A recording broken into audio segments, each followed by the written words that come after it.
bears by his will. Help, red bears come close, bear don't bite. Red's got the voice that makes it right. Seed, time, stir, bird arise. Long as red reigns, we stay alive. Kuma Shama sent him true. Now he rules like only bears do.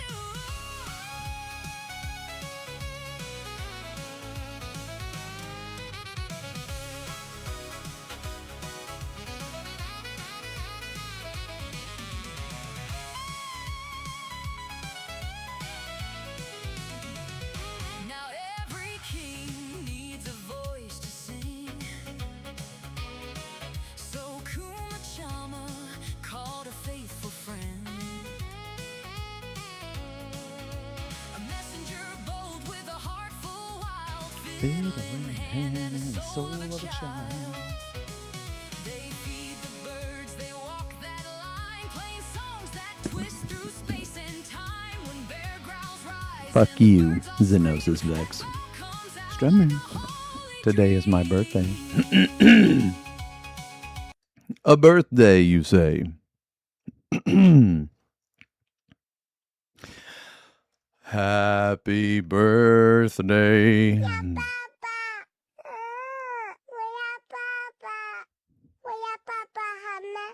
to you. Do you know the Muffin Man? The Muffin Man? The Muffin Man. Yes, I know the Muffin Man. Who lives on Drury Lane? Well, she's married to the Muffin Man. The Muffin Man? The Muffin Man! She's married to the Muffin Man. My lord, we found it. Happy birthday and to you. Happy birthday, Kitsuki. Happy birthday unto you. And many more. Yay! Yay!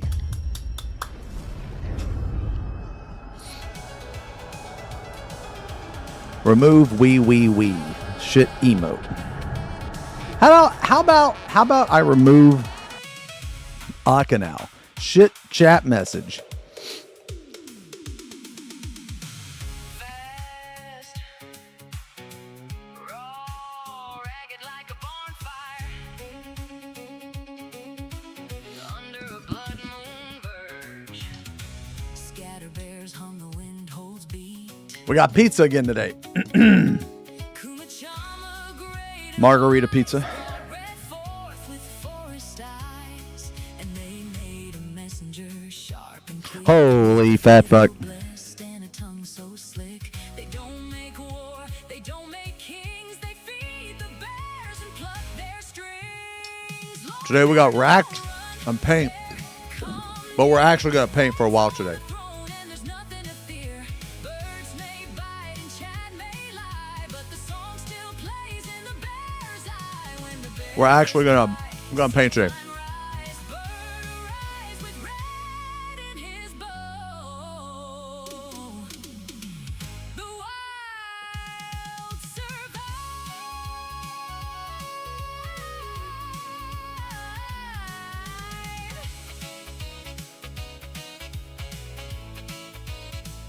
Kuma Chama watches always near, whispers through the bed you hear. And when the bears grow loud and You guys want to do a spooky rack? you know red still holds the fold.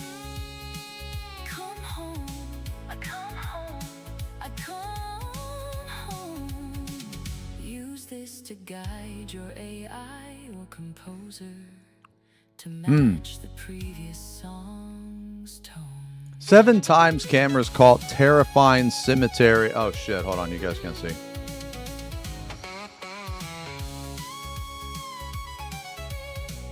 You hit 175 pounds? Oh, that's awesome. Holy shit, man. How tall are you again? TOS free zone.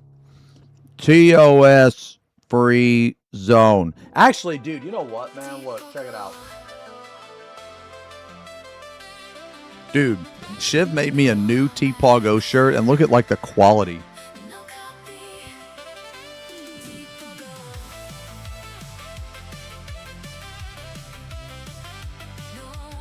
Dude, it's actually crazy.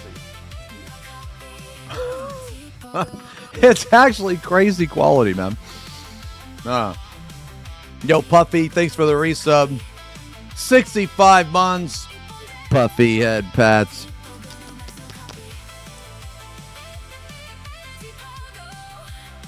Why the fuck didn't that go off, man?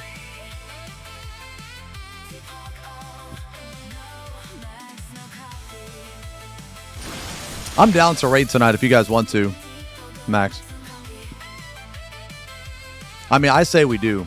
We get like one more day in. We had a really good day yesterday, or the other day.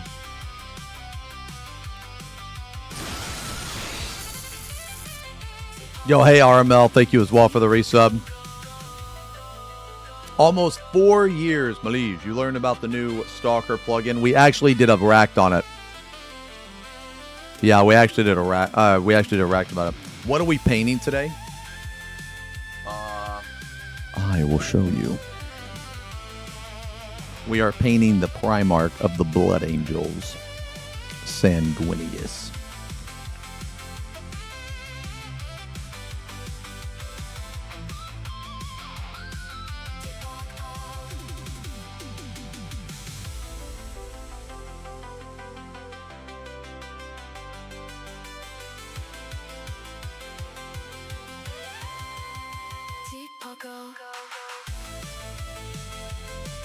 Wait, painting a traitor? Sanguinius was Imperium. He wasn't a heretic. The vampire gay twink, I think so. I'm down to not watching if you are down to raid tonight. Yeah. You go raid? Nah. Well, I guess I'll watch it like this. Yeah. Yeah. I'll show eyes. Yeah.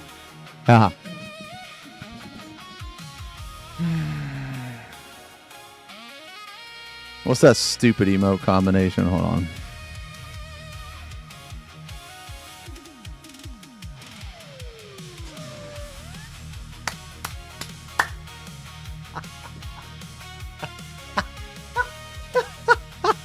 Oh my god, that's such a stupid emote combination.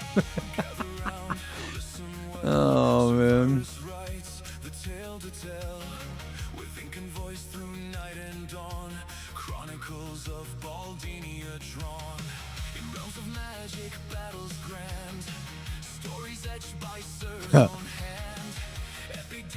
The one who fought at the Eternity Gate for 2 weeks straight. Wait, really? He was the Emperor of Empyrean Secondus, which they have labeled people traitor for less. Really? I never thought he was a traitor.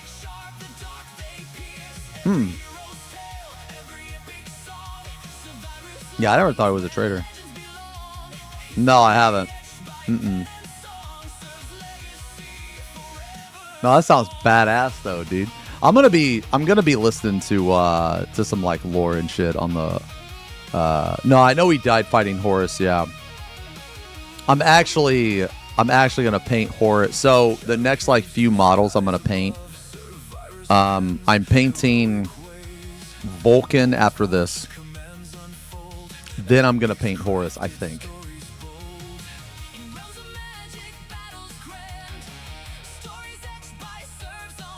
I'm gonna paint this model.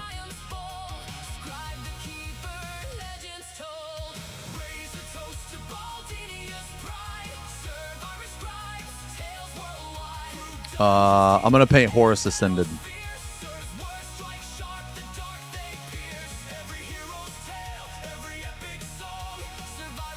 Yeah, I'm gonna paint this version of him. This version is so fucking badass, man.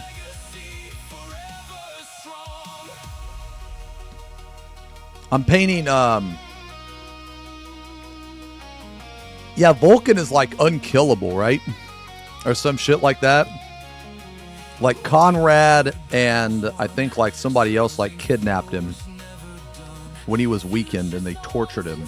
And they tried like everything they could do to kill him, but he just wouldn't fucking die. He even took like a fucking like collision. What the fuck happened? Something happened, like a meteor. He took like a meteor impact on a planet or some shit, and he still lived. Yeah, he took like a nuke. Yeah, that's what it was. Yeah. Vulcan is fucking awesome. He's one of my favorite Primarchs. Oh, he's a perpetual. He can't die by normal means. I don't even know what a perpetual is.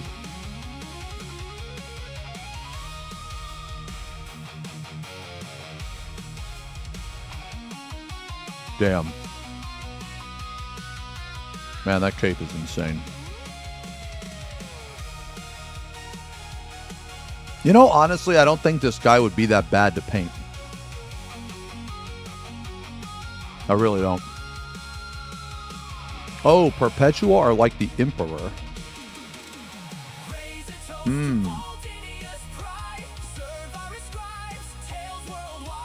I didn't know that. I can show you the model of... I already have it. I have it primed, like assembled and primed back there. I bought the non-Horus Heresy model. And the reason I bought the non-Horus Heresy model was because it was not resin. I don't like resin models. Like, I actually like the Horus Heresy model more. Dude, can I just fucking... I'll show you the one I bought. I'm gonna... Yeah, so, like, next... Because... Okay, so, recently, I've done a lot of purple. I've done a lot of purple because I painted Bear's model. So I wanted to take a break from that. So I started on Sanguinius. And I've done a shit ton of non-metallic metal. But this is a very special type of non-metallic metal that I've never done before. So it's like kind of different. Horus, I'm going to keep his armor black, obviously. And I think like painting him is going to be, it's not going to take like too much time. Actually.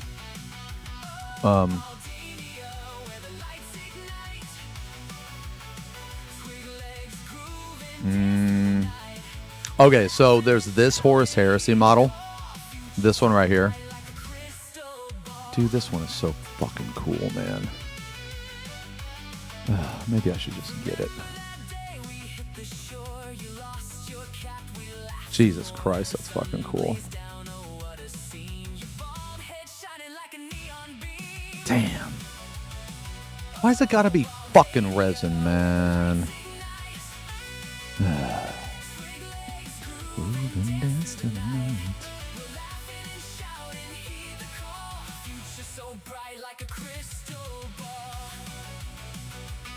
Man, this is so fucking cool.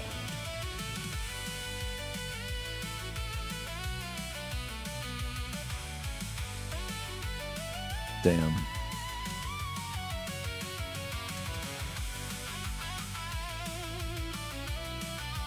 Let me see the other one. I bought the other one. I bought this one. See, this is the one that I bought. See, I think this one's awesome too. I like this one a lot. Because he's like got this like badass fucking, you know, wide walk thing going on, you know. I've actually already painted the lion. Yeah. I've already painted him, man. The thing is I painted him, oh,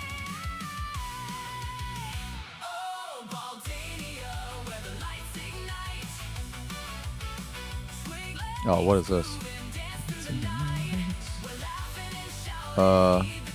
Here, let me show you. I painted him a long time ago, though, man. So it's not the best.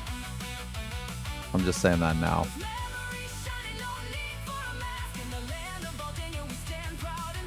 Like, I think I did an okay job, though.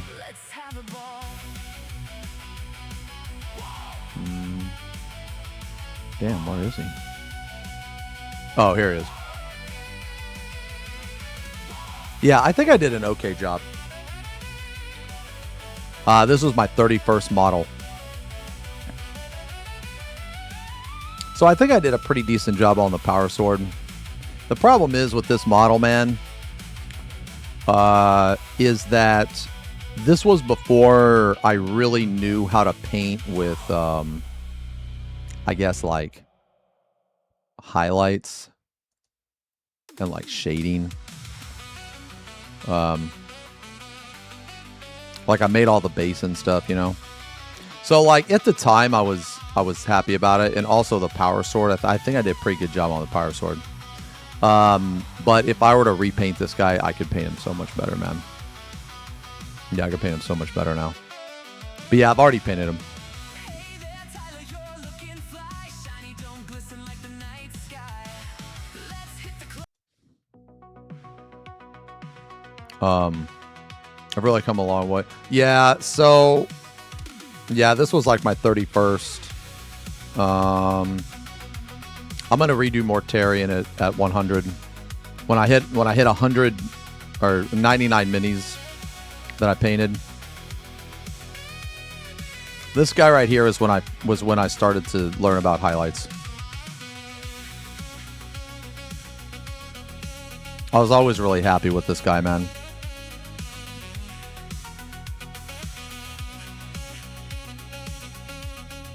And then I started to get better at like highlights like around here.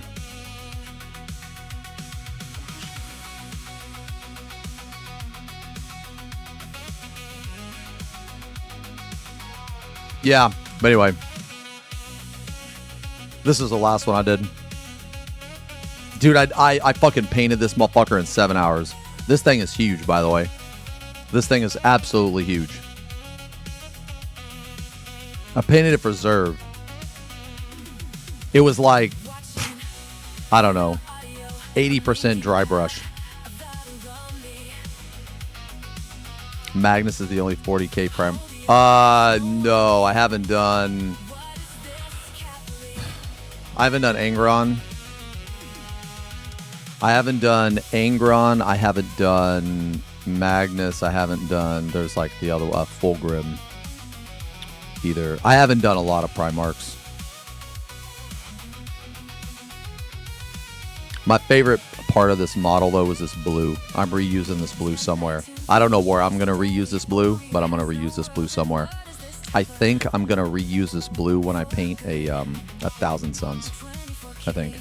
Because I've never painted 1,000 Suns. And I want to paint like a fucking, I don't know, like a sorcerer or something. But anyway, yeah, so I bought this one. And this one's fucking sick, man. This one's really cool. But dude, this one's got a hammer.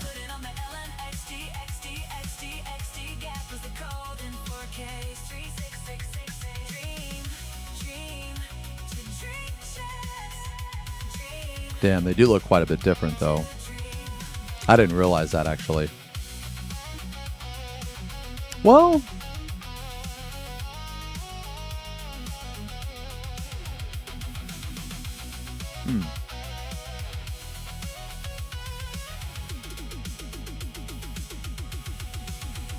I like this chest piece a lot, man. Holy shit.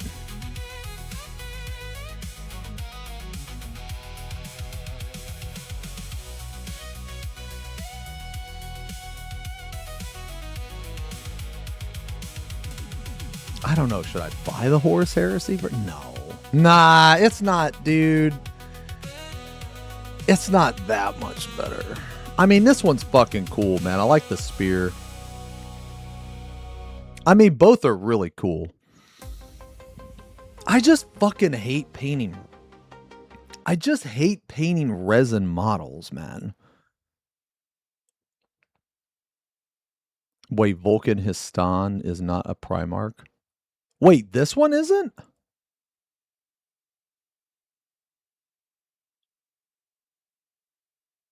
Oh, it's not?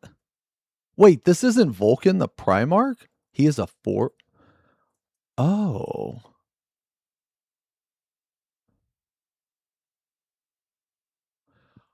Oh. Oh, wow. Okay. I just saw the name Vulcan and just assumed. Okay. So in the lore, all right, hold on one sec.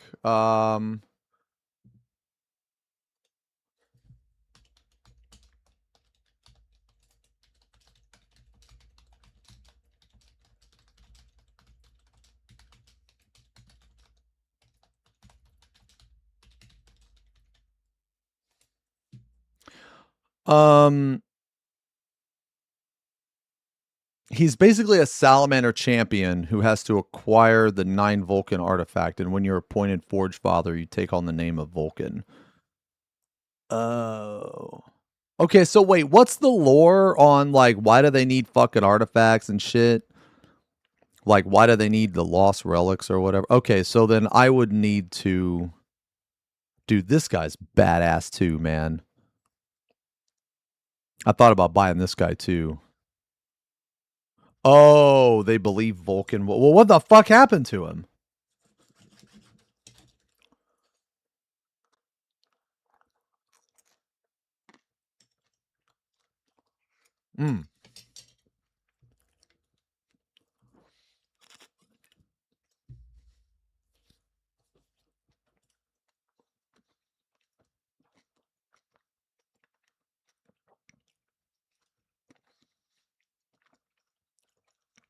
This guy is awesome. I don't know who the fuck this guy is, man. But he's just fucking cool looking, man. He's fucking badass. I don't know who the fuck he is. Oh, is the captain of the Salamander's 3rd company. He wields his mighty thunder hammer, expertly striking down foes every swing. He purges with furious blasts from his hand flamer, Dracus. Dude, that's fucking cool, man. Oh, this is okay, the Forge Father wiki. Okay. Wait. When will yesterday's VOD? It should be in a day or two, Shizu. Should be in a day or two, man.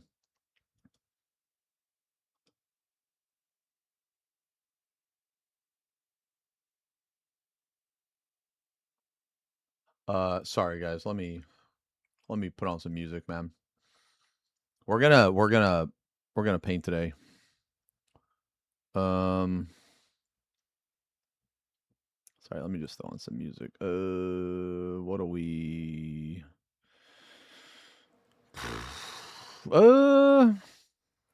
Dude, you know what, man? Yeah, let's listen to some,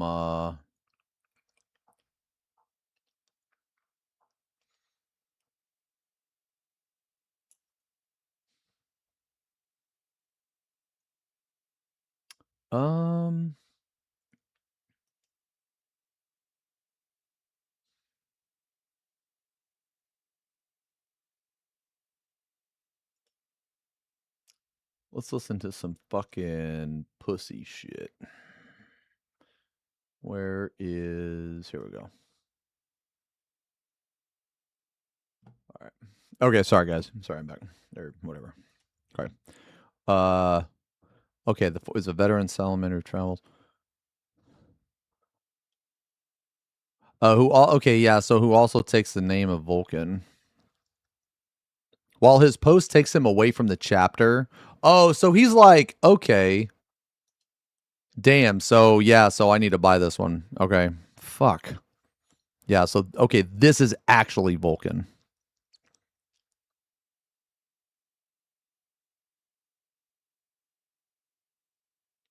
Okay.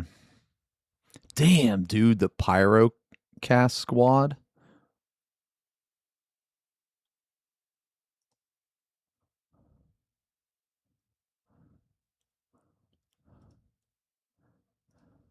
I ain't trying to be that guy, but what the fuck's up with this paint job? Normally, they're better than this. Dude, this looks like shit. What the fuck? Or is this supposed to be, like, dirty? Is that, like, the aesthetic is supposed to be dirty or something? Oh, it's from 2012. Oh, okay. Yeah, yeah, yeah. Okay, okay, okay. Yeah, yeah. Makes sense. Makes sense. Makes sense.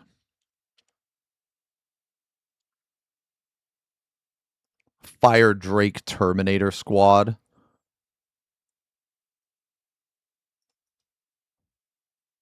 Damn.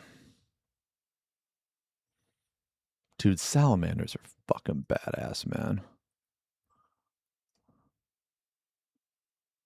Damn. Bro, look at that shield.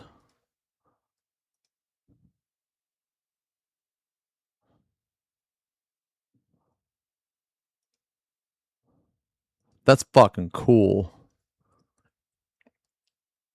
Oh, are these resin too? Oh my god, bro. All this resin shit. Blech.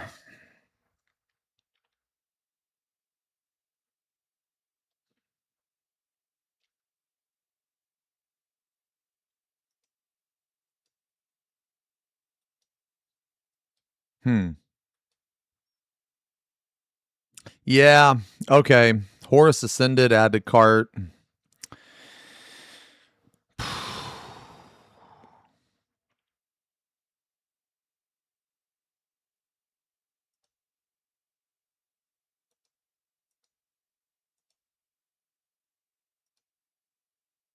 Damn, these things are cool too.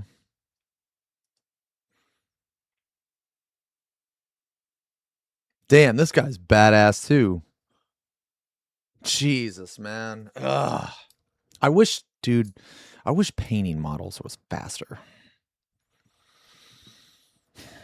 You know, that's one thing I've been trying to. Yeah, most 30K models are resin. So this is what I heard. You can correct me if I'm wrong, but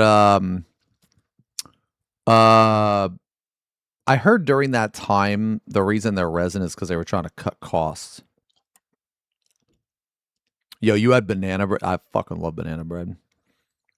Are you gonna be at EU Fan Fest, Faith? Anybody that's going to EU Fan Fest, man, if you want to like meet up or something and fucking hang out or say hi, man, I'm gonna be there for a week, so. Oh, no ticket. Yeah. Oh, I've seen this actually. Yeah, this is fucking cool. I saw this on Instagram, man. Yeah, yeah, yeah. Very cool paint job. Very, very cool. Very cool space effect. You know what the most impressive part of this model is, though, to me? They are resin because of more detail and cheaper cost. Oh, okay, okay, okay. Oh, 30K was a side project? Oh. See, I've heard that before. Resin can have like better detail, but I don't really notice it, man. So what I was gonna say, man, was the most impressive part of this model to me. This is obviously like all really cool, but the most impressive part is actually these reflections right here. Especially this one.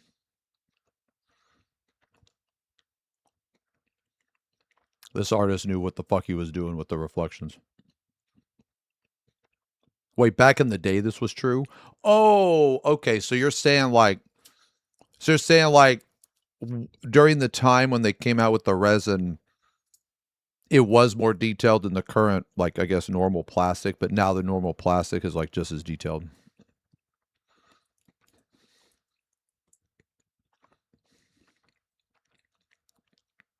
Because, man, like, some of these, like, plastic models are literally just as detailed.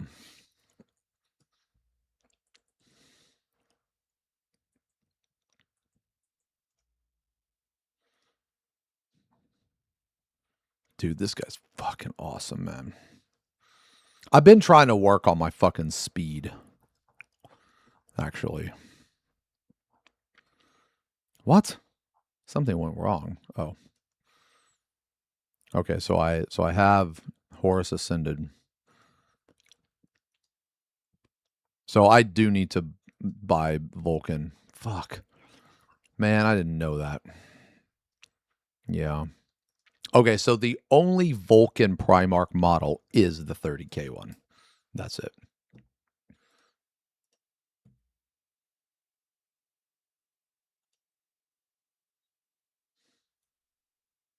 Oh, yeah, this one's cool too, man. Yeah. This one's cool. I've done some pretty cool glows as well. Yeah, this looks really good.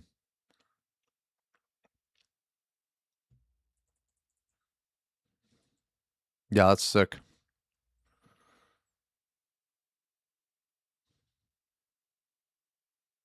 You know, next year I'm going to go to, I haven't painted it. Oh, actually, yes, I have painted Dreadnought. Yeah, I have. And I was really happy with it. Like, if I went back and painted another Dreadnought, I would do way better. But yeah. Well, I guess if you want to consider a Hellbrood a Dreadnought, they're kind of in the same category. But I was pretty happy with this model. I did some kind of cool glows. Like, I thought this one was pretty decent. It's a lot like, okay, so a lot of these early models that I did, I didn't have the best lighting. Like, if you were, okay, so if you like look at this, man, if I were to go take another picture of this model and show you guys, you know what? I actually might be, hold on, I actually might have it. The lighting matters so much.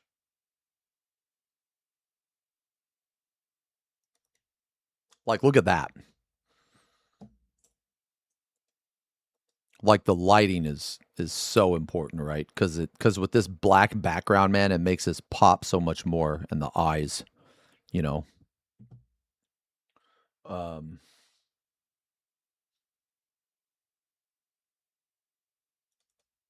Also, this guy was pretty good. I liked him. This guy's pretty gnarly.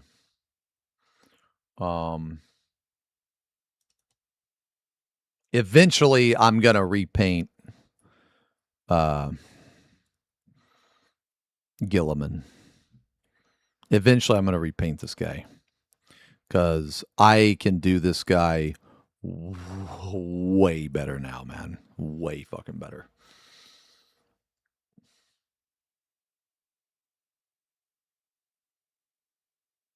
I'm trying to see if I took a picture of the Hellbrute. Oh, I never finished this guy, but I always thought this was pretty cool. I was trying to paint like reflective metal, you know?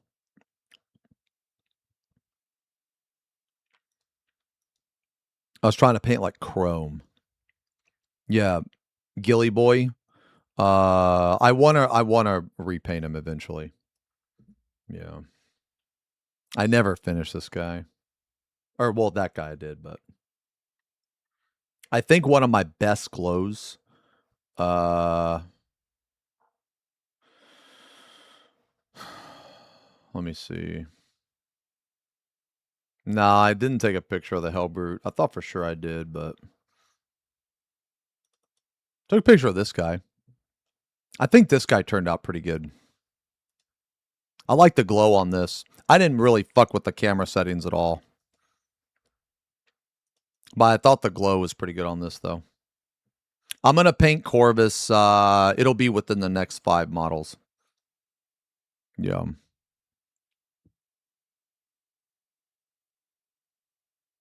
Oh, wait. No, I did. Here we go. Yeah. See how, like, the quality's just a lot better? Yeah, see, if you were to, like, look at the comparison, I guess,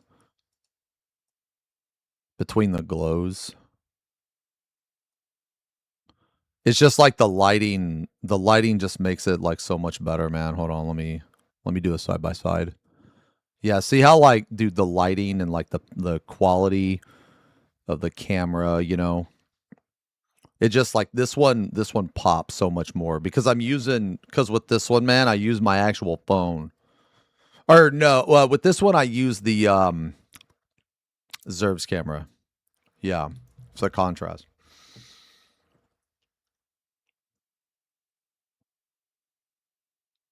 My best glow that I ever did though was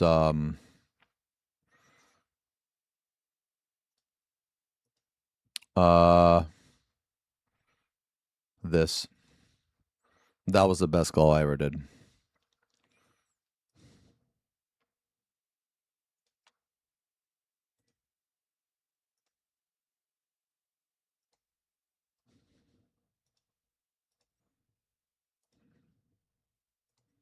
Yeah, right here. Yeah, that was hands down the best glow I ever did. Hands down. I didn't do it with an airbrush either. I did it with a sponge a brush, and contrast paint. I like normal paint.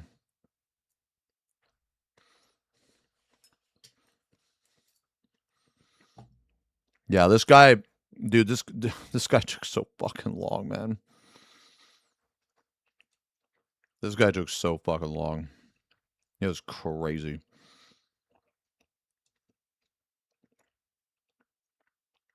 These eyes were really fucking hard to do, by the way. I know it probably doesn't look like it, but man, these fucking eyes were really hard to do. These are like 4 different blues, by the way.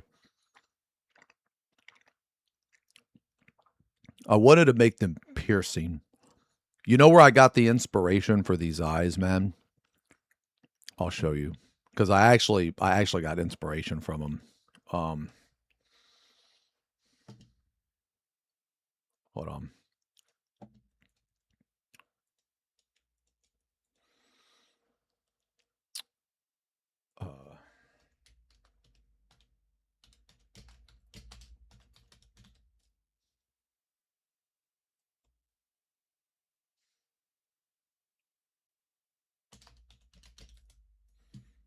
Yeah, this one right here.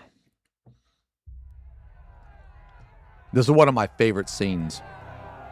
Like, this series, this Netflix series, the Castlevania Netflix series, is one of my favorite anime, like, period. I love this series so much, man. It's so good. And this Well, get back out there. The speakers have to die this before scene the is one of my sun goes favorite. down. Because like this scene is one of my favorite because it's so fucking satisfying, man. It is so satisfying seeing this fucking piece of shit die. So good.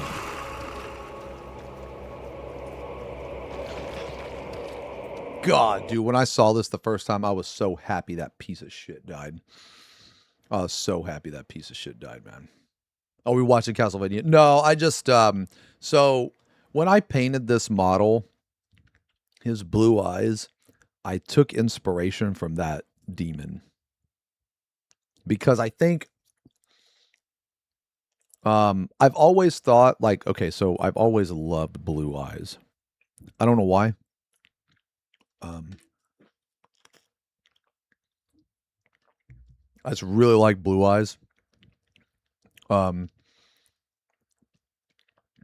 My favorite color eyes though are like yellowish orange. But I really love blue eyes for like evil stuff because I just think it's so much more menacing, man. I really can't explain it other than that. But anyway, yeah, the reason why I brought that scene up is because like I took inspiration from that scene.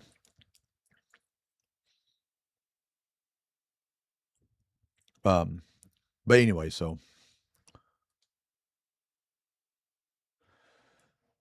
I need to add this to cart.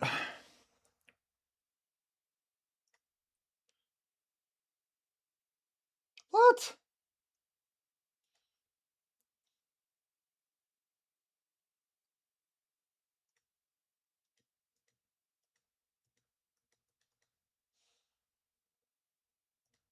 Lehman Russ. I heard he was like one of the he was like the best swordsman or something like that. He's the Space Wolves guy.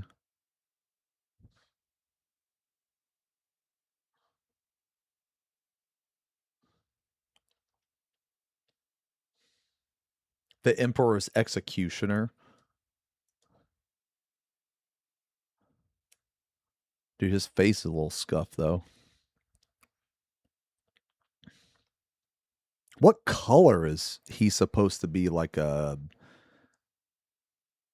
almost like a greenish blue, like a turquoise kind of? Like a faded turquoise? A gray blue? Does he have another model? Or this is the only one?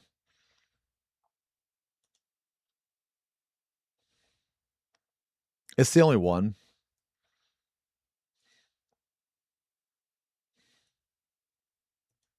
I mean, his model's okay. I don't really know much about him, actually.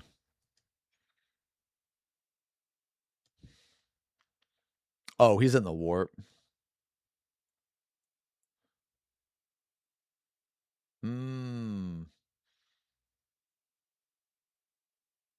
Wait, this model has 2 dogs on it? Where?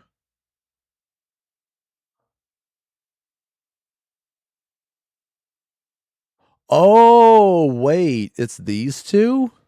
Bro, these 2 fucking wolves cost 140. They cost almost as much as the Primarch. Dude, these better be the most... Dude, this better be like fucking Fenrir and something else, bro.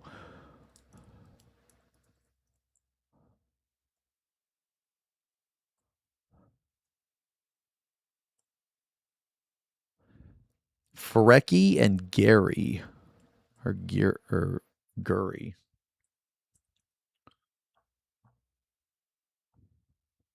Oh. You could get them all in one bundle? Holy fuck! Okay, never mind. They're fucking huge. Bro, what the fuck? I don't know. Jesus. Okay, never mind. That's kind of badass, dude. It kind of looks like Sif from Dark Souls.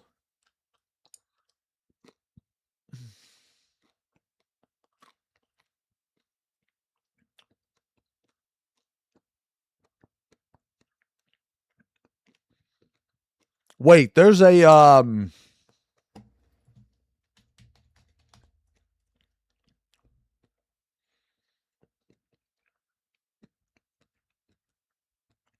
where you can get the diorama of them fighting. Yeah, see, like, I wanted to paint these because these are the fuckers you fight in Space Marine. Dude, fuck these guys. These guys are pieces of shit. You know what I do? No. I'm going to tell you what I do. I build this motherfucker and then throw him away. Fuck these guys, dude. These guys are so fucking cheap. This fucking gun, when they start firing their gun, it does so much damage and you can't fucking dodge. And you run out of dodges.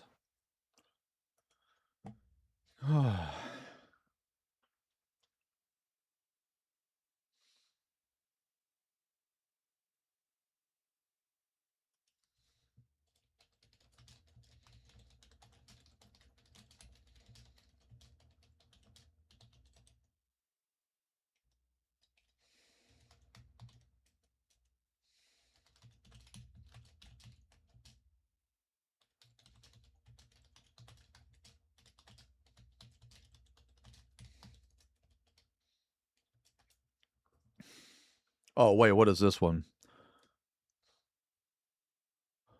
Oh. Oh, wow, that's really cool, actually. Holy shit. Okay. Damn, that's sick. Hey, you can buy this like this?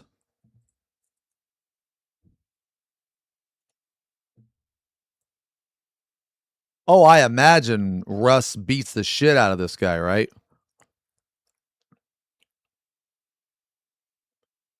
I've heard that Magnus is kind of a bitch. So this is what I've heard. I've heard Magnus is kind of a bitch and Russ is a fucking badass. Oh, it's a tie? Really? Oh, okay. If I paint Magnus, though, I want to paint as Demon. Oh, you can only get this at Warhammer Fest. Oh. I mean, this is a really cool fucking... Yeah, this is a really cool model. Me and Ath were talking about going to Adepticon.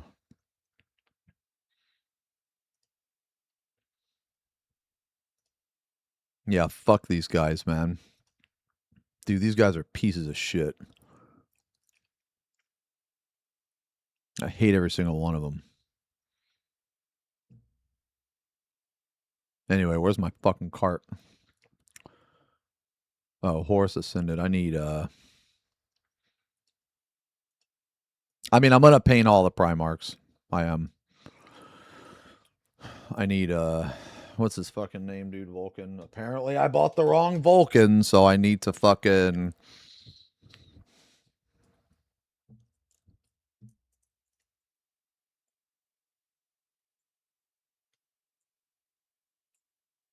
$40K model of the Lion? I thought that's what I painted. Is that not what I painted? I'll search it up. I'll search it up. I probably haven't seen it. I want to go to Adepticon. Is that the Warhammer Fest or whatever? Oh, that's what I painted? Yeah, okay. Yeah, that's what I painted. There's a new one. So there's two... I mean, I wouldn't be opposed to painting him again, but man, dude, the problem is, man, is like, I have this, dude, I have a goal, and I would really like to paint all of the Primarchs before I hit 100. And right now I'm at 78. So I still got some wiggle room. You know, I still got some wiggle room. And I've already painted some. So it's not like, and there's not even 20 of them, right? There's only 18. I'm just focusing on the original 18. And the reason why I'm doing that is just because, like,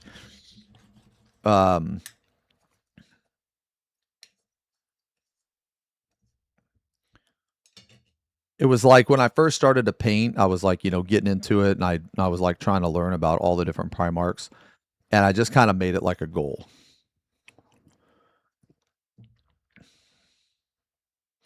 Okay, so let me rephrase. So I want to paint at least one version of all the 18.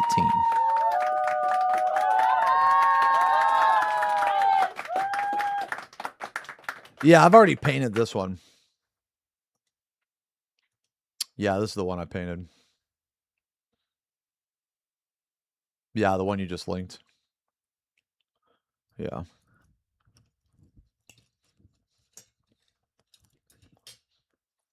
So I don't know if that's a stupid goal or not, but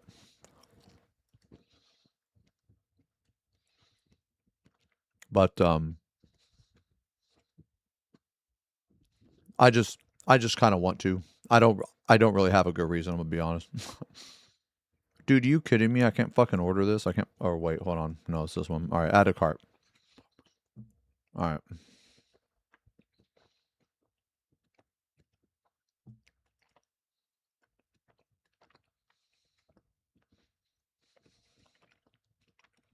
Nah, the other one is so much better.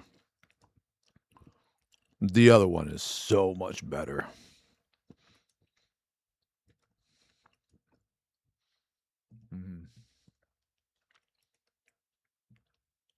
I don't know, man. I guess I just always thought it would be cool if during my painting, I guess, like journey or whatever to 100, because when I first started to paint, I said that, like, after about, I don't know, maybe like 5 or 6 of them, when I really started to enjoy painting, I said, okay, I'm gonna set a goal.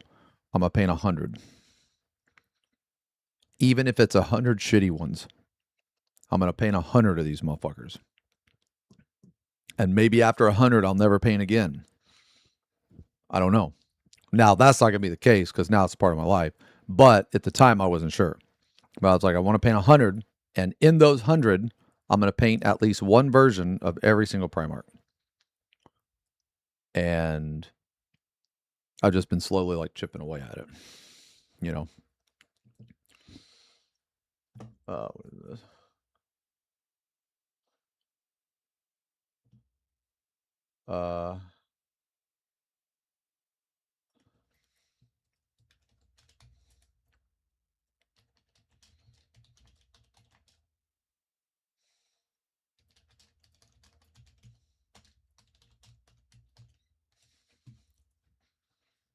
Wait, Horus Ascended is almost 1K points? Wait, really?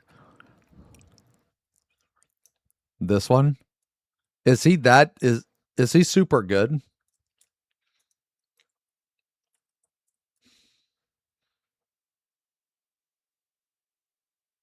Is he really strong?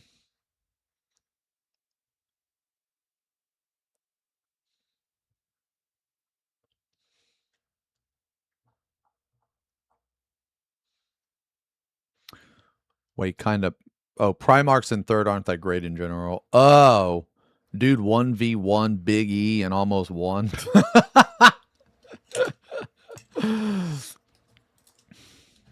So was Horus the strongest Primarch then?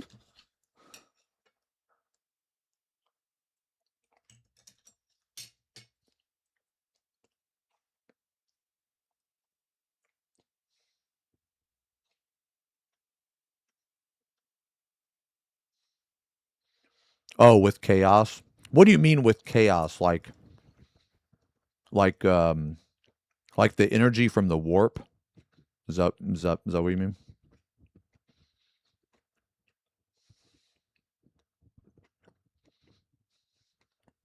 Oh, real? All four gods were giving him energy? Holy shit. Okay. Damn.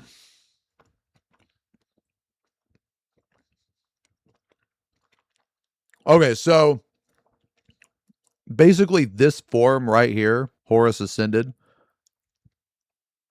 he would shit on any other single Primarch. Wait, really? Wait, Sanguinius was the strongest besides... Wait, really? Dude, I keep hearing conflicting information. So Sanguinius is like Omega badass, actually.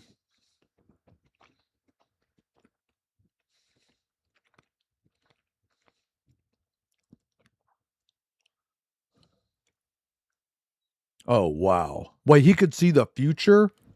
What?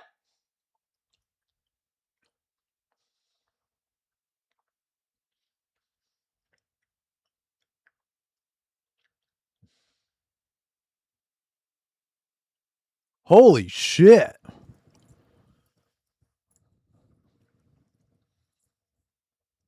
Damn, well, how did he lose to Horus then? Yeah, maybe I need to watch a fucking lore video. Okay. What, he let himself die? He saw his own death. Dude, I'm getting chills right now just fucking talking about it and thinking about it. This is so sick. Oh. Damn.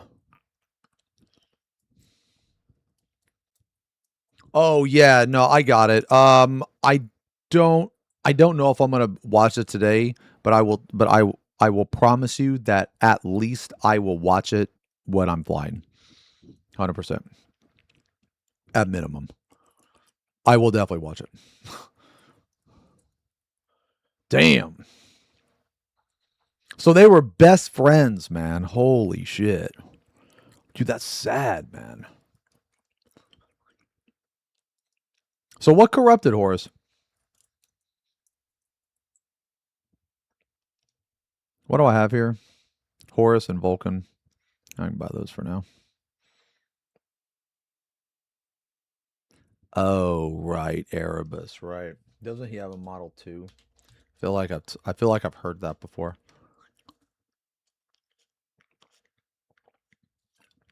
Oh, isn't this the piece of shit from like the Word Bearers or something? Or some shit? Yeah, okay. Aren't the Word Bearers like the fucking most obnoxious, fucking horrible fucking shit ever?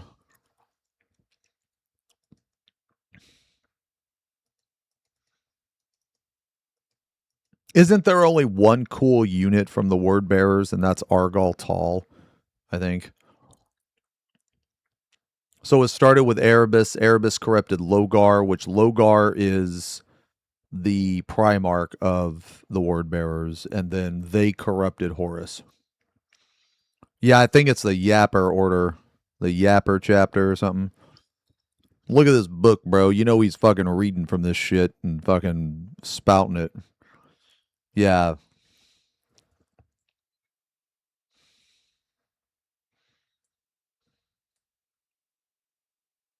Hmm. Spread the word of the power of the warp and cast down unbelievers. Hmm.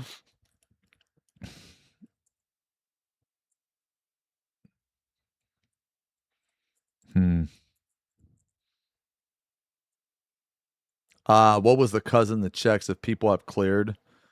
Ooh.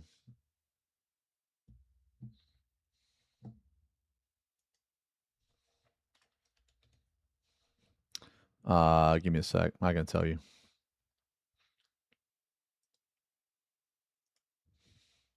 Don't talk Xeno, please. Don't bring up Xeno, please. Please. Stop. I hate Xeno. It's called PF Radar.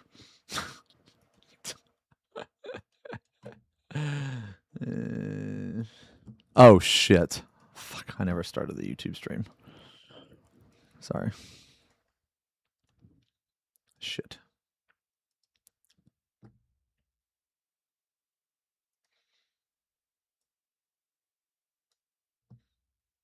Sanguinius is also the Primarch that Chaos Gods wanted to corrupt.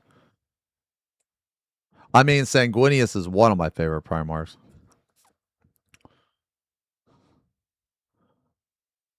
He's definitely one of the coolest looking. But he cannot be corrupted ever, yeah. So, okay. So the four Chaos Gods gave Horus. They blessed Horus. So he became super ridiculously powerful. But before then, Sanguinius was the most powerful because he could see the future. And he essentially let himself die. He was like fighting. So what did he have like a choice to where why didn't Big E just step in and fuck up Horus? No, I haven't read any of the books.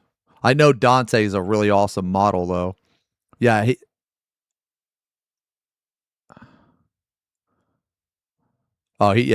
was trying, but oh,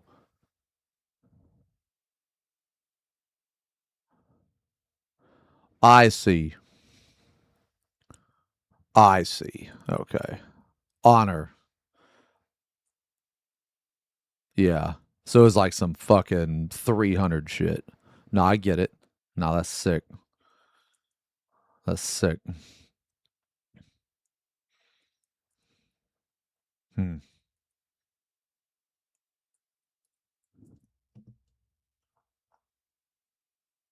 Okay.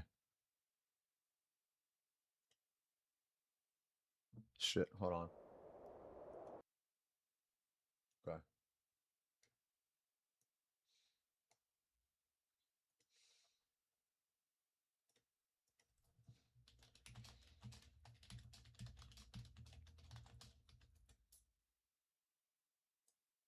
Okay.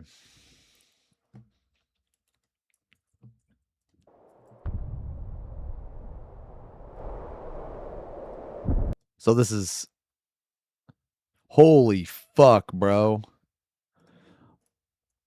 So this is here's another voice acting demo once again from the voice of Sanguinius Primarch.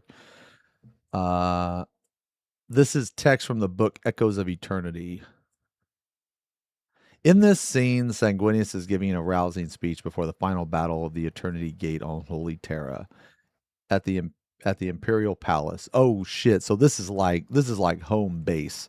It's quite dire, and he tells the truth, hard, grim truth, but also the truth of not lying to his men.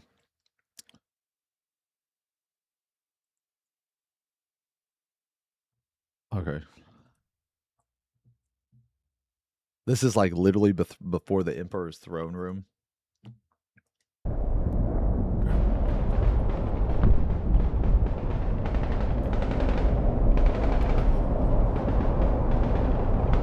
I do not want to be here. I do not want this present. And I want the future that follows even less. We stand against our own brothers and sisters, with our backs to the Eternity Gate, and this is not a battle we can win. If you have ever wondered how you will die, now you know. If you have ever wondered where your body will lie, now you know. You will be killed on the last war between hope and horror. Your body will lie here, unburied, staring up at a poisoned sky.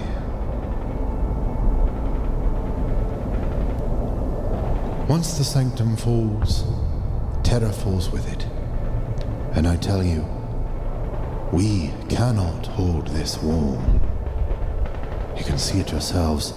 They are too many. We are too few. We may last a week if we do the impossible. More likely, we will all be dead in 3 days.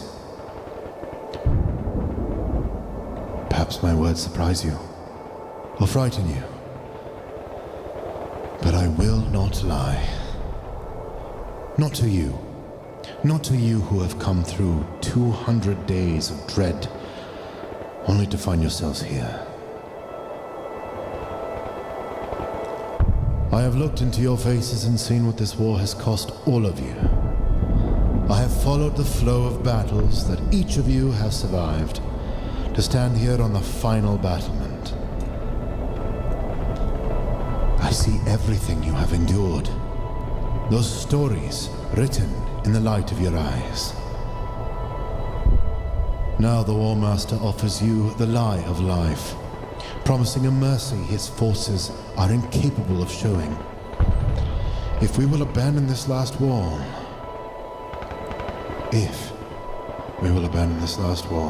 and it falls to me here and now to tell you to stand against him one more time, to give everything you have, even your lives, if it will hold this rampart for another day, another hour, another second. That is what the moment demands of me, is it not? That I beg you to make one last sacrifice.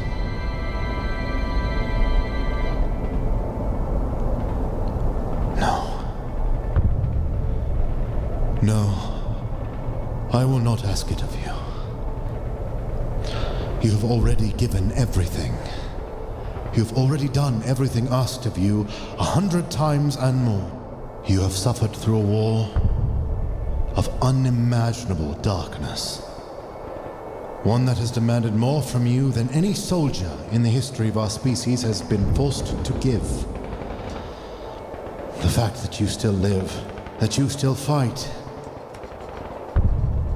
I cannot conceive of the courage and resilience it requires for you to face this town and look to the horizon with a rifle in your hands. Where Horus has offered only lies, I will offer you truth. Those of you that wish to run, run. Leave this place, not in shame at a duty undone, not in surrender to the traitor's forces, but with honor. Go, with my gratitude, for you have already given everything asked of you. What right does anyone have to demand more? From you, who have endured harrowing beyond account, horror beyond measure. If you wish to fall back into the Sanctum Imperialis and spend the last hours of life with your children, then do so. Know that you go not only with my blessing, but with my envy. If you wish to leave the wall and take your chances in the wasteland before the battle begins, then, in the Emperor's name, you have earned the right to try. Go swiftly, and carry with you the pride that you have already given a hero's share in a war that none of us wanted, but were forced to fight. And if you wish for the truth, I will give it to you gladly, for you have earned that too. It shames me to admit, but I would abandon this wall if I could. The Primarch in me, the supposed demigod half of my heart, craves life with a ferocity that shames me. If I bowed to that instinct, I would take to the sky and never look back. But I cannot. I am half human, and the human in me demands that I stay. There are legends about me. I hear them whispered among you every day. That I know the moment of my own death. The stories say this gives me courage, that I feel no fear, because I know I cannot yet be slain. Here is the truth of that tale. That prophesied death is coming. Today, tonight, tomorrow. I know not the when or the how, only that I feel fate's breath on the back of my neck. I do not remain here out of immortality's courage. I remain here because if I am to die, I choose this death. I choose to die with my back to the last door. I choose to give my life to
I've spoken enough.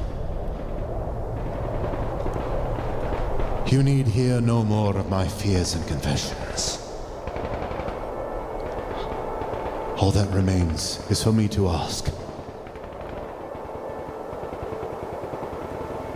Will you run?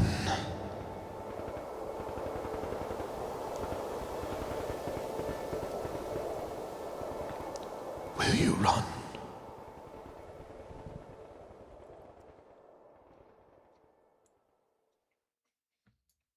Dude, that was so fucking sick, man. Holy shit. That was so fucking sick, dude. Holy shit. That was insane.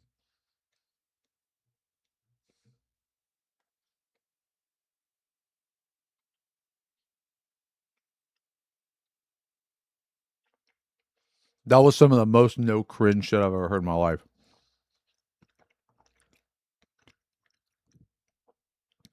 Dude, that like fucking voice. Is this guy like a voice actor? Or some shit? Because that like voice acting was some of the best I've ever heard. That's crazy.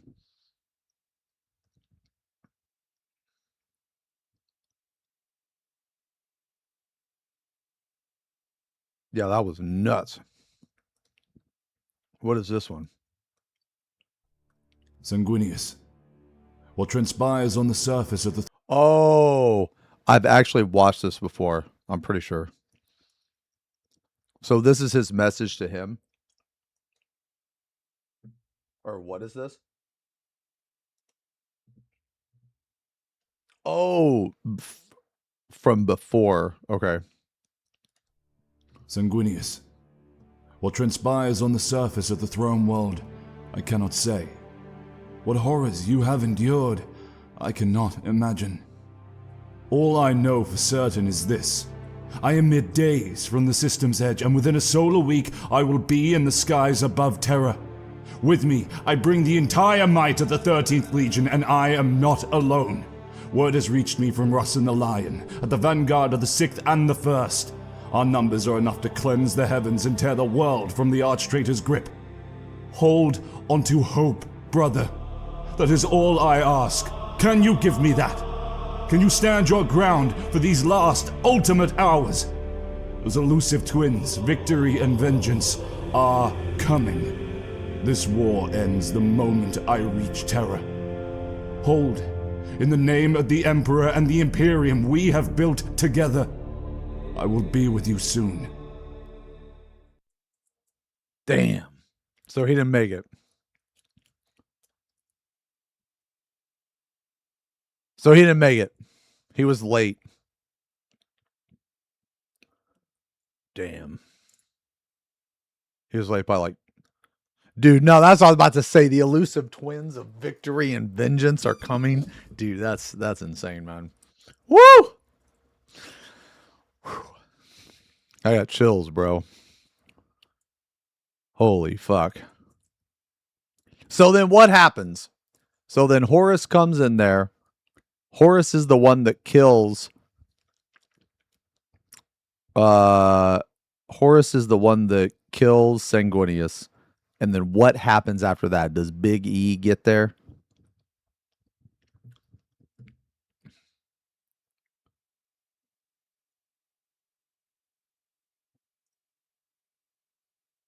And Big E kills Horus.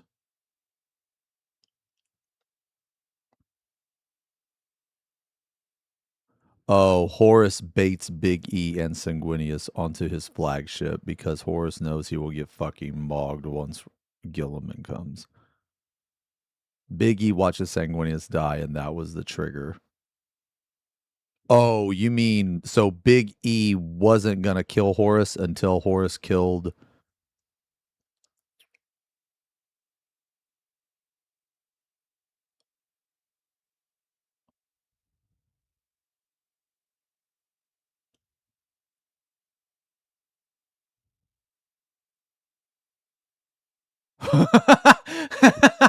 Well, during the siege before Horus kills him, Sanguinius fights Angron, turned into a demon and gets his head exploded by Sanguinius. Holy, wait. So so Big E kills Horus and then deletes his soul?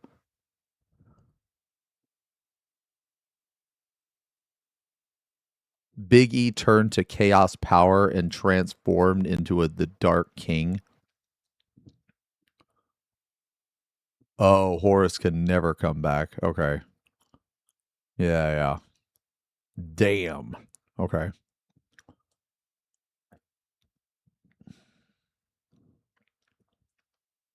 Yeah, he's dead. Okay. There aren't too many times when a character becomes dead. Dark King is the 5th and most powerful chaos god. That is what the Emperor almost became?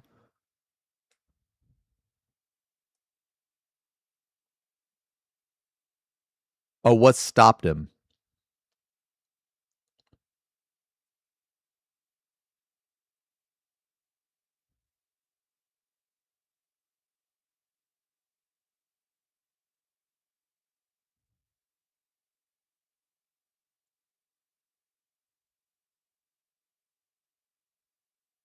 Oh, his human side.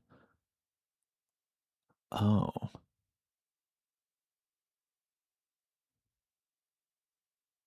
Hmm.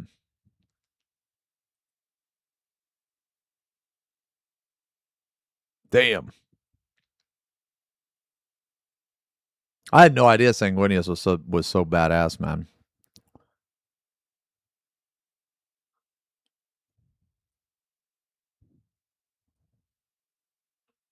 Huh.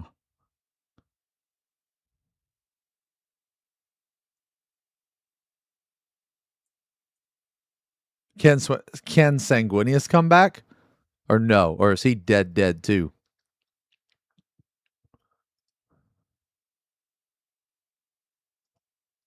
Oh, he gone too?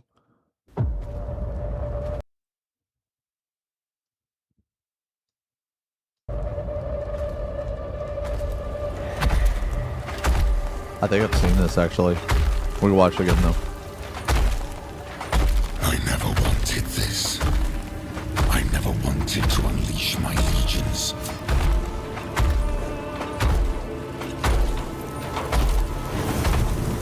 Together we banished the ignorance of old night. But you betrayed me. You betrayed us all. You stole power from the gods and lied to your sons. Mankind has only one chance to prosper. If you will not seize it, then I will!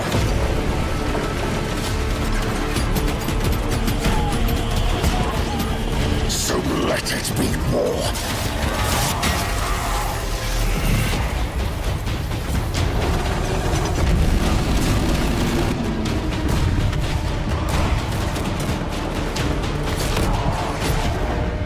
From the skies of terror to the galactic rim.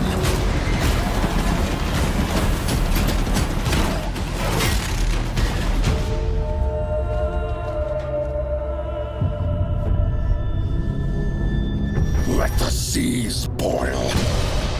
Let the stars fall. Though it takes the last drop of my blood. I will see the galaxy freed once more. And if I cannot save it from your failure, Father, then let the galaxy burn. Jesus. Dude, my favorite thing about like Warhammer 40K or whatever, just Warhammer in general, is like it is 100 million fucking percent non-stop, one speed, man fucking mode all the time. It's like the most no cringe shit I've ever seen in my fucking life. Yeah.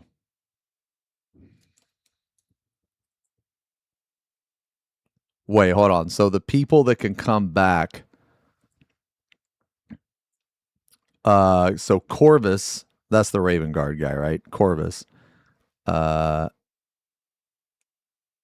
Lehman Russ, Rogel Dorn, and Vulcan.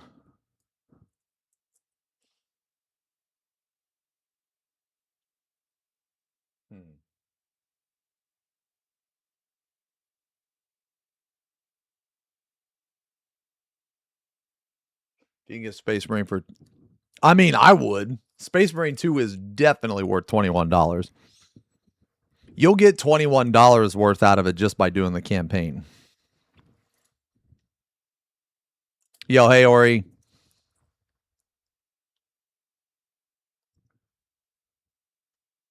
And Corvus... Wait, Corvus Corax? Corvus is currently...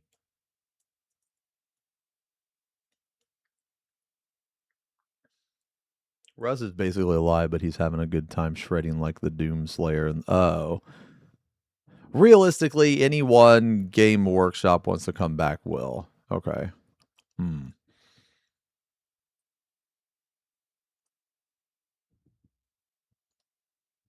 Where's my cart?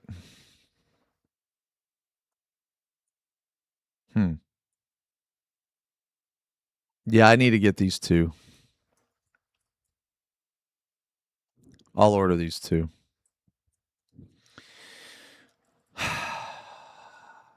Welp.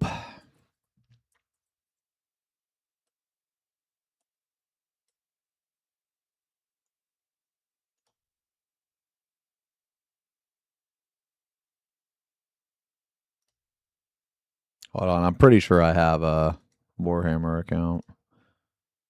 Pretty sure. Yeah. Yeah, let me order these.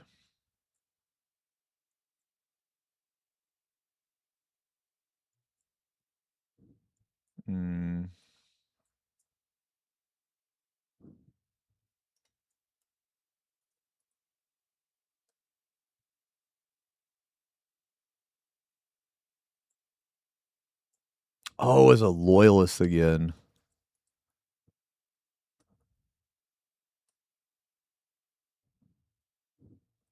Wait, what is this one?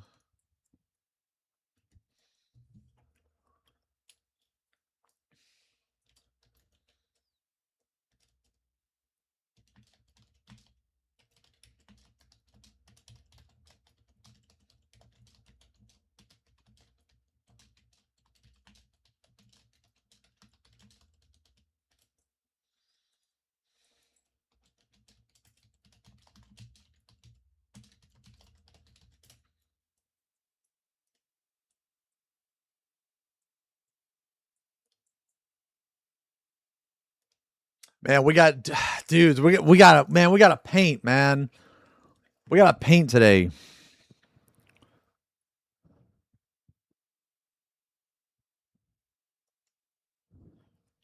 All right, let me order these. All right, so I'm ordering Horus Ascended and Vulcan. The actual Vulcan. Not the other guy. I guess I'm just going to put the other guy on fucking standby or some shit. I guess.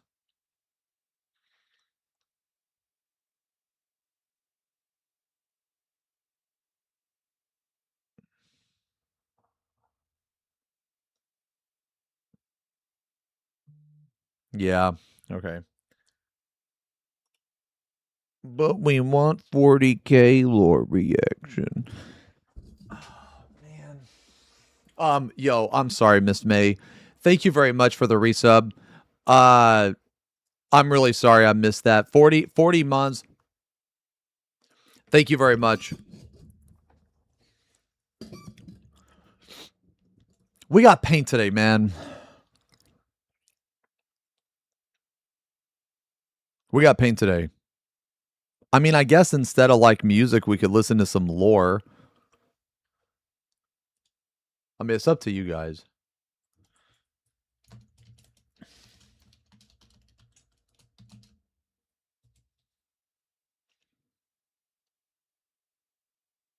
Okay, lore. Okay. What lore?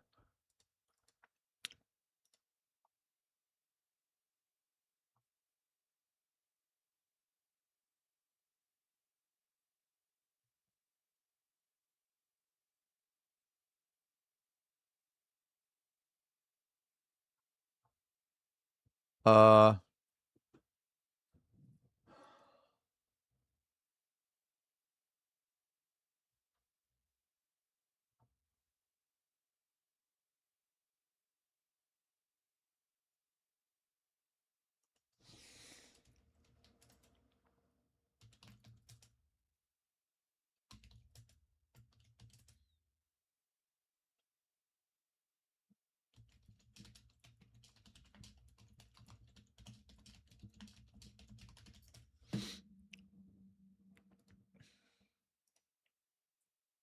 yeah, Luton has videos. Yeah. 2-hour Luton lore. Can we watch this? Yeah. Hold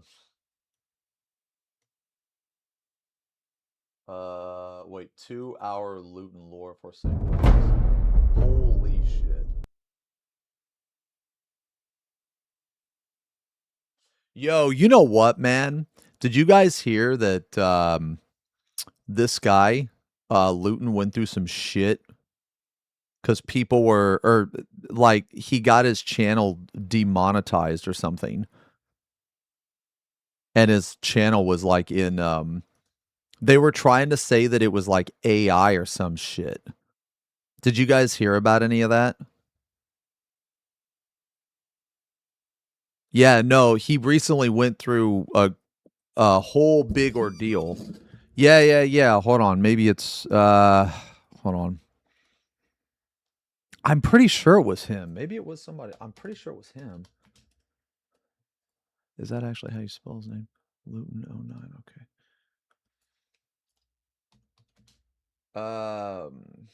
I think it's D. I think it was like.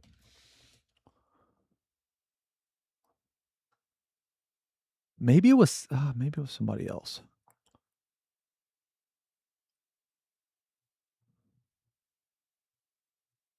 Oh, or wait. No, no. It was I think it was the Remembrancer. I think. I'm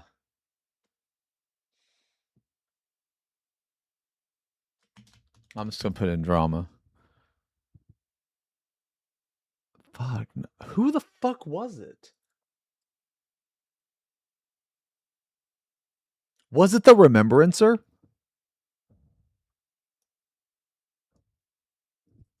think it was like.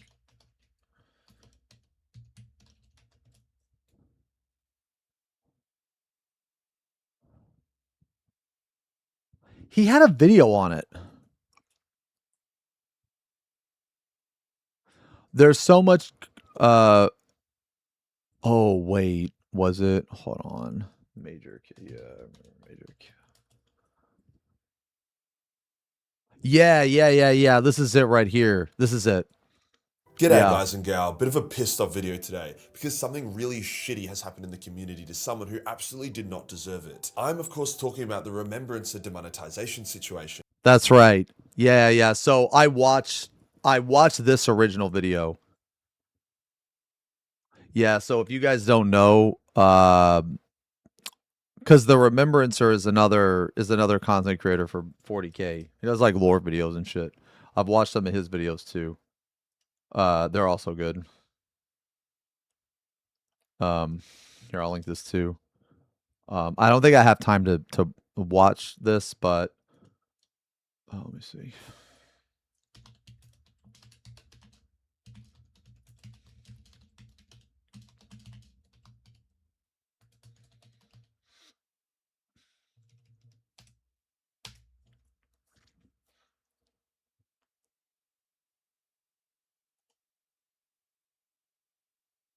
My goats again. Oh my god. Oh, Neb. Oh, you made me feel so bad. I didn't forget. I was gonna watch the goats, bro. Okay? I was gonna watch the goats.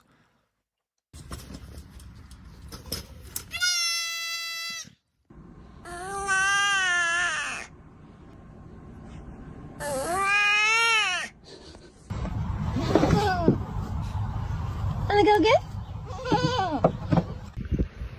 Nothing like getting mauled by baby goats. What's the matter? Man, I like a goat.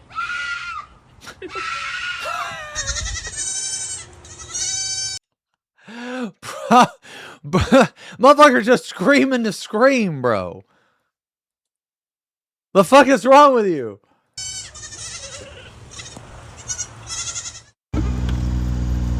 Where you going? I was giving you a ride. Get back on. Hurry up.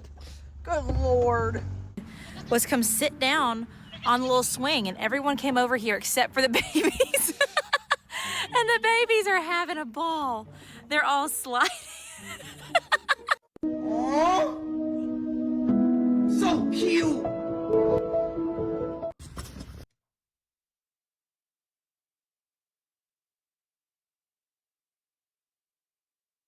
Who up in the XenosysVex using a horn to dig in a butt? That's a for real, cuh.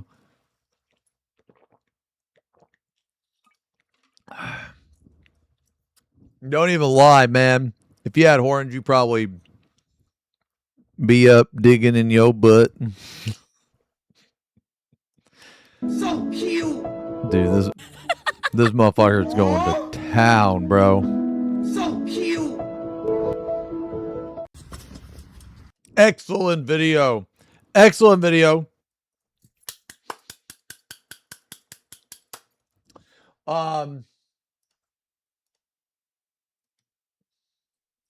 Okay. I do want to paint. Where's okay, so you guys want to watch this? 40K Primarch Sanguinius, the rise and fall of an angel.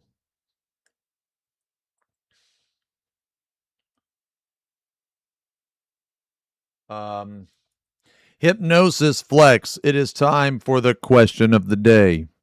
In this scenario, you must choose awaken in the 41st millennium aboard a pleasure world populated by impossibly beautiful women who perceive you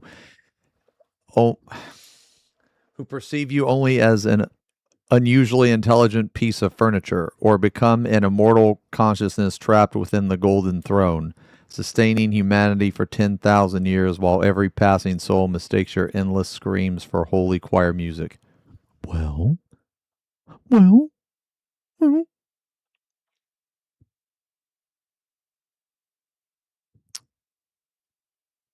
You must choose. Dude, I want to be the hot bitch's furniture. I want to be like a step stool or something. Oh, we know what you choose.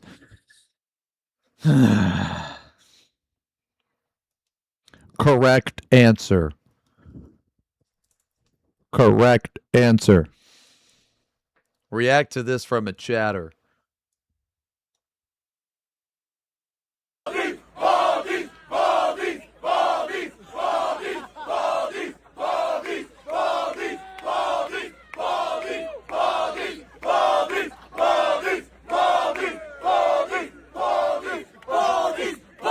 Bald Nation.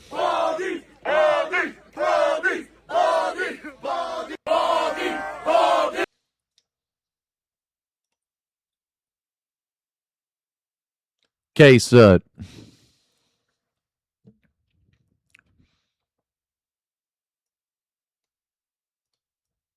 All right, let me close out of all this. Okay, you guys want to paint? You hear that? That's the woods saying hi. I love you, chat. Keep shining up there. What time is it? 2?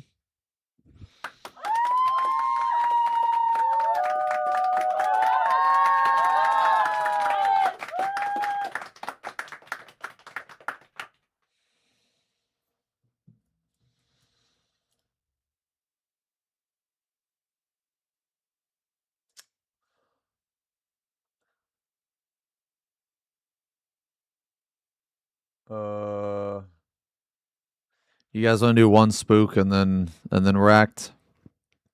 Or sorry, I mean one spook and then paint. I really have to paint today. I need to paint today. We only painted for like 2 hours last night, so I need to paint.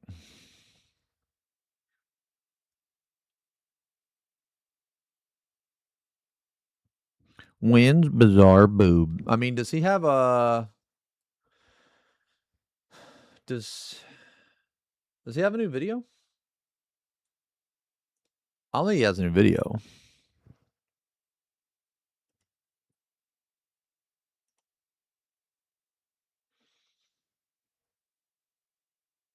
Oh, like 2 weeks ago.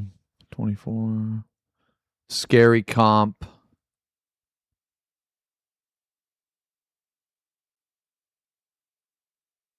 You watch this one? You watch this one right here? Do not watch alone. Wait, what is this?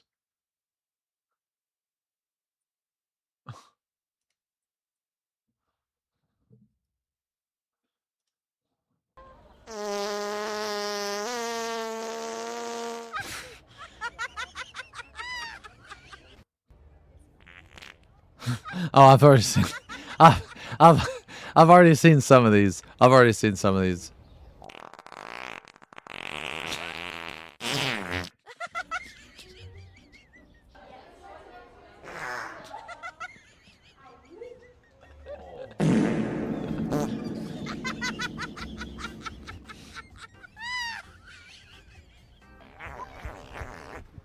Jesus.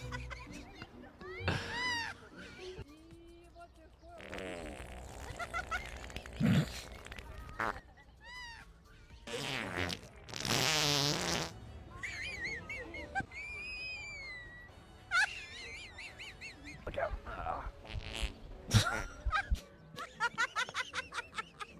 Dude, if you don't laugh at farts, man, you know there's something wrong with that person. That's how I feel. That's how I feel. That's how I feel, man.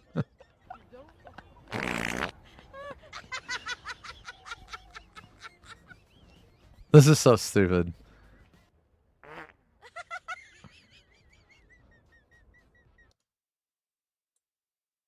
FP Pong clap. D he farts are funny.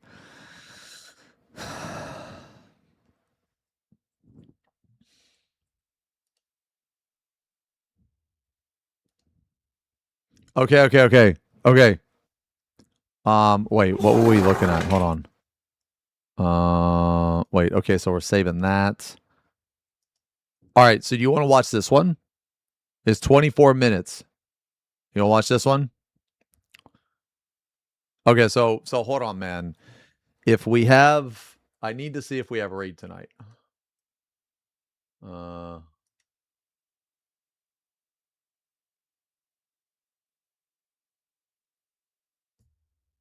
So we need a caster and a physical ranged. Okay. Are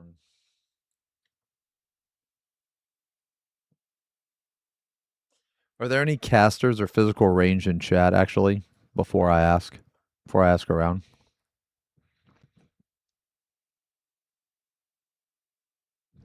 Do we have any casters?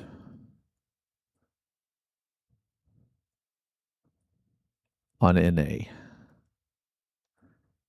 No. You cast, Danny? So we need a rep for tonight. We need a caster rep and a physical range. On Aether Data Center.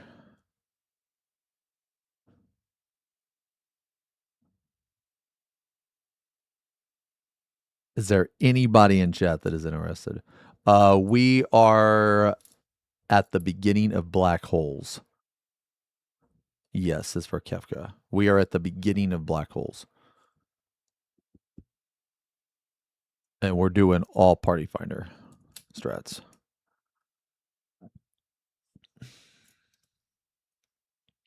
You can help out. Can you message me on Discord? What do you play? You said you play caster.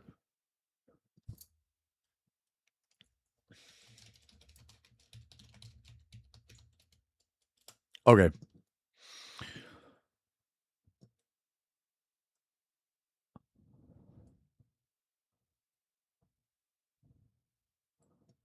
So we need a physical range.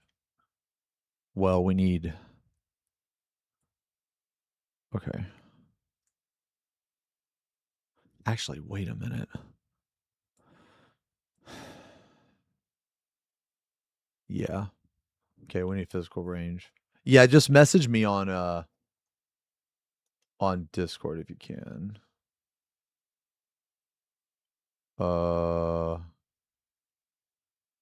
Wait, hold on.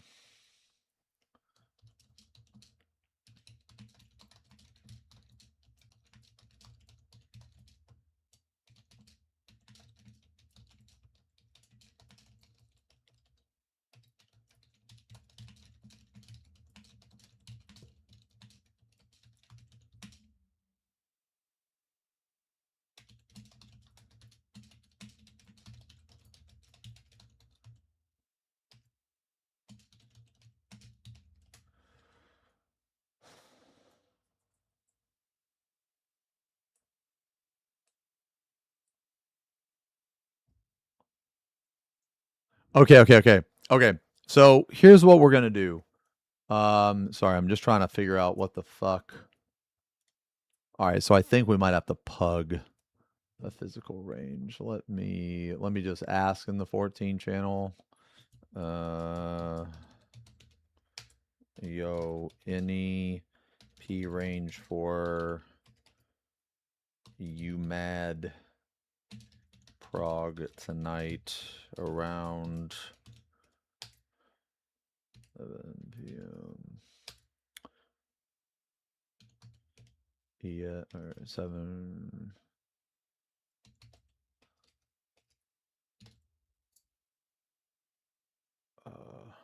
When do I fly out? I fly out Monday at like noon, and I'm gonna get to Berlin Tuesday at like 8 a.m. And then I'll be there from Tuesday until the following Monday, and then I leave that Monday.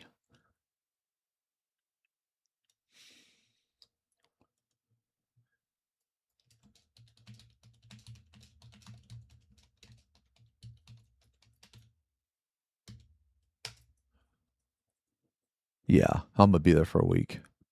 I got a lot of shit I got a lot of shit planned too. Yahweh Mida, thank you for the resub. 45 months. Thank you very much for the resub. Oh, here we go. Hold on. Wait. Yeah, okay.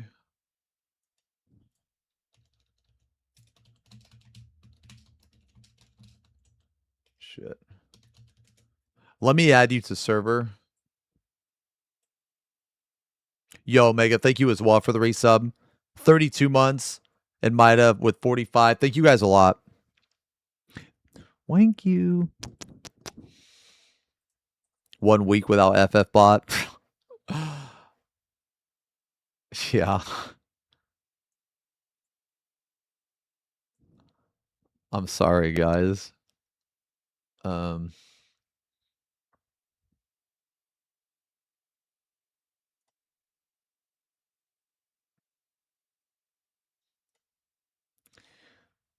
Yeah, let me invite you to this. Oops. Okay.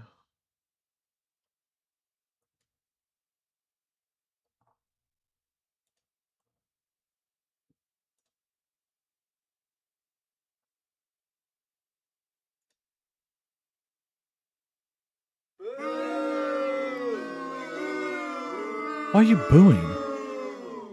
Why are you booing? No, I have not yet. Oh, no FF bot. Oh.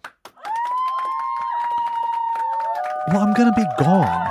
Okay. So let's watch this in the following video. Hold on. All right. So let's watch this. Let's watch some bizarre boob.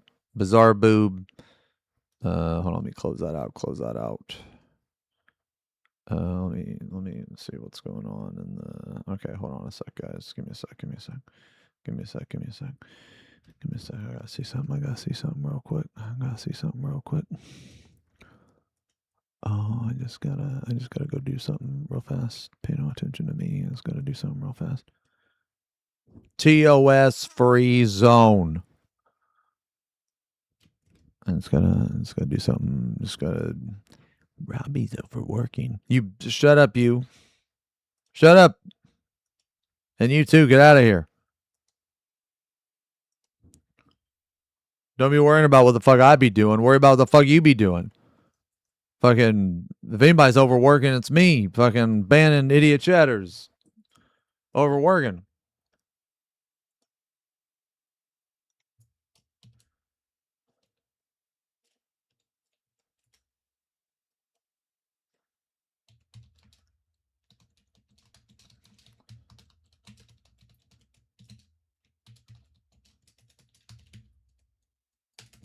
Okay.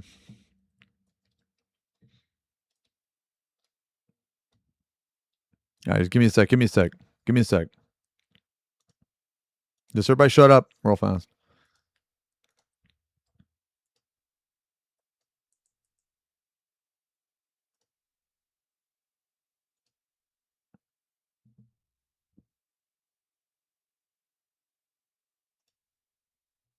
Okay.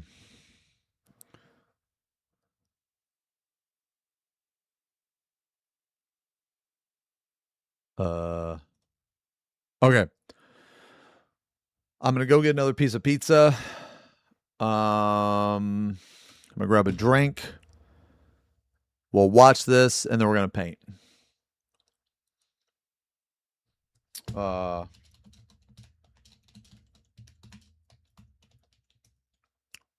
Yeah. Okay. Is that cool? Is that a good plan for today, guys? Is that a good plan? And then when we paint, we'll listen to some lore. Listen to some sanguineous lore. Yeah. Okay.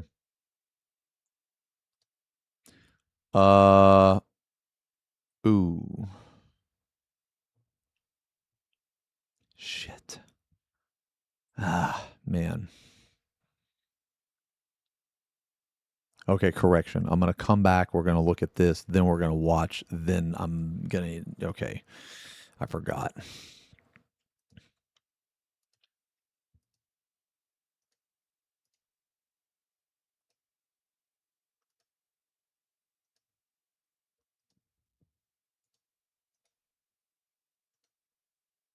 Okay. Give me a second. All right.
My tootsies are a bit cold.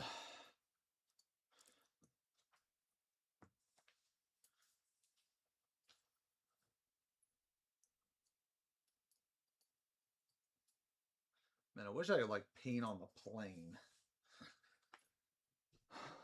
But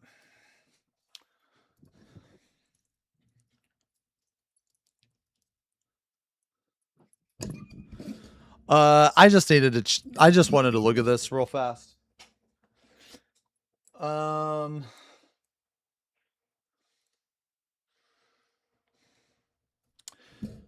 So Fan Festival draws near and the excitement is building. Please review the information below. Okay, so we're gonna get wristbands. They are designed so they cannot be loosened or removed once they have been tightened around your wrist. Yeah, I'm not wearing mine like that. Wristbands must be secured snugly so they cannot be removed and must be worn for the duration of both event days. Please ensure you do not over-tighten the wristband. Staff will direct any attendee without a loosely worn wristband to tighten it. Should they appear removable when checked? Lost or misplaced wristbands will not be replaced. Who is not wearing one will be removed from the venue. Okay, so I'm gonna tell you right now that this is like not upheld at all. Because I am not like, okay. So like I normally wear mine like this.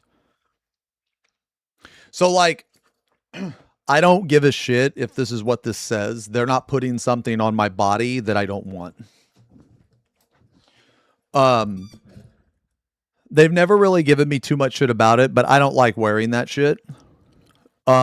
They do this so that you can't pass your wristband off. That's why they do it. Oh shit. But I don't like having that shit on me. And I'm not gonna put it on me, so.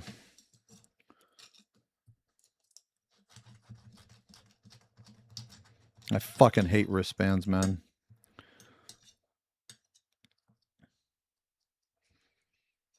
So I don't know how strict they're gonna be about that, but I guess if it's like, okay, well, you're either gonna put it on or you're not allowed in, I'm just gonna put it on and then I'm gonna take it off after I get in. Well.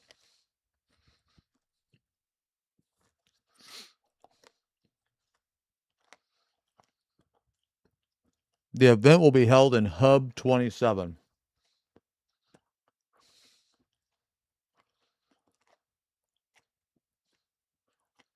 Hall 1 and 2. Okay.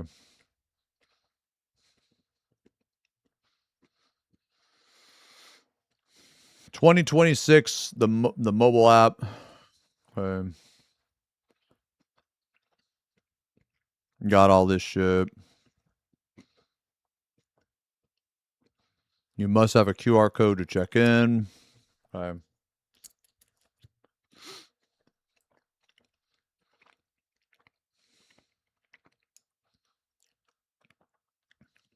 Okay. Ticket scan. No, dude, man. I'm gonna tell you what. They didn't do any of this shit at they didn't scan shit. Dude, at NA, they didn't give a fuck, man. You didn't even need a wristband. You just walked through. You just fucking walked through.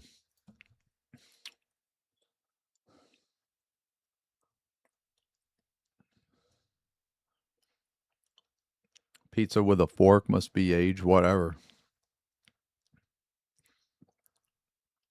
Wait, they're more strict because shit happening? You mean in EU?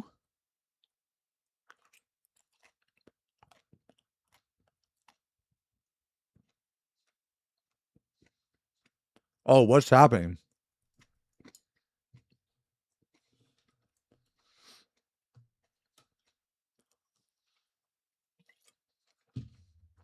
Hmm.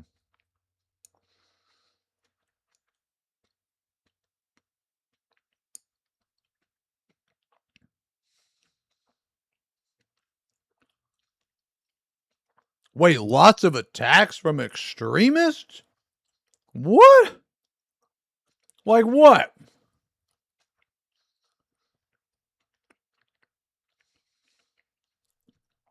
That's crazy. Like what?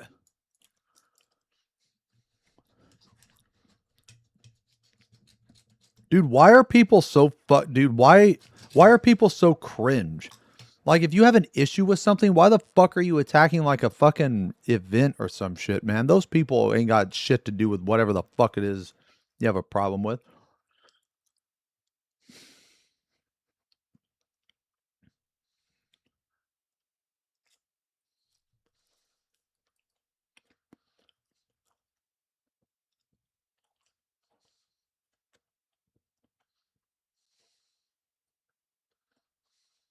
Hmm.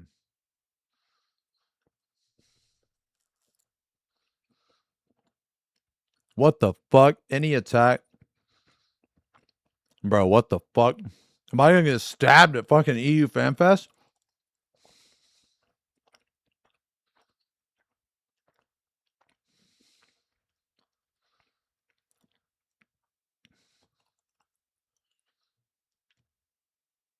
Permitted.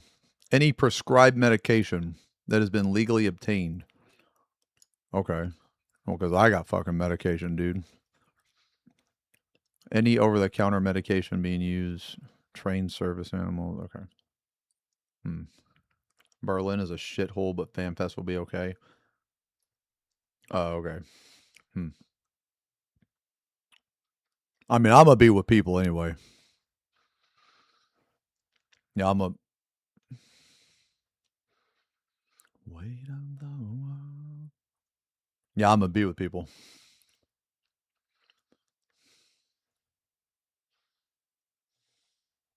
I mean, dude, I can't wait for FanFest, man. I can't fucking wait. You know, over the years, though, no, I'm not gonna be alone. I'm not gonna be alone. I'm always gonna be with people. I'm always gonna be with at least 2 or 3 people.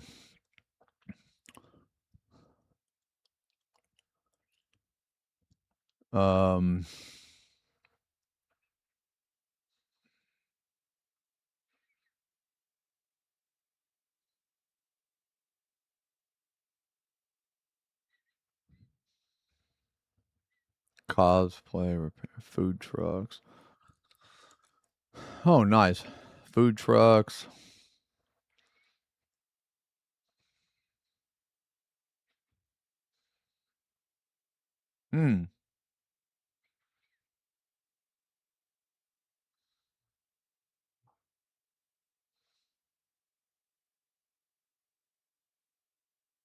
Major cities, parts of them, and turn into third world shitholes.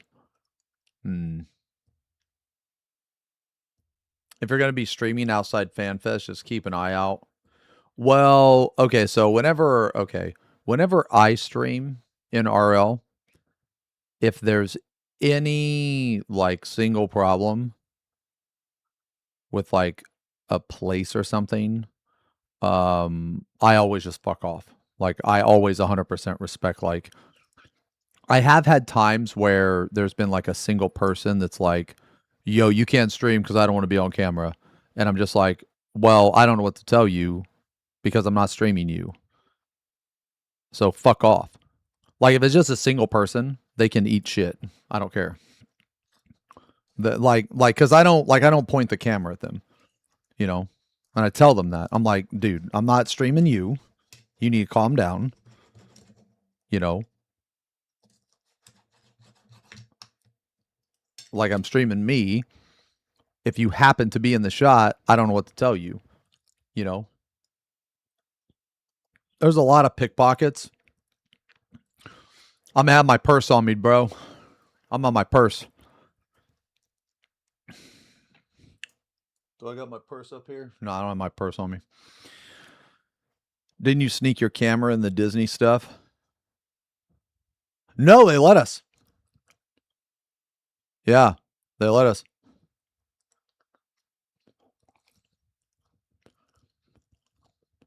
Yeah, I know. People are like, oh, I don't want to be recorded. And I'm just like, bro, you do understand that, like, every place fucking records. What are you talking about?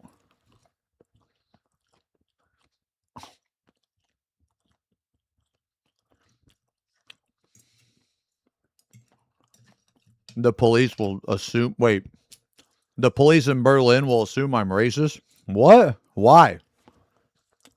What if I just say, like, cunt and retard? Won't they just be like, oh, okay, he's one of us. That's cool.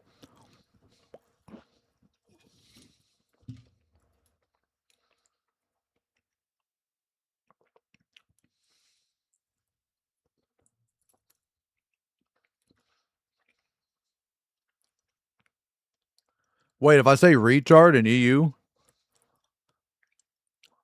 Wait, it's because I'm white?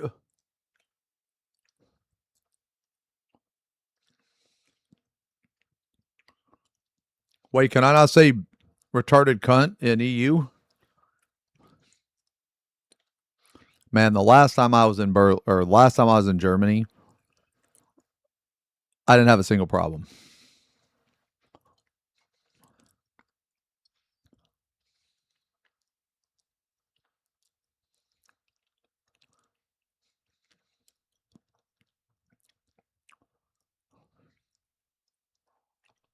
Okay.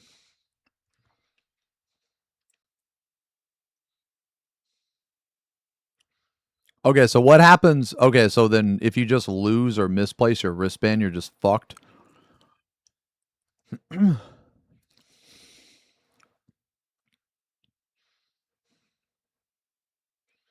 Hmm.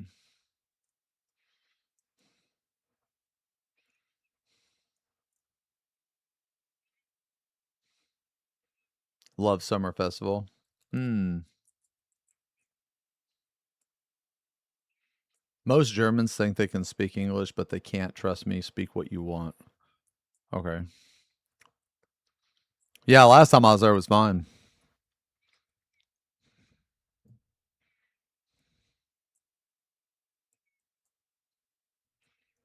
I mean, I'm just gonna like I'm not gonna like.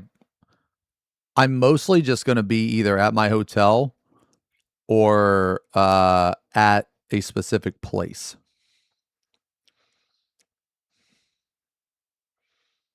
Like I'm gonna go to like a place of business. I'm not gonna be like out walking the streets very much.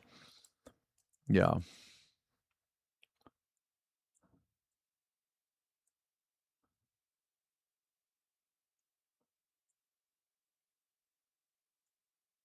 Yeah, yeah.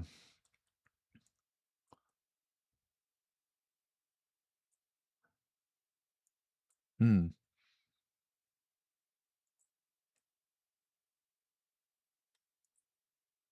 Yeah, I didn't hear about that. I don't know anything about that. Henry Novak. Oh no. Better not see you walk in the streets, Baldo. I'll give you the ass kicking you've been asking for your whole life. Lamau XDX. Okay, so anyway, we're gonna watch the spook now. All right. Okay. Wait, seems talking more about UK. I didn't know that UK. Wait, it's all EU. I thought it was all EU.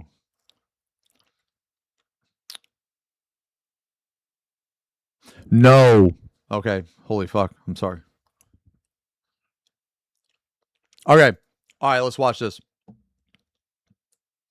Well, it don't even fucking matter because Ori's going to be my tour guide anyway. She fucking speaks German and like 3 other languages.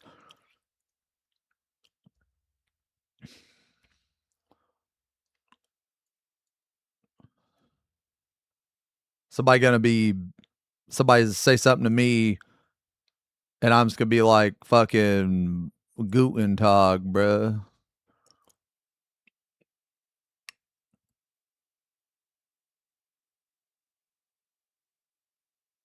Yeah. Okay. All right, you guys ready? All right, let's watch Spook. Yeah. All right, let's watch Spook. All right, we're going to watch this and then we're going to paint. This is how long? This is 24 minutes. All right. So 3:15, 3:30. So I'll have somewhere around 3.5 to 4 hours to paint. Oh no, bro. We'll get some of it done. Yeah, we'll get some of it done. All right. All right, let's go. In the following video, 2 sisters are alone at home, hiding inside a room when their house alarm starts to go off. I'm recording. Okay. Do you hear that? As it seems, someone had entered their home. Their security camera shows the front door open, suggesting that someone did in fact break inside. But what's strange about this is that when they replay the moment the door opens, no one is seen. It just seemingly opens up all on its own. Now at this moment, the 2 sisters didn't see how the door opened up. They just saw that the door was wide open, and it doesn't help that they just heard a police siren outside their house. But as if the situation couldn't escalate anymore, this happens. Oh, what is it?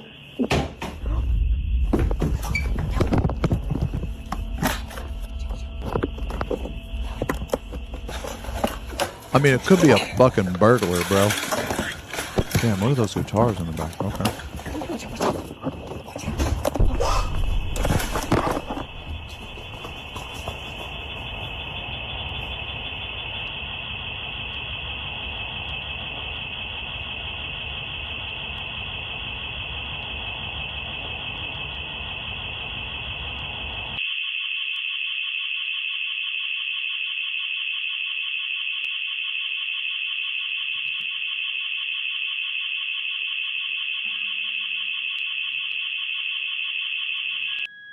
Clear.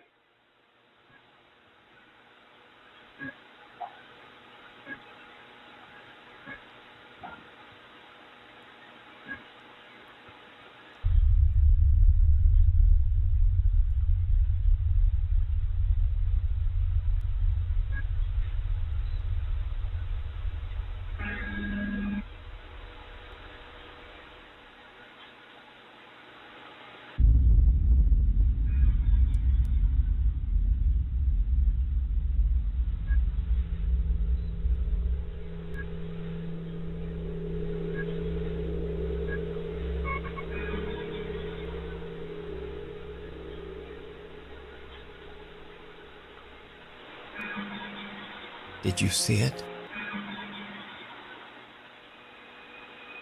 Yeah. That was a motherfucking Mexican gnome. No, I know a gnome when I see one.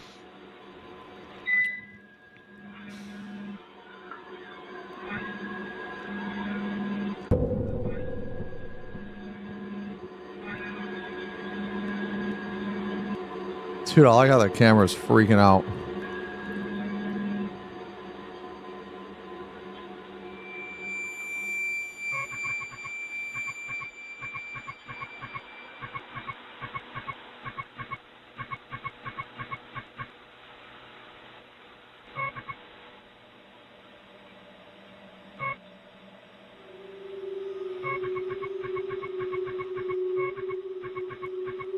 What the fuck is it doing?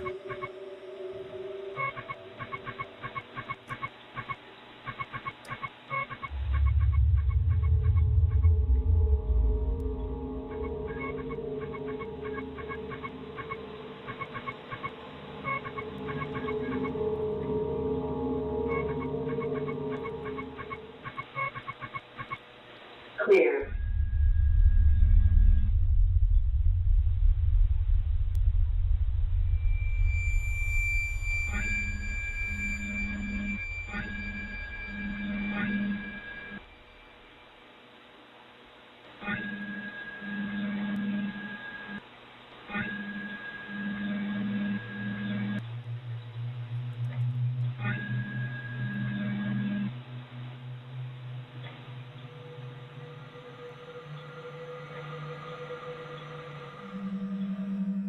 As it Okay, that seems, was decent. another That was presence had decent been inside footage. the home, Very though not the suspenseful. kind they were expecting. Both sisters initially thought a person had broken in, but upon watching the footage, they were expecting. Dude. As it seems, another presence had been inside the home, though not the kind. Okay, it looks like somebody is running with their chest all the way out and their head back like this.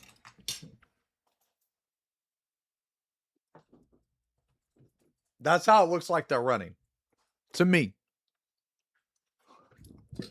And that's very typical of a Mexican gnome. Yeah. They were expecting. Both sisters initially thought a person had broken in, but upon watching the footage and seeing the small, shadowy figure dashing past the camera, they knew that this was something Yeah, that's what else. it looks like to me. Whatever this was doesn't appear to have 100%. any discernible features, and it doesn't help that it moves exceedingly fast before disappearing out of nowhere. The fact that it just moved so quickly, but then like the motion capture camera didn't see that shape, and like when it was Even the camera seems to have trouble identifying the figure. There's moments when it passes by and no visual tracker appears around it, but then strangely, at times, the green box appears in a dark room as though something was being detected. Never before has the camera done this until tonight when the door opened by itself. front door opening on its own. That's closed. We closed that door. And I mean, this house is like brand new. Like it's not old or like anything. Yeah. Considering that all this activity was preceded by the door opening, they believe something paranormal had forced its way in. The door opening you could explain by just having someone lay on the floor. Could it be that and something open the door, right? had opened the bedroom door at the beginning of this video? Or was it simply due to something else? After watching the footage, it's hard to say what exactly occurred. Just what exactly was the camera picking up that night? As always, let me know your thoughts on this one. But the shadowy apparition was good. That was good. On a Wednesday night, a team of paramedics arrive at a house to assist a man with severe schizophrenia. According to the man, he couldn't leave his room because someone was standing at his door. They're not gonna let me go past it. They're not gonna let me go past it. Somebody's there. We're right here. I'm telling you, somebody's at the door and they're not gonna let me go past it. They wearing? What are they wearing? They're wearing blue. But Good, someone's good. there and they're not gonna let me go past it. Someone's at the door. Oh shit! Whoa, whoa, whoa! Hold up, hold up! What the fuck? Okay. Someone's at the door. I need you to sit up, okay? Can you do that? You gotta listen. There's no need to apologize. Whatever makes you comfortable, okay? Thank We're you. here for you. Okay? Oh, what the? Right? Sorry. Is that okay? That it? I mean, honestly though, if the person really does have schizophrenia, man, and they're seeing shit, man, that's pretty sad. Because like, okay, like, I mean, you know, real talk. This motherfucker could be seeing something there. Now, is it there? No, but you know what I'm saying, man? If you're fucking crazy, you can't help you're crazy. You know what I mean?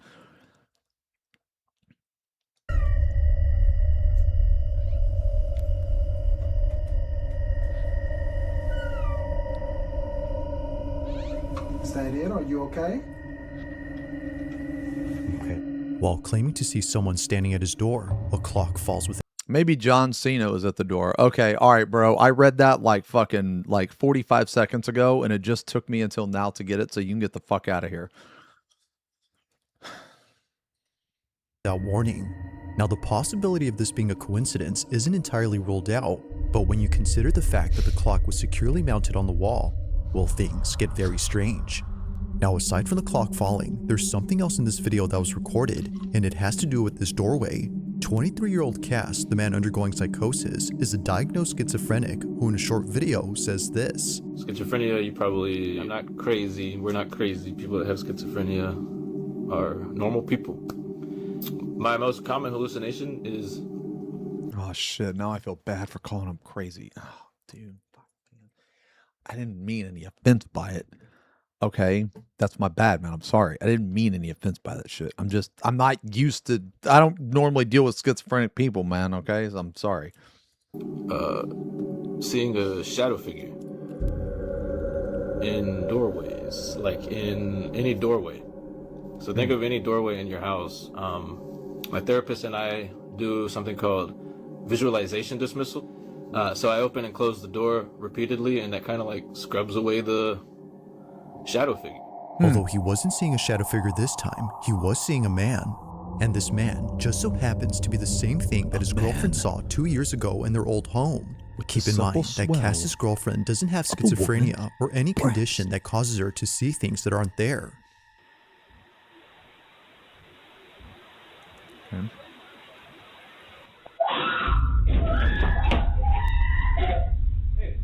What's wrong? What? What the fuck? What?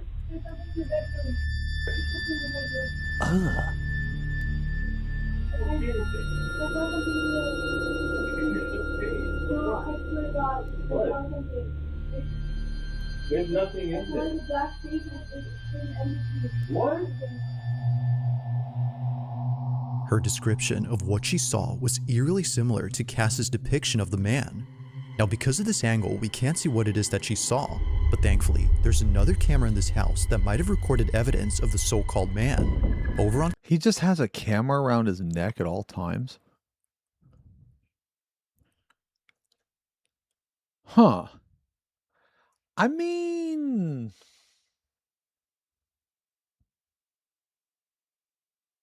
if you yeah, so I was about to say, right? Like maybe it's something like, okay. So maybe because he said he sees like a shadow figure like in the, in the doorway, right? So if he's seeing that, maybe it helps him if he takes a picture and then looks at the picture and it's probably not there in the picture. You know what I'm saying? Maybe it's something like that, I mean, I could see myself doing that. Cass's channel, you'll find many videos where he documents his schizophrenic episodes. Thanks to his GoPro, he can easily record moments of extreme psychosis by simply pressing a button. What I do is, if the hallucination's like really strong and I am not even like making sense out of reality, I use this and basically I point it at the door frame or whatever I'm seeing and look at the screen. And if what I'm seeing in the door frame isn't on the GoPro screen, yeah. Okay. Helps me calm down. I'm doing really bad right now. God, man. However, dude, can you imagine living like that? Dude, that's got to be so fucking hard, man. Sheesh.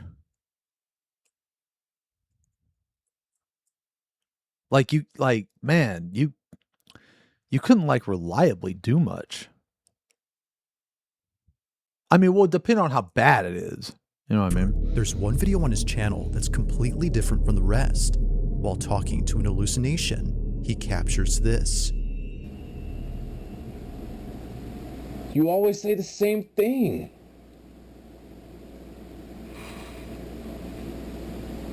No.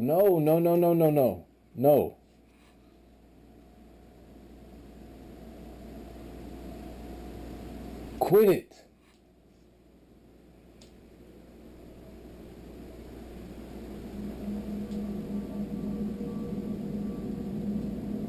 Stop bringing that up.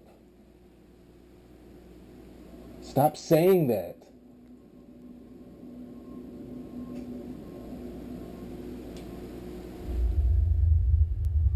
You always wait till now to say that. Whoa.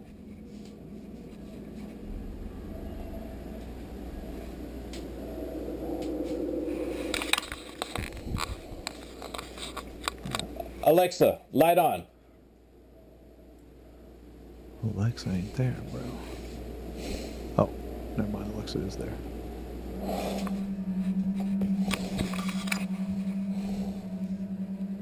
Dude, what rotten luck. You have schizophrenic episodes, and on top of that, you're being haunted by a fucking ghost. Jesus fucking Christ, man. Yo, there needs to be some type of rule or some shit, man. There needs to be some type of, like, ground rule in the fucking paranormal category, man. You can't be fucking with people with mental disabilities, bro. That's a step too far. Like, the motherfucker's already seeing shit. He don't need to see no ghost, too. You know what I'm saying, man?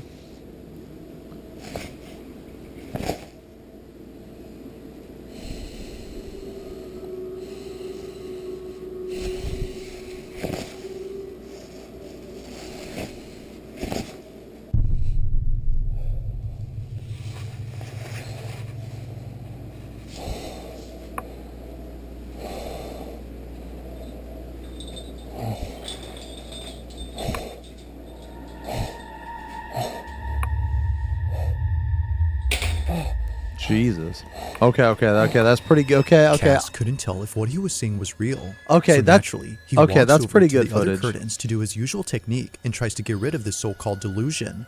That's pretty good Apparently, footage. He wasn't just seeing the curtain moving, But a figure if it's standing faked, I behind think him. I know how they did it. But it's pretty good footage, though. In a panic frenzy, he opens and closes the drape as an attempt That's to gotta be scrub away the fucked figure. up, man. But while doing so, the curtain moves again.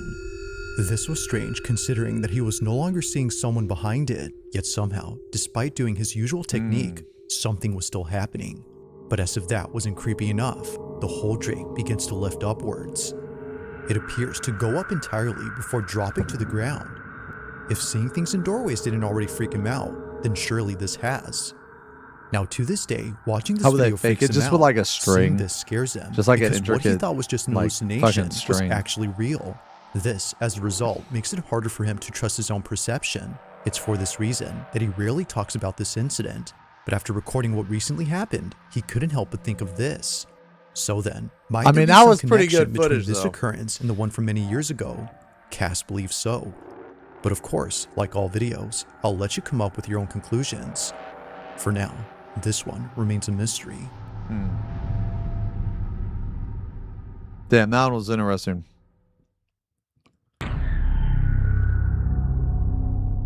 Now this next video was submitted to me by Sam J, who's part of the yearbook team at her high school. One afternoon, while a group of senior students were rehearsing for a graduate ceremony that took place last spring, a camera inside the auditorium recorded something Dude, who the that fuck? left What all kind of students, school has including yellow? staff, terrified. Is a yellow theme? What is this, like the Gordon Fisherman School? Diploma from me. It was during a speech rehearsal by the school principal that this was caught. Take a look. That's okay. We don't want any broken ankles tonight before graduation. So then we're going to talk about individual accomplishments a little bit, and we'll move you off to the side before other stuff starts. That was odd.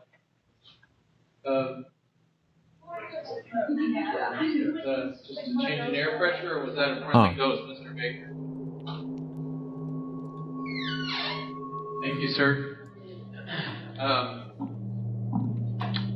And then, let's see, then we'll talk about STEM. The principal carries on, paying little attention to what just happened. I mean, As it he could have claims, just been this somebody could have else. been due to Yeah, blood I mean, it pressure. could have just been somebody But outside, despite man. thinking this, it would be what Yeah, happens that's easy. next that Yeah. completely changes his mind. While instructing students on how to move on stage, this is captured. Okay. Programs and how we're trying to grow those, and also maybe a little bit about growing the sports programs as well. And then we'll talk about your individual achievements, and how you guys have really taken leadership. Everybody to give us their science. There it goes again. One of those for like We must have an open door somewhere else in the building, blowing that open. Bro.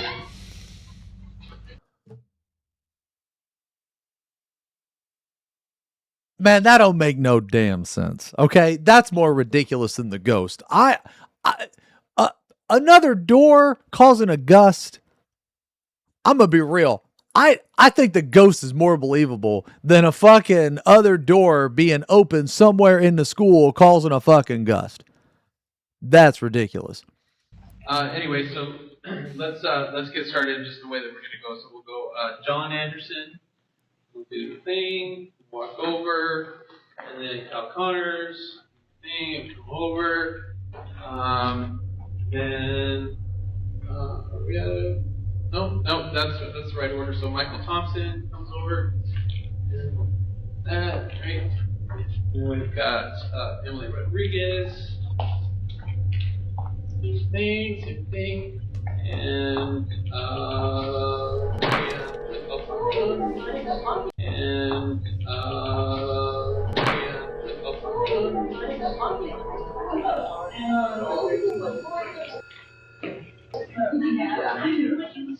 just fly away.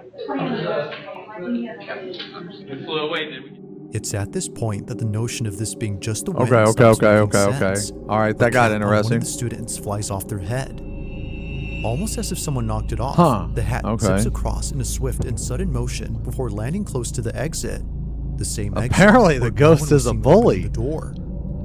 Even the principal, who initially thought it was nothing, couldn't make sense The of ghost this. said, "Fuck According to outta Sam J, here, the fuck yearbook ass member who sent me this cuz." clip, he was just as baffled as everyone else. A string. Now, after this I happened, don't know, they proceeded to finish man. up the rehearsal before leaving an hour later. The next day, Sam takes a video of the exit door and shows that they're not automatic. I mean, this is If pretty they good were, footage. then this definitely would have explained the doors opening. But given that they're not, and considering the cap incident, perhaps what occurred here was caused by something unexplainable. If true, then students might not be as sad to leave the school on graduation day. You think it's a given hoax? that it might be haunted. Now that's creepy. I don't know. Footage was pretty good. Did the ghost graduate too? I don't know. Maybe he was On dead. December 27 of 2025, a strange video was posted by a veterinary hospital in Madison, Alabama, where apparently something happened that caused all employees to stop in their tracks.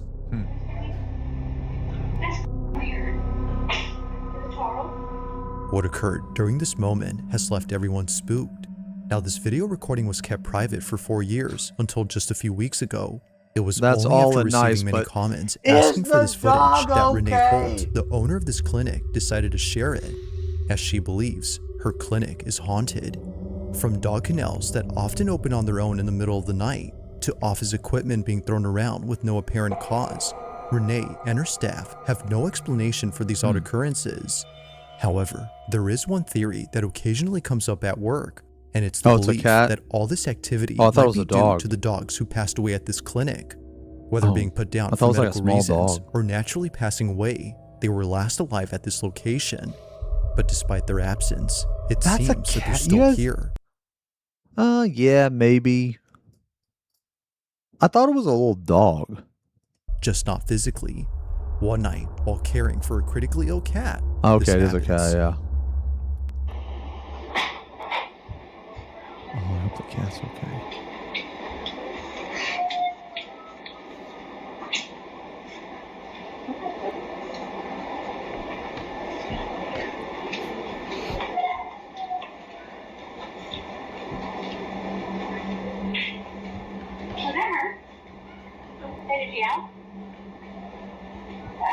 That's weird. Where is that coming from? A dog is heard crying somewhere in this clinic, but that's odd because there shouldn't be a dog here at this time. The only other dog inside this clinic is the one in this office. However, they don't howl or make any noise throughout the footage. Where is that coming from? It's all something's coming from. Okay, so you still want to do banana bags, 15 mils an hour, head of starch, 4 mils an hour. Over this way. Alright. Medications, veterinizol, 15 mil BID, No. Man, you know what?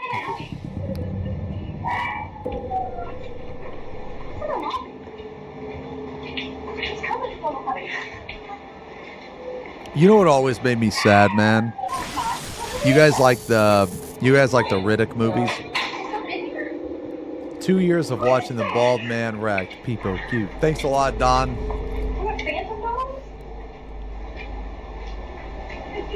Thanks a lot, Don. 2 years. New sub badge. Excellent resub. I didn't hear anything. You're not hearing that. Three of us heard it. I didn't hear it. No. You heard it, right? I heard it. It's like it was in that room or something. Like it's like it was like Yeah. We're gonna play that back.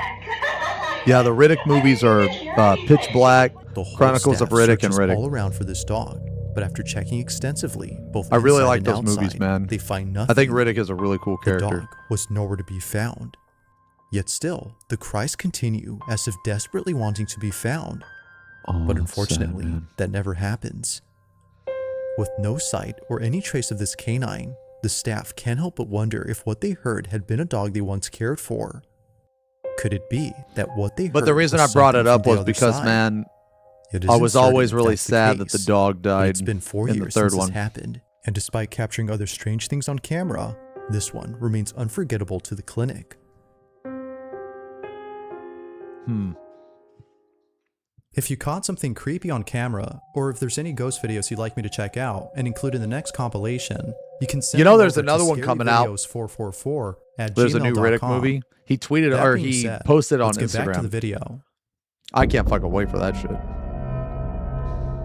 On the night of December 21st, 2025, car enthusiast Tad Gavin was driving down an empty access road in a business park that had closed for the night. He was looking for a spot somewhere in this vast, empty office park for the purpose of taking videos of his car and posting them on his page. No one is ever around this area past operating hours, which can seem a bit creepy, but here, he can rev his engine as loud as he wants without being berated by a neighbor. You're gonna wake up with the police standing over you. Gotcha. Neighbors would often approach Gavin just to scold him, but even after driving elsewhere to avoid problems, he continues to be a... He should have, whatever like neighbors were scolding him, dude, he should have revved his engine and be like, what? I can't hear you. What? Huh? Huh? Are you talking? I don't know. I can't see you either because my fucking eyes are closed. What? I'm just going to try void now. Approached. That's what he not should by have done. neighbor, but by something else. What the freak? What the freak was that? Oh my god! According to Gavin, he was driving inside a business park located in St. Petersburg, Florida, which is close to where he lives, when he caught sight of a tall figure heading towards his vehicle. The following is his footage from both his dash cam and interior cam. Take a look.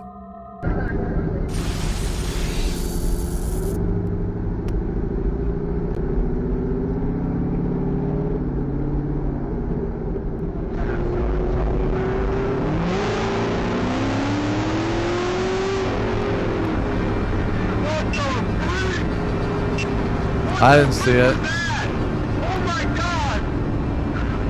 What the freak was that?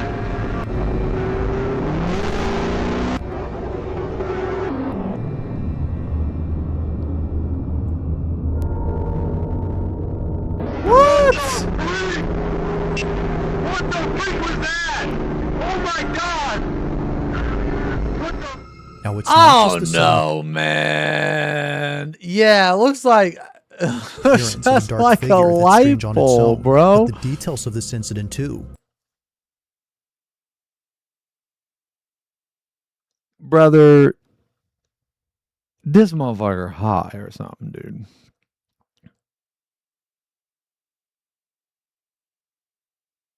Most of which don't make any sense. For one, why would there be anyone out here at night dressed in all black? If their intention was to stay hidden, then sure, that would make sense. But if hiding was the goal, then why even approach the vehicle and reveal itself?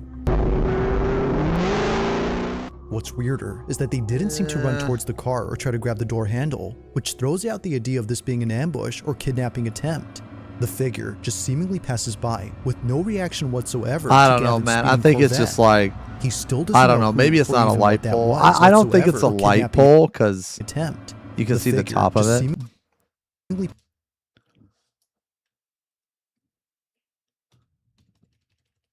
See, look, you can see the top of it. So I don't think it's a light pole. I just, like, look, you can even kind of see through it right here. I don't know, man. Dude, this is really bad. By with no reaction whatsoever to Gavin's speeding Corvette.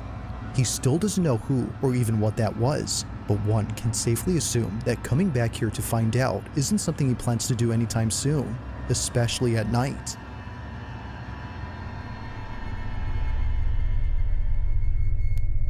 Oh no, Thanks man. for watching, and I hope you enjoyed. Excellent video, also, bub. if you haven't already done so, please subscribe and make sure to Excellent hit the video. bell icon so you don't miss any uploads Love, in the future. Also be sure to check out the official TikTok account for this channel. That being said, until next time. Okay. All right, dudes, we're going to paint now. Painting. We're going to paint. Okay. Let me close this out. Okay.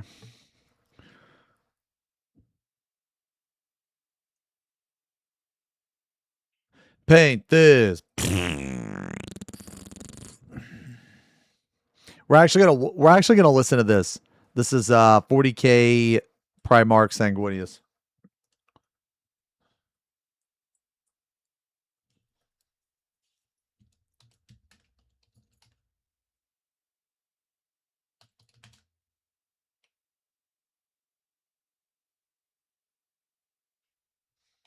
How the fuck you spell it? Oh, I did spell it right. Oh, okay. I guess it's not an official word or anything.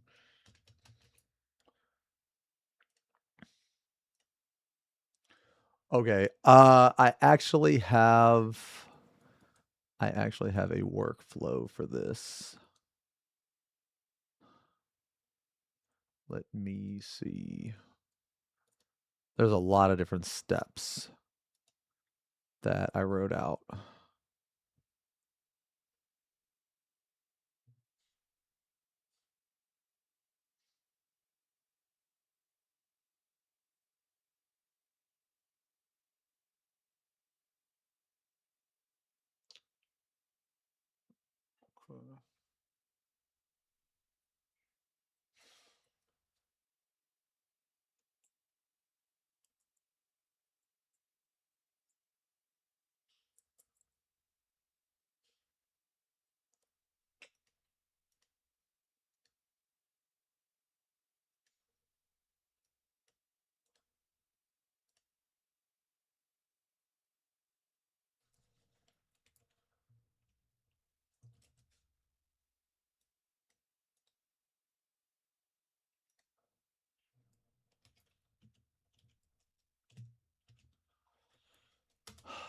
Okay.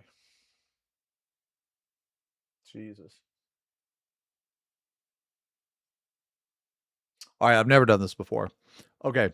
All right. I need to set up my shit in the meantime though.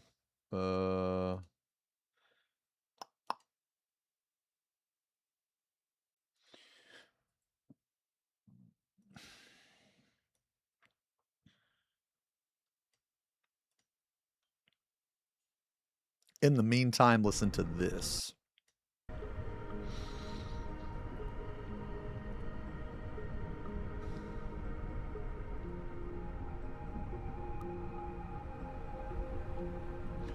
Positive vibes not required. All right. All right. Give me a minute, guys. Let me set up my shit, and then we'll start this shit.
Okay. Let's get ready.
Okay. Guys ready to chill?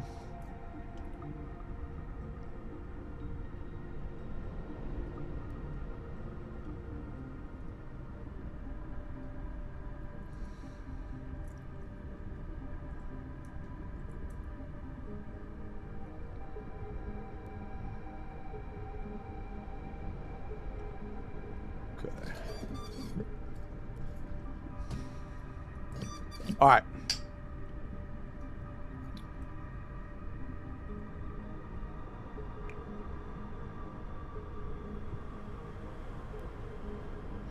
Yeah, we're gonna do some cake painting.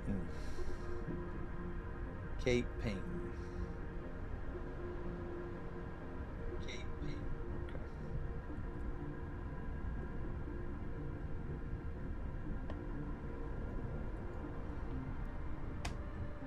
All right.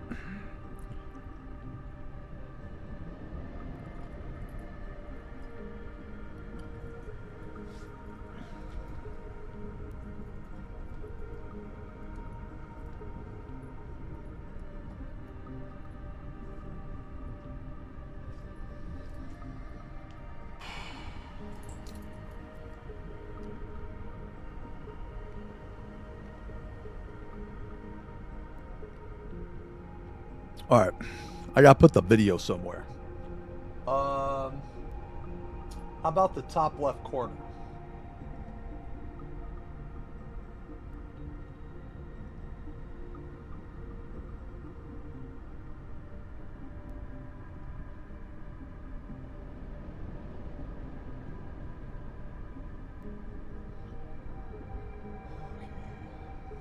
So, let me fuck with this just for a second.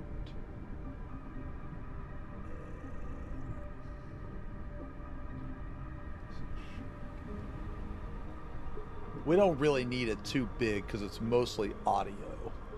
I mean, there are a couple visuals, I'm pretty sure, but for the most part, man, it's mostly just audio. So.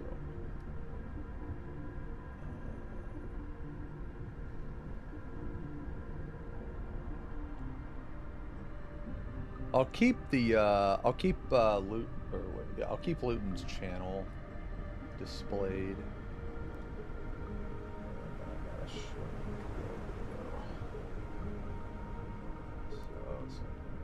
Here.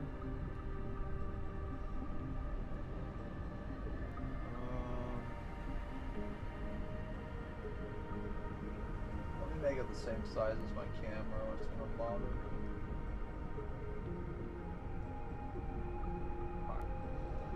Okay. So,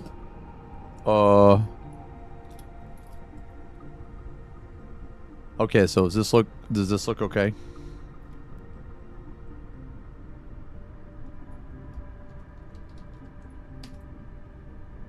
There are some visuals,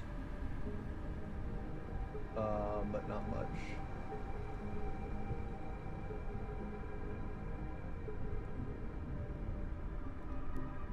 Okay. Post this on YouTube as well.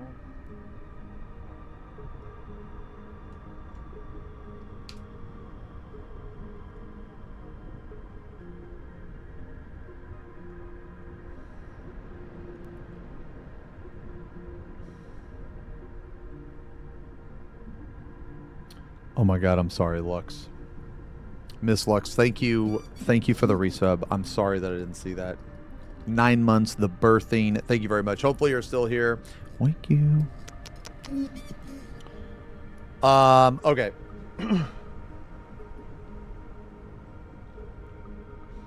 Are you serious? Come on. Bro. Okay.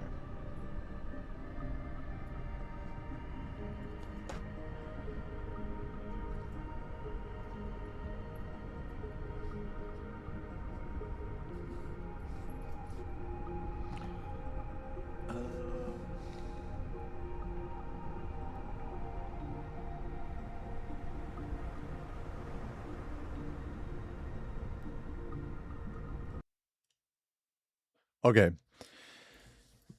So, before we get started, let me tell you what we're painting. Let me show you what we're painting. So I use a wet palette. This is just for anybody interested. I use a wet palette.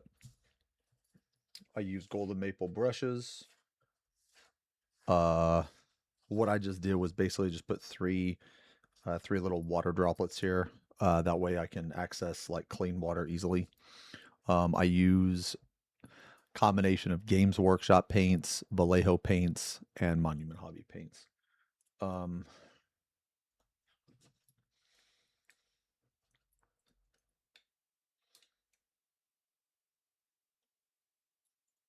been painting for almost 2 years. These are the brushes I use. Golden maple. Very good brushes. They are, in my opinion, bis. Okay. I don't know why my camera is doing this. Faulty cord or something. I don't know, man. Okay.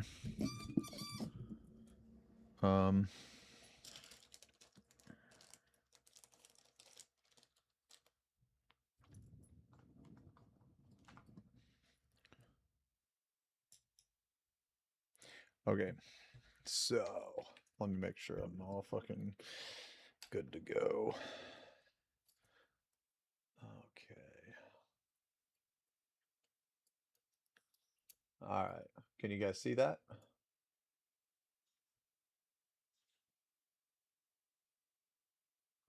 All right, let me make sure this is where I want to be painting at.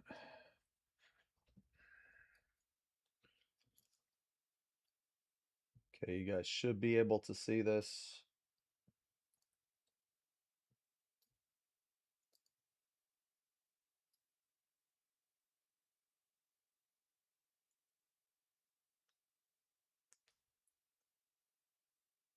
All right.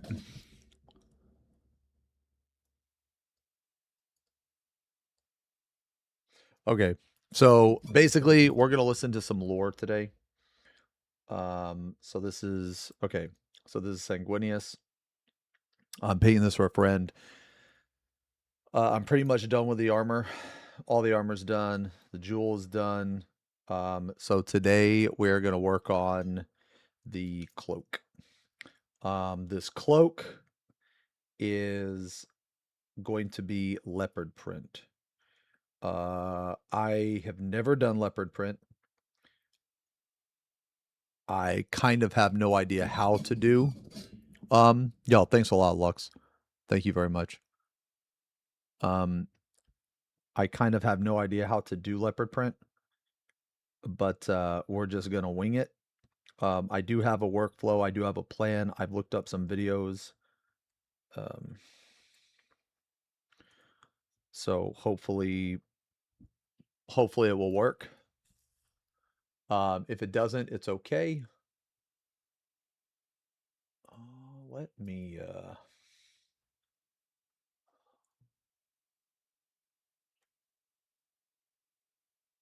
see something.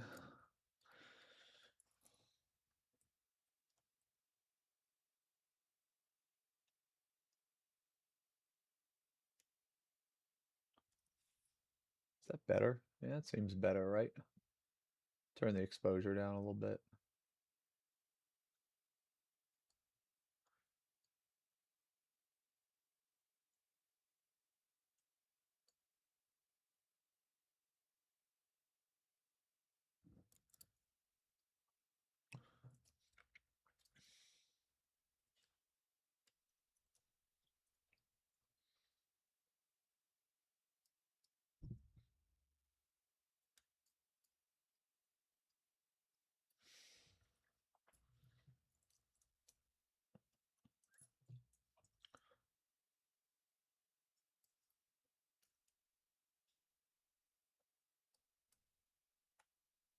Okay.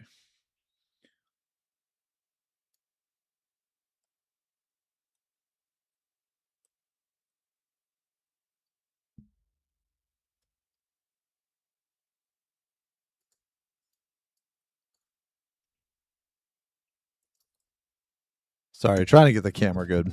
All right. Okay.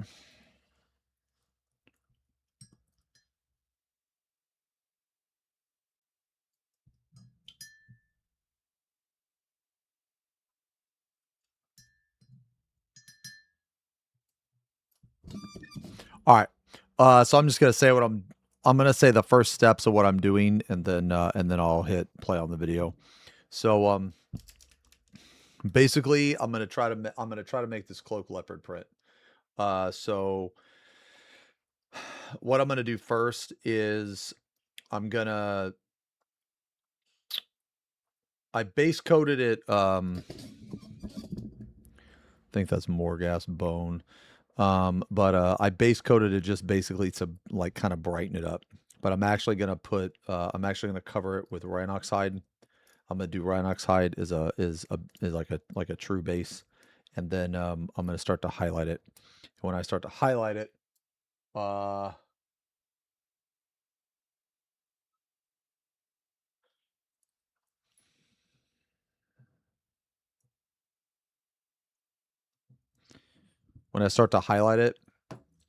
I'm going to use Doombull Brown, or, well, I guess not highlight at this point, but it's going to be layer. I'm going to put the first layer as Doombull, and then the second layer is going to be Mornfang. So color progression should look like that. I'm going to try this. Hopefully it'll work. If it doesn't, we'll figure it out. Anyway, okay. So those are the first three things I'm going to do.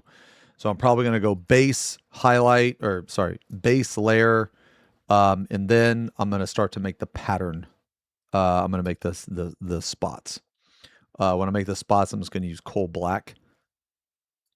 And then after that, I'm going to do another layer of Mornfang brown. So those are the first those are the first 4 steps. Anyway, all right, let's start the video.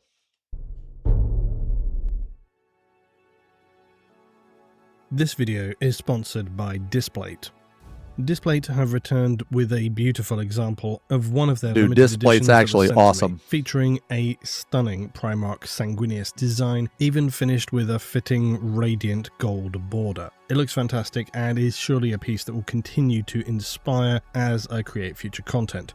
This Sanguinius design is unfortunately sold out at the current time, but it may well return as a regular print in the future. Displate carry a massive catalogue of official artwork, including Warhammer, Elden Ring, Star Wars, The Witcher, Destiny, and many others. They also host artists with their own designs. Any limited piece will be individually numbered, signed, a certificate of authenticity, and premium packaging. And when I first had the opportunity to test out Displate, that mounting system was something of a question mark for me. However, now 10 months down the line, I've had no issues, no prints detaching in the night, and that's with me changing them over as and when I feel like it. So if you want fast mounting with no drilling or later holes to fill in, it's a great system. You just apply the pad and magnet, snap the plate on, you're done. Plus, the magnetic mounts enable you to swap designs from your collection easily. Displate prints are available in standard finishes like matte or One of my favorite video of Luton's borders as a design choice. Is actually the video. These aren't physical frames; they're part of the artwork itself, where and he can talks trim about a few the worst millimeters jobs off the actual in 40K, artwork, which it's itself like must be then scaled to 40K accommodate that version border. of micro. However, for certain images, the and it cropped is style fucking can work. horrible. I have a couple in this Like, style with the my own video is great, displays. but I mean the jobs he Their talks about are textured just designs horrible. feature a raised contour style which catches the light and yes, the texture of the print. Originally, I wasn't sure if I would enjoy this at first, but actually the effect is more subtle and surprisingly satisfying in person to look at. Having owned Displate prints for the best part of a year now, I have to say they're definitely a product I would gladly recommend. In fact, so much so that I decided to add in another one of my favourite pieces of artwork, the Emperor's Golden Throne on Terra, which will be arriving with me very soon. I'll probably post images of it in a community post for the channel when it arrives, as I'm sure this is going to be an amazing piece for my home 40k studio. Plus, if you're ever stuck for a last minute gift, display orders usually arrive within 5 or so days. So check out Displate today. You will be supporting myself and the channel, and it's a product I gladly recommend with many artworks in my own home. I also recommend Displate too. Displate's fucking awesome. Oh, real quick, I want to talk about something. These pots are horrible.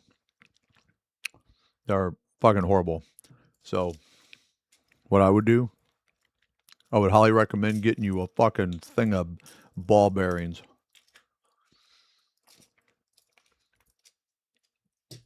Put one of these motherfuckers in there.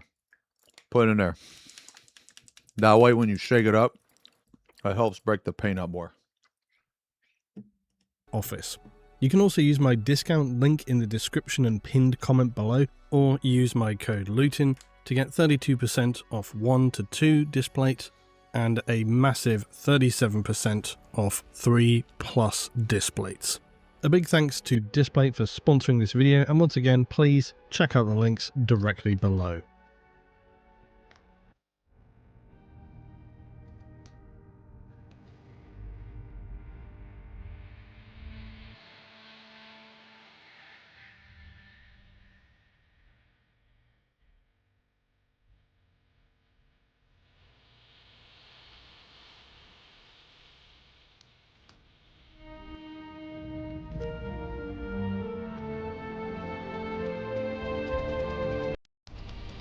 I'm reading chat.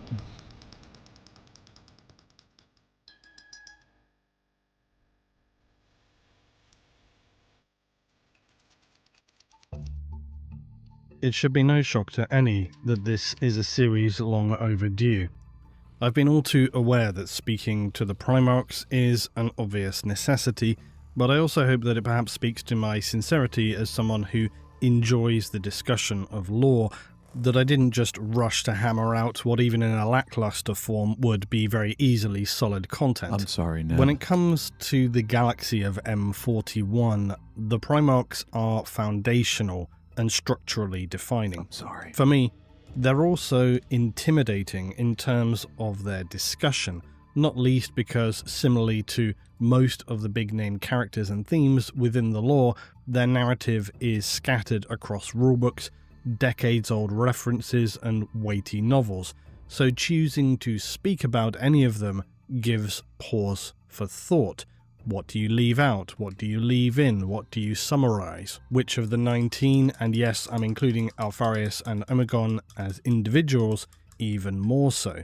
Not to mention the eye-watering prospect of the need to reread heresy novels that you last looked at well over 10 years ago, which is what I had to do. Sanguinius has always been also a figure of obviously supreme tragedy, and while it may to some not land with necessarily the same gravitas that it did in the years of old, for myself, and I'm sure many of you, Mike McVeigh's diorama of the final battle between Horus and the Emperor resonated very deeply when it was first presented, and continued to do so over the years. And this was because it featured, of course, the shattered remnants of the great Angel Primarch, brutally slaughtered upon the vengeful spirit, before, of course, the ultimate battle for humanity and the galaxy would take place. In the decades since, each Primarch has been revealed through differing perspectives and stratified details. Some have novels which address their very specific origins, others, like Sanguinius, skirt around that or just cover it in brief. And that's likely because while it's necessary to be spoken to, it doesn't necessarily define them. Whereas for those like Lorgar or Angron, the events that took place prior to their rediscovery with the Emperor were so formative that it would define very much of their outlook, ideology, and character thereafter, their very decisions. So I think I will simply end this introduction by answering a common burning question among those who may not have read through the Heresy or other adjacent material. That being, which novels or material speak most to the Primarch of the 9th Legion? Interestingly for Sanguinius, his appearances are relatively scant. Even in Fear to Tread, the 21st Heresy novel in the series, and was for the longest time the single most significant in how it documents the Blood Angels and speaks to their Primarch, it's hardly focused entirely around Sanguinius and the exploration of his character. That is limited to moments. Although as the narrative goes, it does build a solid picture also of the Legion and Sanguinius through his orders, expectations, and actions in one of their most notable campaigns. Other than this, the other descriptions were perhaps in the Codex books or the so-called Heresy Black books, which are the vast tomes of lore largely penned by the legendary lore writer Alan Bligh.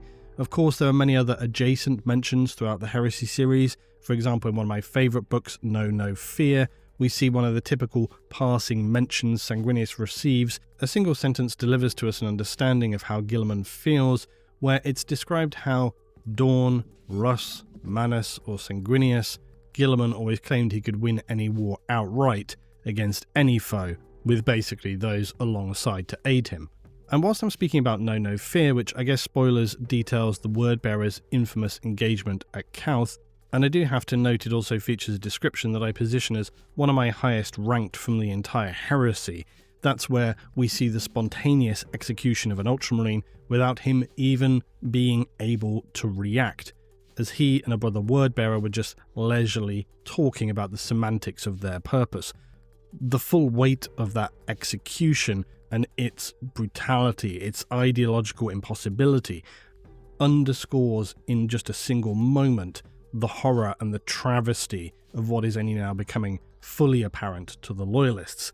And honestly, that moment and the descriptions which run up to it are so significant, I really need to get that, frame it, and put it on my office wall, because it really, if you read the sentence, it really has so much weight. Anyway, my point being, that's just a passing reference, but sometimes passing small references like Guilliman referring to Sanguinius, it speaks volumes to the character of others. And this feeds into the greater understanding that helps us to frame portrayals in longer, more detailed novels. And I mention this only to help clarify why having a greater picture of the lore is always important when reading about pivotal figures, as I often refer to the fact that the lore of 40k never comes from a singular source that is just irrefutable. It's delivered second or third hand. It's from those with questionable bias or just entirely unreliable.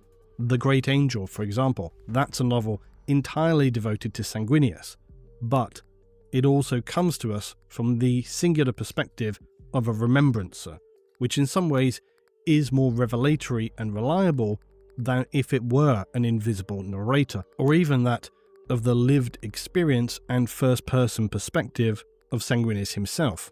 But at the same time, and for as reliable and honest as many remembrancers and their records are, you're still seeing things through somebody else's eyes and interpretations. And even in that novel, the remembrancer himself questions his own perspective and his own accuracy. In terms of other descriptions, obviously really then you get into the Siege of Terror, Echoes of Eternity, The End and the Death. We'll come to those things later on. So as is ever true within the galaxy of M41, we're left to interpret, to read between the lines more than we might otherwise wish to construct some literal absolutist analysis. But this, of course, is entirely the point. The scattering of the Primarchs is undoubtedly a subject that I will mention many times throughout this slow-to-unfold series. For anyone who is unaware, before the Great Crusade even began, the Primarchs created by the Emperor would be scattered across the galaxy through a warp vortex. Now, the exact cause of this for the longest time remained something of speculation and debate, and even now, while we know many elements involved, the ultimate defined design of what occurred is, in my opinion, still clouded. How so? Well, far be it from me to go on a tangent so early, but there is this figure known as Erda. She was a perpetual and very powerful psyker. She was active prior to the Crusade and unification, but whose origin and history otherwise remains largely unknown. She was revealed during the Siege of Terra series, and also that she was the mother to the Primarchs. But as did many of the Perpetuals, she significantly disagreed with the Emperor's plans once it became clear how he intended to use those superhuman beings he was creating, which personally I find to be a little brow-furrowing, because really, you didn't guess what the extremely powerful, weaponized genetic monstrosities were going to be used for? It feels like you probably should have paid a little more attention to human history across the past, 20,000 years as a perpetual, because it gives the same vibes of scientists nonchalantly Perpetuals are ultra beings that can come back, right? For a That's what you Bond guys said? supervillain to deploy, aka Moonraker, and just abruptly wondering, you know what, Jenkins, what do you think he needs this 99% deadly virus for? Ah well, I'm sure it won't be anything too appalling or involve the death of millions, so best stick to our work. Yeah. Now sure, maybe I'm being too cynical, because the Emperor is very well known for being entirely benevolent, but let's imagine you were planning to live on Kerr in Monarchia, then you probably should have figured this out before the project was 99% complete. For Erda, it seems that only when the writing was on the wall did she apparently use her own power to scatter them, which is still pretty vague, but in the chaotic timeline of the Crusade and the Heresy, makes sense of a sort. Another factor relating to this, unfortunately, is time.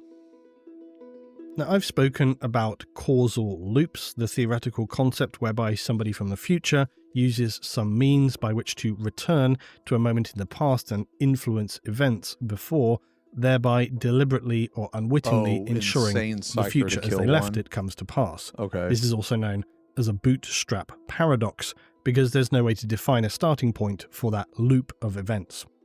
The event in question involved the word-bearer Argol Tal, who, at the behest of a demon Ingathel, destroyed the Gellerfield, protecting the Primarchs, thereby enabling their scattering into the warp. There also remains speculation that some of the Primarchs could have been contaminated during this period of exposure to the warp, and that's certainly plausible if not even confirmed, but it is effectively entirely still unproven. But all of which adds to the ongoing musings about time in 40k being linear or not, or if it exists as being both linear and eternal in some bizarre duality with the warp versus reality, which whilst very confusing seems to be superficially the case.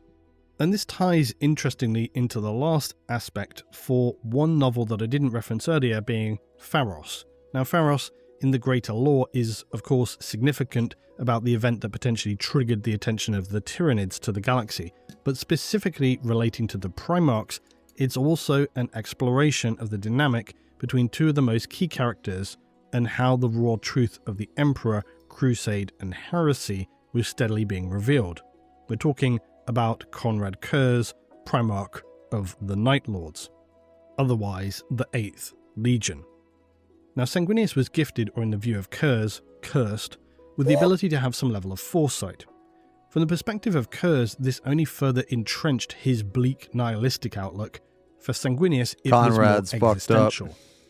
In Pharos, Kurz has been lying in the shadows of the world, which adds weight to his bleak realist perspective that even here, amid Gilliman's grand domain of prosperity, hope and charity, there are still these dark, forgotten corners where nobody cares to tread.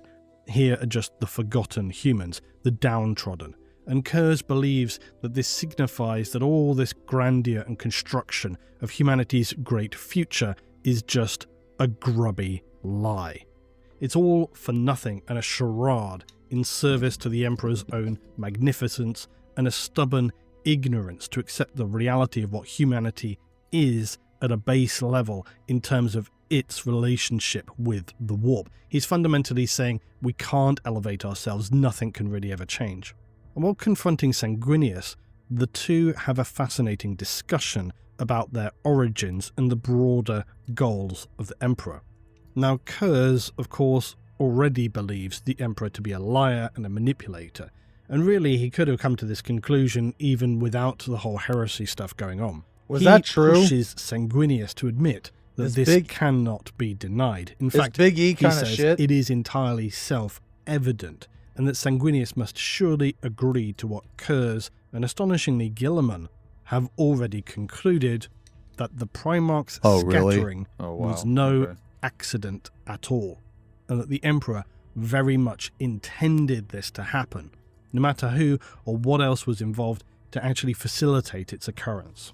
Because the most simple answer would have been that the Emperor saw what was going to happen and just thought, yeah, that's fine. Or of course, maybe he saw that it was necessary in order to fulfill other events. Regardless though, Kurz presents the most blunt and visible rationalization for this, that being the impossibility of the coincidental scenario whereby every Primarch just happened to land on a world that further then embellished or intensified their specific existing traits, which I think has always been a very obvious point to signify that the scattering was orchestrated. I'm sure that you've seen and thought about this and concluded the same for yourselves, because how would it have been, for example, if Guilliman had ended up on Barbarous, or Dawn Prospero, or Angron to Macragge, and so on? It just makes no sense. It's not to say that they wouldn't have survived or emerged somewhat representative of the characters we know them to be, but they certainly wouldn't have been so accelerated and amplified regarding their most powerful attributes that are gifted to them. They would have been probably more rounded and whole, and therefore likely the heresy or aspects of it would have been less intense or not happened at all. And also, given the pace to which the Emperor wished to carry out the crusade, you could consider this was entirely I do know of the purpose Thunder Warriors. the scattering. It gives a good reason to push out there to find them, not to mention other more That was like subtle the Emperor's influences, first, like a sense of gratitude crew, right? and devotion in being rediscovered, instead of abandoned to isolation. It's also very motivational for the Space Marines to find their Primarch.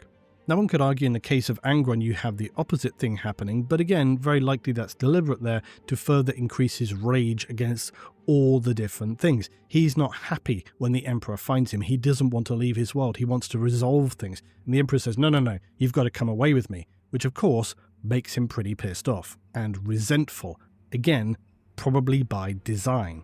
So Kurz, in his more realist view, had concluded quite reasonably that based upon this and everything else they know, that the Emperor is a twisted, cruel figure who has engineered every single aspect and they were the event very for first them Space Marines, from the right? very beginning, The Thunder Warriors. which then just feeds into Kurz's view that the most important events in the galaxy are largely set and cannot be readily resisted or changed, that they are just pieces in a puzzle, which, as you know, kind of feeds into my view about eternalist time and sort of the situation within the galaxy regarding that. Sanguinius, of course, struggles with this because he doesn't want to believe it, but both Kurz and he share those future visions which show them slivers of detail which point toward these bleak future events which await, not the glorious one which is promised, and so it somewhat fulfills and actually confirms what Kurz is talking about, and Sanguinius doesn't want to hear it. But two of my favourite lines from their interaction are where Sanguinius throws at Kurz a statement in relation to his legion saying, "The faults of your sons are the faults of the father," talking about the Night Lords, to which Kurz retorts, "Oh, how very apt." Now he goes on to state that his children are not like those of Sanguinius, but I always like to imagine that he's actually, given the conversation they just shared about the Emperor, that he's mocking Sanguinius for stumbling over these words, and in that statement, unwittingly confirming everything that Kurz has been trying to convince Sanguinius of, that the Emperor is flawed and his plans and actions abhorrent, that the faults of the sons are the faults of the father, that the events of the heresy can be attributed squarely to him and no other, which I would personally tend to agree with.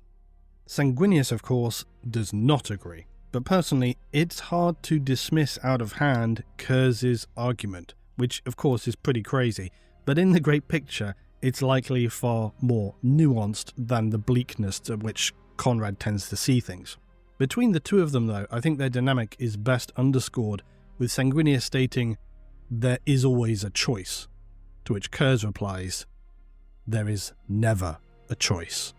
Anyway, that was a lot of chatting before we even get to Sanguinius, but it felt relevant to me, and I think it underscores the fact that the scattering was not necessarily as random or even unfortunate as it may have appeared to be. In fact, there is a very high probability that this was part of the Emperor's engineered plan to ensure some number of the Primarchs would enact a civil war, fulfilling either part of his plan or an unchangeable node of fate. And either way, now I've talked about all this, I won't have to again. Regardless of the why, though, the scattering happened, and thus Sanguinius arrived upon the moon Baal Secundus. It was a desolate world, not lush or verdant or bejeweled. It was an inhospitable, poisonous wasteland. Still, in the grand scheme of the worlds the Primarchs found themselves upon, it definitely could have been worse. Baal and its 2 moons were destroyed long ago in some undocumented apocalypse which saw both atomic and viral war unleashed. And as extreme as this may sound, planets colonized by humanity which saw such an end are in fact typical of the harrowing destruction seen during the Age of Strife. In this age, colonized worlds simply imploded due to resource limitations and damage caused by the prior war with the Men of Iron and their own isolation. Often, all that was left were remnants of humankind that had come before, warmongering lords thirsting for power, or nomadic tribes, cyber-barbarians desperate for control over dwindling resources. So the world upon which the infant scattered from terror found itself upon was desolate, its air thin and irradiated, its surface twisted and malformed by centuries of fallout storms. Of the groups that survived in the form of scarred human relics, they were little more than nomadic tribes who endured a precarious life of little more than scavenging and sheltering in cave systems. Unable to escape the contamination, their bodies and those of previous generations had become significantly genetically damaged, which led to them having mutated and deformed physical states. They held no records of what had come before, they barely had anything which constituted a civilization. They were only able to chronicle something of the events which passed through oral storytelling. In time, this would become a characteristic to which the Blood Angels themselves were known for.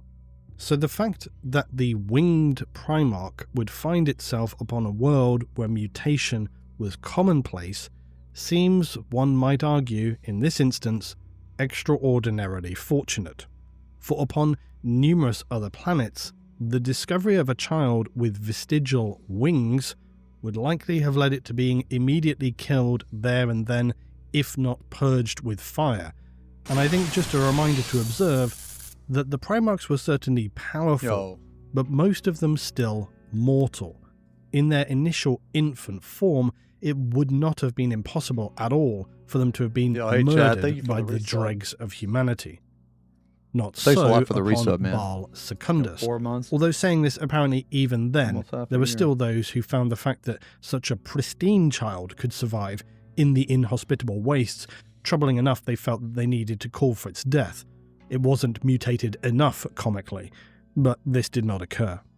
The Baalite tribes would recount the tale of how he came to be among them over many centuries, so much so that it would be ingrained into their collective cultural memory. All the Primarchs grew and advanced at a staggeringly inhuman rate, so that within only weeks the child upon Baal was readily walking, even escaping from his tribal wardens.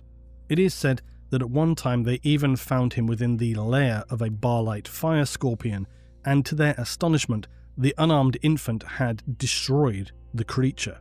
This was despite being stung by its extremely poisonous venom several times, enough that it should have killed any ordinary man. So Sanguinius grew to where his wings were of pure white and an impressive span, unlike those of the tribe he had been adopted into.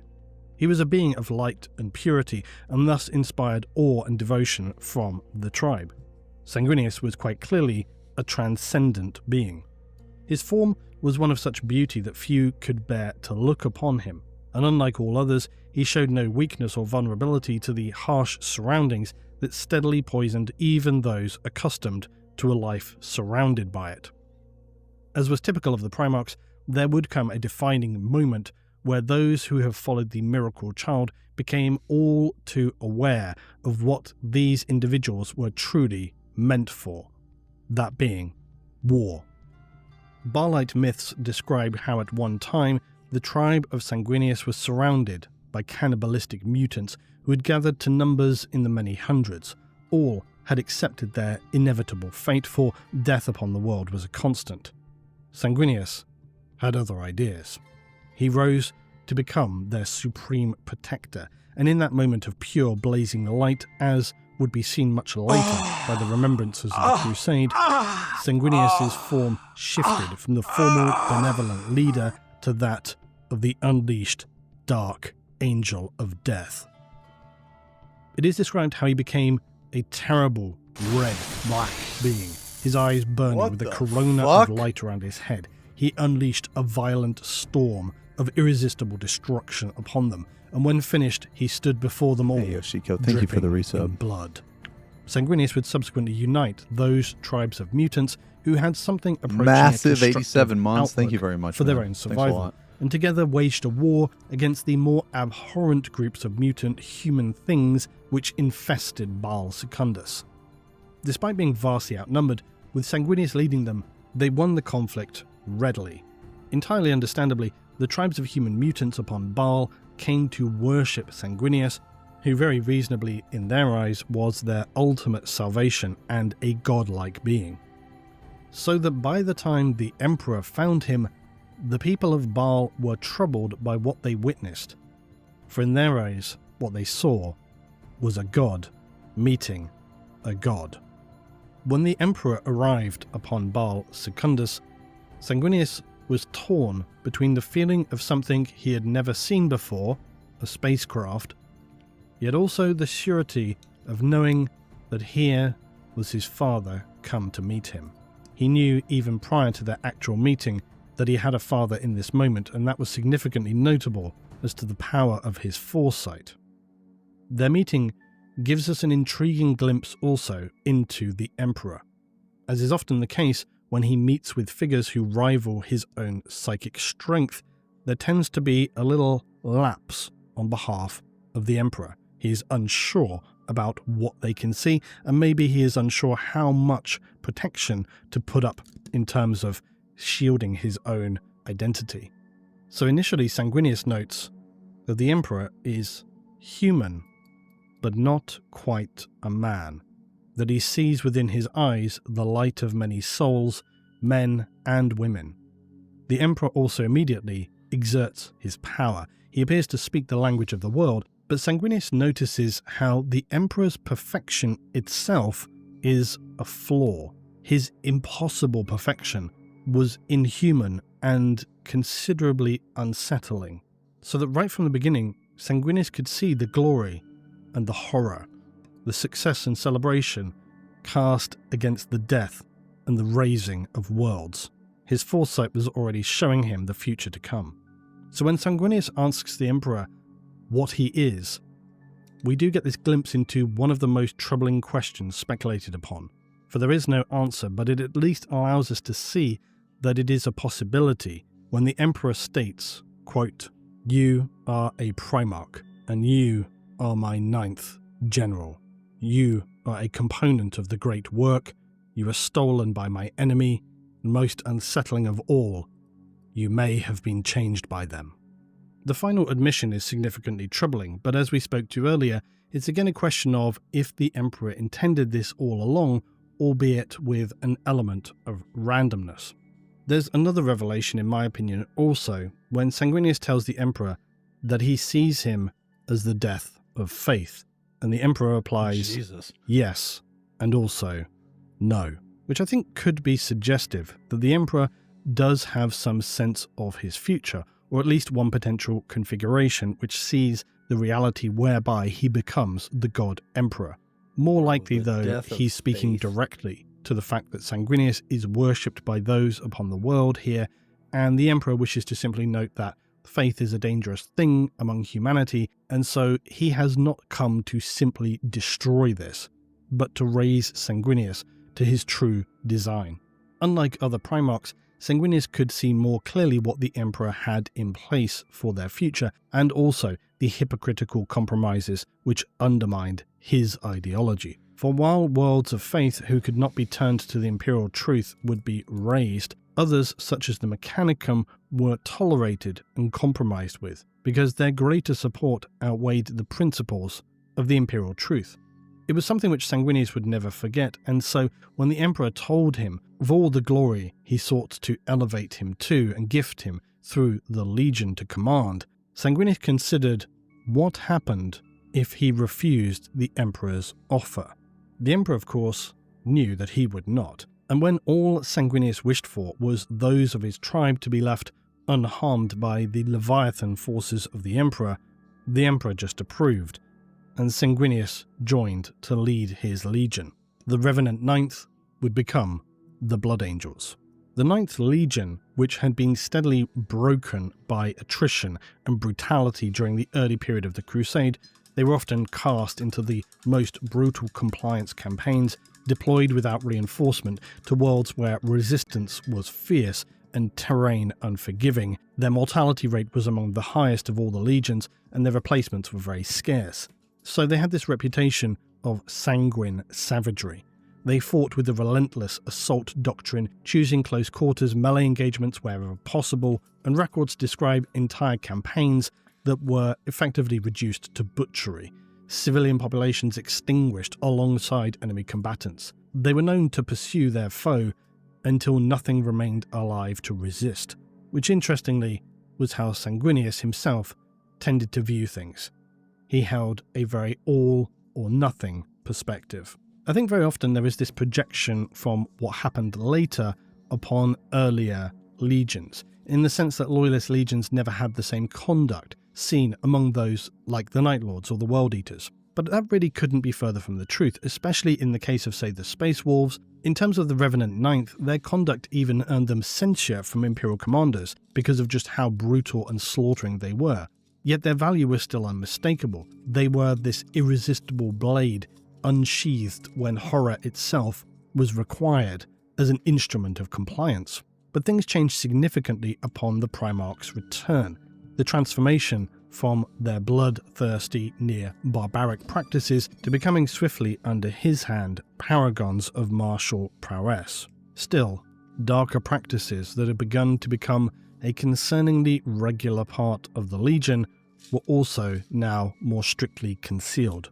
They learned to cloak their ferocity, replacing it with artistry and gilded nobility. Sanguinius's winged presence also created a mythology which tied very cleanly to his own presence upon the battlefield, for they were the angels of death. And the ferocity remained, but it became more directed and supervised. They were the Blood Angels. Sanguinius was the great protector, the healer, the transformer and unifier. So what is Sanguinius' thing with like blood? Like why is he a vampire? He was as much a destroyer as any other. For all the Emperor's creations were designed for one thing above all else: war.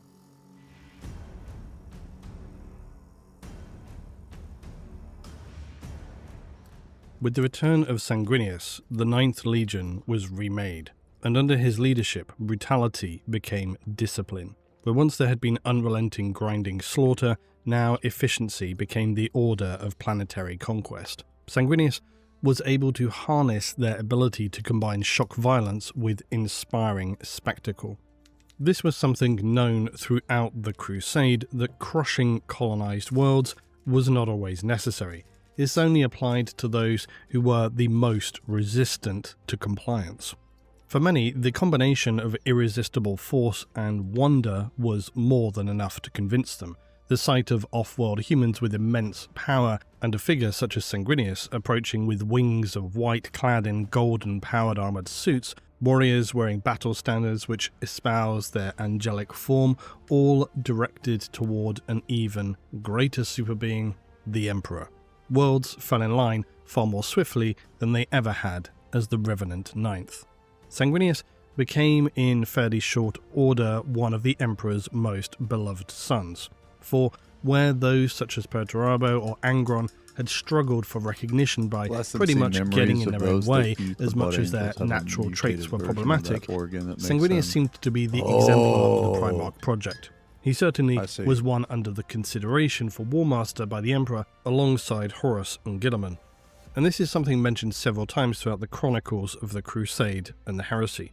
His relationship with Horus stands out particularly in Say Fear to Tread, where we're able to see the closeness between them. You have Horus praising him openly, seeking his counsel, and then later committing to conceal secrets for Sanguinius that are revealed about the problematic nature of the Legion. They both admit they will keep this sealed, even from the Emperor. The connection between Sanguinius and Horus is far beyond the superficial tragedy of the heresy, and through the descriptions we see in Fear to Tread and also Know No Fear, you get the sense of just how significant it is, that the one who fought hardest to redeem Horus was also the one who would be most betrayed, because no other than Sanguinius faced Horus so plainly in the most dire of hours, other than obviously the Emperor, and I think that really exemplifies all that he was, his foresight, his uncompromising nature. Sanguinius embodied that close loyalty between the Primarchs and often chose to act as a mediator among his brothers. But I think it's important to consider one fact in relation to this, for while it is clear from even the first meeting with the Emperor that Sanguinius... Oh, sorry, I should have mentioned this, man. So, like, the inside of this cape, right? Because this is like, you know, it's like made out of an animal, right?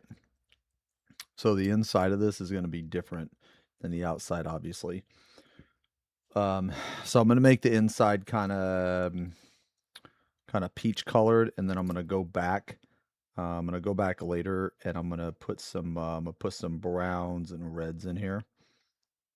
And then I'm going to highlight it to basically make it look like, you know, the inside of like a fur coat. You know what I mean? Also, sorry, I forgot I needed...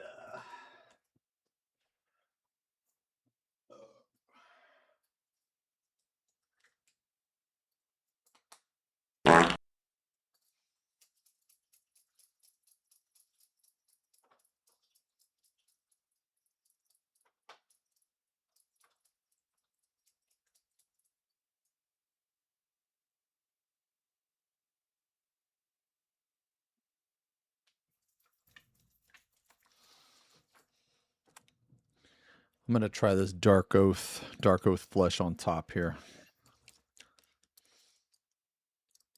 How long does the paint need to dry? So it depends on the paint, man. This is called contrast paint, and this takes longer to dry.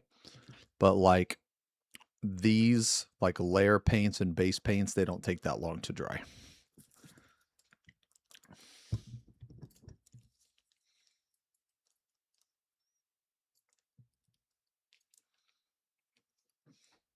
has an empathetic nature, we should also consider that this, at least to some degree, may have been shaped by his foresight ability. For example, if you imagine Sanguinius seeing a destructive fracture between two others, then his attempts to heal divisions can be read as more than just simply a wish for calm or an idealistic peace. And it becomes more about a conscious defiance of potentially destructive paths. Anyway, that's just my speculation, but it seems more than plausible to me. I think in that sense you also have to consider the impact that any Primarch and Legion would have upon each other, and that can be said for all the Primarchs and Legions. The Ninth, even after Sanguinius returned, remained touched by that infamous genetic or potentially psychic flaw. They carried the instability that manifested as the Red Thirst, this craving for blood and a savage madness in battle. Sanguinius concealed it, because he hoped to address it in the aftermath of the Great Crusade. He did not want for this to become a distraction or undermine their efforts, and he felt that he could manage it. But that aspect was hidden as much as possible, or otherwise cloaked in that outward discipline, the ceremony, the grandeur of the Blood Angels.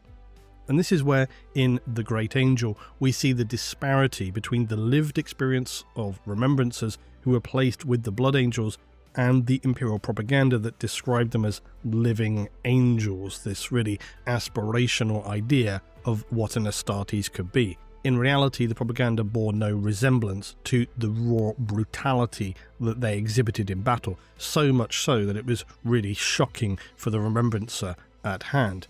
They also concealed this thirst of the floor, which only grew worse as the heresy descended. But of course, even the worst situation that occurred for them at Cygnus, which we will get to, Sanguinius' reputation remained untarnished because his brothers respected him, the Emperor trusted him, and the mortal soldiers of the Imperial army, or any world he was present upon, needed to revere him for what he appeared to be. This saint-like figure, despite of course religion not being a thing in the Imperium at that time, this demigod creation.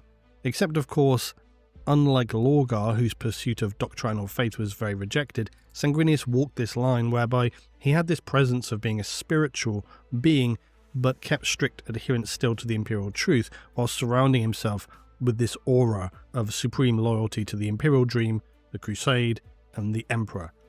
And in some ways, Sanguinius is very like the emperor in that sense. Man, Lorgar seems like a bitch, you bro. think, wow, that's a godlike being, and of course, humans are going to feel drawn to that in a spiritual way, but then at the same time, they're looking you straight in the eye saying, I am just a regular human. But unlike the Emperor, and more like Conrad Kurz, Sanguinius' outlook of loyalty and the uplifting of worlds became tainted by his understanding of the true reality that lay beneath. His foresight contaminated his perspective, and so what was seen as uncompromising discipline and urgency was very likely an urgency in mind with the knowledge of what was still to come. In some respects, Sanguinius' the word life bearers was very seem like idealistic, really but also fucking defined obnoxious by motherfuckers, sacrifice. man. For where Horus had been raised to exude and manage power, Guilliman had learned to forge an empire, but Sanguinius lived a life that was simply determined. They felt like they had achieved true things. Sanguinius, though, lived this life that felt predetermined. He played his part, he moved the pieces, he committed to it, but ultimately he knew that he was walking toward an inevitable, inescapable end, just like Conrad Kurz. If you are new to learning about the galaxy of M41 or the period of the heresy and the crusade, you might not be aware of just how important the role of foresight or psychic abilities plays. Time shenanigans remains thankfully a smaller part of the order of things, because as you all know, I dislike this and I'm forced to tolerate it at arm's length because I pray it never becomes more than that. Psychic foresight, though, the ability to just see into the future, the short or the long term, is heavily embedded into the nature of the Warhammer narrative, and it is more plausible because it's not singularly among humanity. The Eldari are one who place significant weight into their ability to foretell and look at what potentially lies ahead. This power forms the foundation of everything the Emperor was looking to achieve with the Crusade and his projects, even while it remains the subject of speculation. In short, I feel we can safely say at this point in time that the ability to see into the future is not solid nor defining necessarily of everything that is to come, but it can be defining about specific moments. It's not the reliability or strength any one individual has in regard to foretelling either. It's more about how future events themselves appear to be formulated to be more or less malleable, but with no real parameters about how or why that is necessarily the case. It's all very confusing. Some events appear to be unchangeable and locked in, others are entirely the opposite. Some races, like the Eldar, have a general psychic ability among their people, and so even Eldar who are just simple warriors appear able to display the ability of foresight and see seconds or just moments ahead into the future. It gives them an unnaturally fast reflex in combat because they're always seeing slightly into the future, whether or not they're even able to perceive that. Among the more powerful psykers within the Eldar, like Farseers, or within humanity like the Emperor, they attempt entirely different levels of foresight. They're looking centuries or even thousands of years into the future, and it cannot be underscored just how complex and difficult such efforts are relative to trying to interpret what actions they need to execute in the present to influence the future at such a distance. And I think when you start to really understand that, it helps you understand it's kind of just ironic how complicated and challenging what the Emperor was trying to achieve really was. Among all the Emperor's sons, Primarchs, Sanguinius stood apart for the clarity of his gift. He did not display necessarily the psychic might, the sorcery of someone like Magnus, nor was he burdened by the oppressive visions that plagued Kurz, and I think we do need to note were as much influenced by his reality and personality as much as anything else.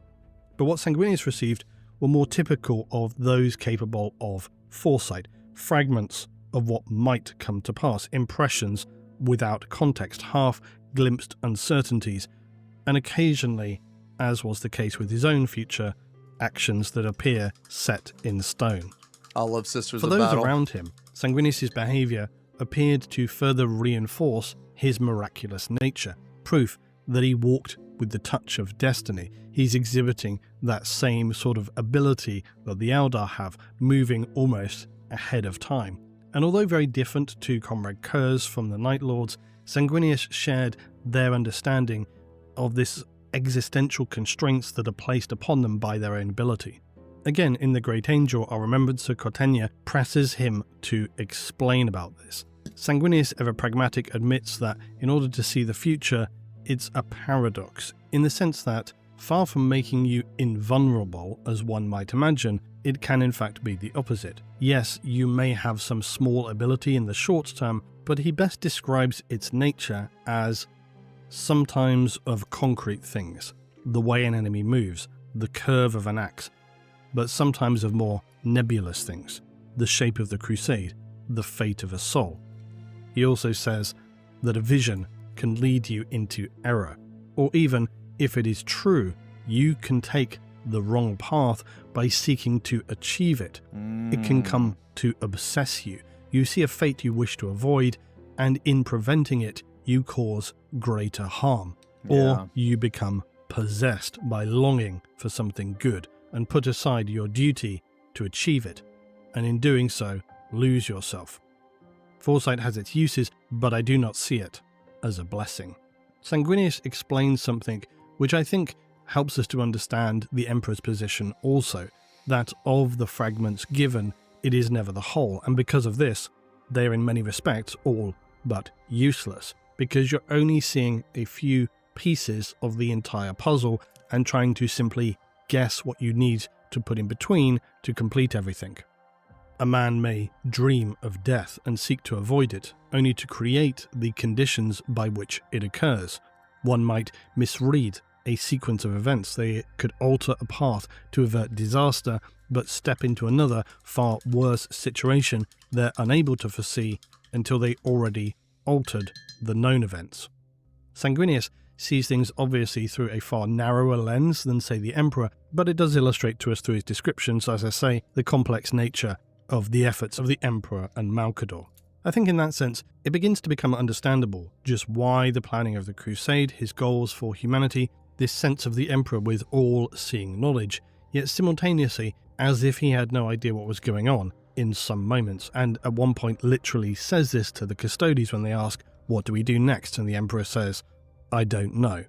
As Kurz observed, in some ways this is more of a curse. All your knowledge becomes suspect and unreliable, and at a certain point, what do you trust anymore? Each selected choice is just ringing with doubt. Is this the correct path, or is it a decision that will drive us all into ruin? It's bad enough for a Primarch attempting to secure a world or a system, but scale this up to the plans being laid out by the Emperor, and it becomes quite terrifying. The Emperor saw futures where mankind triumphed, but also where they were destroyed. I do believe for the longest time he was able to see that his actions were securing the future for humanity. He's going down this path and he can see where things are going, but inevitably, through the need for secrecy, the reliance upon independent, often unreliable creations, the suppression of truth, it causes all of his foreseen plans to steadily unravel. There are just too many variables, and there's always this sense that it's steadily becoming narrowed down until the end. And I don't think he really knew the correct path, and that's what nearly caused him into becoming the Dark King, this new Chaos God. It was only averted in the final hours of the heresy when the Emperor could be convinced that there was an alternate path, and perhaps he couldn't see that until that point in time. So through Sanguinius' descriptions, we can understand why it is so all-consuming of an issue for those who see beyond the present, and why perhaps the Eldar appear the few who are able to walk this line between interpreting such matters and actually carrying out actions guided by them. The Eldar are extraordinarily careful about how they use Farsight, because they really do understand the consequences involved, and that even small adjustments could have gigantic, eternal consequences. I think one of the most obvious examples we've referenced before comes in False Gods, very early in the Heresy series, where Horus is of course shown visions of the Emperor enthroned as a god. He is missing from this future also, the Primarchs abandoned, the Imperium crumbling. Horus is told that this is the inevitable path. This is where you get the paradox of foresight as a weapon. Horus has no understanding of what he is presented with. Yeah. And although he may not have taken it entirely seriously, it embeds this idea of this being something to avoid. The idea that there is a potential future in which that could happen and not the path which he currently sees. And thereby, this ultimately ensures, of course, that it does end up coming to pass. So just as Sanguinius described, the very effort to resist a vision can become the mechanism by which that manifests. Sanguinius did not only see himself dying at the hands of Horus though, he also saw strands of the wider fate that awaited all, the fall of his brothers, the burning of Terra, the darkness of the precipice they stood upon. But unlike Horus, he was able to understand not to take these visions as being necessarily fixed. Sanguinius' life was defined by struggle and transformation. He had a sense of being able to shape things. He rallied his legion, despite the corruption which ate away at their souls. He marched to Terra, knowing full well he would not return. He understood the necessity of sacrifice, something that I'm going to repeat a lot in this video, and that was always in service of this sense of achieving something better.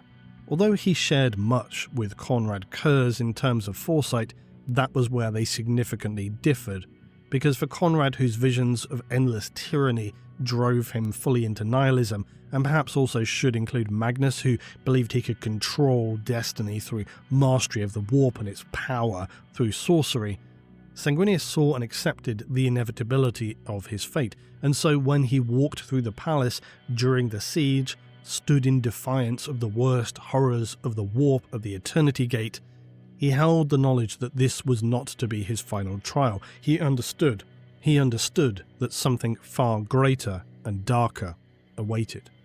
So, in that sense, every battle he fought was staged against the background of a death he had already accepted, which meant he could give a lot more in battles which led up to that, which interestingly is akin to some warrior philosophies such as that of the samurai, who are taught to accept the inevitability of death to practice this that's mental why preparedness. That's one reason why he was so fucking strong. Their worldly fears, he had like no fear, and in doing so become more effective through clarity of mind, enabling them to act very decisively.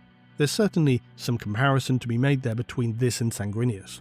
To live with foresight is to inhabit a reality divided between the present and its potential. And as I spoke to earlier, there seems very little left to chance when it comes to the Primarchs, and so I wonder to what degree this was placed upon Sanguinius by design. Did the Emperor himself foresee the potential need for sacrifice, and that Sanguinius would be the only one capable of accepting that role without faltering. I think we could well imagine other Primarchs who would have definitely raged against such a destiny, unable to accept the inevitability of their own death. Sanguinius did not. He was taught to accept this from his very inception. He lived with it and stepped toward it unflinchingly. And this may explain why, in the end, the Emperor, despite his show of telling Sanguinius to remain behind, did allow him to face Horus aboard the Vengeful Spirit, because ultimately they both knew and accepted what had to occur.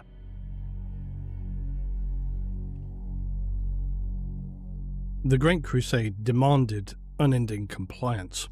For the Astartes and Primarchs under the orders of the Emperor, that meant by any means necessary.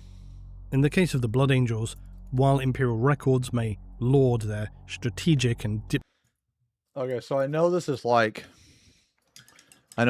dark. That inner part looks pretty good though, I think. Like if you've ever seen like, like animal skin made out of or made into like clothing or whatever, this inner part looks pretty decent already, I feel. I know the outer part is very dark. We're going to brighten it up now though. Diplomatic elegance, remembrancers who travelled with them captured a more raw truth.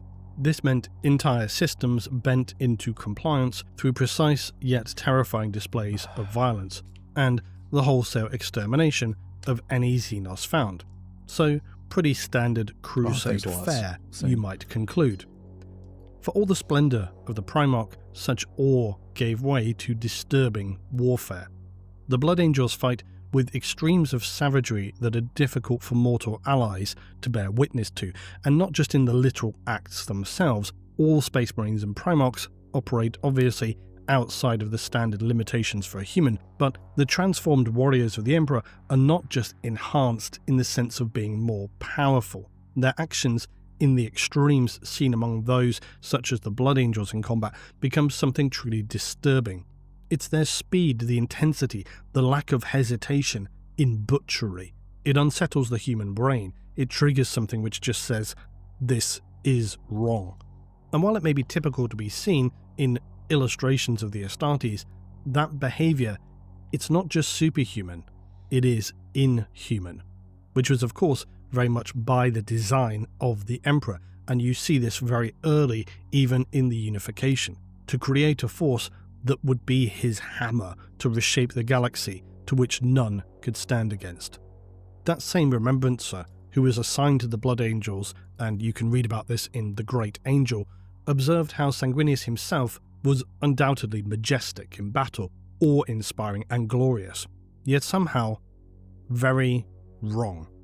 His movements defied instinctive recognition, just as the human eye seeks patterns in motion, balance, in form, how the human eye can see something artificial and just know it's not correct. Sanguinius exceeded the rules. He transitioned through melee as though physical laws themselves were being bent. So to watch him in combat was to feel something deeply unsettling. The descriptions of how Sanguinius appears in battle are particularly interesting because it leans on this emphasis that humans are instinctively trained in our brains to know when an image is false, to know when motion does not belong. It's like how for a long time CGI in movies was often very easy to detect. Your brain can just tell and see. The same with AI now, ever more. So no matter how polished it might be, your brain is very good at just knowing that it's somehow not right. Which really is an excellent analogy for us to imagine something like the Primarchs in combat. That these beings who are undoubtedly far above human ability, they're pushing the boundaries of what is possible within the parameters of reality. That the Angel of the Ninth Legion, for all of his aesthetic beauty, cannot separate himself from that unnatural distortion.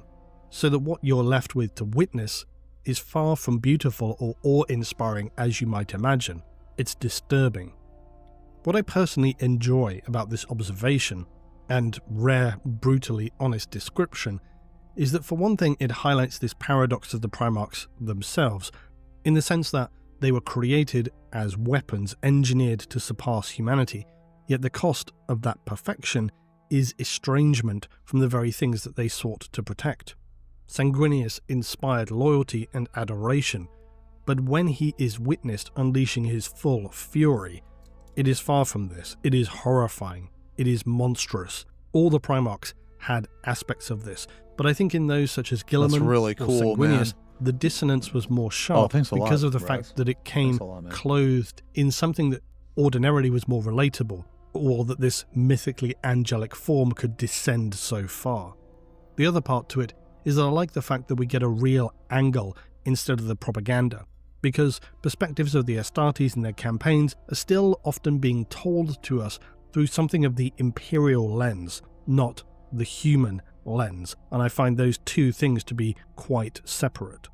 When you get a remembrancer or some other human figure of note describing how they perceive such figures, the reality is often far more unsettling and contemptuous and apathetic when stacked against the propaganda that would have you otherwise believe. Often during the heresy, you do get these moments where humans encounter beings that have been so incredibly built up to us through narrative and descriptions and emotion, and then a human comes to meet them, and the human fully understands that this being could destroy them, eradicate them, and specifically for that reason, they seem to cease caring about their own existence. They almost have a contempt for what they are trying to be, trying to break down their egos in a very human way. The sense that we're told these are these aspirational, golden, immense beings that everybody should be prostrating themselves in awe of.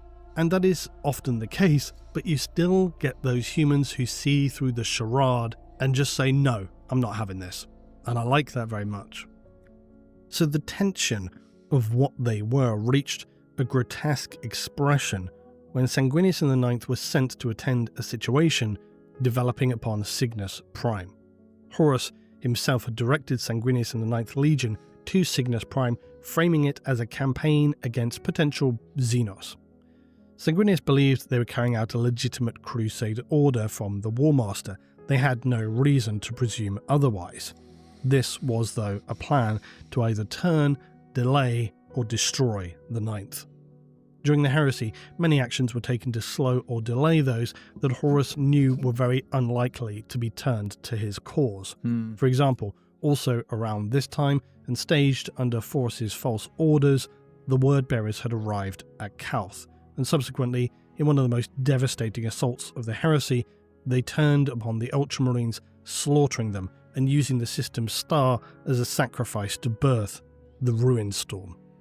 The Ruin Storm was very significant because this was a warp storm so immense it split the galaxy in two, thereby severing communication and travel, plunging the heresy into the so-called Age of Darkness.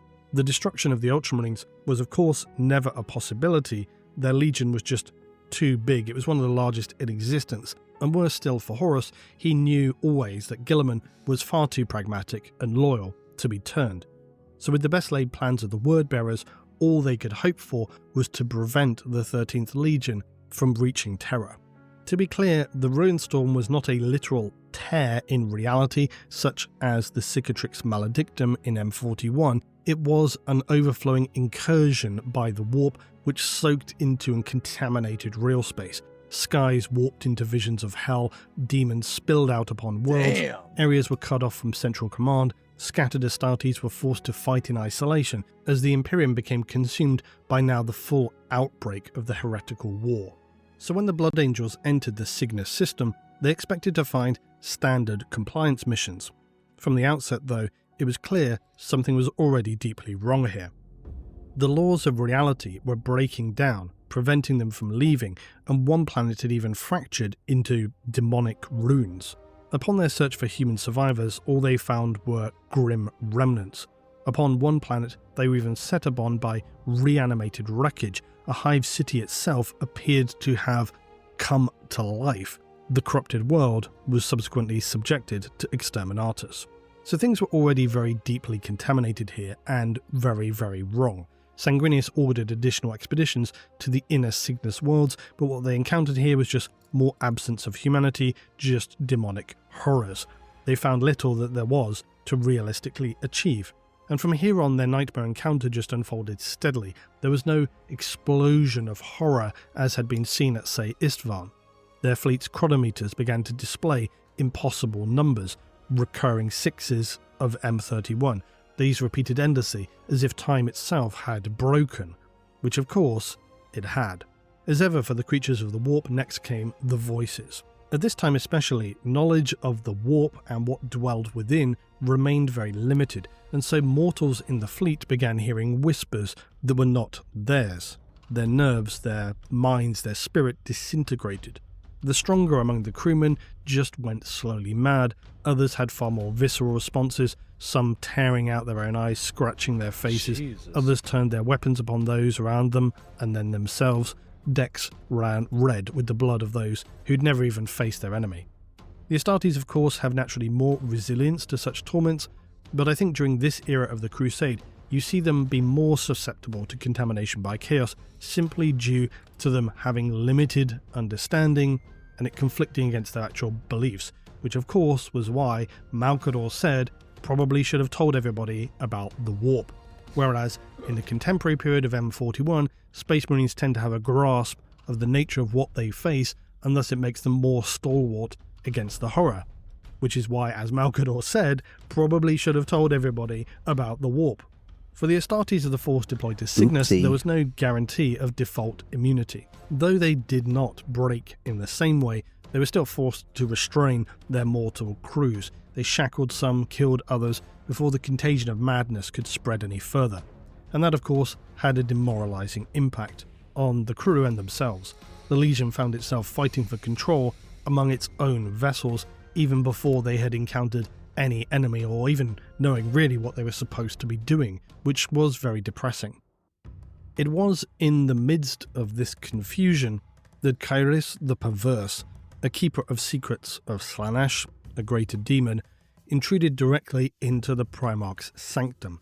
Its image filled the chamber of Sanguinius with a vision of an entity of impossible beauty and foul corruption. It mocked and baited him. It dared the Primarch to approach Cygnus Prime, and where his more measured brothers may have hesitated, Sanguinius did not. He accepted the challenge, and their course was set for a surface deployment. And again, that speaks to the nature of Sanguinius. He was always all in or not at all. Between Horus and the Dark Apostle Erebus of the Wordbearers, both had come to the conclusion that while Sanguinius likely couldn't be plainly urged to join their cause, they could exploit the Blood Angel's flaw, as was discovered by Horus, to see Sanguinius and his legion fall to the most similarly aligned path, that being, of course, Khorne. However, as is typical within the great game of chaos, all is lies and deception. I really Slaanesh like the orcs, had man. other plans. Kairos and again Chaplain Erebus really wished stupid. to convert Sanguinius to their banner.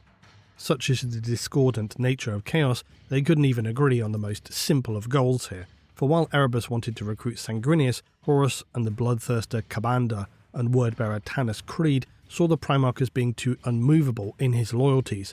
They quite simply just wanted Sanguinius dead. And then the corrupted Blood Angels would most likely slide back into their revenant ways, falling under the War Master's banner. Cygnus was a disaster for the Loyalists, for before the Blood Angels could even deploy, their fleet was assailed from the void. Corpse ships, derelicts, animated by demonic will, crewed by their dead. They deluged the Blood Angels' fleet, and the losses mounted. Admiral Athene, commander of the Imperial Army, had been completely lost by now, and manically ordered their flagship, a massive Gloriana-scale battleship, into a collision course with the planet below. Only Sanguinius' intervention prevented disaster. He was able to seize the ship's controls and force the vessel into an emergency landing, but the impact was still so severe it caused significant damage. But the flagship and its crew survived. But now they were on the planet itself. The 9th Legion advanced into the absolute nightmare that awaited them. The Keeper of Secrets Cathedral was a palace of impossible architecture. It dominated the horizon. In a macro iteration of the Palace of Slaanesh, it also defied censors. Its internal laws were lethal in and of themselves. I just like the Nonetheless, orcs, how ridiculous it had they to are. Be destroyed. At their If head they- marched if first they think Captain, something's gonna Chapter be Master fast, it's fast. Ralderon, equerry to the Primarch, and one apothecary Meros, guiding the vanguard while their Primarch carved a path through the demons, the cultists, and word-bearers. The city of Cygnus became their crucible, the streets drowned in blood, the sky filled with shrieking, immaterial entities. But also facing them were the forces of Khorne, including the greater demon, Kabanda. This was a being of true nightmare, an irresistible, glabrous form, its skin the colour of dried gore, and it stood now before them, defiantly in their path. It sought not only to kill Sanguinius, but to break him. It promised power, exaltation, through, of course, bloodshed, badass. securing for himself an eternal place at Khorne's side. To the surprise of none, Sanguinius' refusal was absolute. The duel between Sanguinius and the demon was titanic. The Primarch struck a deep wound early upon the demon, but with his whip, the demon crushed the angel's legs and hurled him down, leaving the Primarch broken and helpless. And then the Bloodthirster turned its rage upon the Ninth, leaving 500 Astartes slain in an absolute storm of slaughter. The saturation of blood that had been spilled fueled the activation of a Bloodthirsters warp are engine insane. known as the Rage Fire. Devised by Erebus, it had been intended to corrupt Sanguinius and his sons, for within it lay Blood Angel brother Targus. He was mutilated and half dead. He was an individual whom Erebus had stolen from Fabius Bile's early laboratory developments, and now stripped of all which had made him a Blood Angel, driven mad by the pain and rage, he was the conduit for a rage that would consume the entire Legion. The Rage Fire amplified and unleashed the red thirst that had so haunted and been carefully concealed by the Legion. And that moment in and of itself is a real nod to the fact that the flaw, the thirst within the Blood Angels, is very much a psychic element tied to their soul, not necessarily genetic, as Sanguinius believed. The psychic backlash of the ritual reverberated across the battlefield and slammed into the Primarch's soul, dragging him into unconsciousness. And at the same time, it shattered the restraints within his legion's blood. This was a similar iteration of what would be seen So he went later Super towards the end Saiyan. of the heresy. This was a precursor and a sign of that connection which existed between Sanguinius and his sons. The flaw So this they is had when the always thirst borne, happened, The thirst they'd always suppressed was unleashed, and now the Astartes who had once fought with perfect discipline fell into screaming madness, howling, tearing at their enemies with fingers, even teeth and nails. They tore at flesh, they drank of their foes. What was revealed upon Cygnus was a darkness that the Blood Angels would be forced to exist with forever in the form of the Black Rage and the Death Company. Sanguinius would be forced to subsequently confront this truth, that his legion could be collectively transformed from the redeemed into butchers if the flaw was triggered. It wasn't just latent, it was an active defect in all of the Ninth Legion. Remembering the Remembrancer's earlier words, that their savagery was already beyond human comprehension. Now this was confirmed in the unfolding apocalypse. So Sanguinius' hopes of waiting until after the Crusade to fix this problem seemed all but hopeless.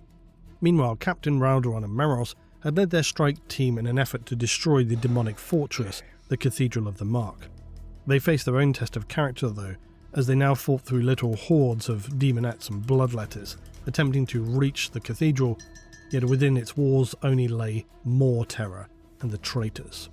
The Red Thirst was still consuming the Blood Angels in a dark rage which propelled them against any in their path. They faced all with the same unthinking ferocity and disregard for their own preservation. Alright, I'm sorry guys, I really have to pee and I don't want to miss this. So, sorry, give me a sec. Sorry.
Okay.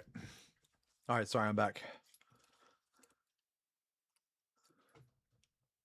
And during this campaign, a group of space wolves had been attached to the fleet, and they, among any remaining human cultists and wordbearers, were now also in the sights of the raging, thirsting whirlwind. They were slaughtered, save for a few of the librarians who appeared able to resist this thirst, and for some time they also had been having visions. They were unsure how to proceed, given that they were constrained by the agreements that had been signed at the Council of Nicaea that effectively had outlawed psychers in the legions. In a prime example, though, of why forbidding all psychic activity within the Imperials could never be enacted as an unbreakable law, the librarians used their powers to help Sanguinius to recover.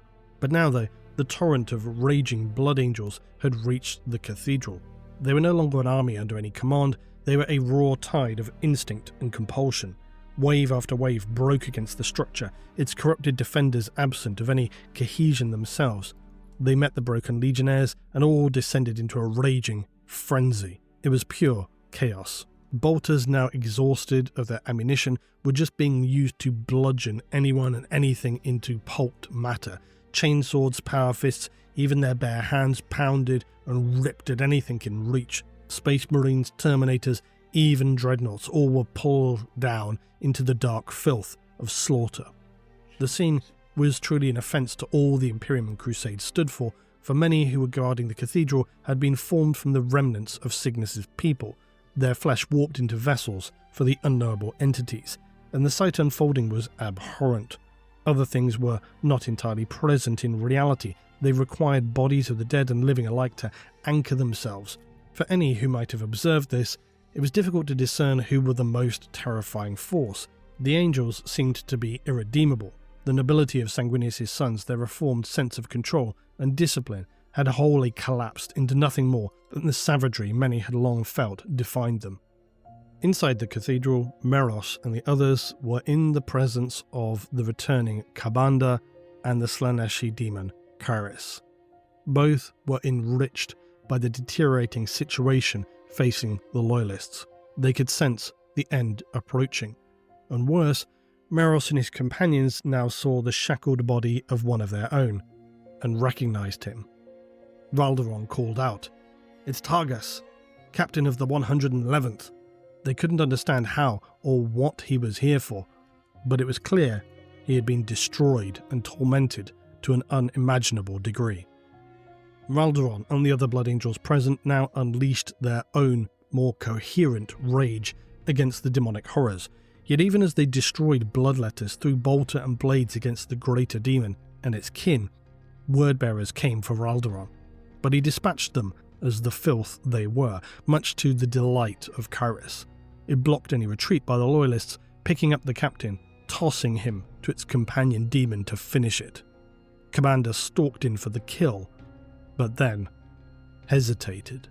Sanguinius landed like a crack of thunder, his wings two transcendent arcs of white.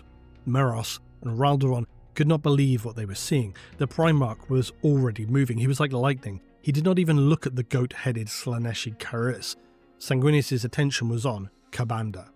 Yet with a mere flick of his arm, while in winged flight, Sanguinius' sword was in the air, singing as it cut across the room, to impale the pink-skinned, hellish creature against the back walls of the temple. Kairos screamed out. The Primarch now was already upon the Bloodthirster, even as it moved away, instantly forgetting the captain. Lesser demons were scattered in the wake of the Primarch, and when Kabanda drew its whip once more, Sanguinius blocked its descent with his wing, before catching its incoming axe. Kairos screamed out, having recovered in indignant rage, "Kill him!" While the Primarch and Bloodthirster traded verbal barbs, without warning Sanguinius twisted and shattered the demon's axe, and in the shock of the moment, the Primarch was upon it, pummeling it with a flurry of blows. The demon, not expecting to suffer such true damage, was spitting black blood, and when it again attempted to bring down its razored whip, Sanguinius flew with that same inhuman speed. It caught the whip and brought it down to the demon, wrapping it around its throat. They collapsed into the floor, but shocked by the brutality of the Primarch's attack, it could not free itself. Sanguinius tightened the coil around its neck. Kabanda attempted to free itself by unfurling its black wings. The Primarch tore them from their sockets. The demon thing knew true agony, perhaps for the first time. Finally, Sanguinius cast the hell creature into the warp flame pit that was at the center of the cathedral hall. Sanguinius had banished Kabanda, yet what the demon had unleashed within the Ninth Legion was not merely due to its presence or the acts that had occurred. Their unquenchable thirst for blood and violence had set such a blaze of ferocity that it could not leave their souls until every taint of chaos had been erased from the planet. Outside, the churning slaughter continued, and Cygnus Prime was still under the purge of rampaging blood angels. But now, with the absence of Kabanda, the Slaaneshi Greater Demon Kairos the Perverse was a little more measured. Its earlier calls for the death of the Primarch, having just witnessed him dispatch a greater servant of Khorne, had surprisingly dissipated. It chose a different, softer tack, and perhaps hoped still to turn Sanguinius. Meros and the others still faced their own personal final test in the form of another word-bearer who had thrown in their lot with the demons, but they were simply now met with the fury and unleashed determination of the angels. Meros split open the traitor's face with bolter and blade. Cygnus was a slick of blood. Everywhere one cared to look lay the dead and their tattered remains. While it were true that the Ninth had lost themselves here, what had been severely underestimated by the enemy was that they did not lose their focus or skill. They were in fact more effective than ever, despite how they fought with their mindless, unseen ferocity. But far from being broken to a degree which left them as rampaging lunatics, what had occurred was that they were merely unshackled from the restraints placed upon them by the sensibilities of the Crusade.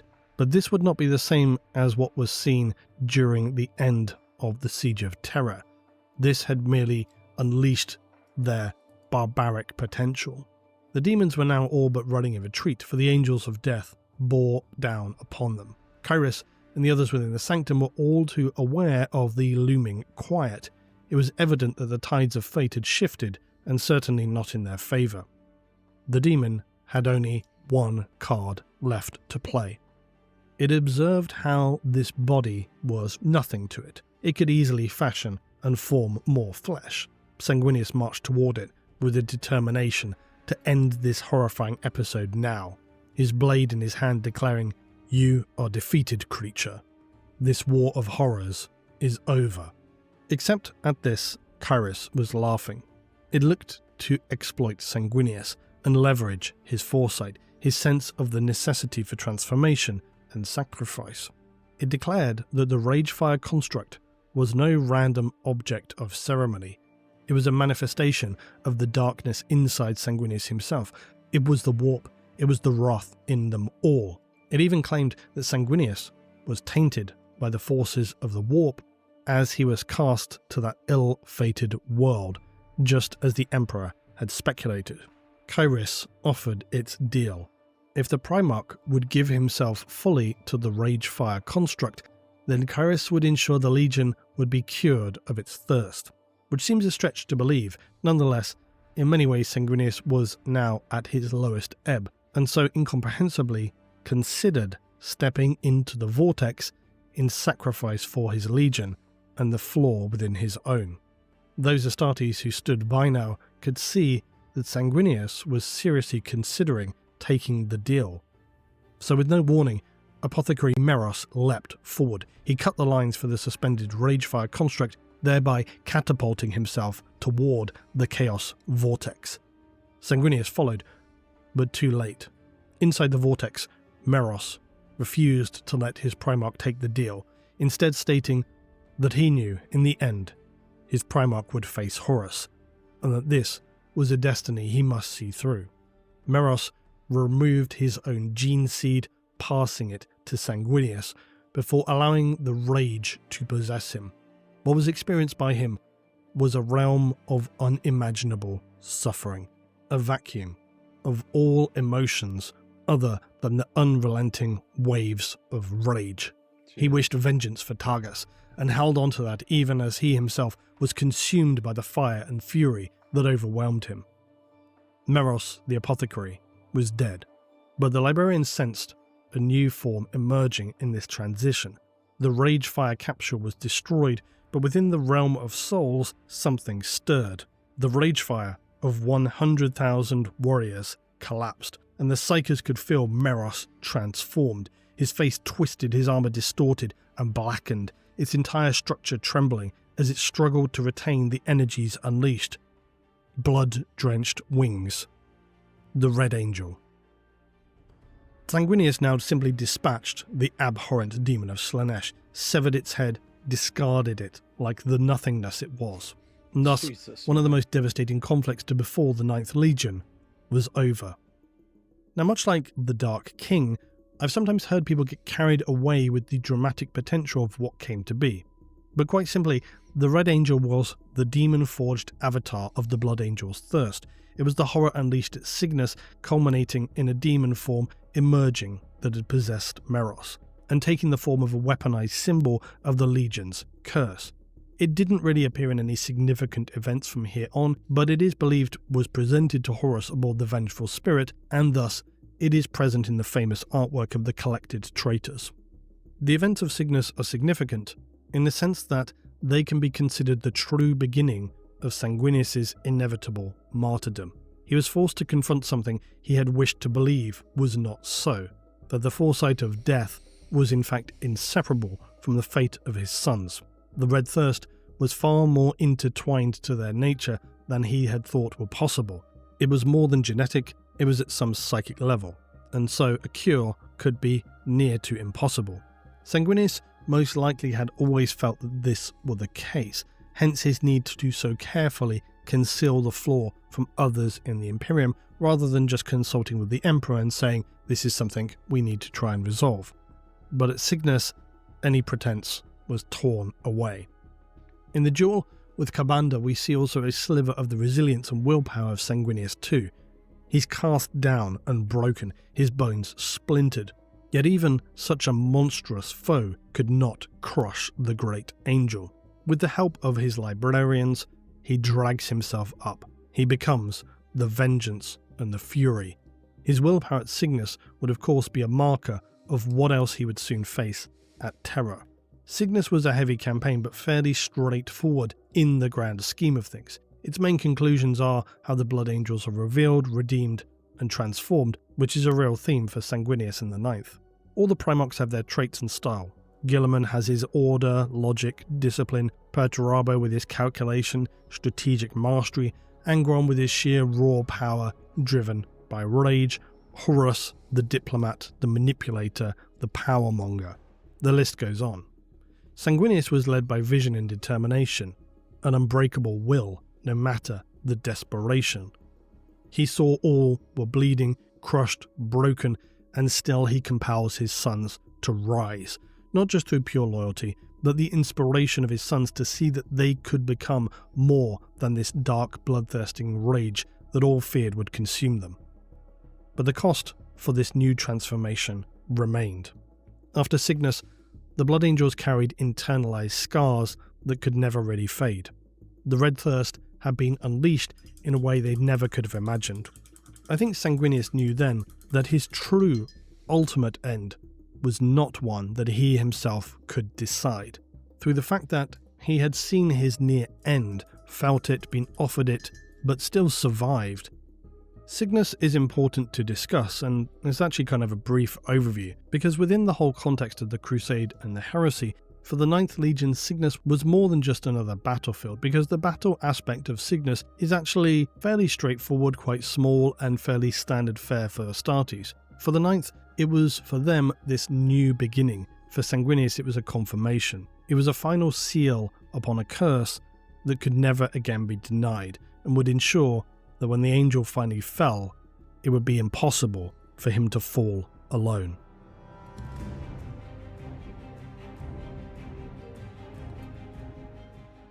At the opening to this study of Sanguinius, I said that one of the biggest issues is in deciding what to consider, to summarize, and to otherwise leave out. In the aftermath of Cygnus, there are of course many points upon the journey of the Ninth Legion to where they would eventually find themselves upon Terra. and while noteworthy, they're not necessarily revelatory in terms of what I want to think about. So for this section, I'll attempt to summarize more than discuss, and this video also includes the larger Siege of Terror section covered in Echoes of Eternity, and we will talk about that a little bit more later on. But at this point in time, we already know about the Flaw and the Thirst, we already know about the doom awaiting Sanguinius, and he speaks about that more openly as time goes on. But I would still recommend to read the likes of Echoes of Eternity, Saturnine and so on, because it gives you more in the atmosphere, the scale of involvement of the Primarchs during that final siege, as well as some level of explicit detail which helps us to unpack them all. I think by the time of the siege, in terms of the Primarch character development though, a lot was said and done for the most part. The revelatory details tend to focus more upon mysterious characters or moments that were hinted at but largely unknown until that point of their description, like Abaddon being, for example, nearly obliterated by a Black Shield World Eater. Plus then, of course, revelations about the Emperor, Malkador, isn't Abaddon a bitch? The palace, the emergence of the Imperial Faith, etc. So in the aftermath of Cygnus, the Blood Angels found themselves at something of a loss. What do you do after it becomes apparent that you've been betrayed? Your worst fears have all come to the fore. It was collectively a soul-destroying realization. In terms of the key novels we move through to get the Blood Angels to Terra, after Fear to Tread, you move to Unremembered Empire, Pharos, Angels of Caliban, and the Ruin Storm. Sanguinius had planned to travel next to Terra, for obvious reasons, but as had been planned, the warp storm that was unleashed by Erebus as the Ruin Storm prevented any from travelling toward the Sol system. So instead, thanks to the Pharos beacon, the Ninth found their way to the Ultramarines' homeworld of Macragge, where Guilliman was crafting his plans for the controversial Imperium Secundus, which would see ultimately Sanguinius as the new Imperator Regis. Guilliman had managed to bring to his territory also the Dark Angels, including the Lion, as well as the Blood Angels, the disparate forces of isolated loyalists from most of the other legions. But this entire period was very contentious. None really felt particularly comfortable with the situation, because they didn't really know what had happened to Terra and the Emperor. Plus, Sanguinius continued to be plagued by the visions of his own death. Incidentally, this would also be the chronological juncture where Kurz is involved and eventually comes to speak with Sanguinius, as I mentioned earlier. And this is explored in Pharos and Angels of Caliban. In Angels of Caliban, there's much to learn about the situation facing the three loyalist Primarchs, but again, what we might pick up about Sanguinius is certainly atmospheric and narratively enjoyable, but really it's more of the unfolding story than necessarily dialing into his character. Plus, you have the Lion employing the use of the Totolcha engine, and I'm skipping talking about that, or I'm going to be here all day talking about Eldar technology, Old Ones, and the War in Heaven. Angels is critical because this is where they decide that Terra is not lost, and so attempting to traverse the Ruin Storm is entirely necessary. How they learn this detail has great He's crazy strong, but he just got the for wolf Sanguinius, treatment over the because the wolf Lion appears before Guilliman and Sanguinius just prior to them okay. executing Kurz. So Abaddon the Lion is pretty declares strong, though. that they must not, for Kurz has already told them that they do not kill him, that in fact the Emperor sends an assassin to kill him. This is how he will die. The Lion explains that Kurz has already accurately predicted a detail that took place whereby his sword was broken. Guilliman seems unconvinced. Sanguinius is listening. The Lion basically argues that just the fact that Kurz appears to have accurate foresight is sufficient enough for them to make the next conclusive step, that if he believes the Emperor will send an assassin to kill him, the Lion explains that this must mean very obviously that the Emperor still lives, and Terra. Guilliman, as you'd expect, finds this all very easy to dismiss. I think it's coming along. Sanguinius, dude. however, understands, and he knows really that he and Kurz share this same trait. Sanguinius realizes that if he's continued to foresee his death at the hands of Horus, then this must mean that he traverses the Ruin Storm, which means Kurz's vision is likely also true or very plausible. It's a highly significant moment in the Heresy series because this is where they knew there was at least a chance for the defeat of Horus. It also ends beautifully with Kurz laughing at Guilliman for having made such a mess of things with Imperium Secundus. Now we'll gloss over the Ruin Storm somewhat. Essentially, Davin, the world upon which Horus turned to chaos, appears in that storm. The Loyalists travel there, they have a significant engagement, which ends with Sanguinius having more visions and making a sacrifice similar to that with Meros on Cygnus. But this then allows a potential pathway through the Ruin Storm to emerge.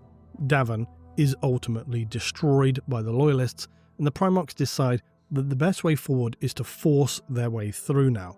The Lion argues that it would be better for his forces to harass and burn worlds of the traitors, thereby distracting them, whilst Guilliman should lead his massive force as a battering ram against any traitors which attempt to respond to their crossing, and for Sanguinius to make all haste and breach the storm through to Terra. So their best plans are laid. But Sanguinius continues to struggle with the visions of his own death, which I think, all things considered, is fair enough.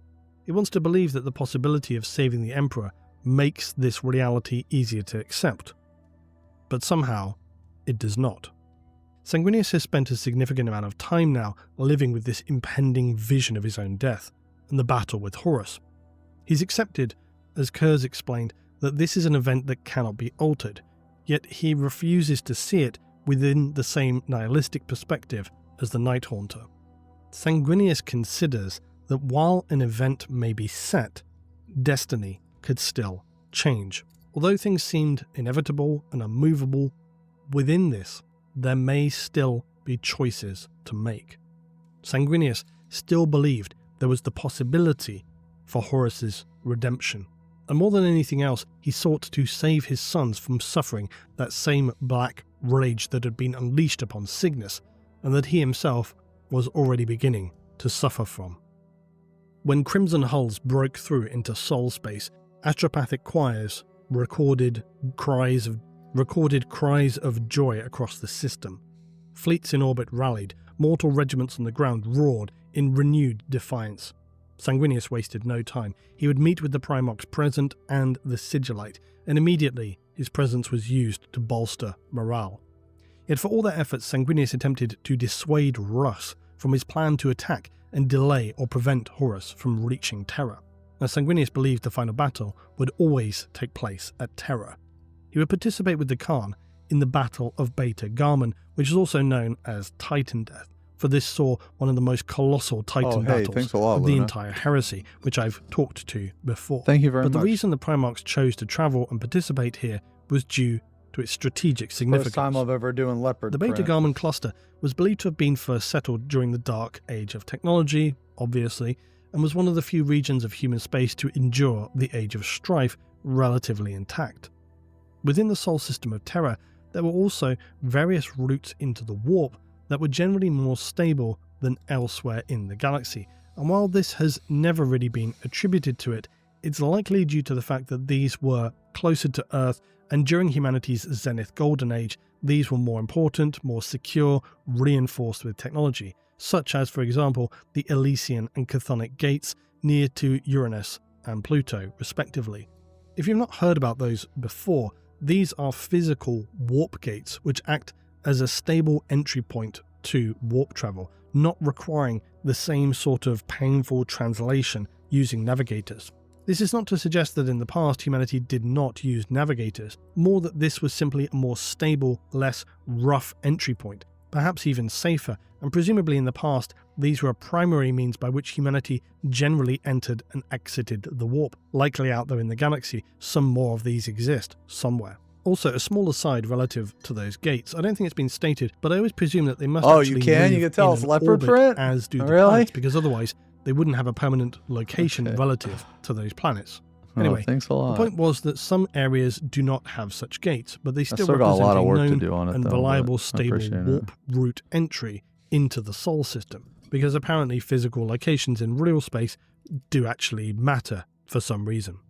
Horus had unleashed the Alpha Legion upon the Beta Garman star cluster, who had initiated their standard tactics of stealth and precision assassinations to destabilize the region and create fear and disruption in preparation for the greater deployment of the Emperor's children to arrive.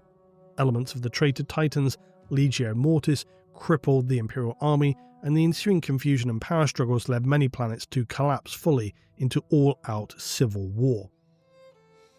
Dawn had ordered the Imperial Fists and Salamanders to engage the Emperor's children at the massive garrison of Neocon City, and the ensuing battle saw many thousands dead and unacceptable losses of Titans. But after months of fighting, the traitors could not hold out.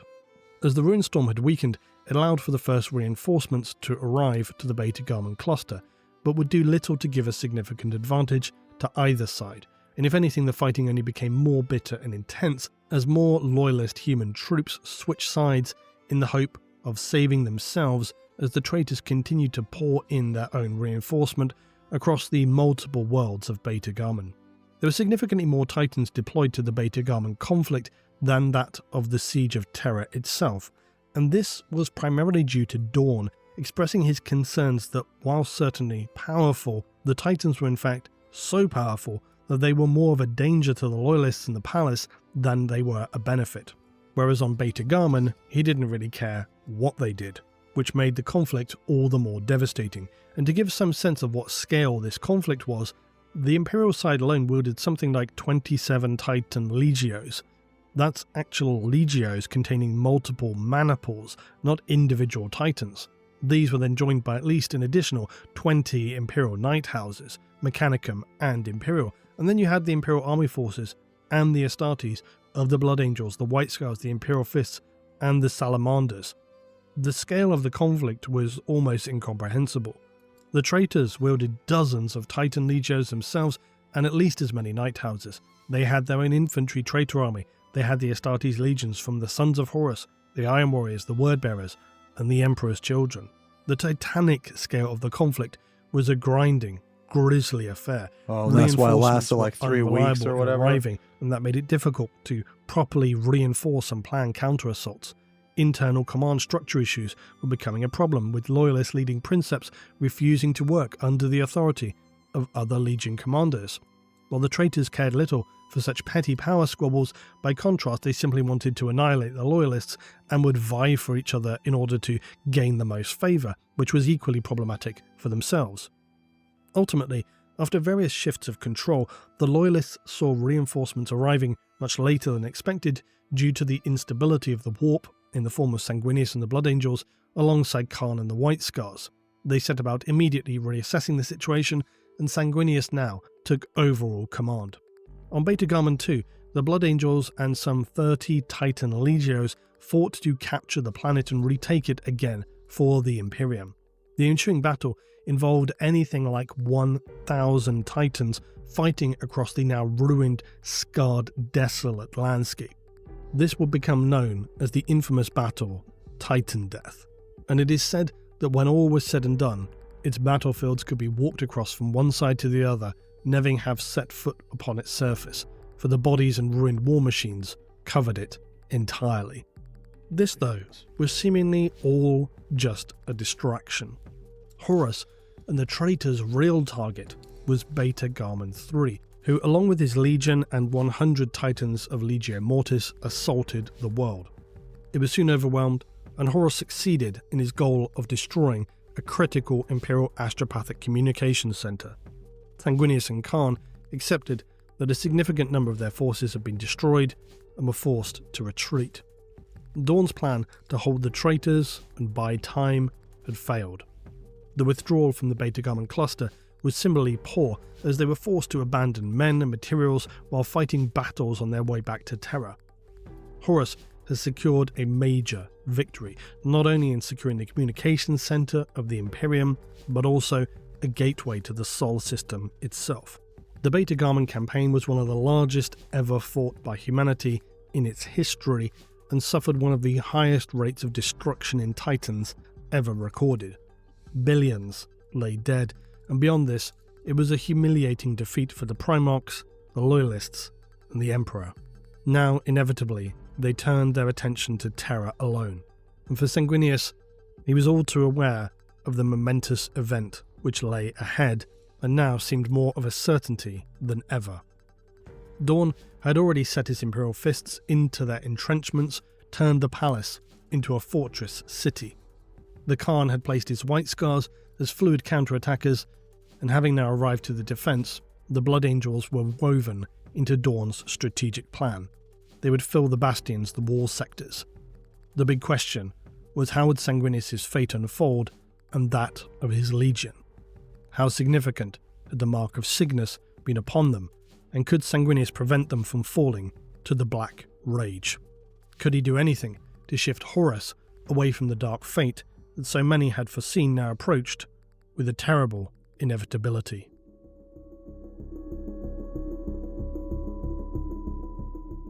Now, I think as I said earlier, please do forgive me for not writing a blow-by-blow, minute-by-minute breakdown of the entire Siege of Terra. I think you could imagine this would be ridiculous. Unsurprisingly, as was true of all the defenders, what they now faced was a brutal, unending onslaught from the traitors. The palace walls shook beneath unrelenting bombardment. The first assault tested Dawn's various defences, with traitors, artillery, and apparently limitless mortal souls enlisted as little more than disposable chaff to throw against the bastions of multiple Astartes legions. For the 9th, their role was one they knew all too well from their earliest days in the Crusade. It was a role of loss and attrition, for where any defensive breaches occurred, the Blood Angels were thrown in. Crimson-armoured warriors a blur in their ferocity, swords carving arcs of impossible speed, and for as much as they tried to resist it, many could feel the floor coursing in their blood as the carnage mounted. None were spared from this, not even Sanguinius. The stain of Cygnus remained, and during the battle for the Eternity Gate to come, this marked the transitionary period for the 9th Legion. They're still attempting to control the Red Thirst that was once kept at bay by the willpower and discipline they aspired to in the shadow of Sanguinius. Now though, with the unending slaughter upon Terra, it is ever more hungrily eating away at the 9th. They have no choice other than to endure, but they approach ever closer to the point of the unstoppable bloodlusting frenzy of the Black Rage. Sanguinius has his famous confrontation with sights set upon Angron while they continue to defend the exterior crumbling walls of the palace. And that in itself is a wildly summarized version of what happens. But that's because the key aspect of this is with Sanguinius and Angron declaring that they would battle one day, which becomes one of the most brutal in the heresy. Sanguinius' visions and foresight have become ever more powerful, to now he is able even to see through the eyes of his brother Primarchs, including Angron, to which he later reveals to Dawn that while experiencing a vision from Angron's perspective, he senses that his homeworld of Nuceria is being scoured by the Dark Angels, which Sanguinius takes as evidence that the Lion still lives and is carrying out his plan to raise the planets of the traitors to distract them from their focus upon Terra. Despite it all, of course, inevitably the palace steadily weakened. Its outer bastions fell, walls fractured. During the final stages of the Siege of Terra, Sanguinius was placed in defense of the Eternity Gate. This was the entrance to the Sanctum Imperialis. Yo, Spark, peace out, man. Hope you feel better, brother. Unaware, that's the center of the Imperial Palace and the throne room of the Emperor. Essentially, Sanguinius was set to lead the final defense against the most critical part of the entire siege. But what strode toward them first here was a confrontation that had been long awaited, and now, at last, was neither foresight nor vision, but tore itself from the warp into existence once more. The flesh of the dead became its own, their broken armor forged anew. The demon had returned, harvested from the dead of the 9th.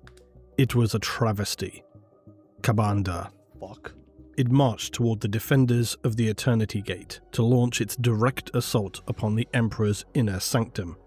For the 9th, the echo of Cygnus still rang inside their skulls.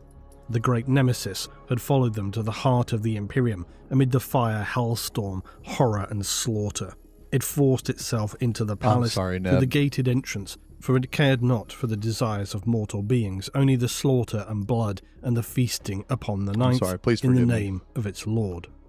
Followed by a torrent of lesser warp creatures that seemed to pour in, finding every seeping orifice in the palace walls, Kabanda broke and slaughtered and drank of their souls. It was the Reaper. Okay, alright. Sorry, I need to get up and get another paint, but I actually don't want to, like, miss this, so give me 1 second.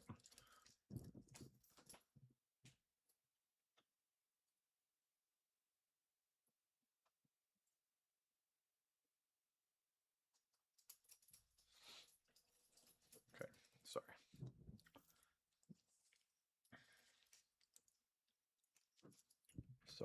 Of the 9th, and it's followed by a torrent of lesser warp creatures that seemed to pour in, finding every seeping orifice in the palace walls. Kabanda broke and slaughtered and drank of their souls. It was the Reaper of the 9th, and it would have its fill. It wanted its vengeance, and to fulfill the promise it had made to Khorne. Even those of the 9th who had not been present at Cygnus were well versed in the records to recognise that terrifying countenance which was Kabanda. The defense of the Eternity Gate is of course one of the most significant in the heresy, along with the final battle aboard the Vengeful Spirit. But why? Well, it is material, but mainly symbolic. Malcador and the Emperor always knew that the gate would be the final choke point, the last line between the chaos and the destruction of the throne room. But beyond this is also represented the final possibility of hope, in the sense that once the door is closed, the only possibility for the Loyalist victory that remains exists outside of standard physical warfare. So the need to close the Eternity Gate closed a chapter in the possible configurations of fate. Of course, for the Imperial defenders and civilians within the gate, the reality was far more literal. Closing it effectively was an admission that the palace's outer walls were lost, and now the Imperial Palace's most sensitive location was under direct siege. Of course, there were practical reasons also in terms of reinforcements. So once sealed, it would also make it practically difficult to really salvage anything happening outside. In both a literal and metaphorical sense, the Eternity Gate was a defining moment because it represented very practically the abandonment and the decision to abandon all those outside to a horrifying slaughter at the hands of demonic nightmares and gloating traitors. But it also was this symbol of final hope, that last defiance of resistance. Closing the gate would be the full admission that the battle was quickly sliding to a point that it could not be recovered from. So with all this in mind now, as Sanguinius and the 9th Legion stand before the last bulwark of the Imperium, Kabanda approaches. For the Blood Angels, everything is at stake. So when the Custodes declared the gate lost before the demon had even begun its assault, Sanguinius simply answered, no. Damn! The Holy great demon shit. had, upon its return to the warp at the hands of Sanguinius, been humiliated. It was forced to survive on the dregs of human souls in the formless wastes until it was challenged by Khorne with a tally of souls, one which it felt was almost insultingly easy to achieve. And as it waded through the mortals upon the royal ascension toward the Eternity Gate, it had no need to count. It felt the deaths and the consumed souls within its very essence. That was until the great angel descended before it. Both had already bested the other. This was the final confrontation. Both jabbed at one another's pride. Sanguinius beckoned at its eagerness to die again, Kabanda at the visible exhaustion upon the Primarch. The barbs became ever more pointed and cutting, Kabanda observing that Sanguinius was nothing and that he would not be around forever, that he would soon feast upon the blood of his sons and for all time. Sanguinius was in the air. The lash of the demon's whip once again brought him down. The storm of battle was all around them, the forces of Horus, the World Eaters, the Blood Angels, all here locked in their own battles. But many stopped to bear witness to the epic duel that was unfolding. Each traded and exchanged with the other. The angel was upon him, then cast down. He would unleash a storm of blows, killing anything within reach. They would leap and fly high into the air, still locked in combat, a whirlwind of wings and claw and blade. Sanguinius was upon him, and with such force the demon lost its footing. The Primarch did not miss. It hunted this monstrosity, and laying open his face with his blade, it cut it to the bone, stealing an eye of Kabanda. He lashed out in retaliation, cracking the Primarch, smashing it into a nearby statue. He slaughtered more of the Ninth. It was subject to much incoming fire. All was dismissed. It carved through a Fellblade tank as if it were butter, and weaved in between irrelevant energy fire. His sons engaged it where they could, with little practical impact. Sanguinius communicated to them, the World Eaters. Their role was not to aid the Primarch, but to restrain the forces of Angron. Sanguinius was in flight again. He soared, and Kabanda followed, blinded by rage. But even as it did so, Sanguinius was descending like a blinding spear of lightning, weapons drawn. He let loose his spear hurled toward the ascending demon. It pierced through his chest. It did not cease, and perhaps we might speculate a moment of foresight, or the trust in the knowledge held that he must still survive to meet Horus. Sanguinius would give the beast what it most desired. The two collided and were both locked in a whirling roll of claws and striking force. The hilt of Sanguinius' sword struck at its spine, shattering it, even bursting to its breastplate. Souls and sludge of spirits poured forth. The creature dropped. It fell limp, the monstrous wings hung loose.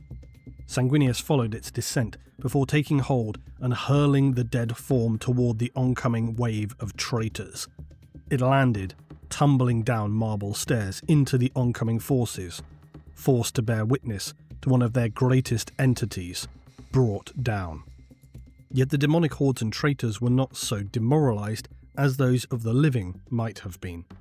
They only saw the great angel land before the Eternity Gate and kneel from his exhaustion. They could smell his blood and his weakness. They surged forth. The gate had begun to close. Orders rang out to withdraw and enter. Sanguinius hesitated. Then they came. The Warhound Titans of Legio Audax and their Ursus claws. These fired like a harpoon against one gate. They pierced its armour, and before any could respond, a full maniple of the Warhounds had speared the gate. They pulled their chains taut. The gate slowed, creaked and groaned under the force of their retreating pulls, resisting its immense force. The gate stopped, and as it did so, Sanguinius saw from the air a star descending from the skies above, winged, screaming his name. The voice was Angron's. Now, the final battle between Angron and Sanguinius is truly epic. I recommend you seek this out in Echoes of Eternity.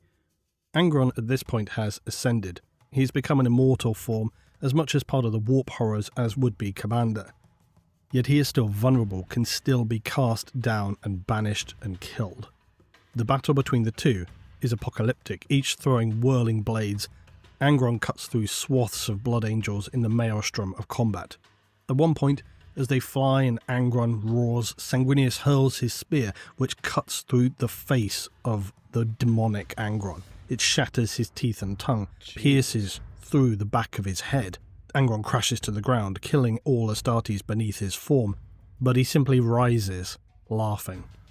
Angron allows Sanguinius to pierce him with his sword, but in that moment he grabs the angel by the throat before driving his massive brass sword through the torso of the Primarch.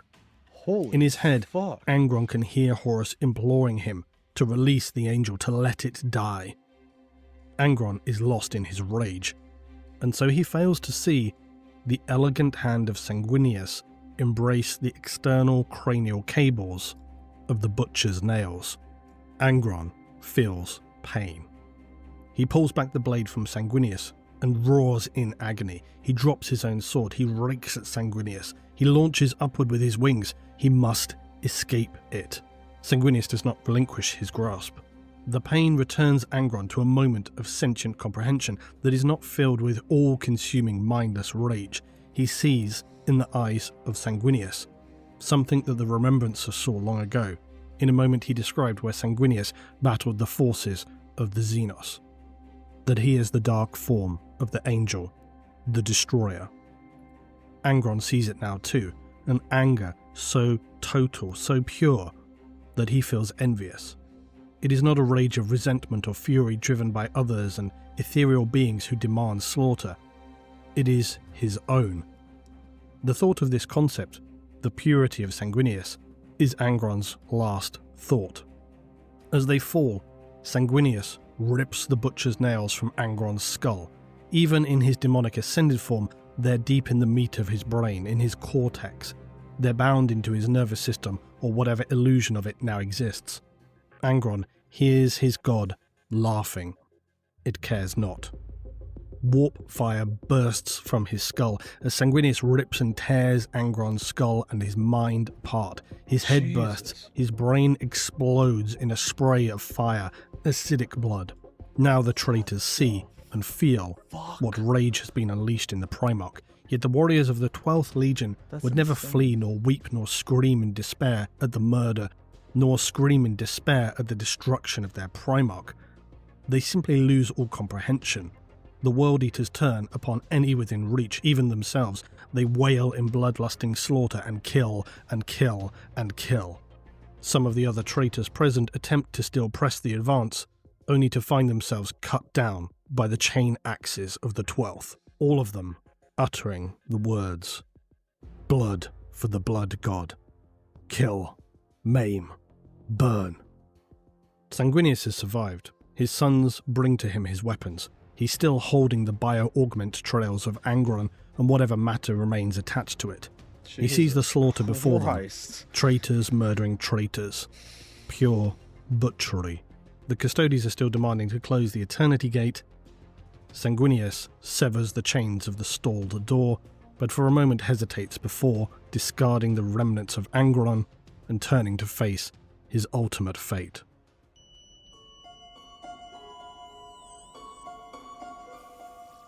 Now, I consider The End and the Death to be some of the most masterful work ever created by the Black Library and Dan Abnett and the authors who contributed. It's a series that is, in my opinion, unique for where most Warhammer content can be, by degrees, consumed without prior context, in the sense that nearly all material has some level of uncertainty or details that require further research. This is not the case with The End and the Death. It is not a trilogy that can be read and fully appreciated without having consumed a substantial amount of other heresy material. Quite simply, it would be confusing and largely meaningless. The End and the Death is the conclusion, and it connects so many endpoints that have woven throughout the heresy series. Its construction and execution are, within this context, quite unique, and very special for that reason. It is a jewel in the crown of the heresy work. As the siege entered its last phase, Horus had lowered the shields of the Vengeful Spirit, daring the Loyalists to strike. The trap was obvious, and Horus knew it. Therein lied the great concern for the Emperor and those around him. It was clear they were walking into a trap. But what kind of trap? What would they face? Did Horus really believe that he could win? Sanguinius knew his fate was set long before. Those visions which had tormented him for years, glimpses of his brother, the War Master, transformed into something monstrous. At Cygnus, demons had shown his own death in fragments. In the Great Angel, he had revealed that foresight binds as much as it guides, and so by the time Loyalists transported aboard the Vengeful Spirit, he and the Emperor, many of his brothers, and the Sons of the Ninth, knew what awaited him. The Emperor had pleaded. Trust me, I know this looks like shit, but it's going to be better. The Great Angel refused to obey. He knew that this was a position in the great work of the galactic configuration that he must be present for. He would join them aboard the Vengeful Spirit, but he explained this to the Emperor in what he had learned from Kurz. He sought not death, but to challenge Horus, for he truly believed that it was impossible for his brother to have been so completely destroyed by the Masters of the Warp. But as they would soon discover, the Vengeful Spirit was no longer merely steel and void. It had become a living labyrinth of the Warp, halls shifting and impossible, corridors drenched in unreality.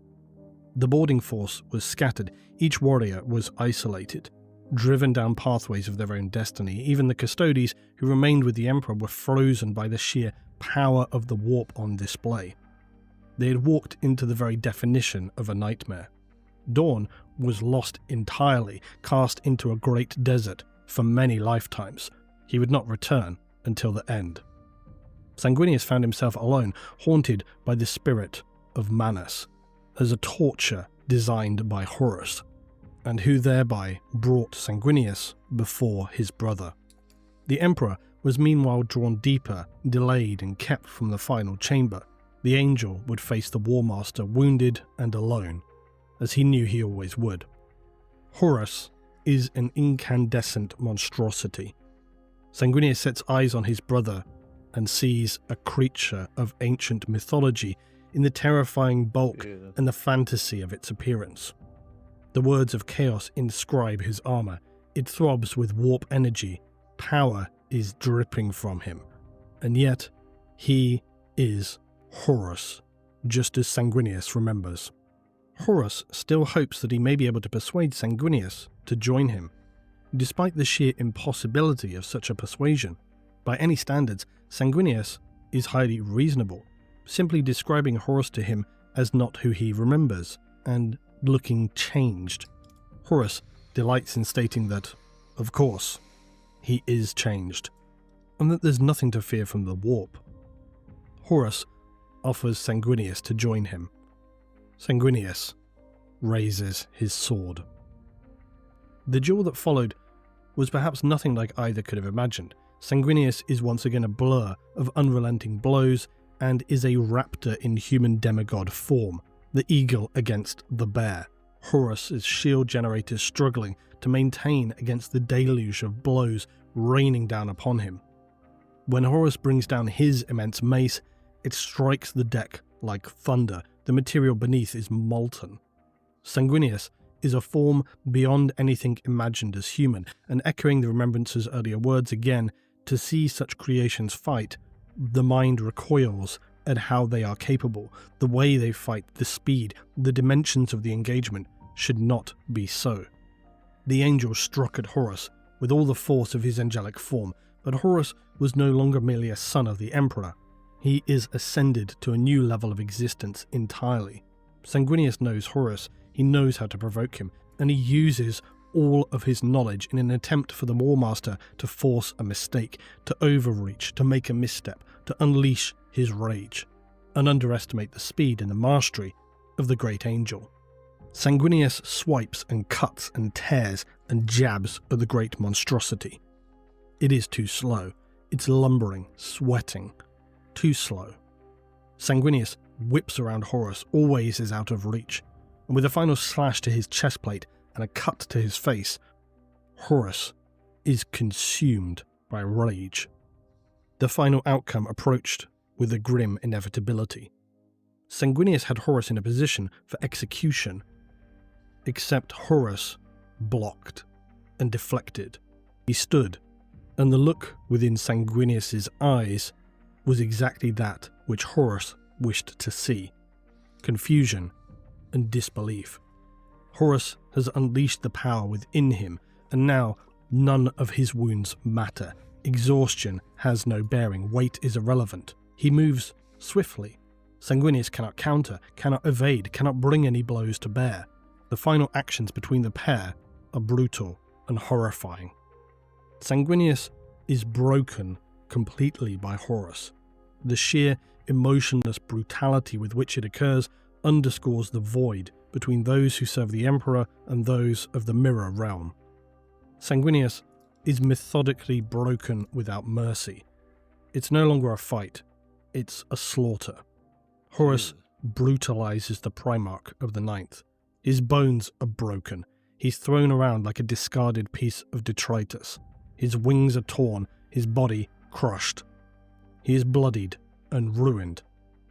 He drags himself. He stands again and meets his brother's gaze. Jesus. Sanguinius fought on, not because he believed he could win, but because it was what must be done.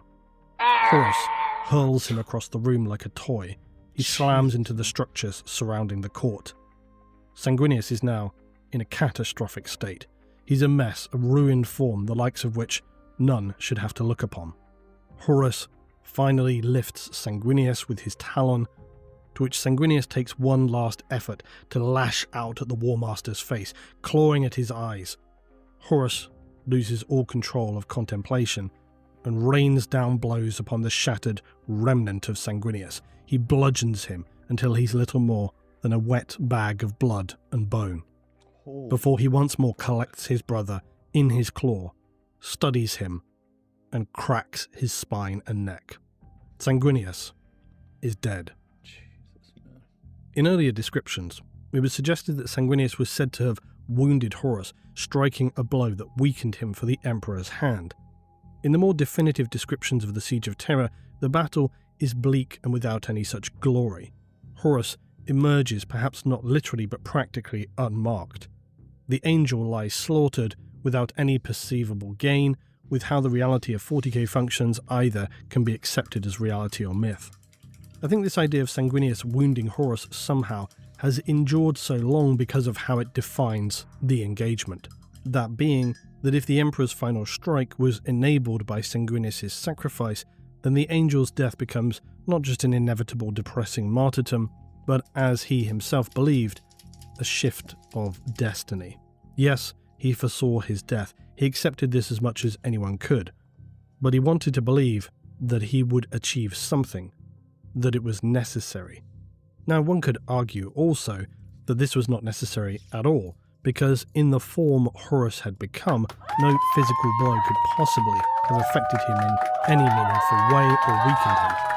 This is why, in the end, it is only the Emperor's own power and the blade used that is capable of destroying Horus.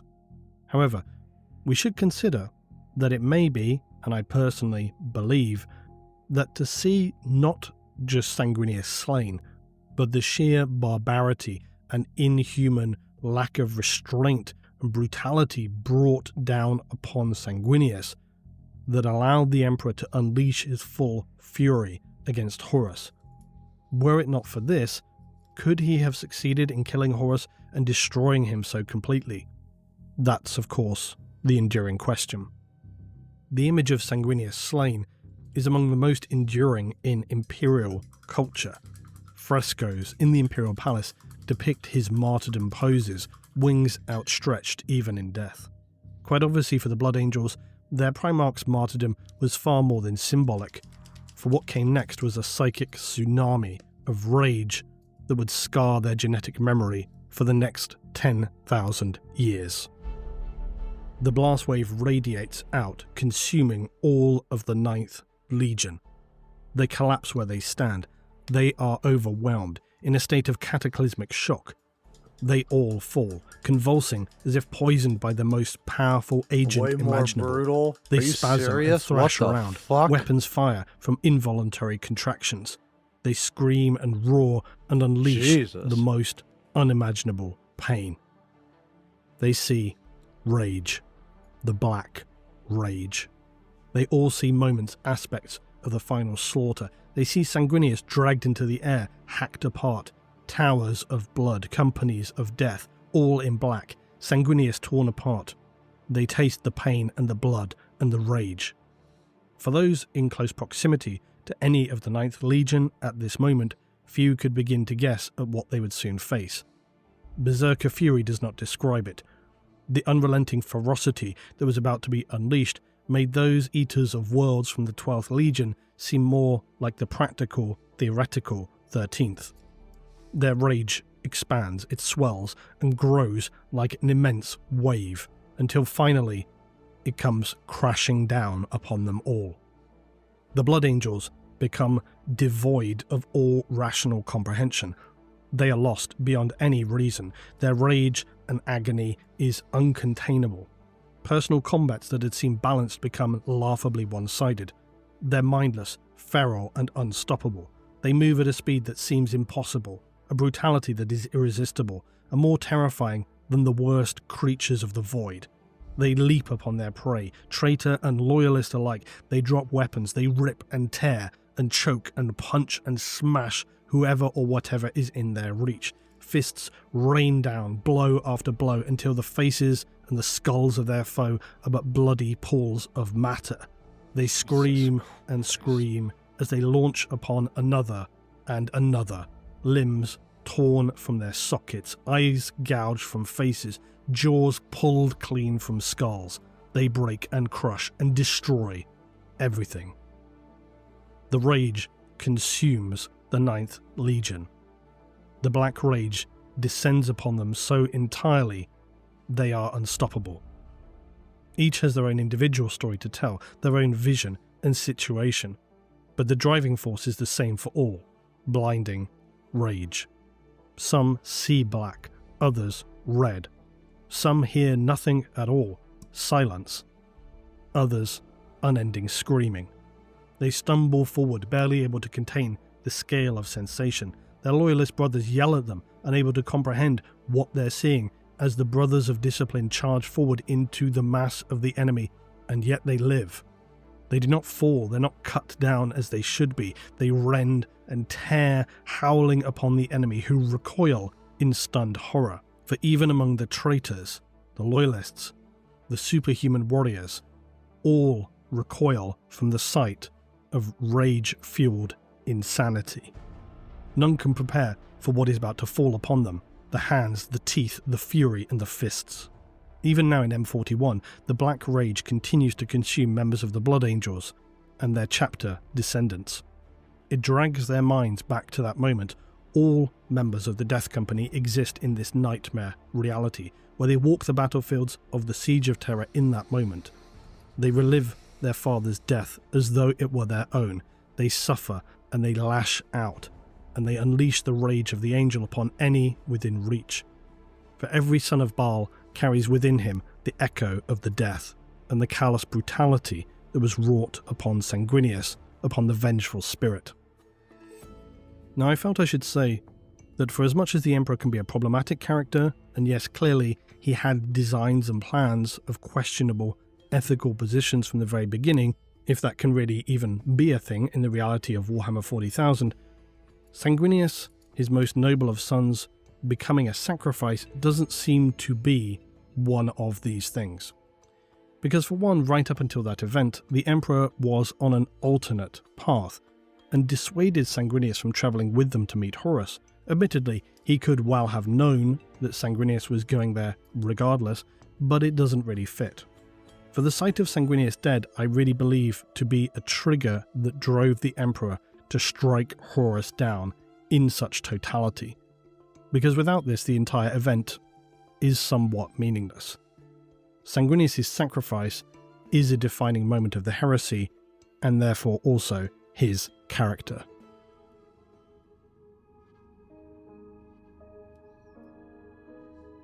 Sanguinius, the Great Angel, was a deeply interesting character within the narrative of the Crusade, the heresy, and indeed through to the contemporary Imperium.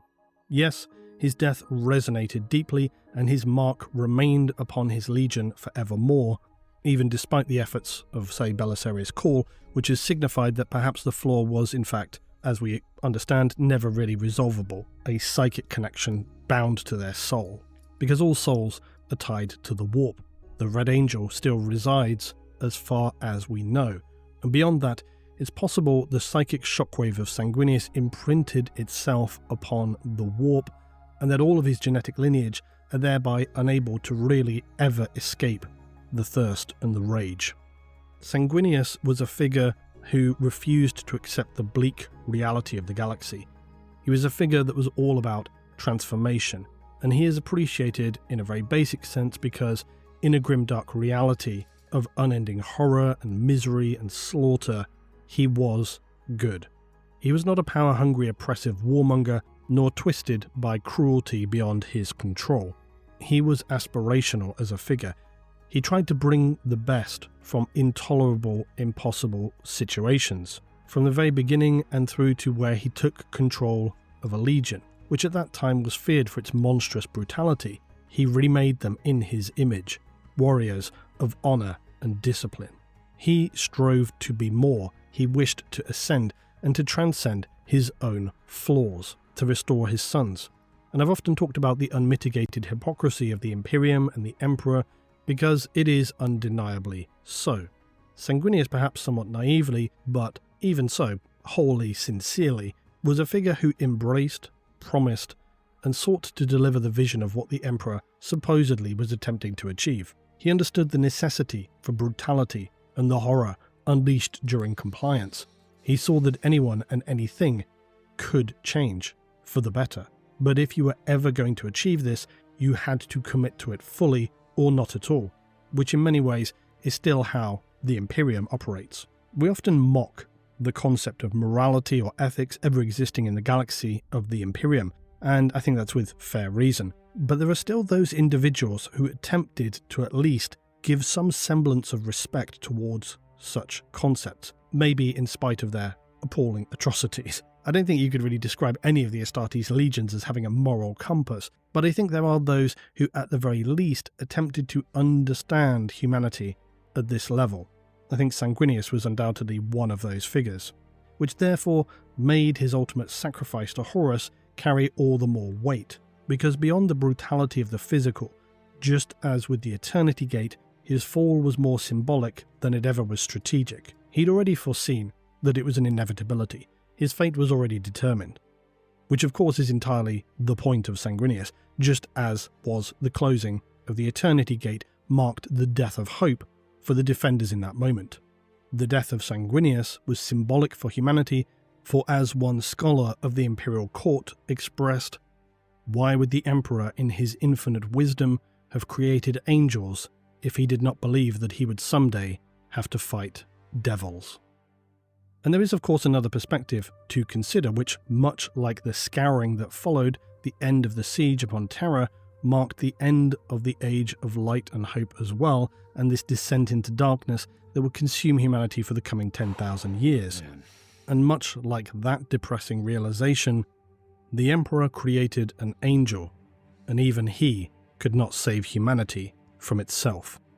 The Blood Angels survived, staggering, broken, and bloodied out of the heresy. Their father dead, their morale shattered, their spirits broken. At Cygnus, their flaw had been revealed. At Terra, their Primarch slain. The thirst, ever present, worsened. What Sanguinius had contained in life, in the aftermath of his death, such restraint was now gone.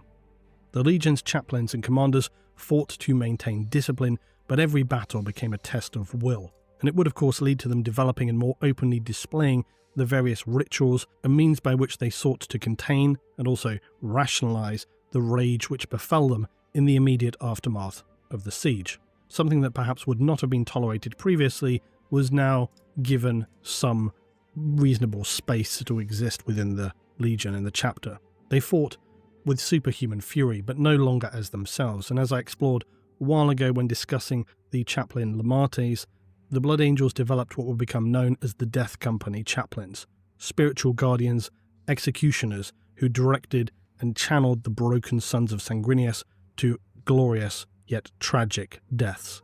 Of course, as other legions were splintered, renewed by Guilliman's decree, the Sons of Baal resisted for perhaps obvious reasons. They feared not least the opinion of others and how it could impact them, but they also wished to contain their flaw and not spread it throughout new chapters of their number. Yet over time, successors did emerge: the Flesh Terrors, Angels, Vermilion, the Blood Drinkers, and others. And just as they had feared, each carrying echoes of the same curse. None could escape it. All were corrupted by the Angel's fall. In the period from the heresy through to M41, his sacrifice, of course, continued to resonate, and again this contributes to the sense that his death had meaning far beyond the very literal physical sacrifice. For in the centuries following the heresy, the rise of faith, the age of apostasy, and when the ecclesiarchy rose to claim absolute power, the image of Sanguinius became one of the pillars of faith in the name of the God Emperor.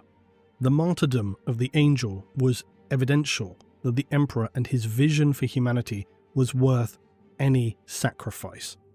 Sanguinius, the great angel, his choice, his sacrifice will be retold in sermons, painted on cathedral walls, invoked as justification for loyalty amid corruption and civil war, and on and on. Without Sanguinius, the imperial cult would have been denied one of its most powerful examples of death in his name, which became one of the most common phrases often heard among the faithful, especially the sororitas. All losses, sacrifice, martyrdoms, they always speak aloud in his name. Yet among the Astartes, Sanguinius' sacrifice became a curse beyond measure, that rage which consumed them as they live out his death, the slaughter upon terror, without end. Sanguinius believed that in his challenging of Horus, there was the possibility of a shift in destiny, and I believe he achieved this, for his death was far from being forgotten or a pointless exercise, anything but. He may not have convinced Horus to stand aside and accept the wrath of the Emperor. He may not have slain or even weakened Horus.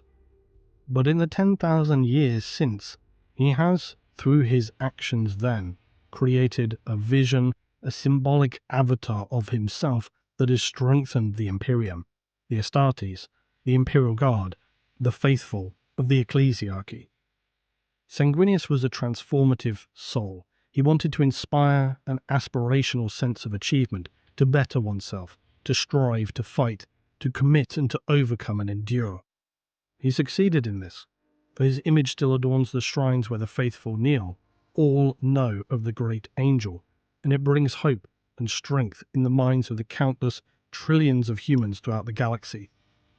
The Imperium endures because he did not, and so the great angel who foresaw his own end and walked into it, unflinching, remains eternal through his sacrifice. Damn. Yo, let's go. Dude, that was fucking sick. Dude, that was fucking sick, man. Holy shit. That's some no cringe, man.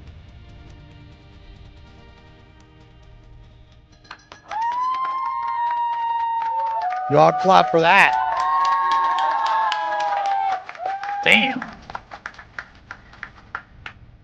Dude, imagine if that was like a fucking movie or series or something.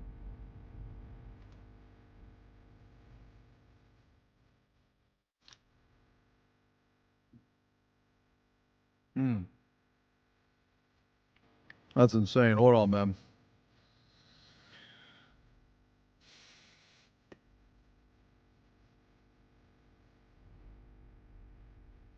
Damn, that's fucking crazy. Man, that was a really good video. Alright, I'm gonna link this shit. We're not quite done with stream.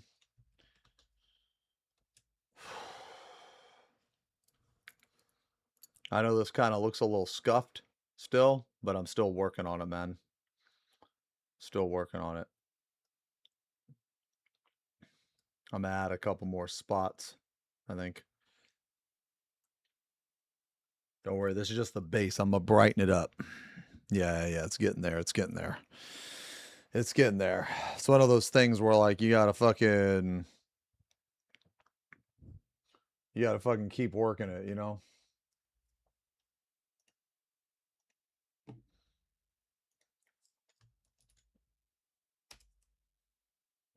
Holy shit, man. Well,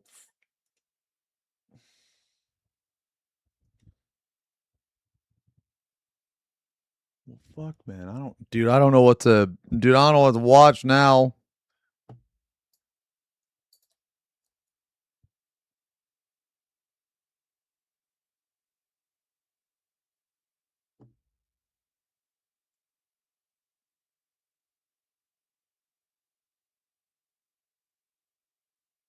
Okay, I gotta pee. I'm sorry.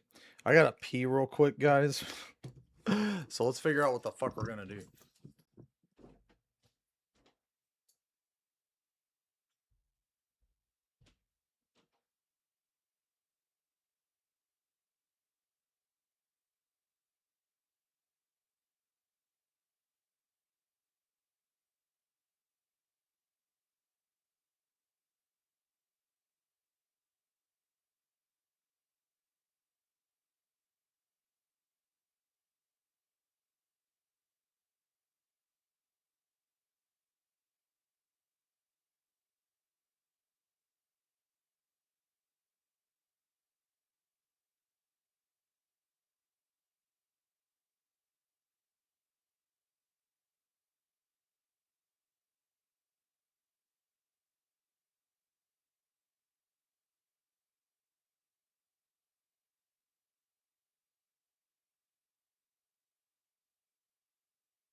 Damn.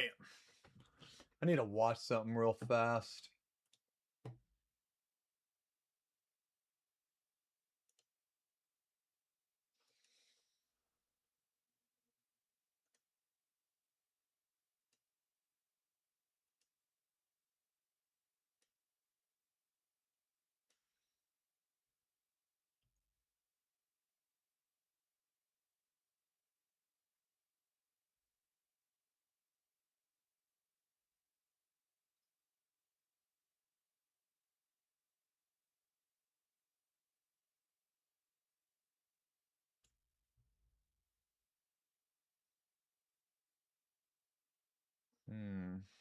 Okay.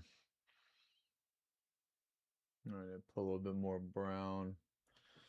All right. I put some more brown in the shadows then, I guess. Yeah, okay. All right.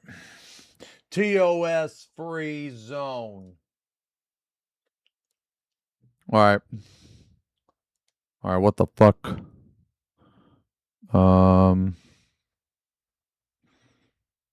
What the fuck are we watching now, man?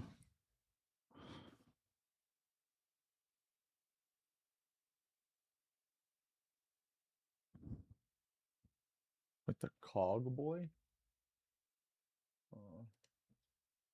What is it? How? Oh, hold on. How long? Oh, this guy. Okay. I know this guy. He's a really cool fucking model. Okay, I don't think I have 2 hours. I don't think I have 2 hours. I got like an hour. Yeah. I got like an hour, guys. Sorry. Yeah. No, I do want to watch it. I am interested. I think I only have like an hour today, or an hour left anyway. How long we been? Dude, we've already been.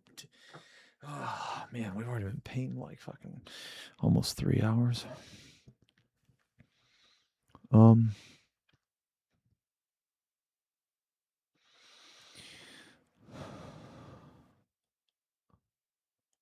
Bro, you know what? Okay, no. So this is awesome. All right, this is one of my first looting videos that I've ever fucking seen, man.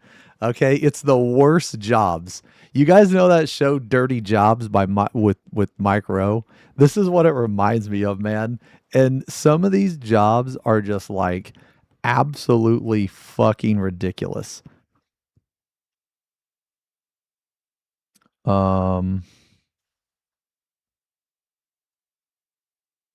I've only watched the first. Oh no, hold on. Worst Jobs Part 2.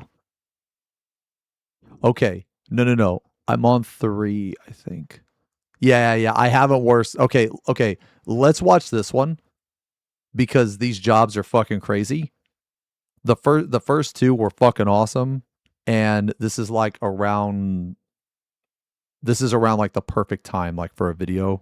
Because I have about an hour left, but I can probably push it a little bit more. Let me just double check, man, because I really don't want to. All right, I'm just gonna let be.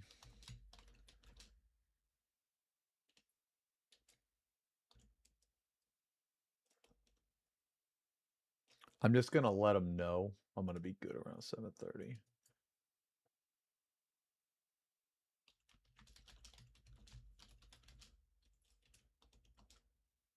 Okay. All right. You guys ready? You know what, man? Hey, let's just take a second real quick to go get like some fucking. Let's go get a fucking drink or something, man. Yeah. Okay, guys. All right, let's go get a drink. Yeah. Go get a drink. Come back. Okay.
So, okay.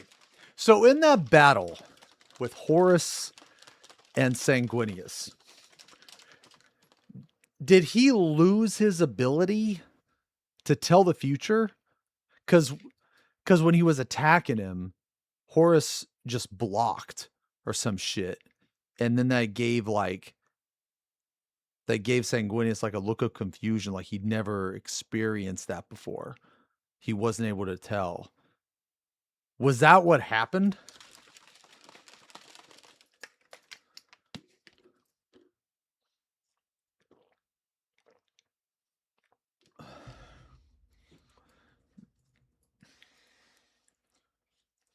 All right, is everybody ready?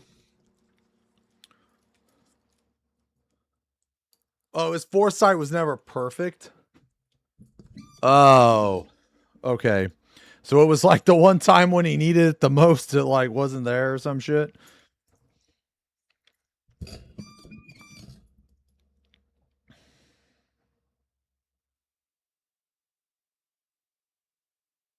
Oh, yeah, the powers from Sinch. Yeah, the okay. Yeah. All right, yeah. Huh. Man, that's interesting. Man. Okay. Are you guys ready? The worst jobs. Part 3. Let's go.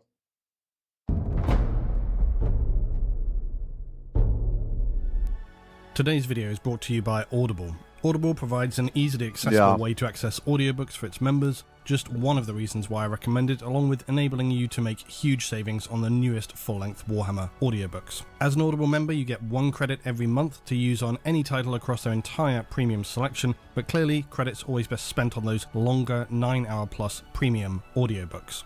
This month's pick was an easy one for me as we look to delve into the more darkened corners of Imperial life, the horrors that humanity face as citizens of the Imperium, from the vast cold reaches of space down into the depths of hive cities. So Warhammer Crime is the best place to find the reality for those ordinary humans in the Imperium. So 2 choices, Flesh and Steel and the Vorbis Conspiracy. I'll be telling you more about these at the end of the video today. You can start using Audible today with a free 30-day Audible trial to get yourself full access to thousands of audiobooks, originals, and podcasts, and all you need to do is visit audible.com/Lutin, and for those in the US, you can also text Lutin to 500 500.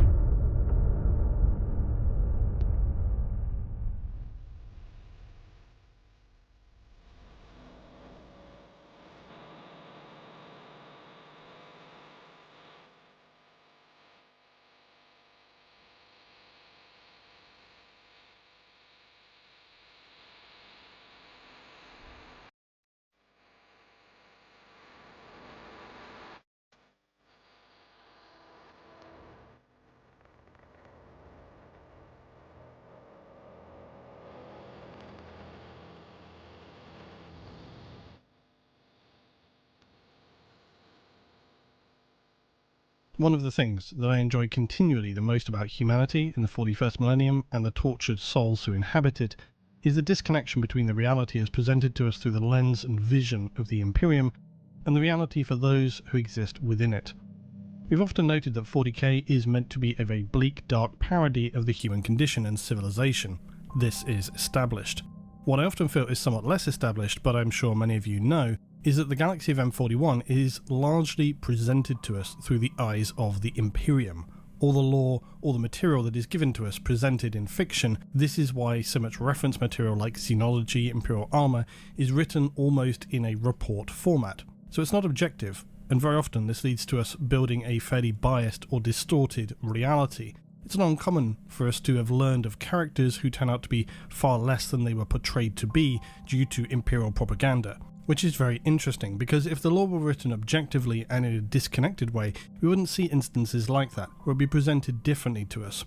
Like a murder mystery movie where the audience know who the murderer is, and we enjoy watching the detectives solve the murder through their skill and pragmatism. That's not what 40k is. 40k is the murder mystery where the detective is worn down through 20 years of bleak reality and has lost the will to try and understand the crimes they document. He's given up hope of making any kind of difference and accepts things for what they are. And when finally a case comes along that captures interest, it turns out to be far more horrific than originally intended. Yo, you hear that description? That is exactly my mentality when I look at Twitch chat and I expect anything of intelligence.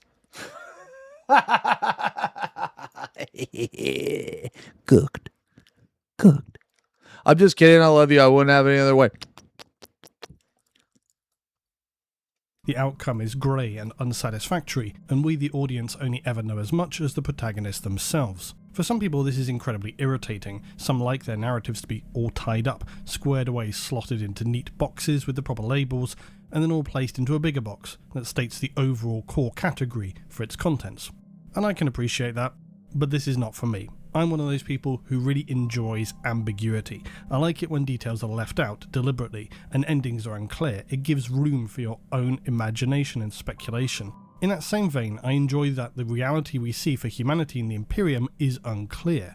To give a recent example, it's like the citizenry for Tertium in Dark Tide. For centuries they believed they were sending their best out to fight the good fight in the name of the Emperor, to the wars beyond their daily grind.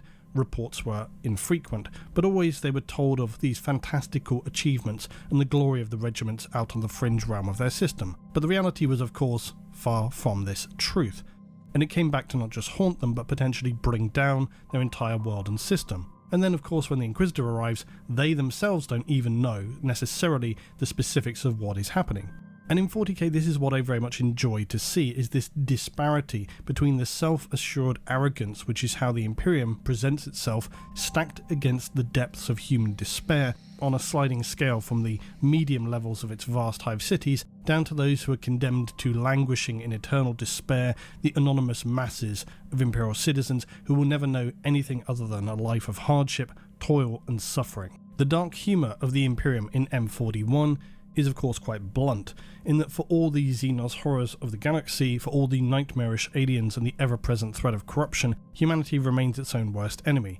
So much so that for all of its fringe border wars which never end, there is an equally vicious unending war within its own walls. Discontent, traitors, renegades, heretics, uprisings, and simply those who in their own anguish and despair will open their souls to the darkest whisperings which bleed into our reality from the mirror realm adjacent to our own. As always, it's worth remembering that for those who live in the Imperium, the phrase jobs is relatively inaccurate. Most citizens' lives are dictated to them, and their work assignments are not what we would envisage as jobs. The Imperium, though, is vast, spread all throughout the galaxy, and dependent on the world you find yourself upon, the system it lies within, and the proximate distance from the more tightly controlled sectors of the Imperium, you may find more or less leeway when it comes to personal choice. Realms such as Ultramar enable a considerably broader range of independence for the citizenry than is commonplace elsewhere in the Imperium. As we've noted also before now, within the Imperium there's no standardized currency system. To do so would be challenging, if not impossible, given the distance, scale, and instability of the Imperium as a whole. And while hive worlds may use localized forms of value, an endless list of ambiguously titled credit systems and guild-approved coinage, feudal planets often seen to still operate on a more basic barter system, supplemented with some perhaps rudimentary coinage issued by a ruling nobility.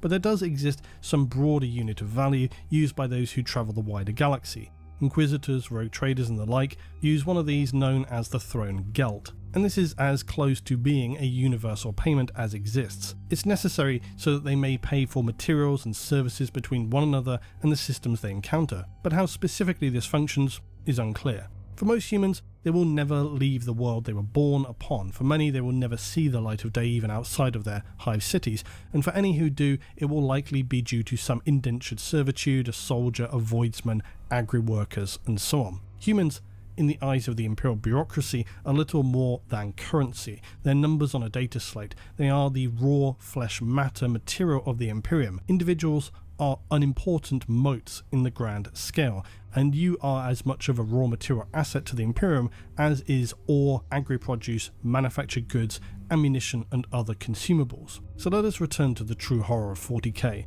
The life of those ordinary humans, or those living a life consumed by servitude to the Emperor. The lowly privileged, the necessarily skilled, the inescapable drudgery, the lack of hope. The acceptance of life so tortured and insignificant that many welcome death when it comes, while many more are left with minds unable to cope with the reality. All the while the Imperium directs its arrogance and fury outwardly to the Xenos and the Heretic, but it is humanity itself which is as much to blame for the extreme levels of suffering inflicted upon the trillions of ordinary citizens across the entire galaxy, sometimes arguably more so than those who would seek its destruction. If you yourself stood upon the streets of a hive world, in a forge world, a feudal world in M41, how would you serve? What role would you see yourself in to survive? As always, if you have a worse 40k job in mind, throw it in the comments. Heads up, nothing related to sewerage and cleaning of things. We've heard it a billion times, and I covered it in video 1. We got it.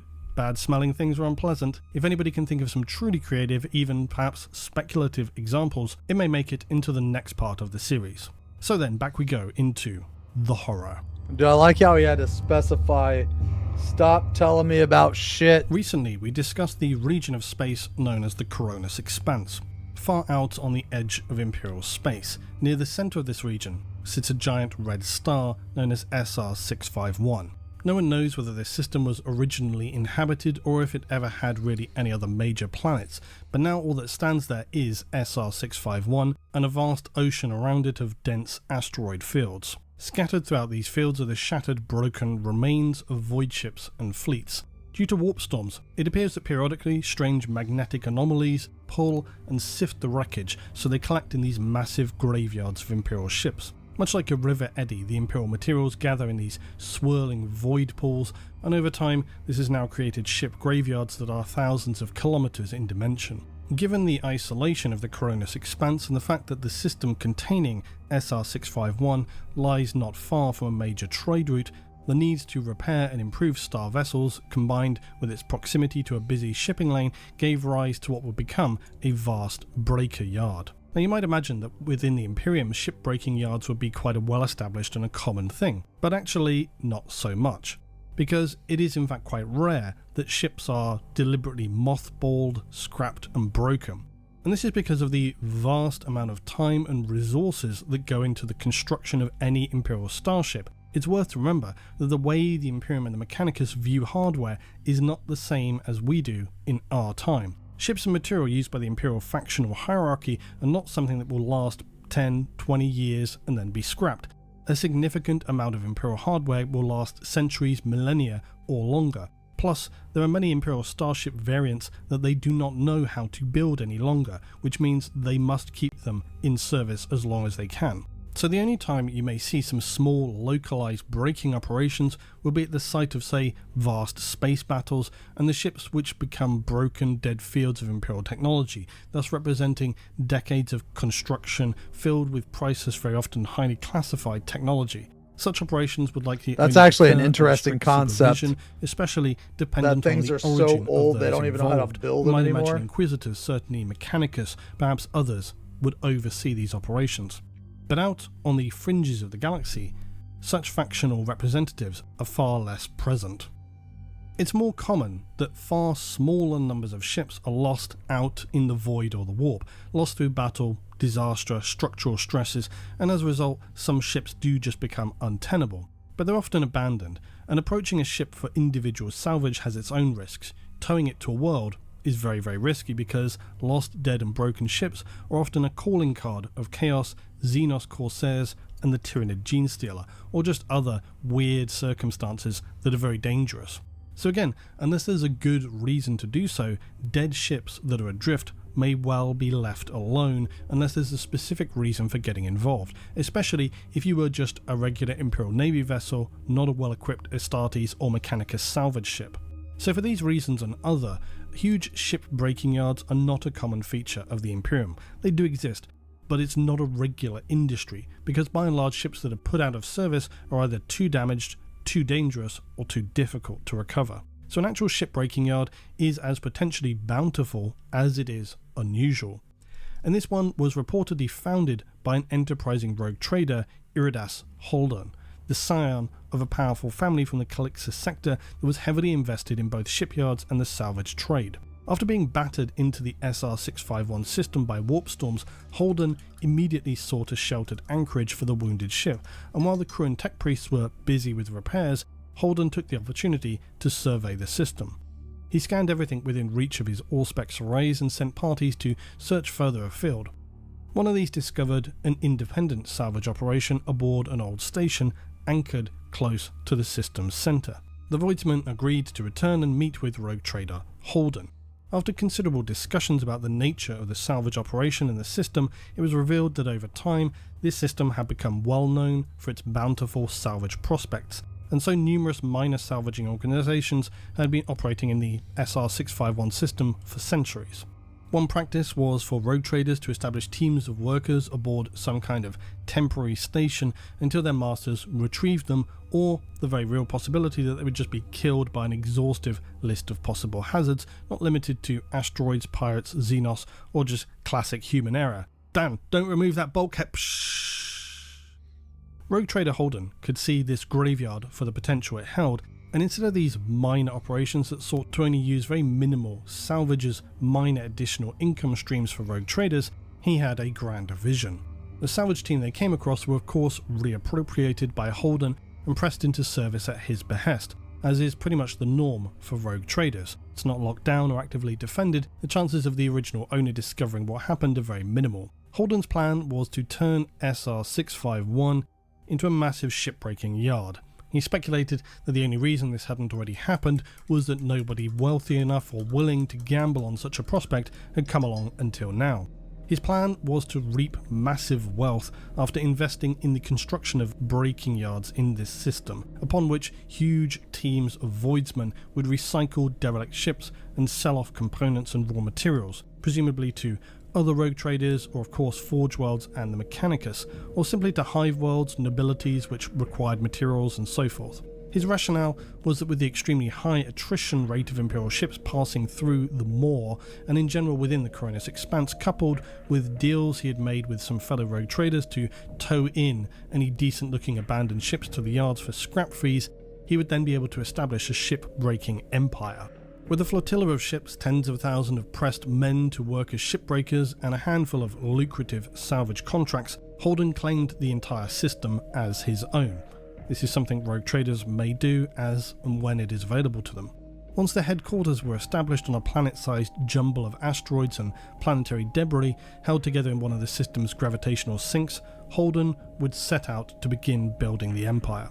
Unfortunately, even from the outset, it was quickly clear that this was going to be a disaster. Upon arrival at SR-651, many of the flotilla's ships, piloted by captains unfamiliar with the treacherous system, were lost to collisions and asteroid impacts. Once the operations headquarters were established and the temporary hubs built, a brutal month-long warp storm swept through the system, disrupting asteroid orbits and sending shards of rock careening into ships at anchor. It was becoming clear why, until this point, no major operation had been established, and usually workers assigned to break vessels would do so in a very smaller cell of voidsmen, left again by those rogue traders as something of a gamble. The chaotic events meant that for Holden, many thousands of workers were lost, as well as the hubs that they had just established along with the supplies.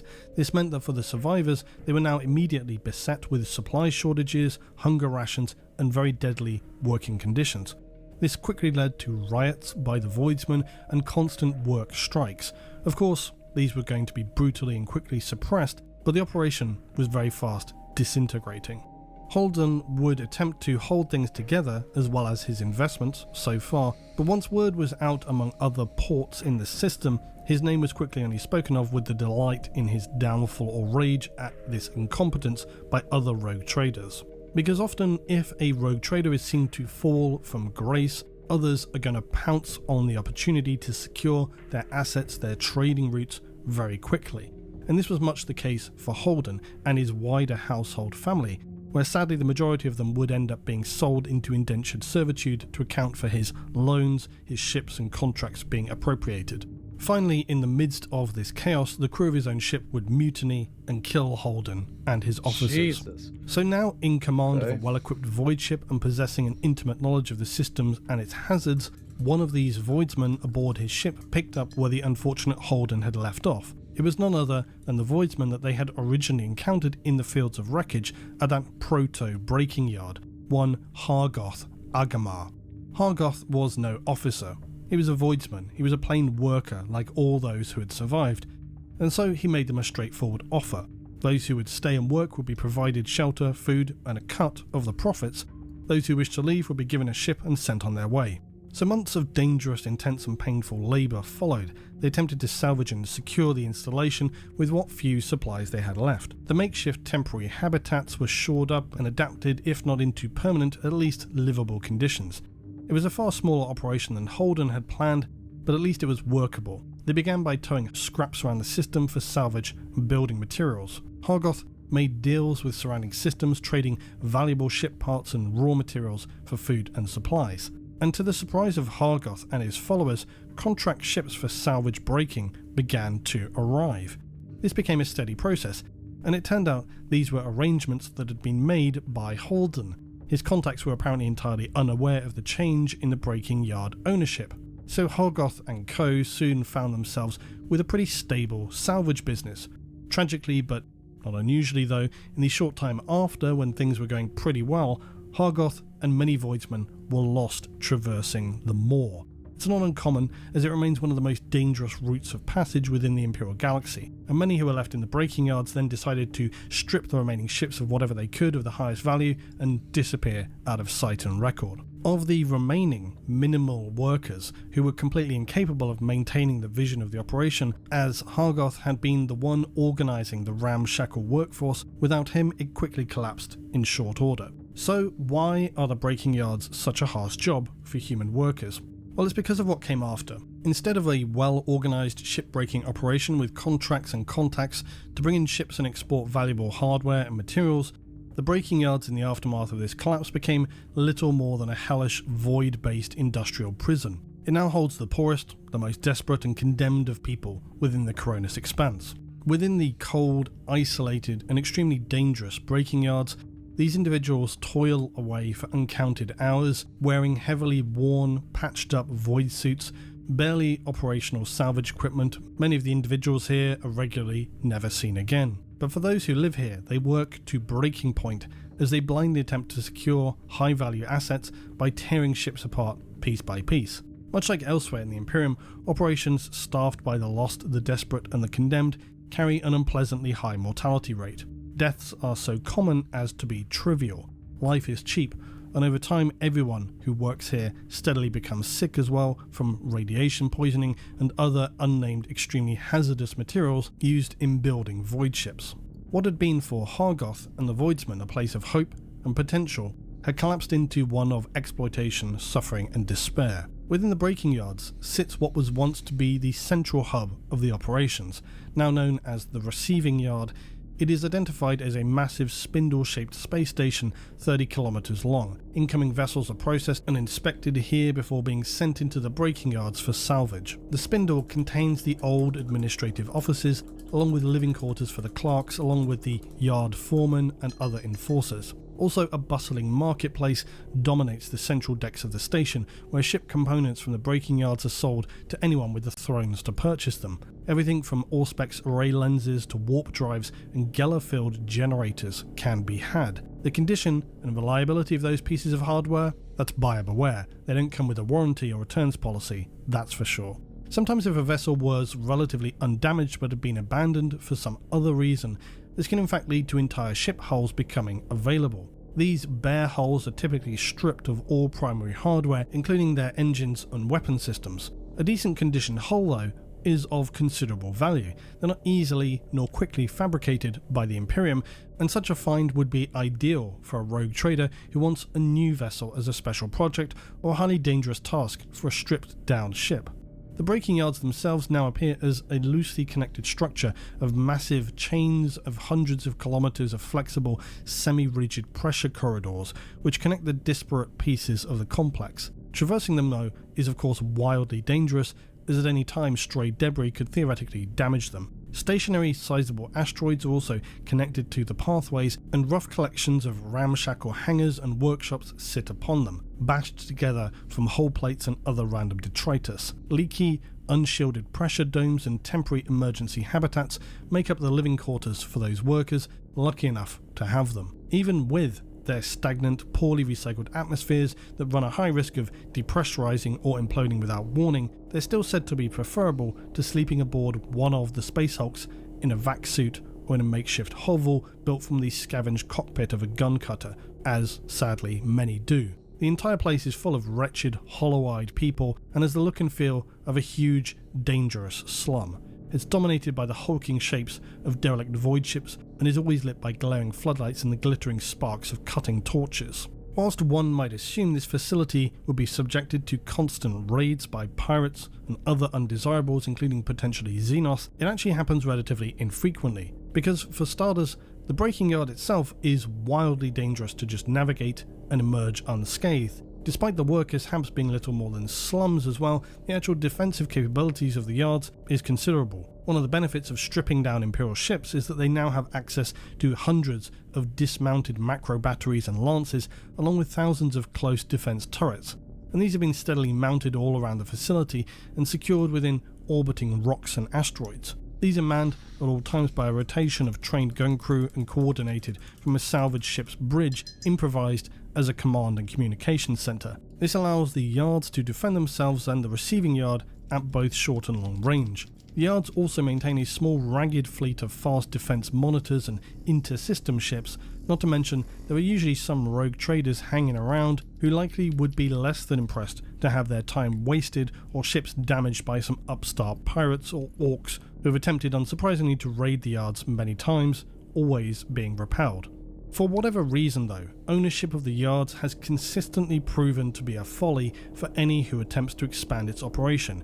Many have tried over the years, but it always ends in disaster. Rogue traders who have attempted to build their own empire upon Holden's vision inevitably end up in a state of humiliation and financial collapse. The breaking yard facility of the Cronus Expanse seems destined to survive in a state of perpetual anarchy in the truest sense of the definition. The workers here exist with no laws or established rules, no official hierarchical leadership structure. It's true that periodically groups may spring up, rogue traders may attempt to seize power, claim the yards for themselves, or to do things differently, but whenever this happens, things inevitably tend to always slip back into a state whereby those who survive in the yard answer to only one source of power: themselves. Hive worlds remain one of the core planetary types for the Imperium of mankind. Throughout the galaxy exist planets which, over many thousands of years of human habitation, have steadily concentrated their habitation in one vast megacity known as a hive. These have been built upon and above existing structures for millennia, and often the absolute lowest levels may contain traces of the original colonists who arrived upon a world prior even to the Age of Strife. Yet for many hive worlds, the hive city remains near enough the only habitable place remaining on a planet. This is because many hive planets have suffered total ecological collapse long ago, and the surface of worlds now exists as a desert, irradiated wasteland, or just oceans of waste and contamination, making the very surface level atmosphere unbreathable. There are though those who exist out there among these ashen wastes, and for whom maintaining their existence is an unending that's pretty much misery, Dark Tide but for right whom there, returning man. to the hive city is equally unappealing and dangerous.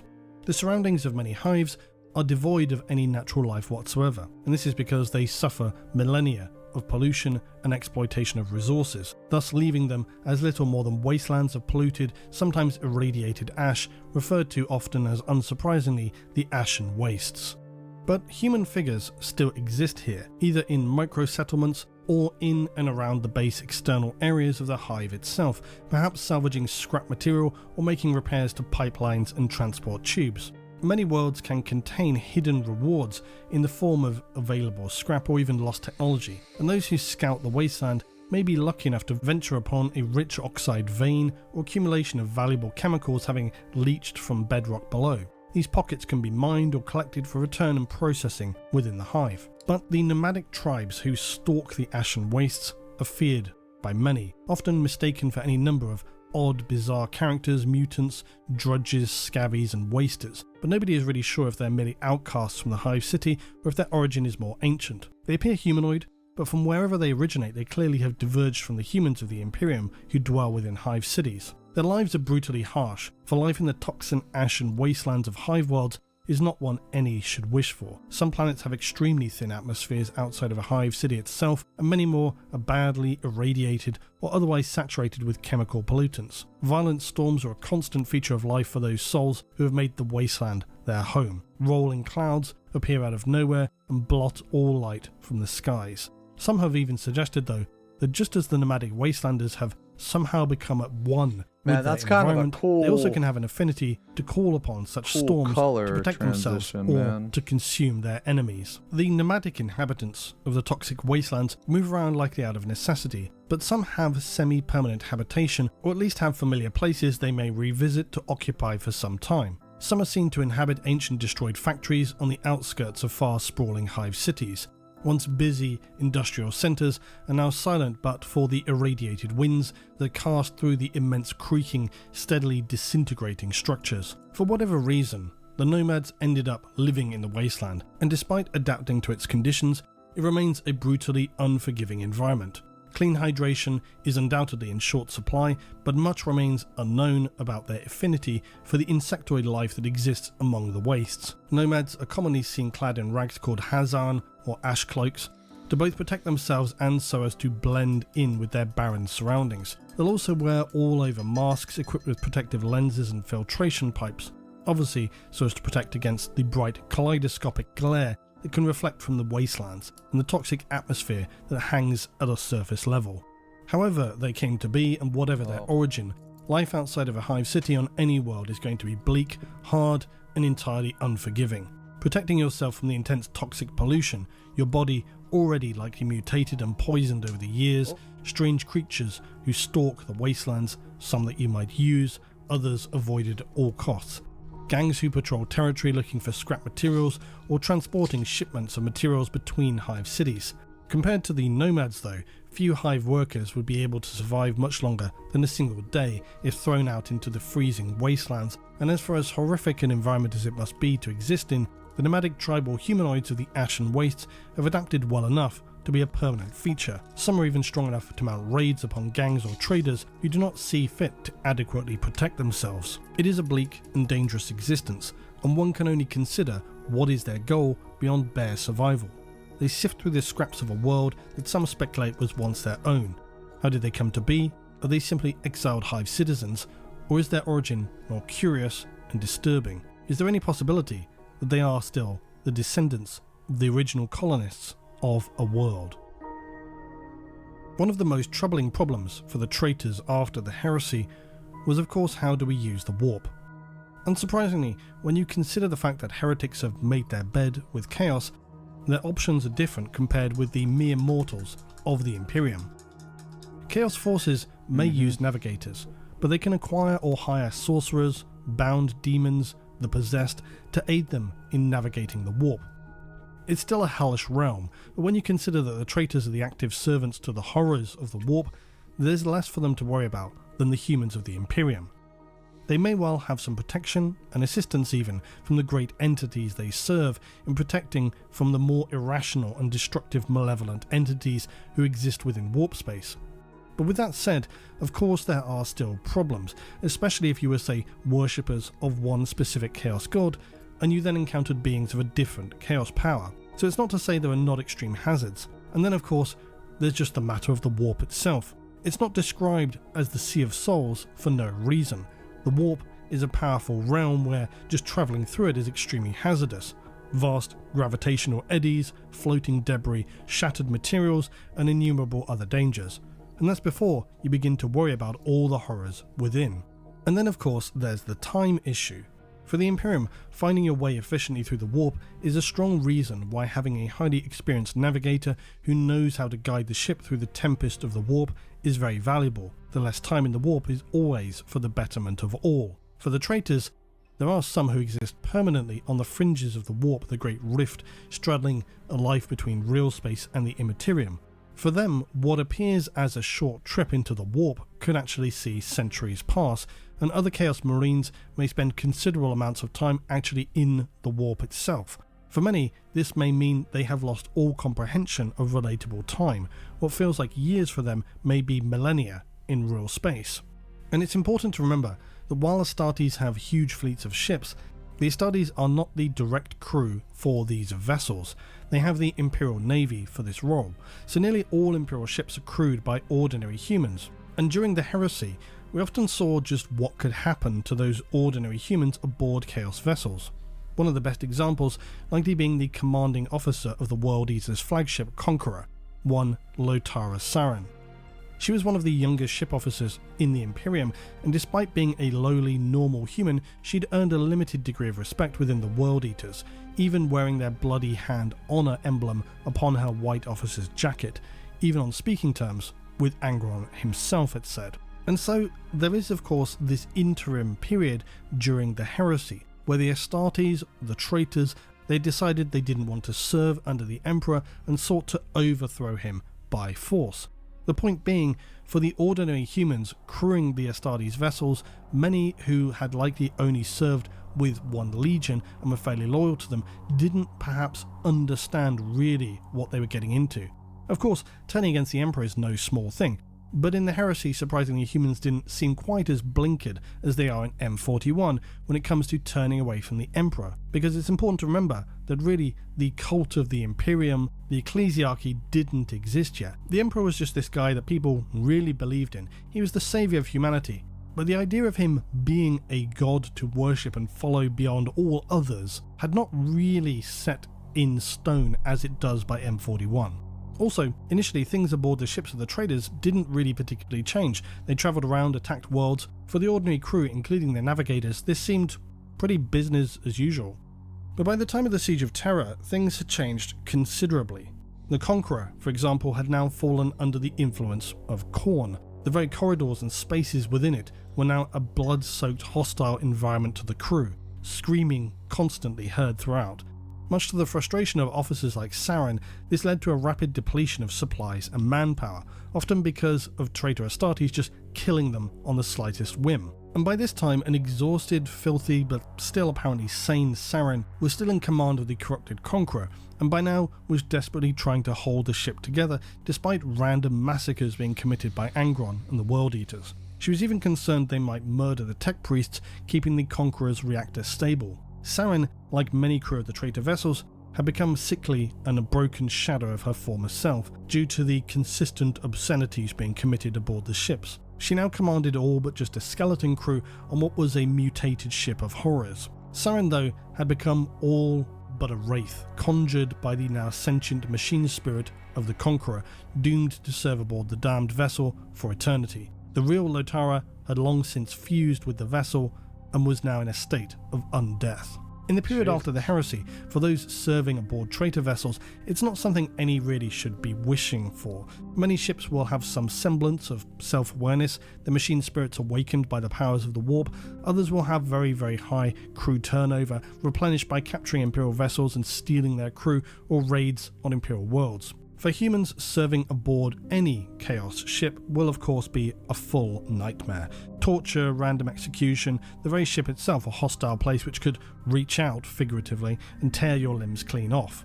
Wordbearers, for example, have been known to pack their holds full of potential human sacrifices to protect them whilst travelling through the warp. Others will literally use humans aboard them as the flesh matter for endless nightmarish rituals. So the less said about being actually ship, insane. the better. But what of navigators?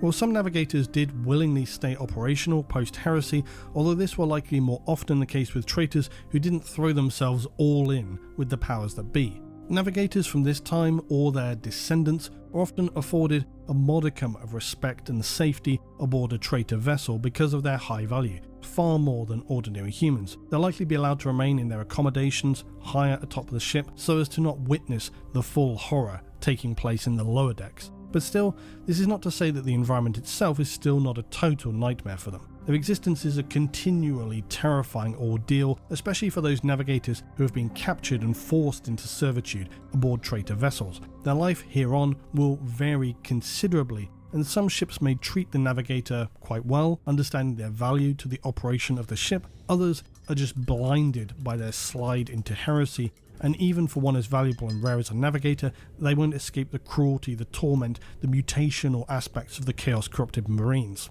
Others, like we say, may be descendants, scions, serving participants, even aboard ships that are blighted by, say, the touch of Nurgle. Their bodies twisted, mutated into bizarre, foul abominations, and while some may attempt to cut out a shroud of their once held high positions that demanded respect and carried considerable power aboard the ships of the Imperial Navy, any who serve aboard the ships of the traitors know that this is nothing more than play acting. none are given the same respect or care that they would have been in serving aboard Imperial ships. The traitors are left to sift through the detritus to acquire what they need, the scavenged, the scraps, the broken, the weak, the lost. And so for navigators aboard traitor vessels, they may sometimes feel they have a role to play, a figure of importance, a position that still counts for something. This may be true, but beyond this, their lives exist in a state of pointless despair by degrees. Just like the crew, they could be extinguished at any moment, something that would be all but entirely unthinkable aboard the ships of the Imperial Navy. Now, we have covered on a separate video the horror of the fate for those condemned by the sororitas, known as archoflagellation and the penitent engine, plus of course anchorites. All of this comes under the banner of the role of a penitent, and the extreme nature of the punishments is designed to purge a heretic's soul. It's debated as to the reasoning behind this. Some might argue it's a last attempt for an individual to save themselves, others maintain it's so that they may strengthen the Emperor when they eventually die. These damned souls condemned to archoflagellation will undergo extensive physical surgery as well as mental reprogramming, thus turning them into a berserker servitor war machine. Their arms or hands are nearly always amputated, or in the more brutal adaptations the hands are split open, and these modifications allow electrically charged flails to be embedded into the body's structure. A pacification helmet is connected directly into the brain and spinal cord to set the condemned into a state of passive, calm and limited awareness. Their minds will then be continually bombarded with holy images, scripture and verses, pictures of saints, hymnals and prayers. After this, they're inevitably in a fairly destroyed state, and are left in this neutral stage of semi-consciousness, kept in storage areas intravenously fed nutrients, awaiting such a time as to when they're required. They retain basic motor functions in this state and are shufflingly moved from one place to another. Some can still respond to basic verbal commands of a controlling ecclesiarchy or designated inquisitor. These are useful for infiltration operations when a command such as follow or wait can be used. When required for combat though, the pacification helm is deactivated by means of a trigger word, which can be either given verbally or psychically through telepathic means. And this is when the previously passive cyborg becomes one of the most terrifying creations of the Imperium. Charging towards its enemy, screeching, wailing in agony, and flailing its arms about, the archoflagellant exists now only to destroy all that it sees, and once unleashed, they are near to unstoppable, their bodies embedded with combat stimulants which continually drive them forward with stamina, awareness boosters, painkillers and adrenaline, leaving them unable to feel or sense much of anything. An archoflagellant will throw itself at its enemy no matter what, and the only thing capable of stopping it is complete physical destruction. They become a pure distillation of psychopathic rage, lashing, flailing creatures of death, insatiable, unstoppable, uncaring, unthinking. Imperials obviously hold no consideration for the survival of archoflagellant units. They are by design completely expendable. They're intended to cause sheer terror in those they are unleashed against, plus of course sometimes inevitable collateral damage of innocence. And while the control of an archoflagellant can mark nearby units as friendly, which would then be ignored by the archoflagellant, any innocents who happen to run into it by unfortunate chance would be indiscriminately lashed to pieces. Archoflagellants are though poorly armoured, and while their bodies are reinforced with implants, these will do little against some Xenos weaponry. So they're best used by Inquisitors within the close-quarter environments of a hive city where they might encounter gang forces, ordinary human cults, and general bands of undesirables who do not appreciate the presence of an Inquisitor. Archoflagellants are ideal for such places. They're in very close quarters, facing down poorly equipped, highly motivated individuals, and against the kind of human scum an Inquisitor may encounter, an unleashed archoflagellant can inflict appalling damage and complete mind-breaking terror. Even a single archoflagellant is a significant force multiplier for a singular Inquisitor, or more likely their agents, descending into the darkness of the lower levels of a hive world. So an archoflagellant, while impressively brutal, are in fact a miserable distillation of mankind's combined ignorance, fear and cruelty. So it is perhaps fitting that they are one of the weapons of the Adeptus Ministorum. Not to be outdone, of course, the Sisters of Battle, with their insane penchant for self-abasement, devised an equally horrific punishment for heretics, or just sororitas who have failed in the line of duty, and more importantly, the eyes of the Emperor. Plus, of course, the Ministorum must continually engage in visible demonstrations of punishment toward those who would dare to threaten its sanctity, particularly in M41.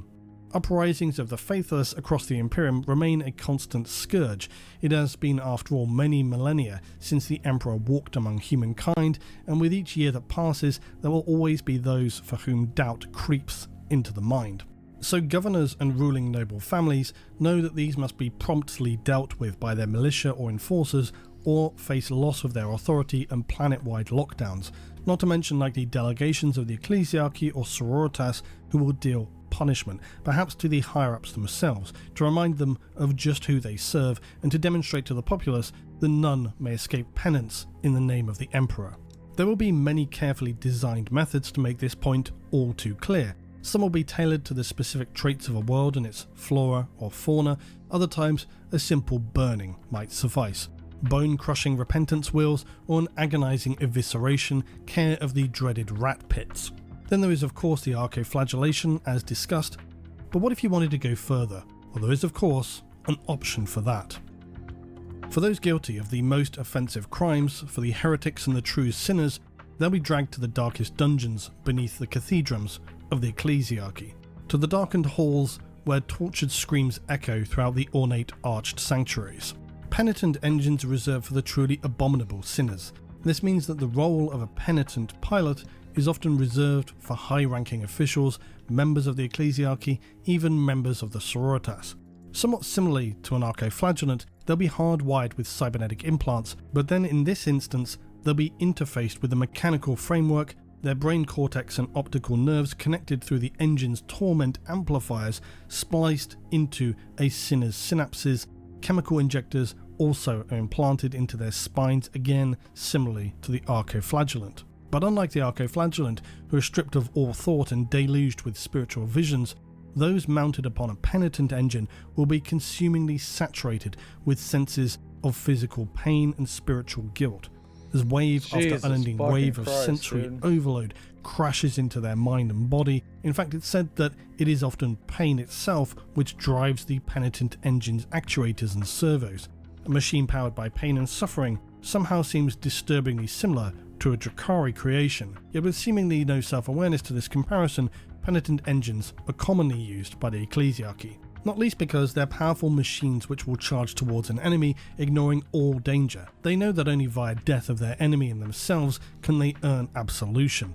More disturbingly, it's said that a penitent engine upon nearing enemy will alter the chemical synaptic inputs of the pilot, that they may then see their own face upon the enemy. Their minds now so long tortured by pain, and as to their guilt, their minds are tortured into hating themselves with such a fury and bitterness for their heretical shortcomings that they will thrash, burn through the enemy with a mindless, irrational rage that could only be compared to white-hot metal. The arms of these engines are mounted with immense promethium flamethrowers to shower their foes with liquid fuel, sticking all over an enemy and burning them with high intensity.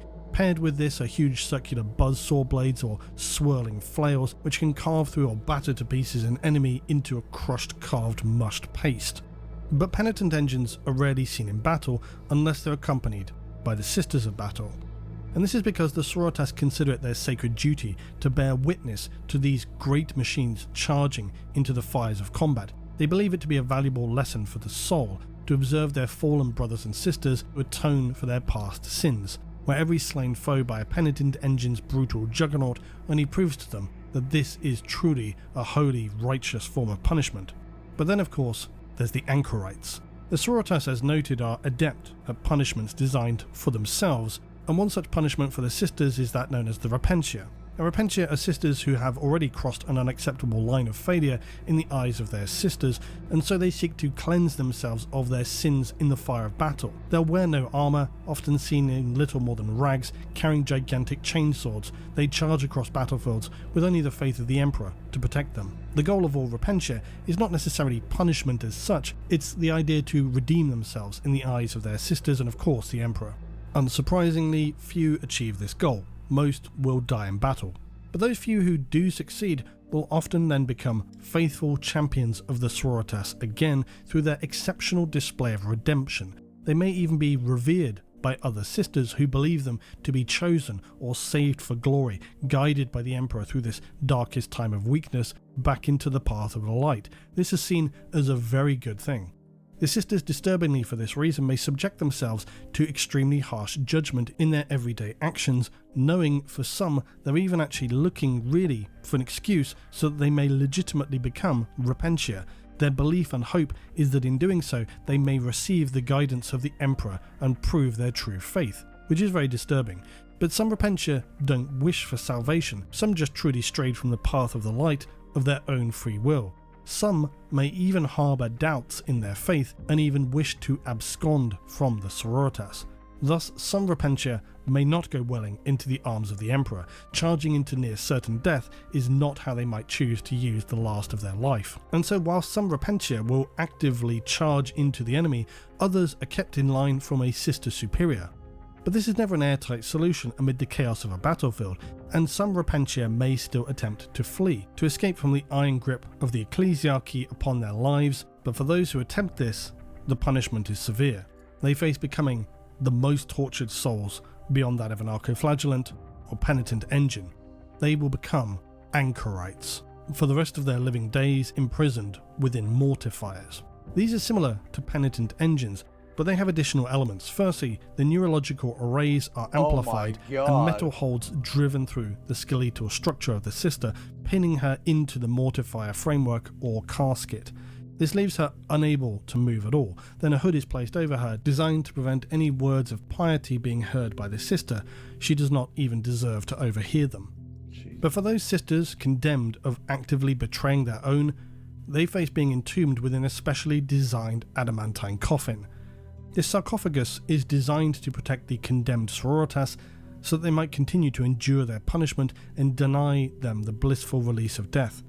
These anchorites will never see outside their coffins again, nor will any hear their screams. They're sealed in behind lifeless masks of penance, forced to face their torment in complete, absolute isolation, enduring years or sometimes decades of mental, physical suffering before their end. The war machines known as mortifiers will always be placed on the front lines. They will be amplified into a zealous rage of personal suffering and self-loathing. Unlike penitent engines, mortifiers contain such damaged, long-suffering pilots, they're often seen to stagger around awkwardly. They'll still charge forward in a strange method of motion due to the waves of anguish and pain sweeping through the sister's body. Thus the machines often look as if they're on the verge of malfunction, which to some degrees they are. And this makes them all the more terrifying, as they're a truly bizarre sight to behold as they go jittering and staggering across the field, firing their heavy bolters and flamers, but their core drive is to reach the enemy, to tirelessly thrash themselves against the enemy in a mutilating frenzy of whirling, beating and crushing, tearing their enemy apart like crazed horrors.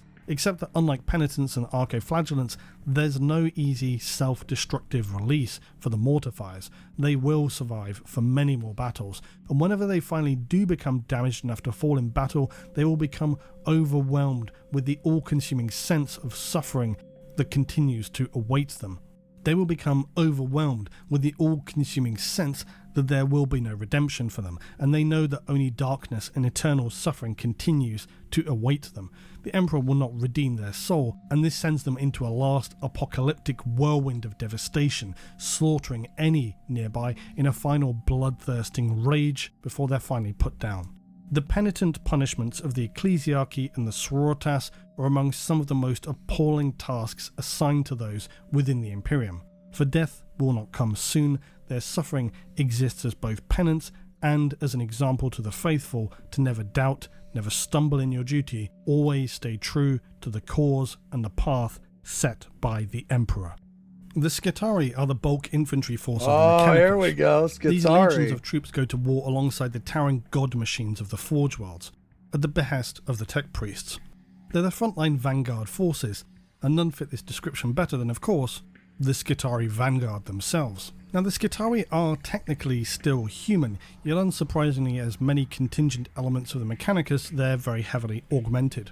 The tech priests of Mars do not see the organic form as sacred in any sense. To them, the flesh literally is weak, and therefore it should be replaced. This is not simply due to the physical though. People often misunderstand the Mechanicus in this regard. The fact that the Mechanicus cybernetically enhance themselves is not just because they want to be stronger, more efficient, and out of some desire to be more machine. This is all true, but it's not the entire meaning.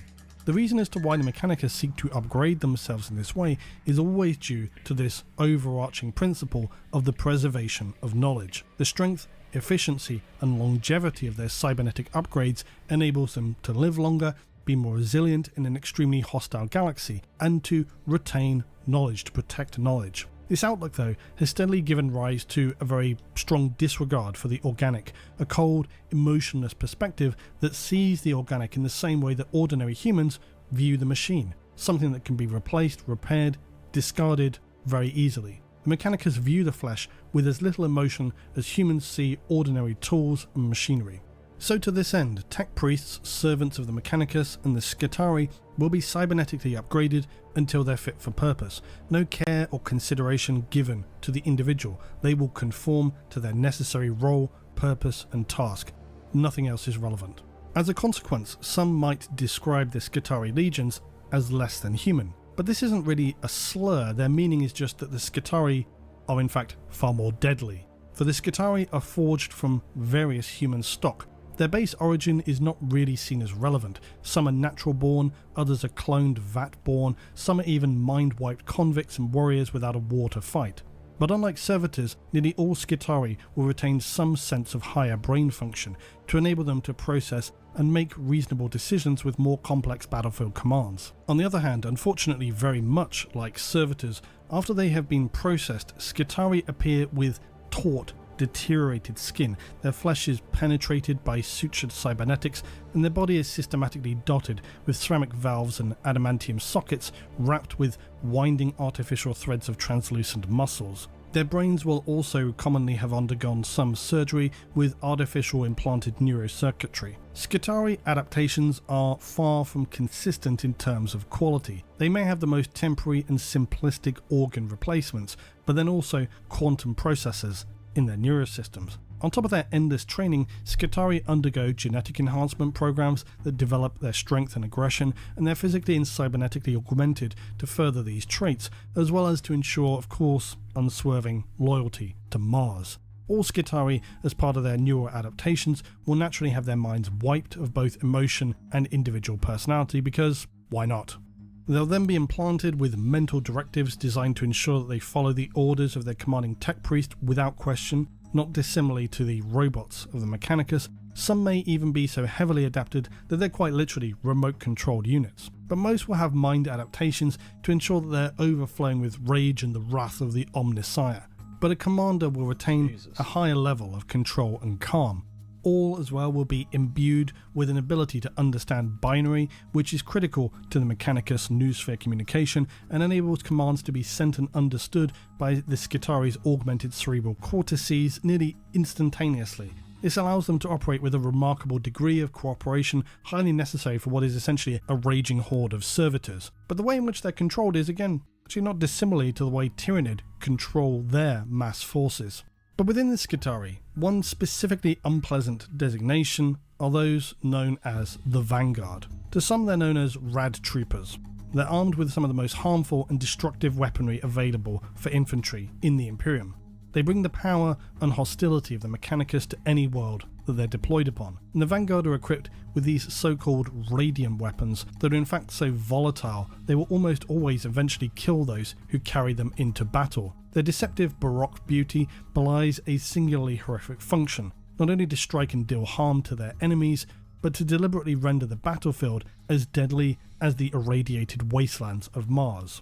Their weapons are basically extremely radioactive, to the point where it damages themselves and everything around them. For the enemies who face down the Vanguard and survive for another day, they face a far more unpleasant, painful, and altogether nightmarish fate, as they'll soon find their flesh blackening and sloughing away from their bodies unable to absorb any pain relief or medicine. They'll steadily deteriorate until all their systems within their body collapse. And the Vanguard are dangerous even for their own allies. For any guardsmen who would be unlucky enough to come into close contact with the Skitarii troops, many will feel instantly dizzy and unwell, vomiting will follow, and often they might take weeks to fully recover, if at all. And for any who would be stationed near to a unit of Vanguard for the long term, this is as good as a death sentence. So while the Vanguard are theoretically safe themselves within their armour, their physical appearance tells a different story. But few outside of their own units will ever witness this. Because most are hairless, their skin has become pockmarked with sores, their entire bodies seeming in a state of continual deterioration,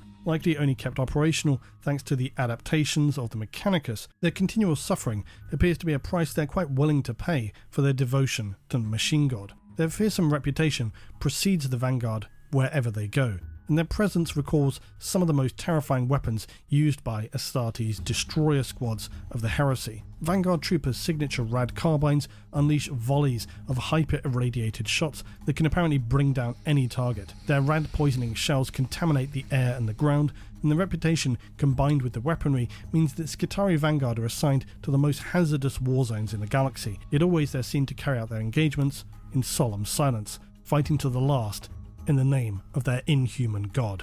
The rad troopers are in more ways than one the destroyers of worlds.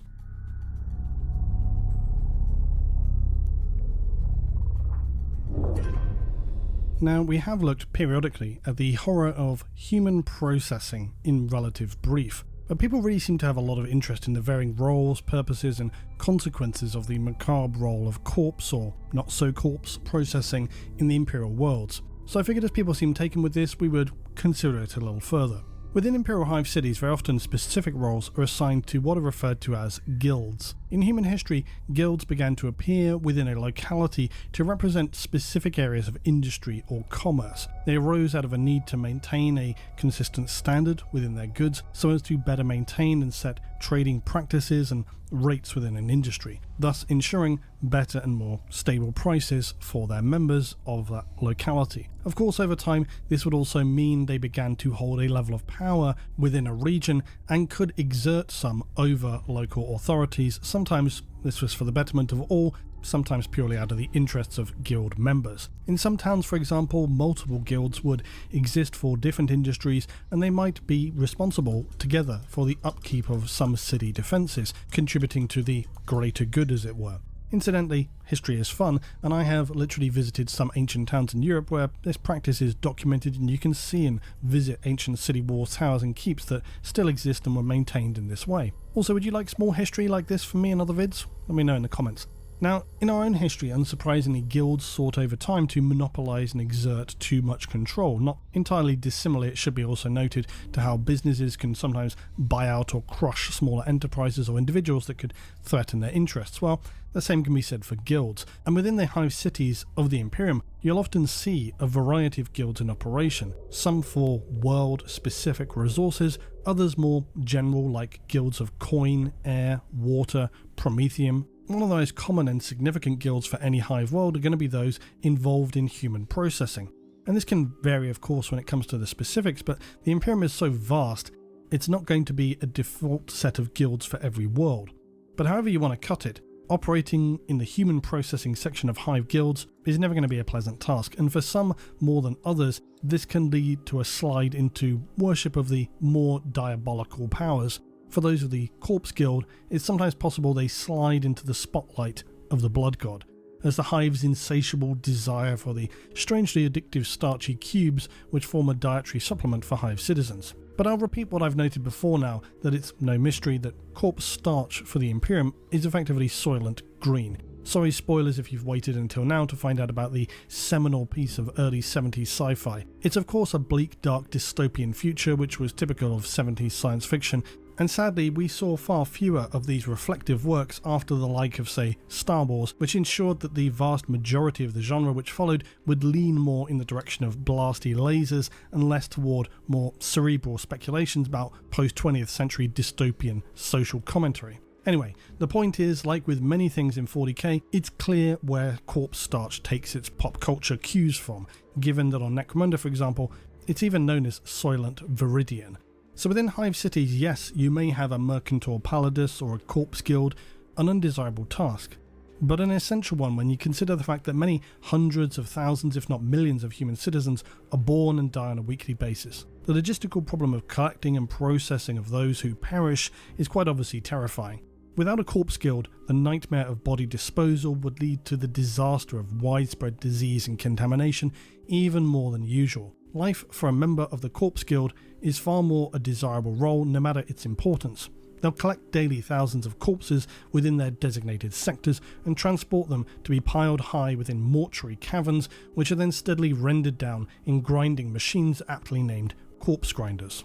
The superstitious nature and high mortality of Imperial citizens means that those within the Corpse Guild are also regarded fearfully by many, who will lock up their meagre dwellings, leaving the dead neatly stacked outside for collection.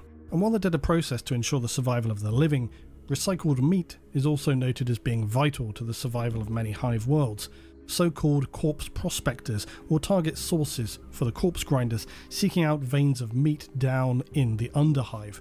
Unlike so many denizens of the underhive, they adorn themselves with decoration of individuals who live lives which wallow in the slaughter of others. These corpse harvesting parties will adorn themselves with horrifying masks, inscribed rebreathers, and a whole tool belt of ancient surgical tools to quickly check on the value of their secured meat material, to determine if it's worth disposing of or hauling back for processing. Bone scriveners may be seen scouring through the aftermath of gang battles, raking over the dead for their raw material worth.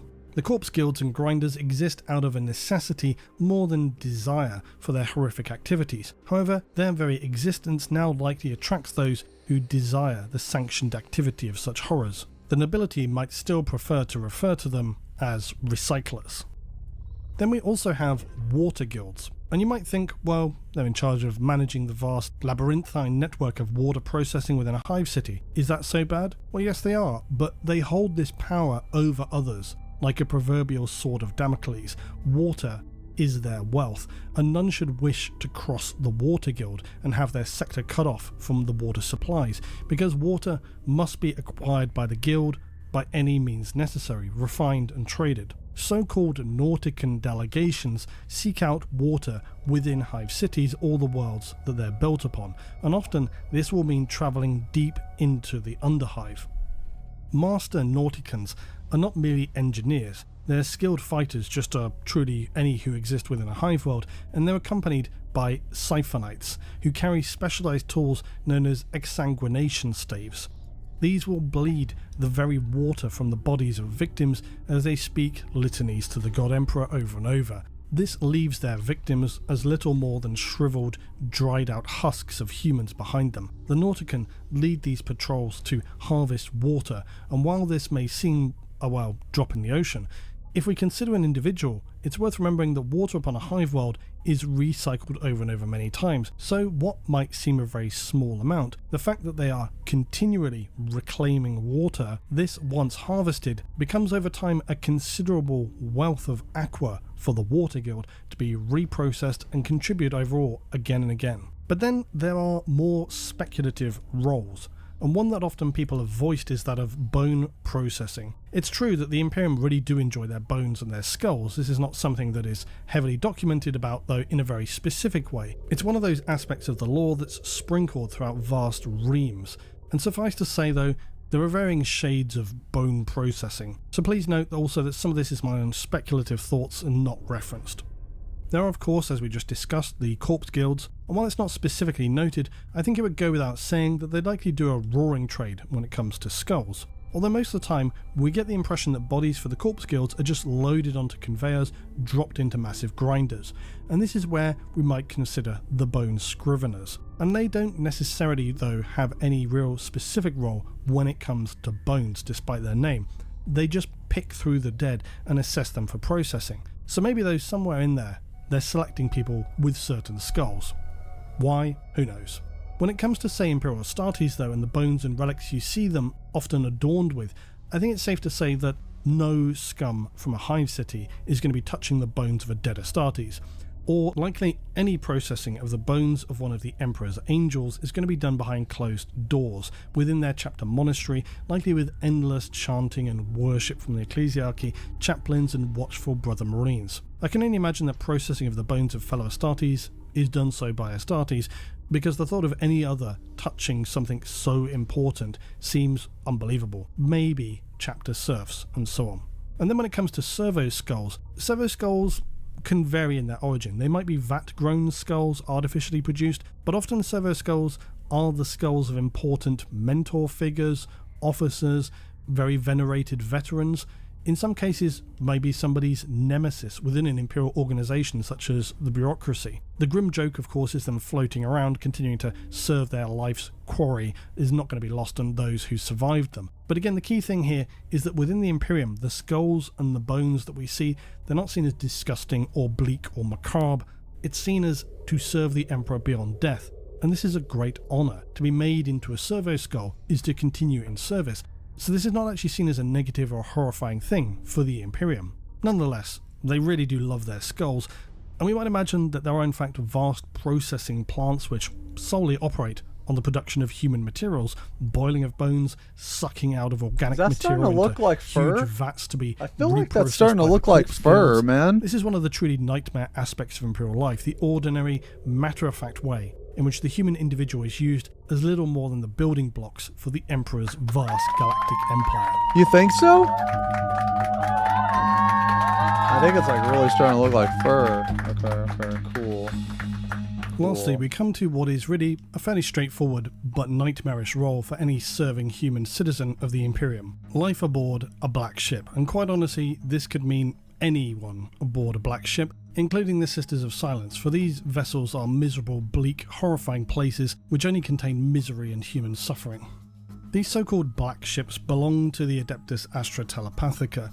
They do in fact operate entirely independent of the Imperial Navy, and are surprisingly the second largest fleet in the galaxy. The reason for this is, of course, it's necessary to bring in enough Psykers to continually feed the Emperor's insatiable hunger for the souls of the Psykers day after day. There are many thousands of black ships, but only the highest ranking adepts in the Adeptus Astra Telepathica know the true scale of the fleet and the vast scope of its operations. The black ships are tasked with collecting any and all unauthorized, that is to say, rogue Psykers. Their background is irrelevant, their age and any other considerations irrelevant. All must be collected by the Sisters of Silence. And the Sisters, who once held a proud position as the Emperor's closest serving guardians, second only really to the Custodes, and who played an indelible role in the forging of the Imperium, who in M41 likely do still operate in matters of critical importance, working alongside the Custodes, the Astartes and Inquisitor.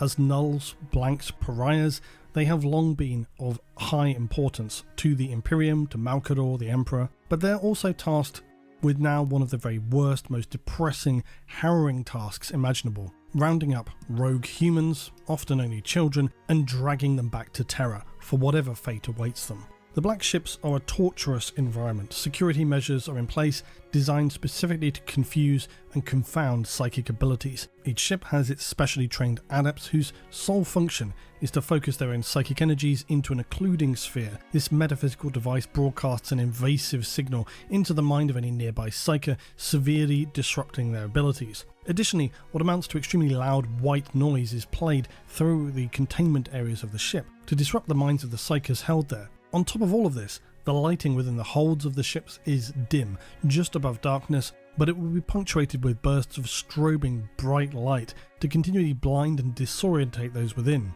Any food or drink given to the psykers will mostly contain tranquilizers or sedatives, and the population of psykers will be regularly rotated from one hold to another. All of this serves to keep the psykers in a helpless, confused and compliant state, but many will of course become entirely broken by the time they reach Terra. Although this does not make them any less valuable for their ultimate purpose, the most dangerous psykers, as identified by inquisitorial scrutiny, are kept in isolation cells deep within the bowels of containment holds within the ship. In order to operate the black ships effectively, of course there must be a crew. And while the crew of a ship will spend most of their time in specifically designed psychically shielded upper decks, far from the containment holds patrolled by the Sisters of Silence and other null wardens, none can exist in total ignorance as to what they are doing. The crew will, for one, have been specifically recruited to this task, and I don't care how shielded an upper deck is, they must have some semblance of what is taking place. Considering how tortured the psykers are, there must be sometimes bleeds of psychic power, mental bonds that take place. Maybe the upper crew have endless nightmares. Then of course, there's the navigator and the astropathic complement for a ship.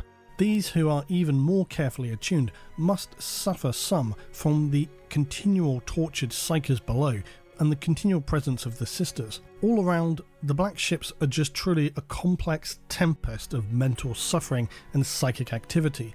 and just visually must be one of the most hellish environments that exists within the Imperium. Despite the souls below said to be held in varying degrees of confinement, witnessing the misery for the Sisters of Silence themselves must torture them mentally. Sisters have, for example, made note of how troubling the apparatus of the Golden Throne is, and questioning even the sacrifice of innocent humans. But now here they are, doing this in an unending process of essentially murder, across many thousands of ships all across the galaxy. It must affect them in some way, and it must truly be a miserable job, rounding up screaming children, dragging them away to this torture ship. The Sisters of Silence are not made of stone. They've not been scoured of all human emotion. And so this must really be one of the worst jobs imaginable.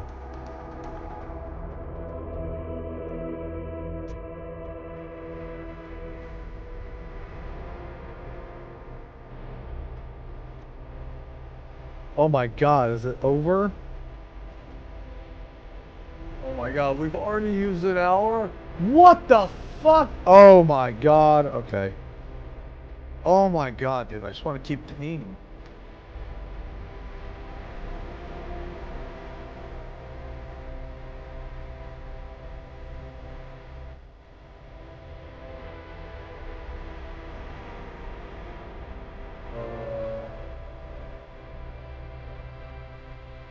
Oh my god. Fuck, man. So let's talk about my next selection for Audible. For me, the Warhammer Prime series has been a total breath of fresh air, although in the vast cities of the Imperium, obviously not literally. Varan Gantua is a vast hive city on the Imperial world of Alecto. Specifics about the hive are elusive, but we do know that the population... Okay, alright guys. Okay, so that hour went by incredibly fast. I'm sorry.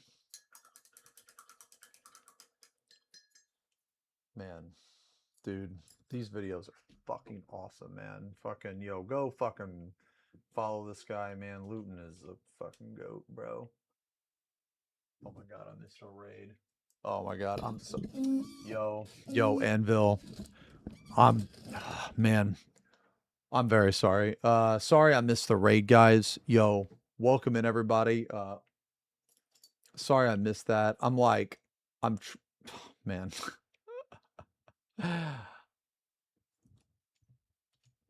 I'm like so fucking...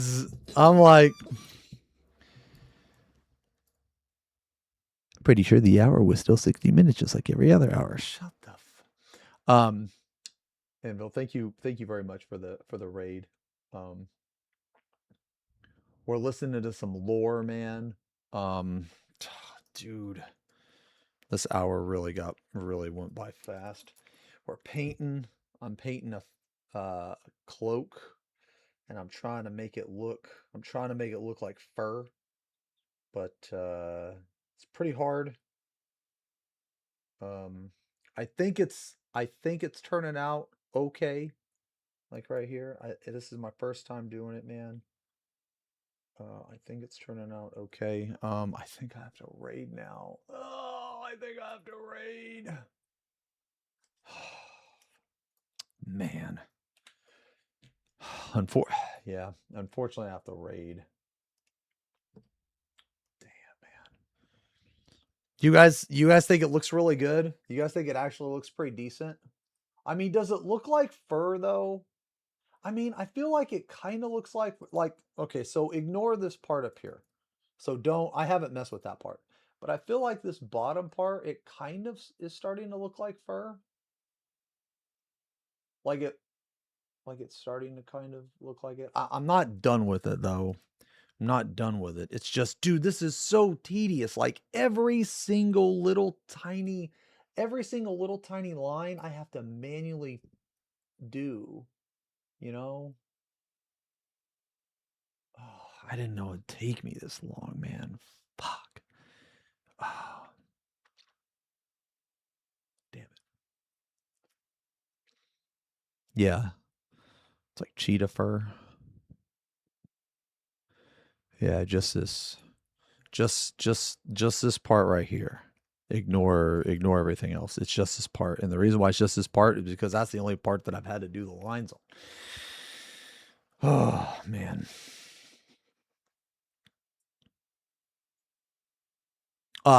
This is Sanguinius.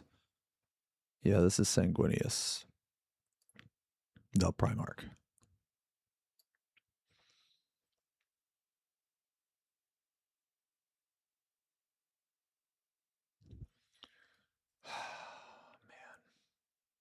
I really want to keep painting. Hold on. Okay, give me a sec, guys. Let me see something. Schedule. Let's see.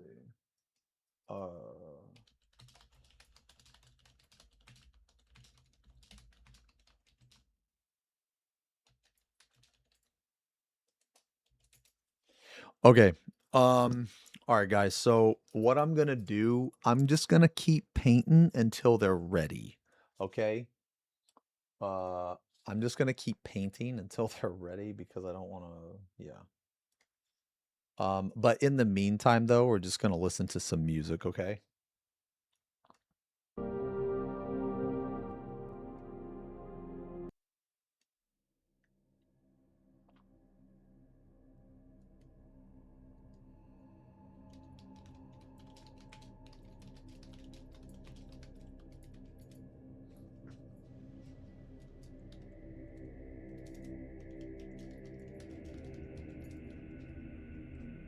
Okay.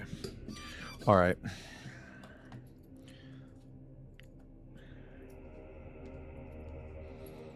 Okay, let's keep painting for a little bit. Yeah, we got enough time. We got some time, man. But anyway, Anvil, thank you again for the raid, man. If you're still here, welcome everybody in. I'm sorry I missed that.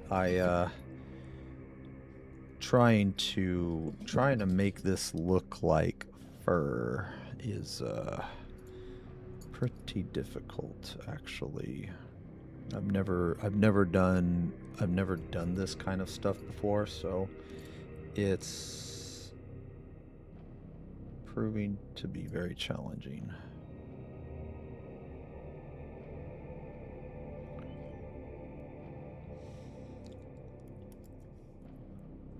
You streaming raid? If you guys want me to stream raid, I'll stream raid. Do you guys want me to? I can.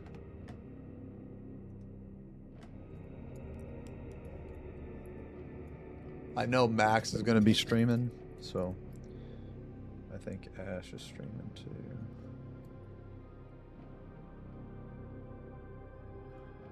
But I can, yeah. Okay. Worry bigger streamer? Yes.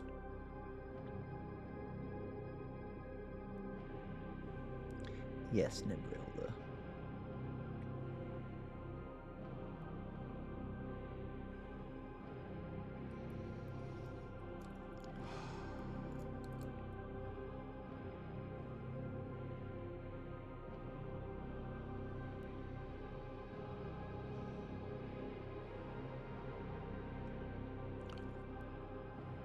Oh my god, I don't even know what you just typed, man, because I didn't see it. Brother. Whooping they slapping they pork chops. For real, salami. Can you guys see this and everything?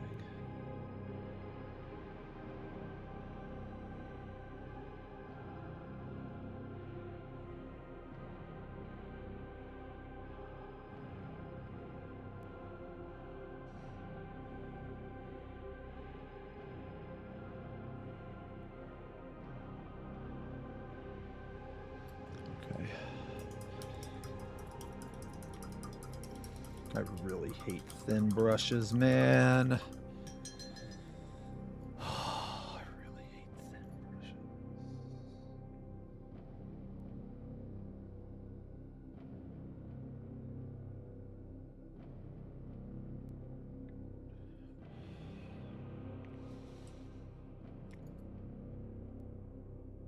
Okay. Let's try it again.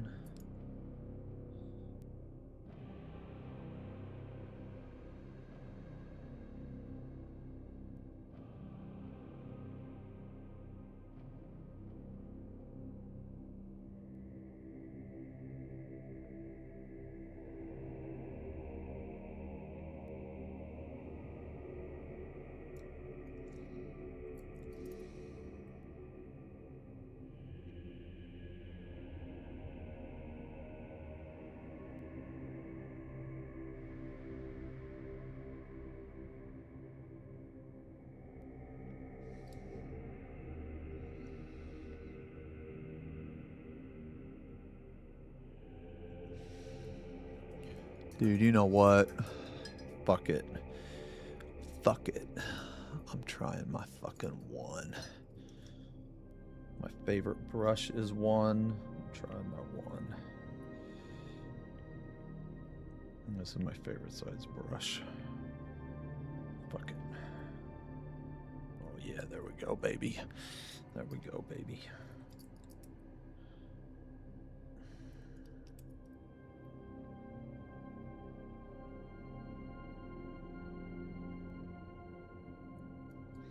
Okay, apparently that was a mistake. God, dude, this is fucking hard.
Why?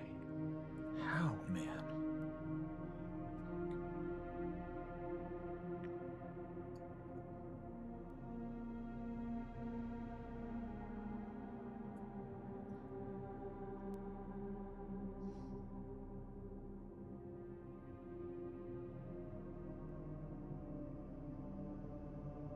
Damn it.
Okay, I need to bring the black back, I think.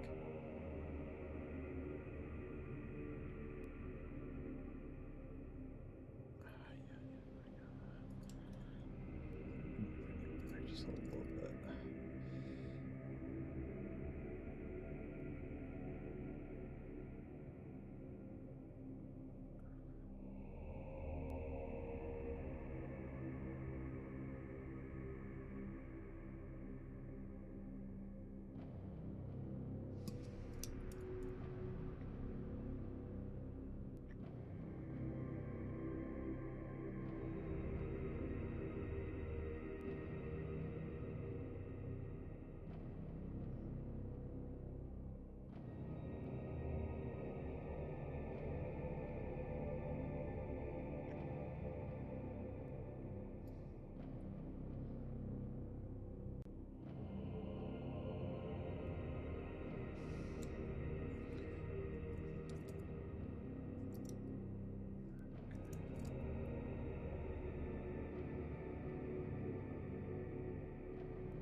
Where's my... Okay, here we go.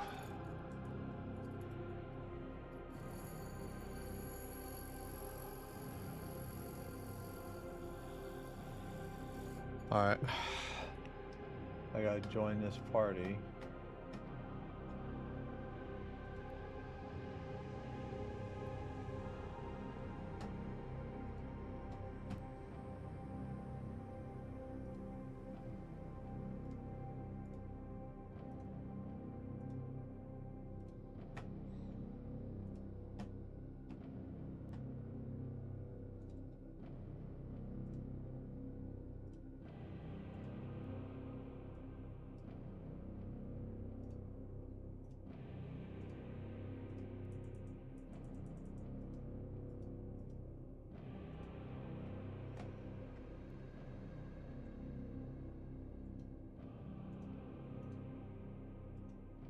Okay.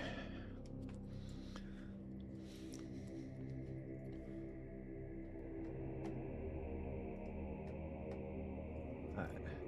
Sorry. I had to join the party.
Dude,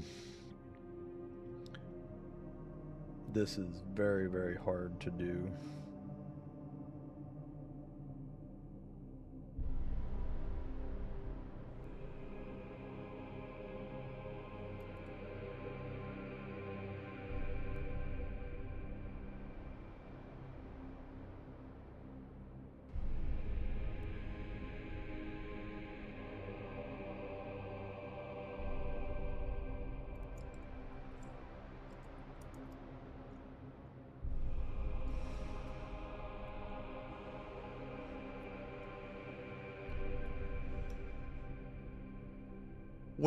When are you elliptical? Your cardio partner? Do you stroke your brother?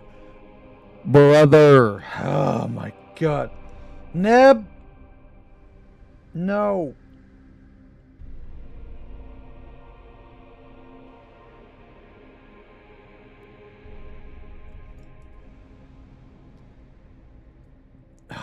Jesus Christ, man.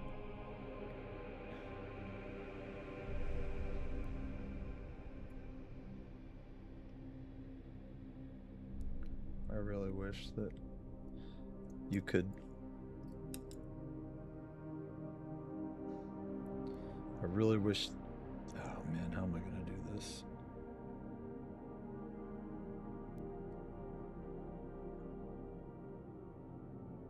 Dude, I don't know. Man, this is fucking hard. Oh, God. Damn it. I mean, I can try a 0-0, but I don't know, man. I don't know. I don't know if it's gonna work. Maybe.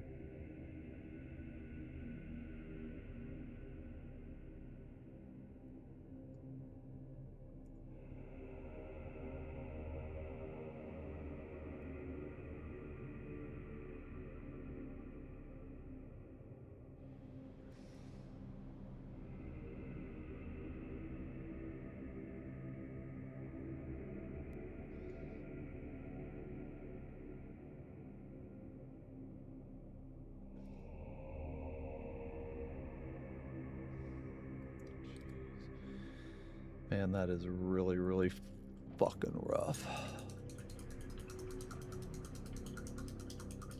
Oh yeah, I can drag him in. Hold on.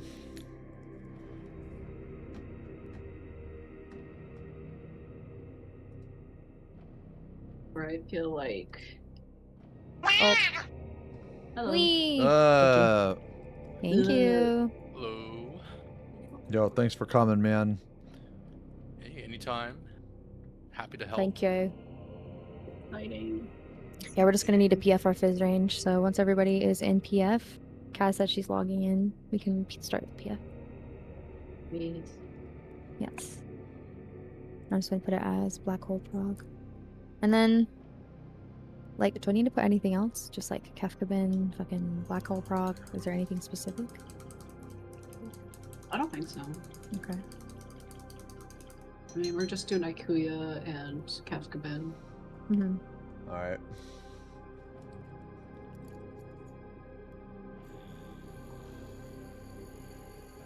I have my little cheat sheet up, so I should be good. Nice.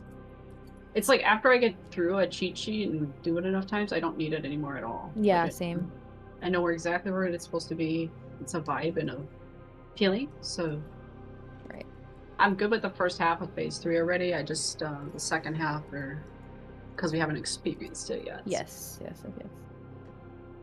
Not It's like 2 for fully. us. It just takes a minute 2 with the healing and everything, right? So it's like, okay, we can do the mechanics right, but, Yeah. you know, panicking with healing and like maybe we hit a button and then step on something or... I'm gonna try I think it's gonna really be, hard to like, finish Tether set 3, 4, to finish 5 that we're gonna be this. like losing our shit.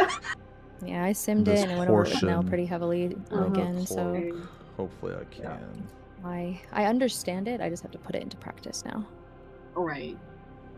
I will be putting myself to push to talks if I get clipped or whatever. Because I have to physically tell myself for this part until I learn it. Yeah, I understand. That's how I was with Forsaken. Like, yeah. the way I don't wanna- remember is like up, down, up, down, up, down. The reason why I say up, down is because that's who's like, that's where the cone is coming from. So that helps you Yes. remember which tower is which. So I'm always like, For up, me, down, up, down. this is such a weird way to think of it, but like, okay, so Max is my partner. And if I see double cone, I'm like, okay, I'm a bait, I'm a cone bait. And that's how I remember it. So I do bait, bait, tower, tower, tower, tower, tower, bait, and then I'm done. That's how I remember. I've kind of found out there's some kind of pattern with Forsaken now. So like anytime There is. anytime I get like Xeno will have stack or like I'll have Defa or something. And if that is what we get, I know what I'm getting next. I'm getting a cone and I get it every single time. So then I remember, I'm like, okay, I'm Defa right and I'm cone up left. And then I usually get a cone or a stack next. Like usually. So then I end up being like Defa, cone, stack or cone. I must be lucky then, because I'm getting like 3 dots in a row. I call them dots or AoE, the point blank deformation. I've I never get had like that. 3 of those in a row, or 3 cones in a row. Like it's Oh, the I've weirdest never thing. had that. What? It's the weirdest thing. I wish. I don't So know I'm if not that's really just because talking that's too much, the guys. nature I'm of trying my best to my just H2 finish this. position or what. Could be. But Yeah, it could be. I've gotten it where I've had dot tower or bait like 3 times in a row or 4 times in a row even. But it's never usually the Yeah, I've same. never had it. Sometimes it's mixed. Yeah. Yeah. And I've had stack I like 3 guess. times in a row too. Yeah, I've never had 3 of the same. I've had 2 of the It's same, either, but never 3. yeah. It's usually either I get 3 of the same, or I get 2 and 1, or I get all different. It's really weird. 3, 4, 5, 6. Okay, so we're just waiting for Max. Okay, I'm gonna do a ready check, and then once everyone says they're good, I'm gonna put us in PF. I am ready. Okay.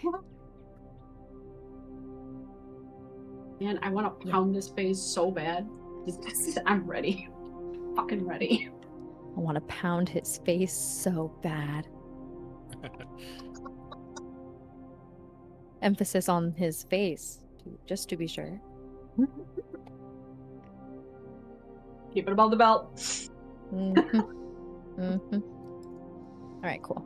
Xeno is ready, so we're going to go in PF now. All right, so Dancing Man. Practice. Black Hole Frog. And then Kefkaben and Ikuya. Okay, and I don't have to put anything else in the PF. It's just Black Hole, Kefkaben, Ikuya. There's nothing specific. I don't think there's anything that we've changed from PF. Okay. Standard. Just want to make sure, because I know stuff changes sometimes, and I haven't been in PF in a little bit, so. Yeah, same. I just kind of stick with stack because filling a party finder is a pain in the ass, you know. Okay. I am now recruiting officially, and while I'm recruiting, I'm gonna use the bathroom. Be right back.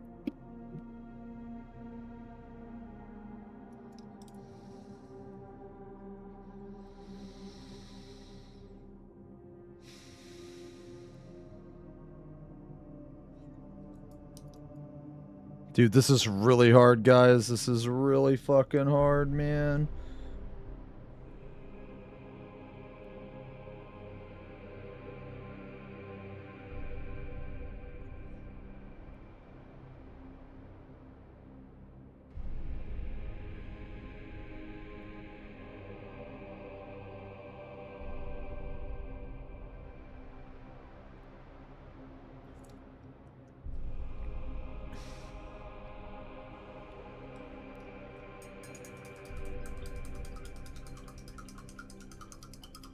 You had 2% in rage. Holy shit, man. I'm sorry. I'm fucking sorry, man.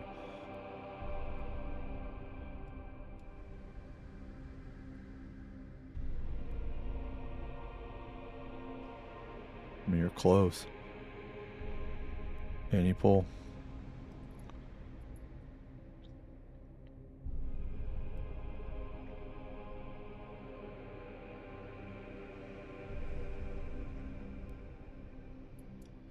Any pull.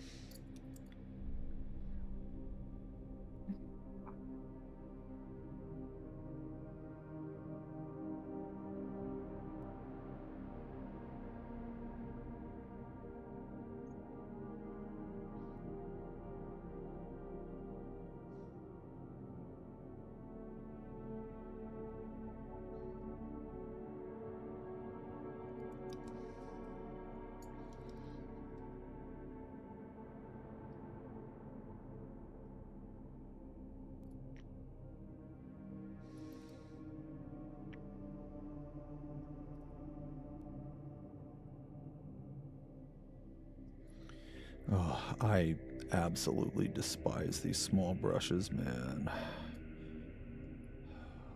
God, I can never get the paint right in them.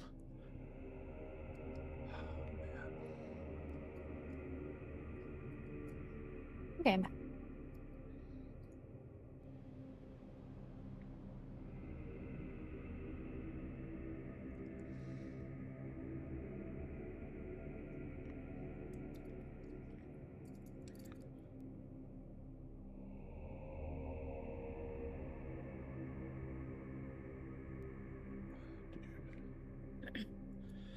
I don't know. Does no one do Fizz range anymore? Not. Damn. Bro, I'd play Fizz range if we had like a whip class. It'd be fun. I don't mind doing Fizz range either if you want to look for melee, I don't care. Oh, we don't even need to because we filled. But thank you for offering. That's very nice of you guys.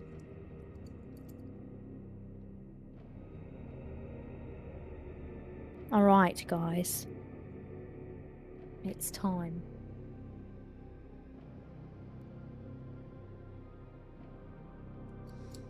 Should I give me like 1 minute?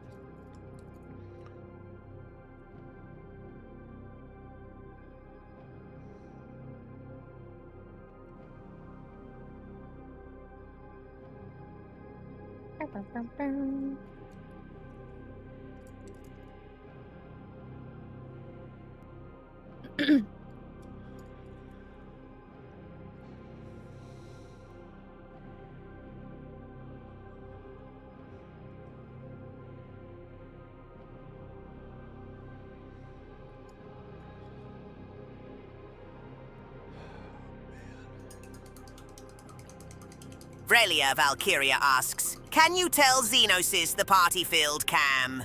Ah, my dear Vrelia Valkyria, it appears that party is brimming, much like Xeno's hairless head, quite full indeed. Good heavens, one must ponder how he manages to trap so many lovely souls in the party finder whilst wielding such questionable skills. Pray tell, has the phrase PF disaster crossed your mind? Truly, Holy Xeno fuck. may as well be a jester in a court of chaos, lest XFF wine time. Repaired. Holy shit, brother. Ah, it's Apollo.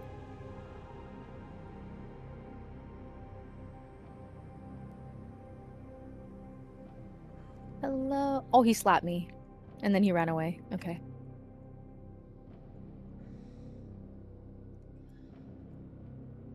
Okay, now he's trying to fight me.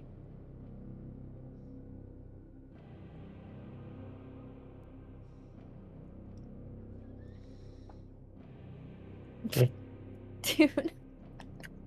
Okay, now he's flexing. What is happening?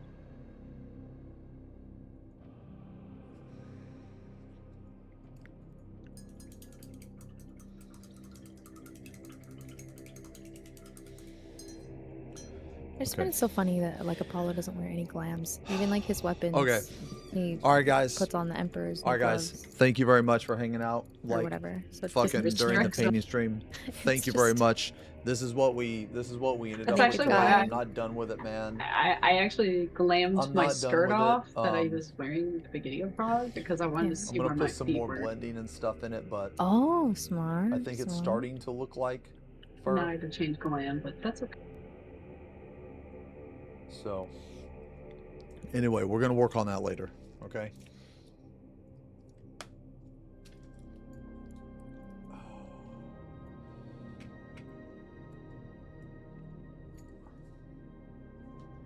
Oh man.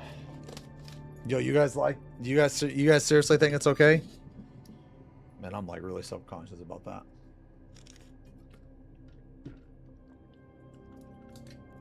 I'm gonna have to blend the shit out of that. Oh, thank you guys very much, though. It means a lot. Yeah, it's cheetah fur. It's extremely tedious and hard to do. Extremely. Yeah, you little fat fuck, you're gonna eat that little cake. Let me use the bathroom real lick it quick off and that'll the be good. spoon just like that. Yeah, you little dirty boy. Oh my god, okay.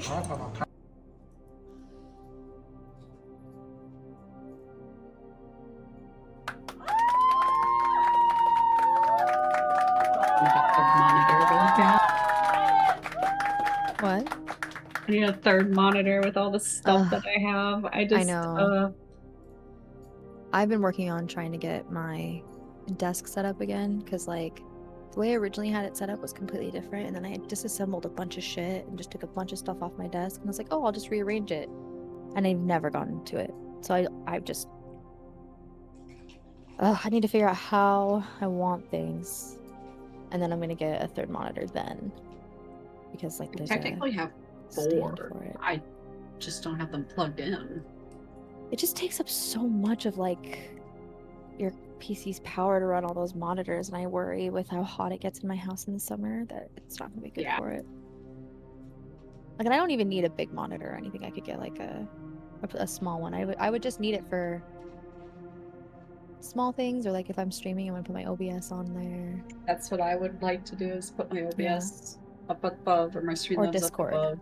Yeah, it's like Discord and OBS. Just get them the fuck out of there. That way I can use my secondary monitor for more like content related stuff, and my VTuber. And my other monitor is the main one for gaming and stuff.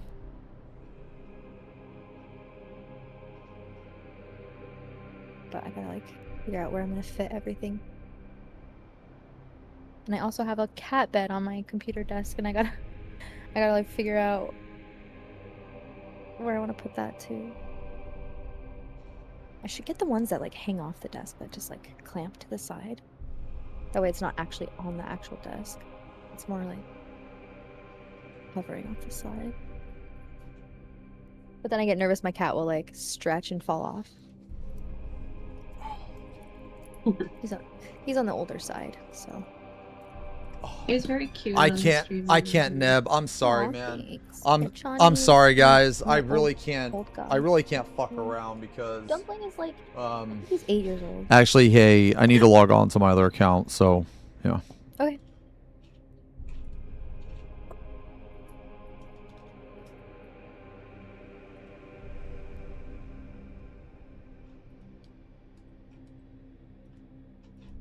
Okay.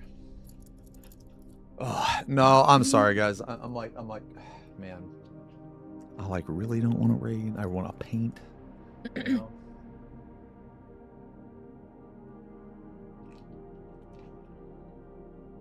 Let me pause this. But I told them I'd be good to raid tonight, so. Private. Go. Okay.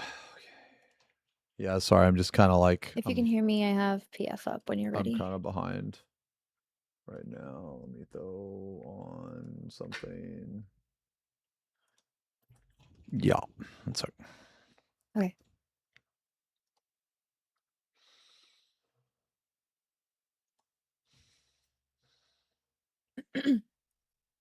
Why in the fuck, bro? Danny, have you cleared yet, or are you just progging too? I made it to P4 yesterday. Oh shit! Wait, Oh my congrats! God, thank you. Yeah, it was. No, that's exciting. Took a long time though on PF.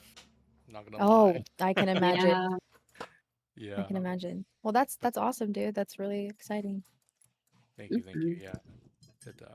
Yeah, thank you This both. is actually my first Mark time and Danny, challenging myself to do an ultimate on PF. Oh wow, okay. So, I mean, at the beginning was fine until we hit. Forsaken. I was just gonna say Forsaken by chance. Believe yeah. How fast time flew by.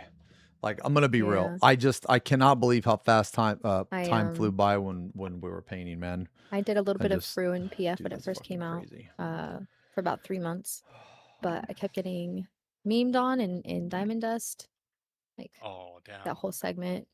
So I ended up just getting really frustrated, and I was like, I'm just gonna wait until I get a static. So I took a long break, and then I got with my static, and then we struggled a bit. There's some people that gave it more of a shit than others, and so there was a lot of Painting is so fun. inconsistencies.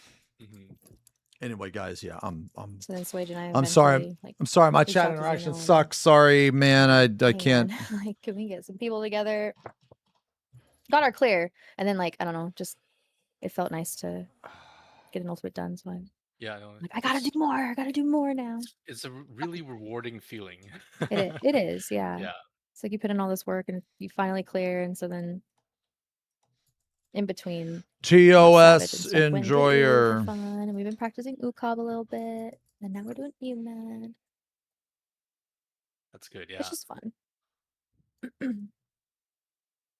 it's like outside of Savage and patch drops.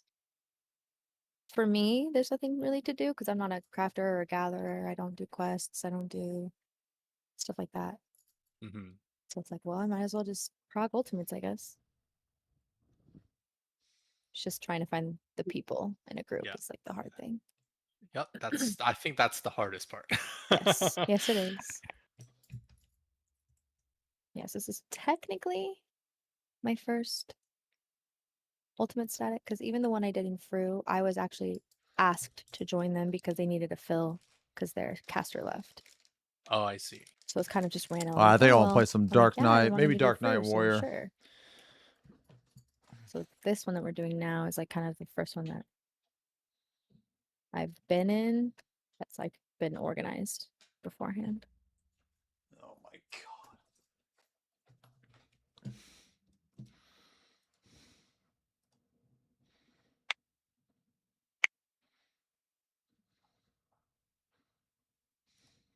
god. Sorry guys. I don't know why I'm coughing. Oh my god, I'm sorry. That took me so long. No, it's okay. Okay. Oh, All right. Okay, I'll do a ready check. Okay. Yeah. Fuck yeah, let's go. All right. If I can click the button. Yo, guys. Yeah, man. I'm sorry. I'm sorry I had to abruptly Oh, in I that. anxious to repair In if you that. need it. I say that pain. because my gear is always broken. So I'm saying Yeah. that for myself. That don't look bad, man. You I did not repair, I can know for the longest time. Doesn't Oh, look sorry. bad. You go first. Oh, I was just kidding. If anybody needs repairs, I can repair. Yeah. I'm currently repaired. Don't look bad. It's so funny. I did not know for the longest time you can actually over repair your gear. Yeah. If it's like what are we listed like, to, like a man? 90%, Some Dance with if the you have somebody Dead. repaired, it's like 190%. Yeah, I did not know Mhm. that. Yeah. Yep. All right, I'm just gonna fucking. That's why I like to have other people repair it versus like a mender or whatever because it lasts longer. All right. All right, let's fucking do this. That's a fancy bard. Look at his fit. Ooh. Damn. It's fancy. The U-Man glass. That's so cool. I have a UMAG glam as well. I like to pretend it brings me good luck.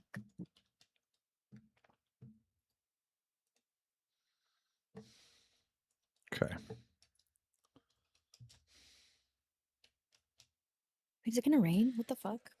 I just heard the loudest thunder. I don't know how long we're raiding tonight. Tonight was like a spur of the moment kind of thing because like I'm going to FanFest next week and also Swage is gonna go, and I think there was somebody else. Somebody else was gonna go too, I think.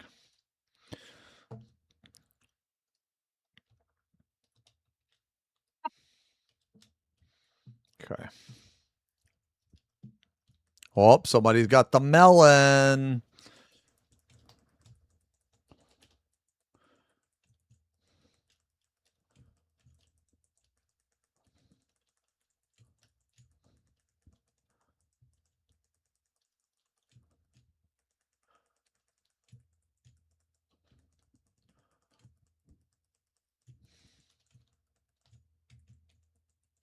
Oh, I guess I can turn my sound on. What melee are you, Cass? I'm 2. Okay. I didn't see it. What am I doing? Okay. Right. We're working on black holes. Oh, God.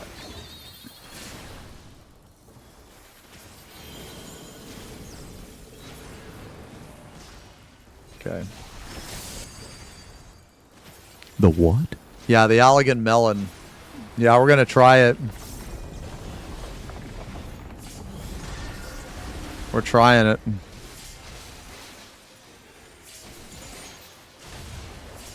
It's on Limit Cut.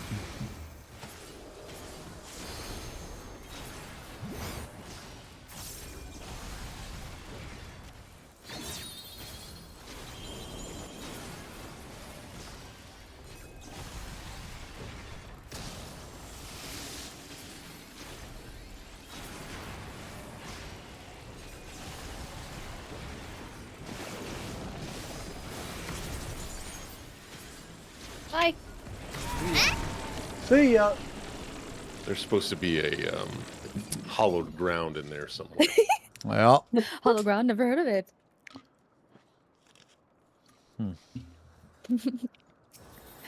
It always scares me. Jump scare. Yeah. see ya. I figured I'd make the first mistake so nobody else had to. Just get that out of the way. Yeah, thank you, Max. Thanks. No problem. He's such a gentleman.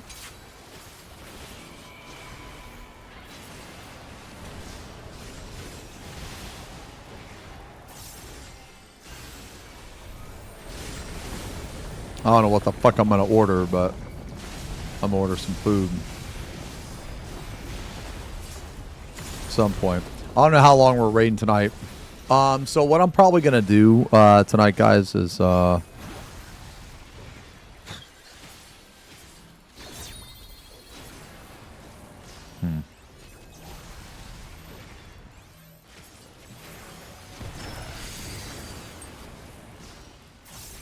probably do a tree stream, but then tomorrow I'm gonna have to, when I wake up, or after I wake up rather, I'm gonna have to cut the tree stream off so that I can take care of what I need to, like, throughout the day, you know what I mean? Because I actually leave Monday.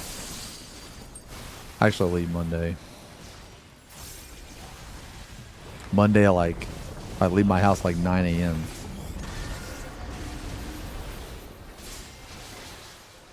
Yeah. But I'm going to try to stream every day of FanFest. Can you shut the fuck up? Okay, fine. I won't. Fine, you don't want me to?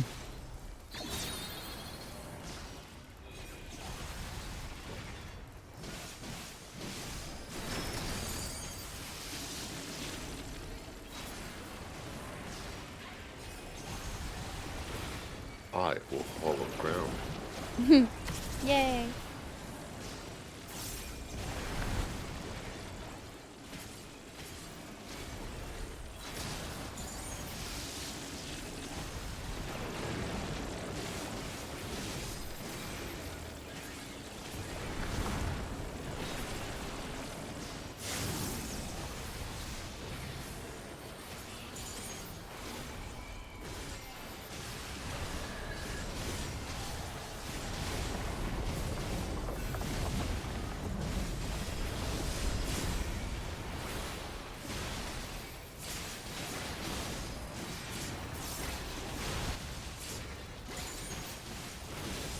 Nice. Okay.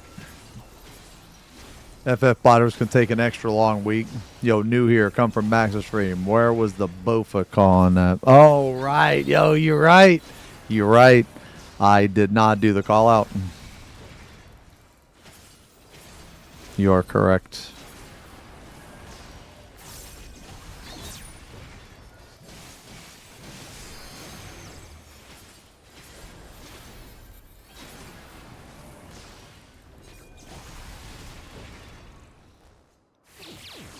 Do not look. No. Look away. Look.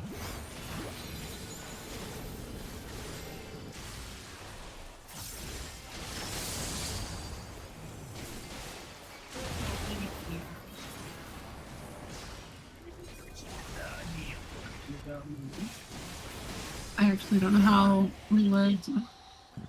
What happened? We didn't have everyone in a stack. Oh, shit. Somehow.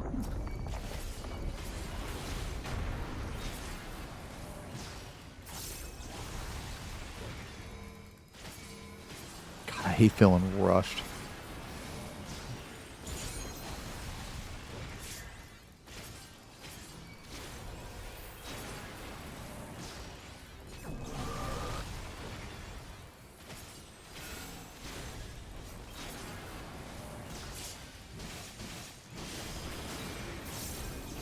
Cone.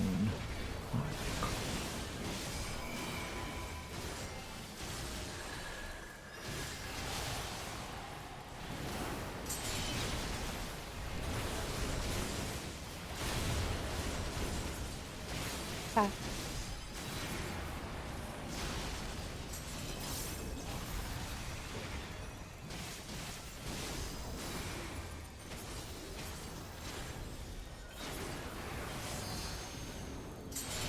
Oh, I don't have a... Oh, okay. Am I a circle?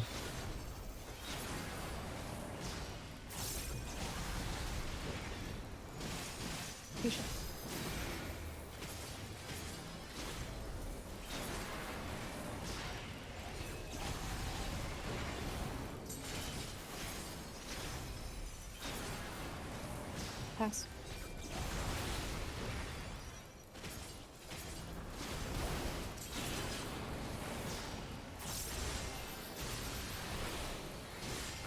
After this...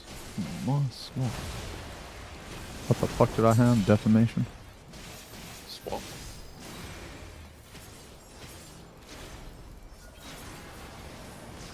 Future? Yeah, future.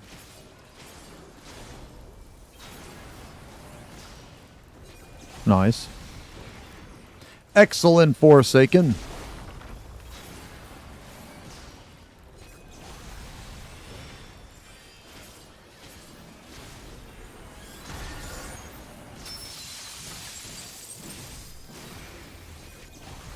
Someone knows where party can go. Can I call it out?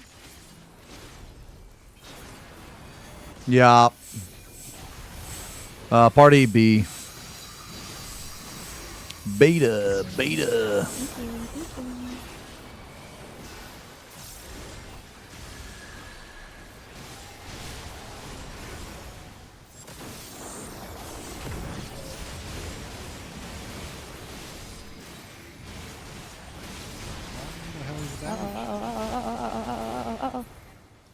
Wow. Fuck. Point one. Yikes. Wait, what? Oh. Man. This game cheats. Give me a no. Give me a second.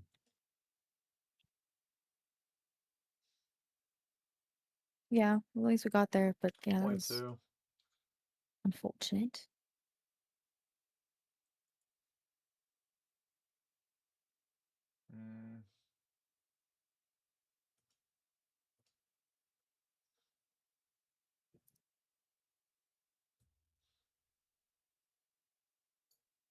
Oh.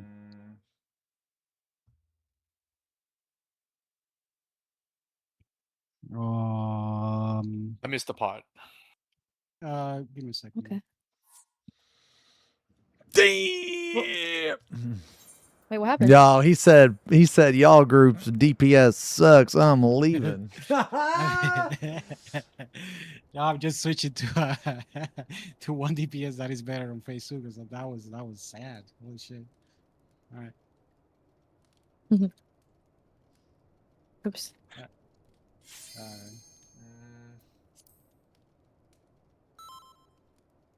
We go again. I mean, I guess I could. Did we go out? I guess I could go. Oh, we're just switching a class. Oh. Oh, okay. Oh, I thought he left. No, he was still in the group. No, it wasn't him. It was Ark. Oh, I thought he left. No.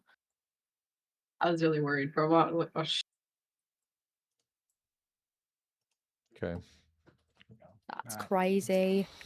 Going with the blade now. Because blade pots on P2.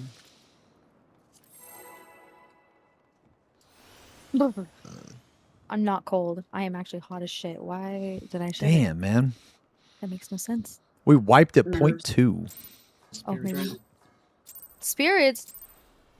No!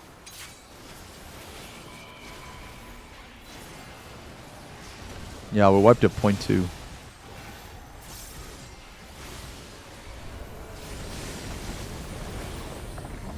Oh, no, man. My DPS was good, I guess.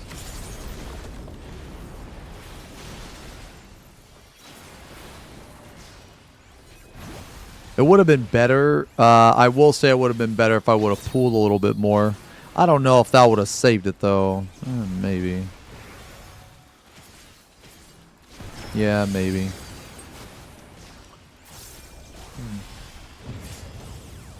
Kick the Dark Knight to be hunted. To be hunted. Somebody time that fucking idiot out. This is an American-only channel. I speak American, bro. There's no shot that there was even an ounce of cheeseburger in that sentence.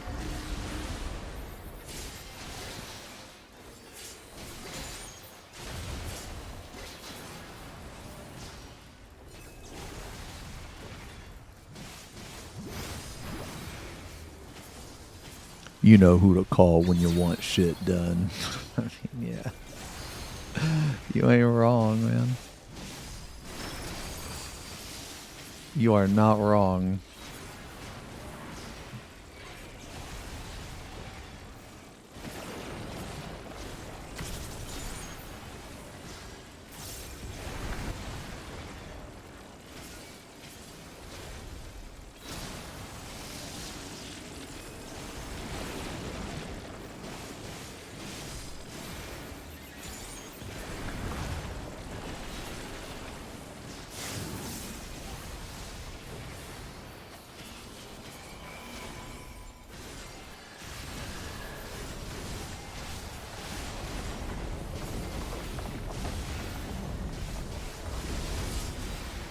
Oh, what the fuck?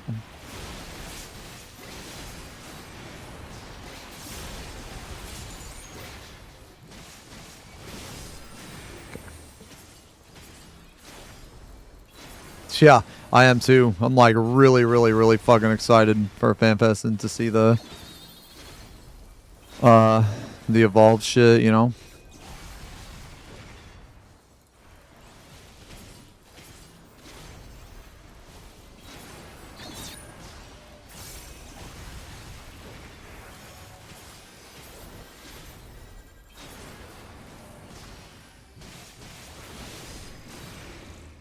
No, don't kill me.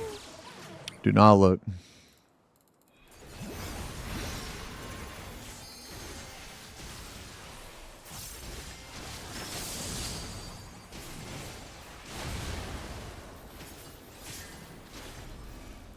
Kick me, kick me, kick me, kick me. All right, I saved I saved more. I saved more. I got an extra edge and an extra blood spiller.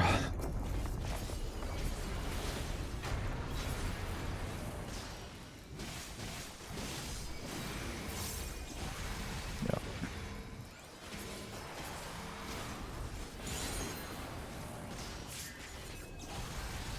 Okay.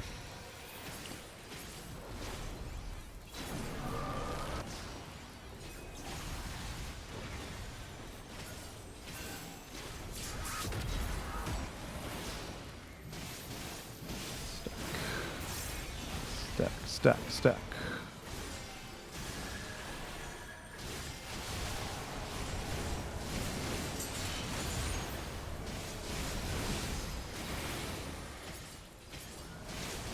Pass.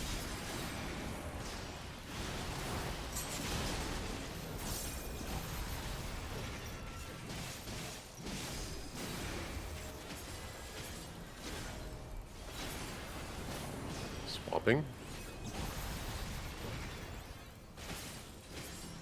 Conehead Vex.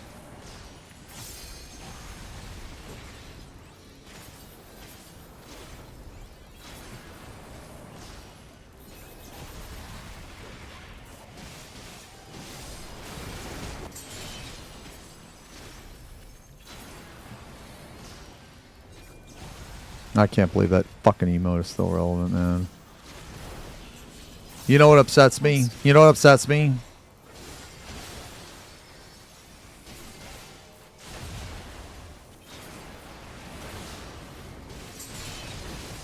See ya. You were right.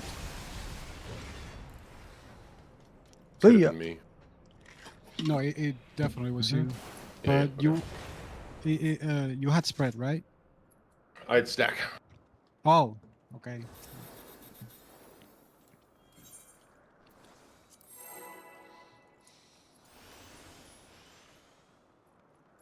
Feels bad. Damage was better there. Yeah. What do you know? Yeah. I have a meter that I look at. Ah! In my brain, I mean. Not playing Gunbreaker. Does he hate Gunbreaker? tiny and smart. Dude, Gunbreaker requires too much thinking, man. I'm in danger. And you know what I'm thinking about? Painting.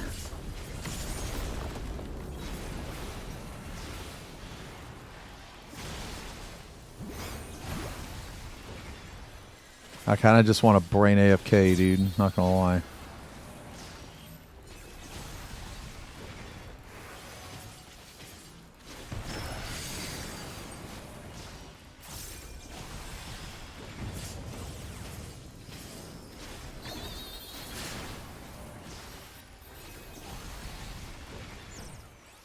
Ice.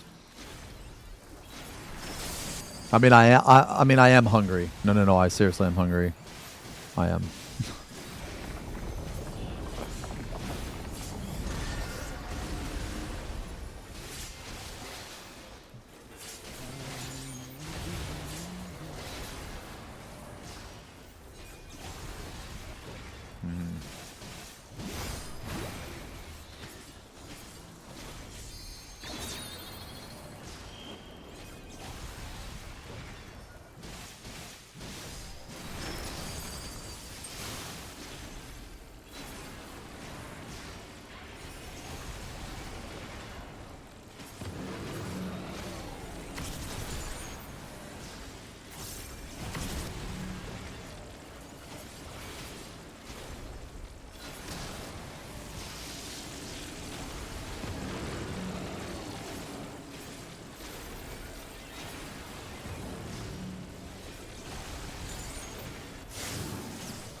Oh, god damn it.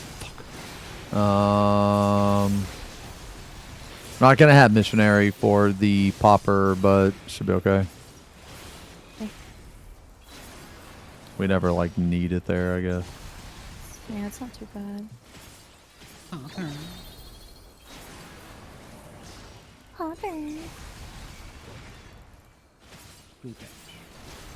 Hmm? Jesus Christ.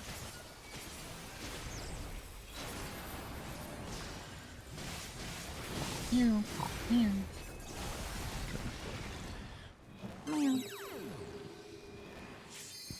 You must. You must look.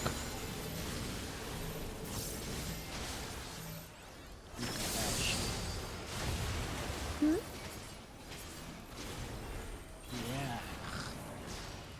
Yeah. Ugh. Save some more. Study the This blade. muggle. I am studying. By looking at you once.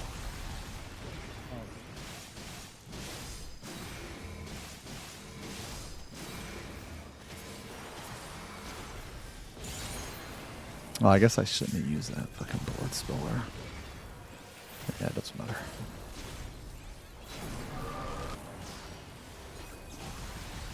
Yeah, it doesn't matter. I would have had to, I think.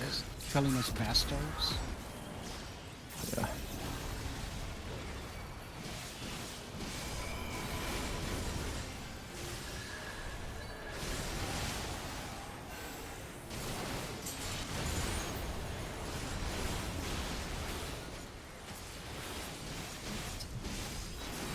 My Conehead Vex, dude. Conehead Vex.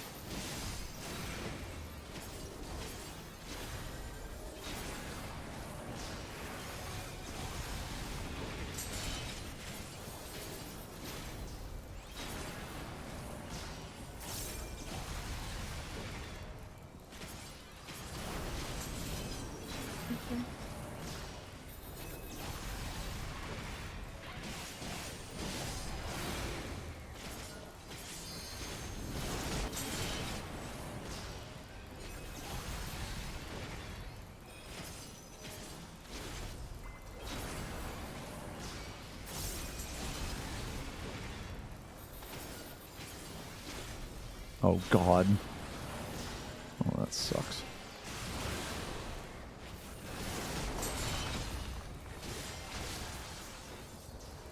Not a Lily for this. Holy shit.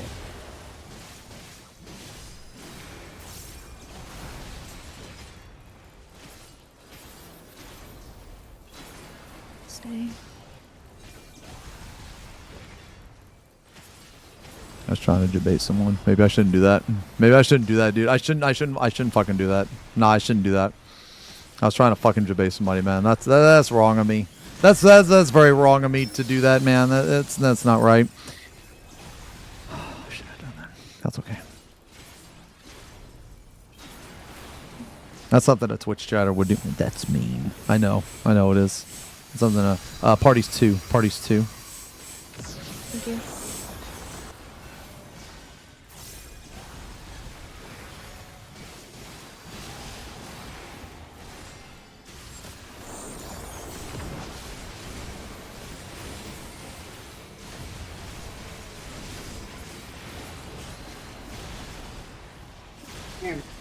Yep.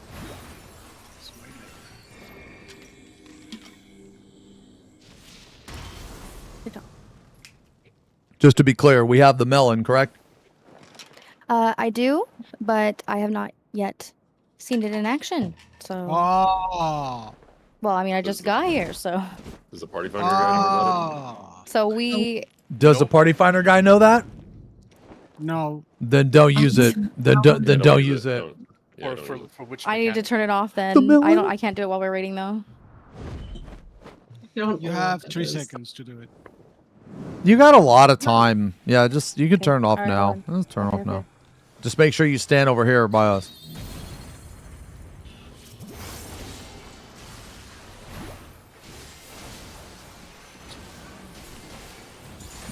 Did you turn it off?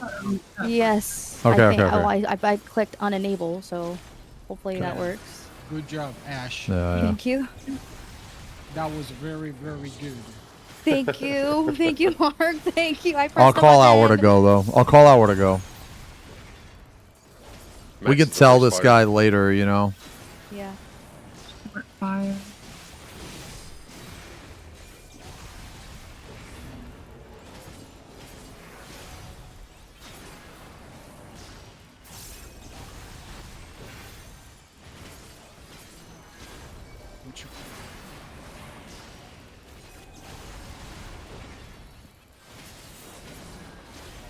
Oh, he didn't. That guy might need a little bit of help. So he didn't do that. Front back safe. Front back safe.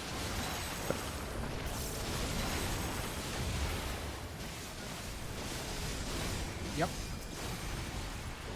We are okay. We are okay. Just get him up. I You did. want me to do the debate? You have to. See. I can't heal him. See I right. couldn't. Oh. I was spamming my lilies on him. I had nothing Oh, I else don't think there left. was a bait. No, there wasn't. Because I the got guy you. who died was the baiter. Oh, gotcha, If he fucks it up again, I'll be the bait. Okay. How did he die? He didn't went through the group, so he didn't get any of the mitigation. Yeah. he didn't get Oh, those. nah, he knows. Okay. That's fine. Yeah.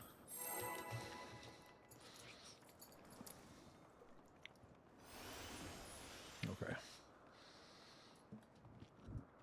No clown kissies. The decline is real. Oh. Every time I try the clown kissies, you guys fucking cut me off.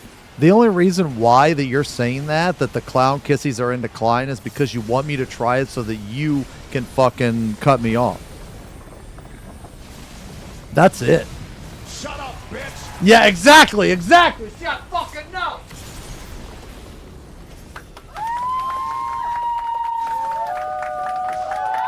Literally never happens. Yo, hey Knox, what's up, man? Can you shut the fuck Yeah, up? but can you, bibbidi, can you shut the fuck up?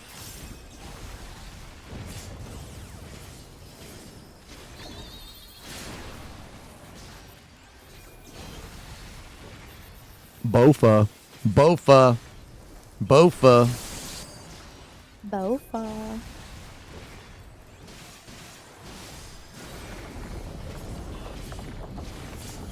Got a root canal done. What the fuck? Both decent enough. Oh my.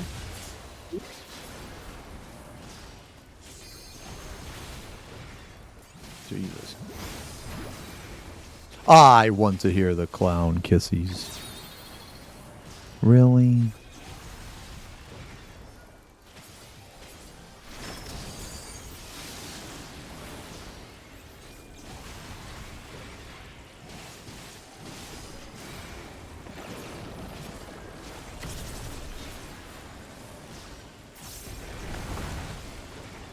Stick around after raid. I got a plug-in I want to tell you guys about. Mm-hmm.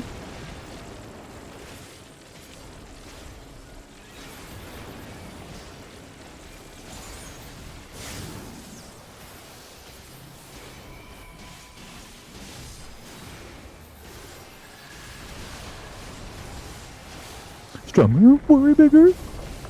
Plug-in, worry bigger. Are you using it, worry bigger?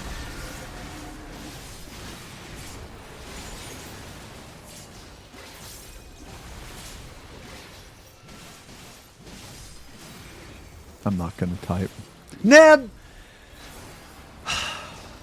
Neb, man, whenever you're like, he ignores me, I feel bad, man. It's not that I'm trying to ignore you. It's just, man, I was like setting up my paints and stuff, and I had to rush. You know.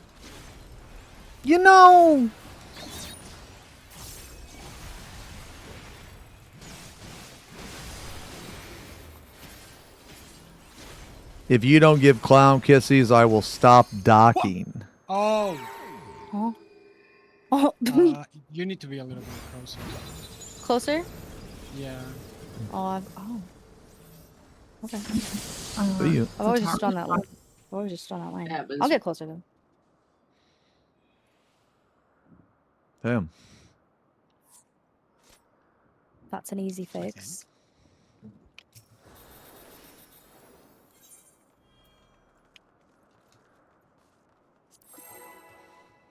Oh my God. I didn't kill everybody. No, I love you. Man, I didn't finish that fucking leopard print, man. I feel like it was turning out like okay. That was my first time, man.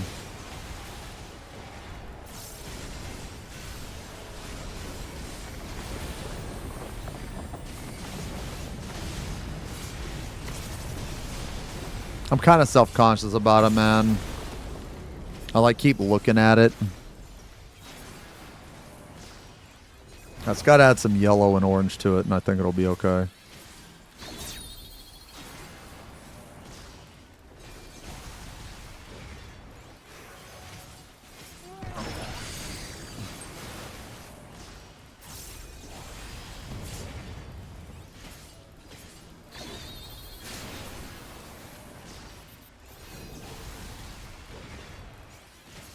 Nada.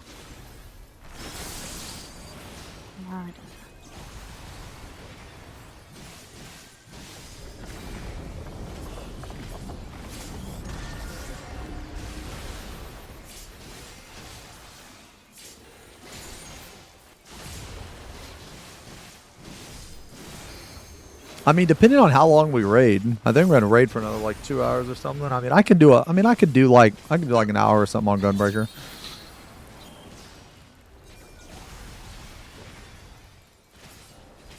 Oh God! I mean, oh wow, that actually popped out. What the fuck? Okay. Okay. Wow. Crazy.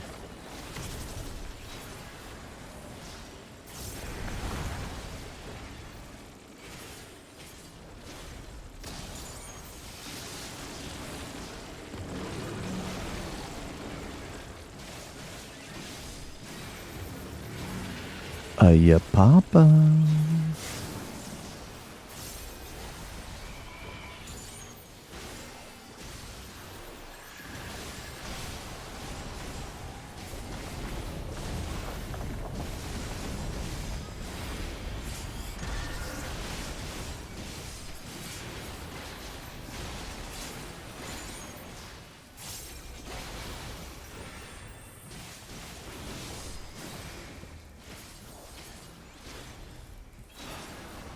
Raid as a melee. I mean, like, okay, realistically, I could.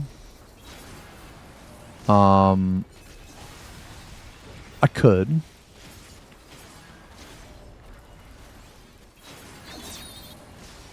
I just never really get the opportunity, I guess. Oh God, right. Yeah.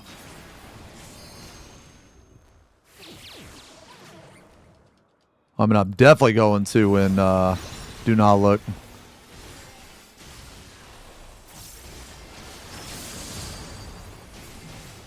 I mean, I'm definitely going to in Evercold because of the gear situation. You guys got this. I'm just studying the blade. Studying the blade, did you meditating? Yeah. Like a monk on a mountain.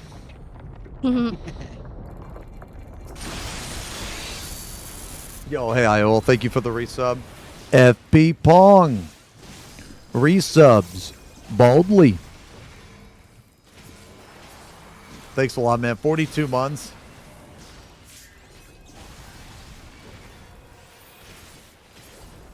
Yeah, I'm going to, I'm definitely going to, like in Evercold.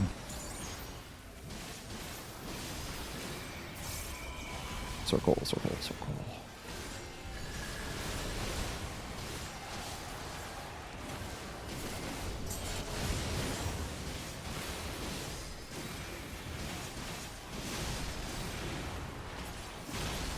I'll be playing like a lot more jobs in Evercold, actually. Oh man, someone's off. Someone's off.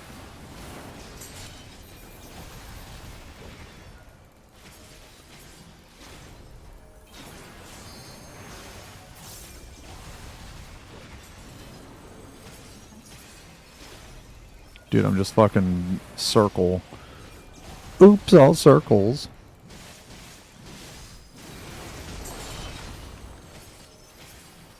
Oh my God, dude, another circle. It's another circle.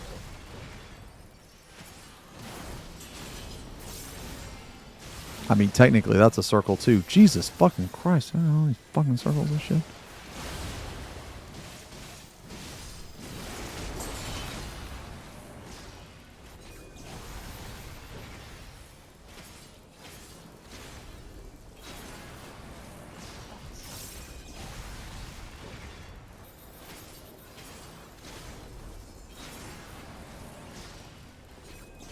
Oh, got somebody! You made You got me, you got me. Damn. Got it. Oh, I feel bad now. I'm sorry. I feel bad. You freaked me out. The only time it didn't. Dude, are you serious? That didn't pop my fucking TV. That's insane. That's insanity. This guy here, Tom Coolering. Cursed. 3. Party is 3. Party is 3. Don't bring up Xeno, please. I hit Xeno.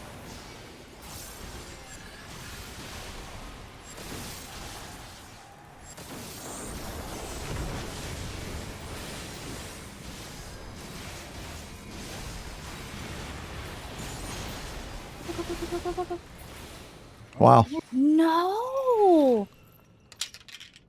What? Crazy. Why? I can check.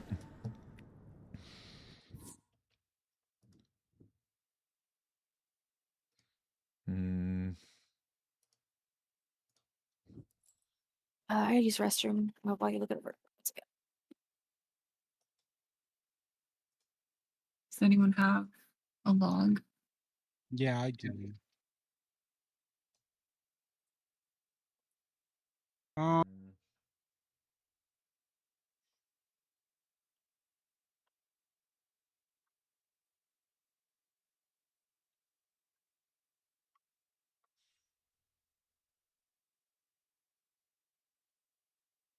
Where's the DPS potting? During the Forsaken cast. I'm just gonna swap. Hold on. Why? Because you're not 31K?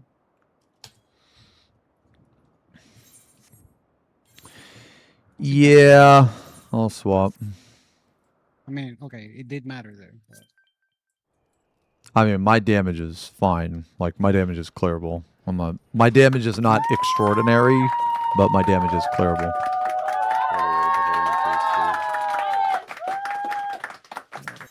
Yeah, I was trying to dump everything at the very end to get us through, but even then. Okay, let me see. Let me see. Pots. No, that's a pot thing. Who is potting there? Let's see. Let up on a few heals for DPS and Forsaken, but not many.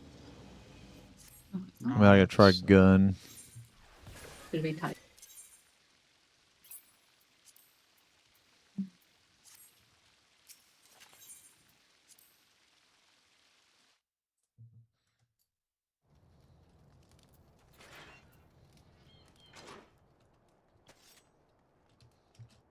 I posted the live logs in the Okay, log channel. Yeah. Oh, okay. In the open chat? Or where is it? Oh, in the Discord, the logs channel at the ult prog down there bottom. Okay. It's just the live logs for today. Thank you. Are you swapping because of TBN? No.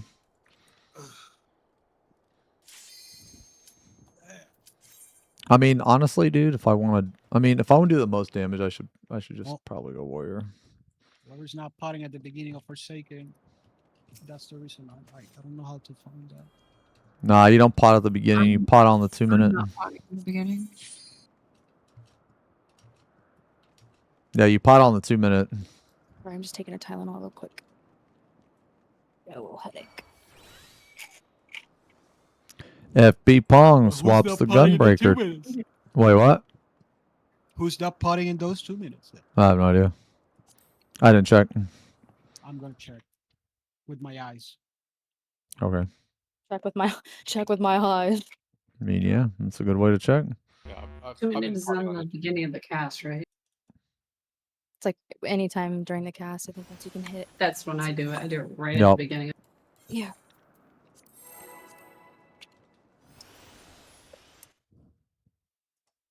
Yeah. Call it out, Art.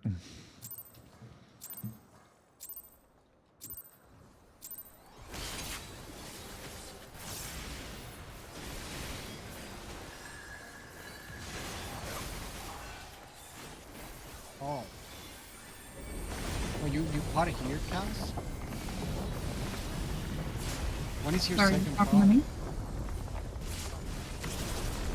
Yeah, you shouldn't be potting in P1. You should be saving it for P2. I have a pot in my opener and I still use it in P2. Oh, at the very end? Yes. Oh, okay. Yeah, that's right.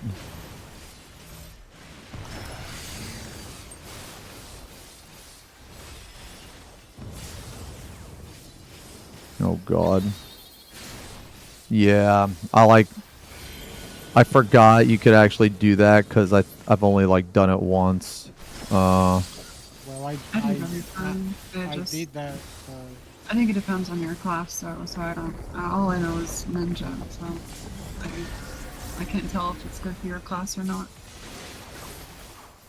Nah, as long as you get the pot in P2, it's fine. I just forgot you could do it because I only did it like once during Prague. Yeah, I use it a little bit before the trans go off. Yeah, I should actually probably be doing it. You don't get the full DCDs there, so you lose a lot of potency. Oh, I can barely hear you, Mark. Oh, maybe that's why I don't. Yeah, maybe that's why I stopped doing it, man. I think so. I think that's why I stopped doing it. Actually, the reason you just said. That phase is very tight on GD and CCDs, so you do not get all your DCDs. And I'm gonna kill you if I don't get here. What the fuck? I got a bounce back. I was like, wee. Sorry. I'm trying to figure out what we're dying there. No, you're fine. I mean, I can just see. So, okay, so Yeah, because my ninja doesn't pot there. Also, do you have a reason why you pot there, Kaz? You know, fully that you're getting all the potency on that window. Yes, as much as I can.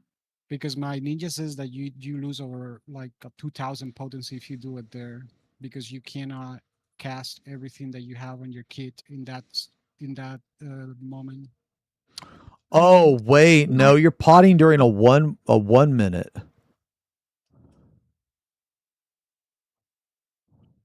I mean, I think, you right? take it up with the other like top 10 ninjas who've cleared the fight. I'm just No, talking you crazy. don't understand. No, you don't understand. This has nothing to do with this has nothing to do with rankings of DPS. This has to do with focusing your okay. So when you prog this fight, you adjust your pot timing based on your prog point. So our prog point is not the end of the fight, which is what you're doing probably. Well, maybe. I don't know. Our prog point is black holes. So to make sure we get to black hole, the best pot is during the 2 minute of Forsaken during the cast, because you're going to get the most potency out of that pot. Is it like, if you were to do that and then clear the fight, would it be bad? Yes, because you're missing a pot, but we're not clearing the fight. Does that make sense? It doesn't make sense, but what would you like me to do? Really? If you can use the cast of yeah, Forsaken, just that will be in great. P2, when he casts Forsaken, there should be a 2 minute window there. Use your potion there. Okay. Yeah, like right now, even potting at the beginning of the fight is not. Yeah, you can't. Yeah, you Right, can't. okay. Yeah. Understood. All right, let's go. Yeah. Okay. Yeah, I was like, why are we struggling? Yeah, no, so like, okay. No worries. Yeah. So I vaguely remember I remember doing I remember during Prague. I actually did it a few times, or like one time there, I think. But that was because that was a minute job, but then there were no 2 minute buffs during that time, so Yeah. yeah. Yeah, that's why it's bad.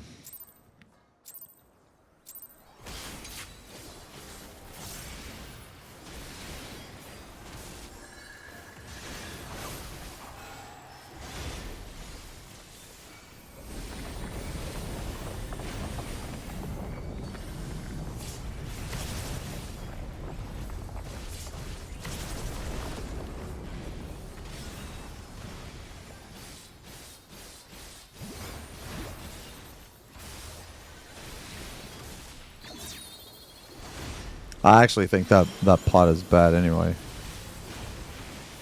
I think that pot's bad anyway because you missed cleave. But I guess you might get an extra pot in if you do it like without the cleave, I guess. In that case, it would be better. Ice.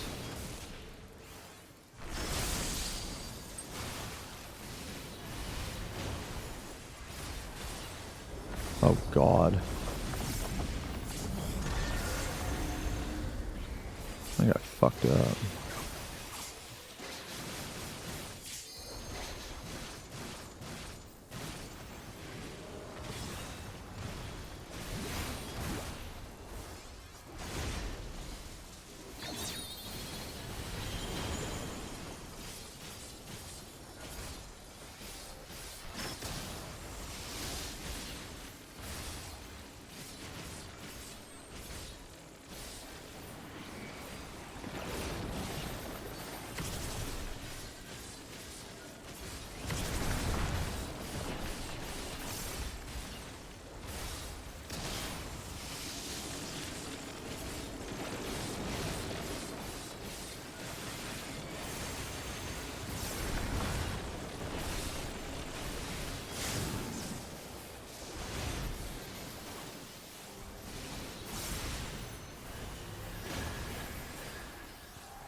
I think I goofed.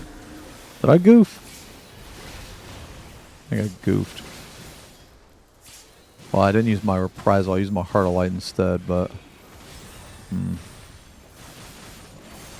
Nah, I think I'm okay. Actually. Yeah, but I do want to do this though.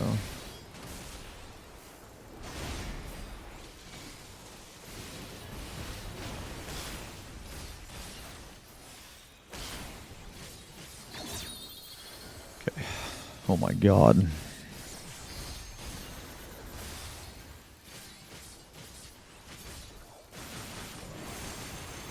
Oh, come on. Come on. Come on. Okay.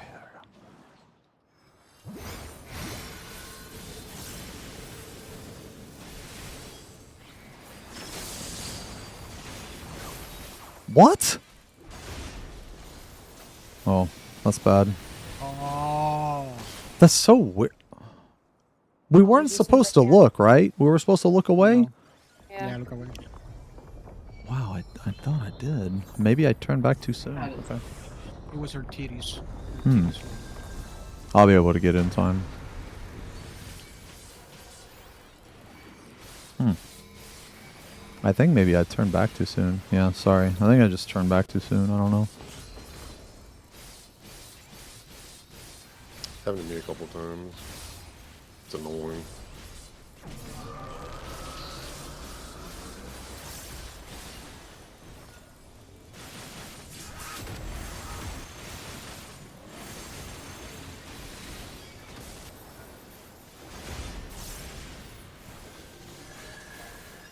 Oh, my circle.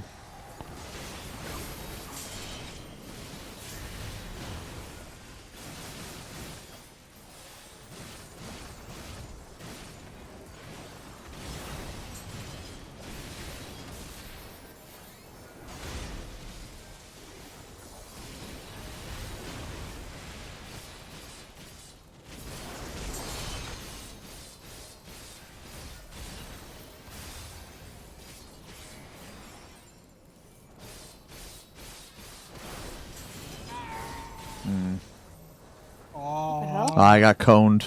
I got coned. I don't know if I was. I don't know if I was in the wrong spot. I don't think so. I didn't die, I'm and just I'm gonna. not sure how, but it's not. I want to see actually. Give me 1 second. I'm not sure. I could have been in the wrong spot.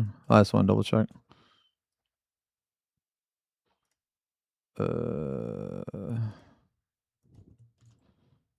Let me scavenge for a Skittle. Skittle? Yeah. Sour. I like Skittles. They're sour, bro. Oh, I love sour Skittles. Wait, is that what you're eating? Nah, I wasn't. I wasn't in the wrong spot.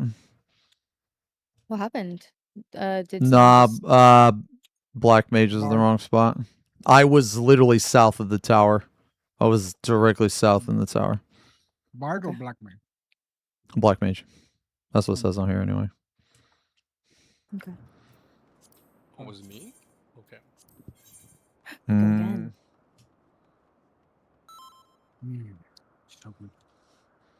I don't know. It's really close. The Bard could have been. The Bard could have been. I don't. Yeah. I don't fucking know, man. Like, honestly, when I look at this, the Bard could have been closer to you. But I guess I could have been 2 pixels to the right. Yeah. Fine. You can go. I don't know. By the way, your fucking glam is horrendous. Holy shit. Wait, mine? Yeah. I mean, I don't see what you see, so. I see some big fat ass under titty or under boob, bro. That's what I see. Shit. Okay, okay. Yeah. I dig that. Strummer, you come on, or you yell. What are you talking about? Never so stupid. Come on, minutes ago. Oh, bigger. Are you in that ring? Go use extra 2 bigger. No.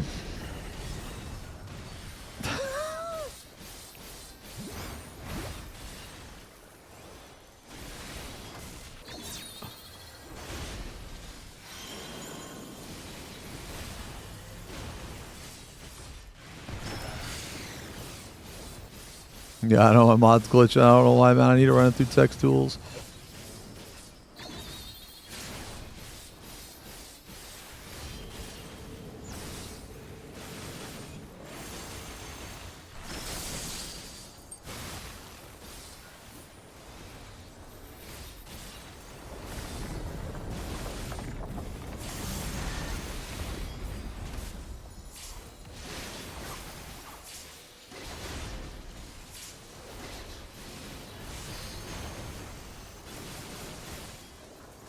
Oh my god, here we go. Here we fucking go. I fixed my no mercy with Alexander. No, not really. How does Xeno At least I don't think so. I'll have to double check. Is he ellipticling his cardio with an oracle, or is he reflecting our future in his shiny dome? Ah, my dear chat. I dare say Xeno's dazzling baldness is but a reflective folly. While he may not consult oracles, one can only assume his future insights come from sheer luck or the odd fortune cookie. He does seem to possess an uncanny ability to stumble into mischief, though. One must wonder if time itself simply bends around his head. Oh, that smooth surface must produce some rather curious reflections indeed. Pray keep the inquiries coming, for they amuse this refined rat immensely. Lest XFF wine time. Jesus. Okay.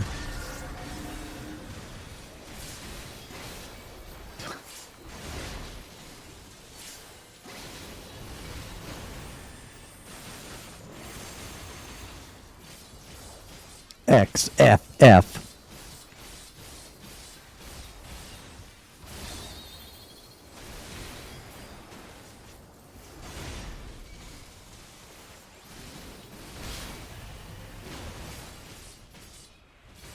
What? Oh, I'm bad. Oh yeah. No, I'm bad. I had the double. Nah, yeah. I never know what happens on arrows. I'm always just in my own little. Yeah, I was bad. Oh, good.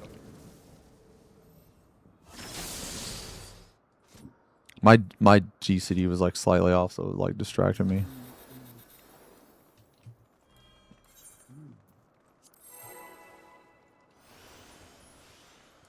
I wonder.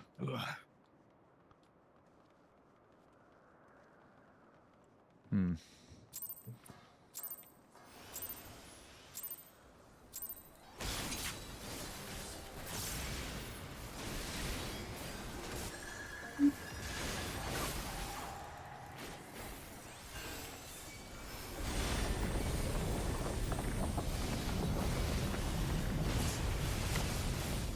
gonna go pure heal for this. Oh, please don't die. Please don't die. Okay. Sorry, he took one extra hit more than usual, and I only have 2 tetras, so I wasn't expecting that third one. Got a little scared. Oh my. Well. So yeah. That catch got assassinated. Yo, we got any birds in the chat, bro? Any birds? Any Sassy birds? Seeds.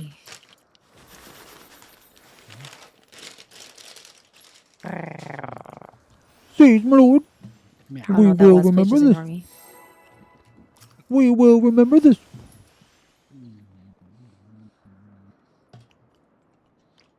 Yo, hey Shin, what's up, man? Yo, I'm ordering me a fat ass fucking blizzard after a raid. Let me tell you who what, brother.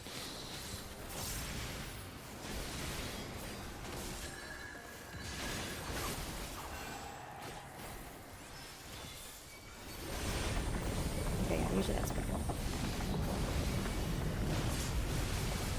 Holy fat fuck.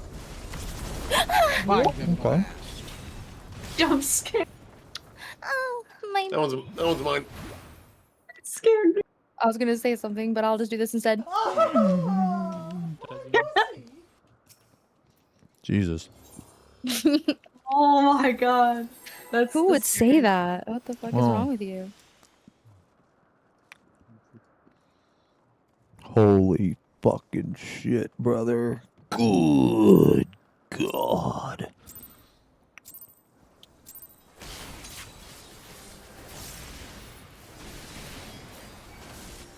The thunder cracks. Rain hits the two warriors hard as their swords clash. Bakery is open.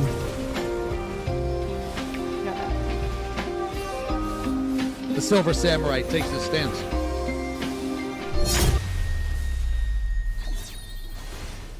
I am ready. Wounds. The Crimson Samurai.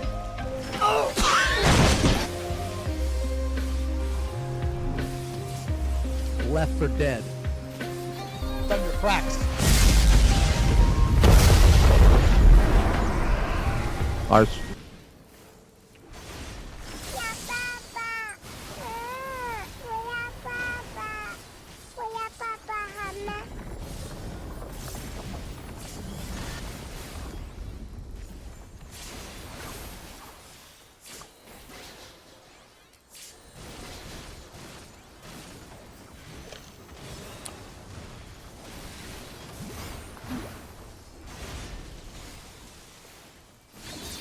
Sometimes I forget to breathe, like when I'm raiding, I think.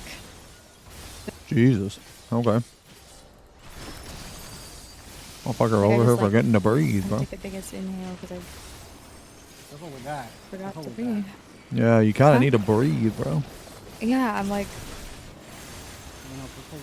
There's a photo. We might realize need I to wasn't- adjust the ports a little bit. okay. Yeah, I didn't realize I wasn't breathing for Fucking how tight as shit right there. Go to 1, I guess. Yeah. I am the popper.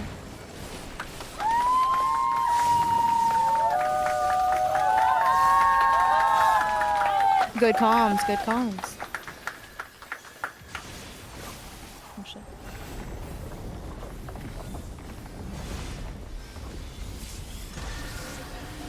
That's just how it should always be. That way you keep full uptime.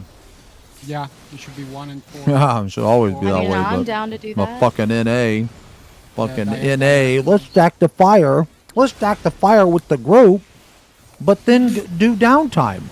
Let's do downtime at the end of this phase too while we're at it. Getting down with downtime. When you get back from EU, we can like discuss it and. No, do that's that. easy change.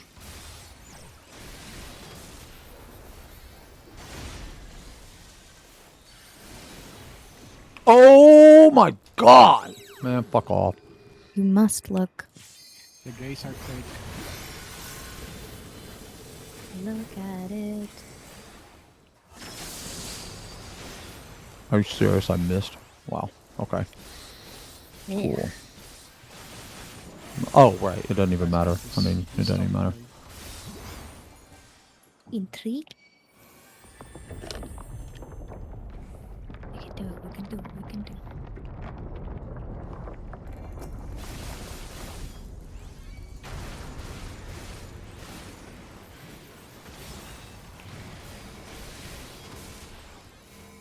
Wow. Okay. How many times?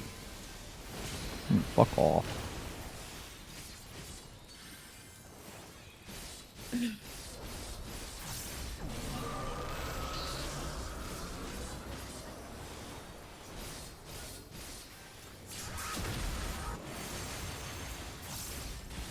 Circle.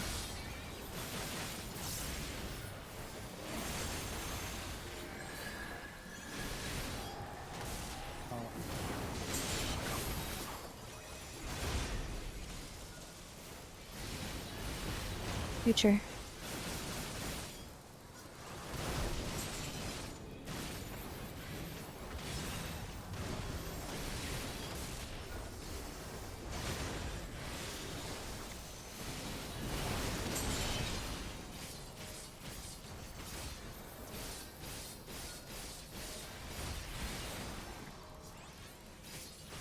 Past.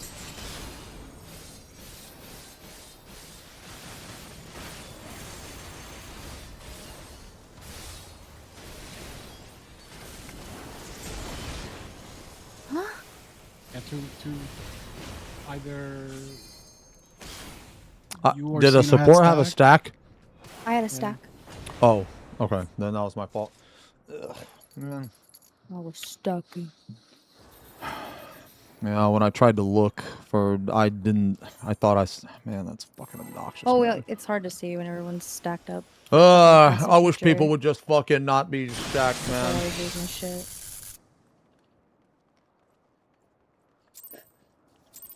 No, it's really obnoxious when like the people that are not adjusting when they're stacked. It's very annoying. What does that mean? Sorry.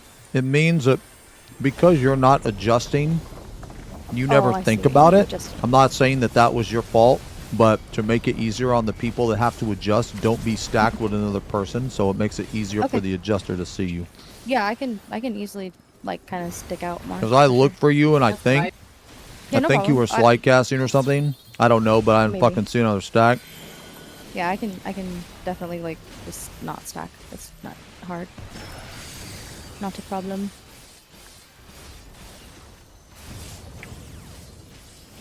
I should also be able to see too. But... Yo, hey Dirt Hot, thank you for the resub, man. Thank you very much. Oh shit, did I? Oh, I'm wrong. Oh shit. Oh, sorry, I thought it was mine. No, did you follow me? You have damage. Never No, got I to. didn't. That was me. Oh, you like- just saw wrong. Oh, okay. Yeah, I did. I thought it was lightning. Yo, thank you very much for the Well, it wasn't. I know Nah, it it's wasn't. not. I'm gonna. okay, I'm my actually gonna opener's check my logs, Laris. So, I Tonight? actually do have a question then. For Forsaken, like past and future baits, how like how sideways can I be from like the group? Because I thought I had to be like go max direct. melee. So this is what I do is so most of the time we'll be here and then I'll just back up a little bit more so that I can Oh, see. okay. Yeah, that's what I Go do. past max melee. Okay. Oh yeah, I understood both of them. I just didn't know if they were any different, but I'm okay, actually gonna yeah, check my I'm actually gonna check so Xeno, if you're looking for my me, I'll shit just be, like, tonight. more in the back. Because I've been using No Mercy that at makes different sense, times. I never really thought about it until now. So. Let me tell you, if you ever do this and you have to adjust for somebody, it's gonna drive you out of your fucking mind. Well, let's These hope I don't motherfuckers, have like to. these range players, is not fucking. I didn't hear you, but Ah! Mark. He Ah! fucking jumped. He's like, fuck this shit. Oh yeah, no, I'm not even. No, Oh. I fucked up and I just yeah. Can I have a second? I got Yes. pee-pee. Oh, you got bio? Okay. Yeah. I'm gonna grab a drink. Everybody, go use the bathroom together. Go. Just kidding. I'm not going. I already went. Yeah, so I do the same with like what Brady explained. Like whenever it's like past future, I always like go behind the marker. Like I go wide, so like Okay. because everyone's in Yeah. the front, right? So Right. the folks that never have to flex, I always just go to the back here. So, Okay. yeah. Yeah, no problem. I've honestly up until today, I didn't even think about it, and it was never mentioned. So I'm sorry, but No, it's all good. Honestly, when I never thought about it too. I just decided to just like one day I was like maybe I'll go further back or something. Yeah. And then I guess it just happens to help out. depending on like Naturally it does. Yeah. well, depending on how far I am and if it's future, sometimes I kind of do that anyway, but I'm more to the side because I can't quite make it to the group. Oh yeah. But I know I can't go too sideways because it'll turn the plate. Clonal bait. Yeah. Correct. So like if the group, let's say it's everyone stacked up C, sometimes I'll just be like right here, like just enough to like peek out. But other than that, I never really thought about it. It's weird for me because what I do is I usually just as soon as we get hit with the tower, I look at my icon and just book it. And then what I'll Mhm. do is I'll just kind of like I'll move back and then I'll move forward. Okay. Because Yeah. that gives enough time for someone to see my icon and then go back. Okay. But that way I'm not like skewing slightly to the side. Sure. Sometimes I'll even do the little wiggle dance where I'll just go like this a little bit and Just then a go little back. wah, wah, wah, wah, wah. Just enough to put myself out of the pack. Yeah, yeah. That makes sense. Then I never miss it. Yeah, well, that's easy. So I'll just Yeah, I'll do check that. it tonight though. I'll check I'll it just go a tonight little though. But yeah, further like back from so, everybody and my wiggle fucking around and dude, unless I have to hard cast. this no Then I mercy ain't thing was moving. triggering the fuck out of Yeah, me. the first thing I look at is my own icon, and then I look at, like, because usually past or future is either called out or I already know what it is based on Actually, I can just check right now. looking at Honestly, the cast bar. yeah, I can just check right now. I think still today the only thing that gets me for Forsaken is like if I'm group A and I just forget the last last icon. switch. Oh, I hate that so much. I literally, like, it's really dumb how I do it. I just say, like, cone bait, cone bait, cone bait, and then I know. Yeah. Like, even though I'm doing the motions of going to different spots, I already know that the last one's gonna be cone bait or tower, I say tower it in my cone. head. Yeah, Yeah. exactly. It's crazy when people explain how they do Forsaken and how different it is for each person. Yeah. It's very simple for me. Yeah? Yeah. I got a girl that talks in my ear. Oh, it must be nice. Yeah. It's very sweet. You should do anything else. Then why'd you kick her out of your group then? Oh! Alright, reset. But to answer, I can't answer that. Oh, this Bard is gonna hate. No, this Bard knows, bro. He probably has a worse time in PF. We're probably like the most consistent he's ever seen, okay? Probably. Oh my god. What a life. Life He's like, I'm water. spoiled. He likes us. He wants to hang out with us and stay with us. Oh. He's got the Kefka glam, so. Yeah. I can link you the log actually. I bought a bottle of water named Vivo. Ooh.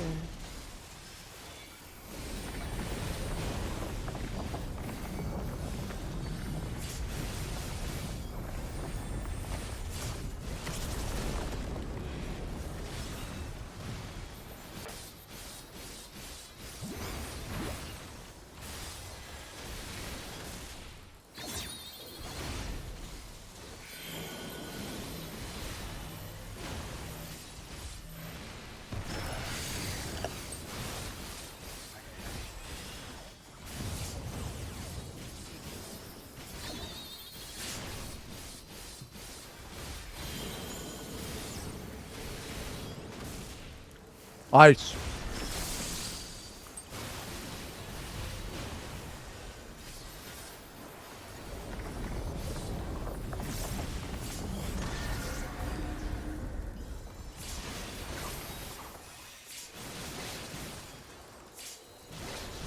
Holy shit, look at that ass, bro. Oh my god.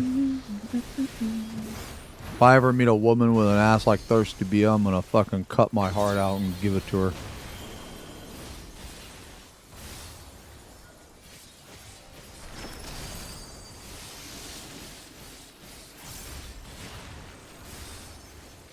You are live. You are live.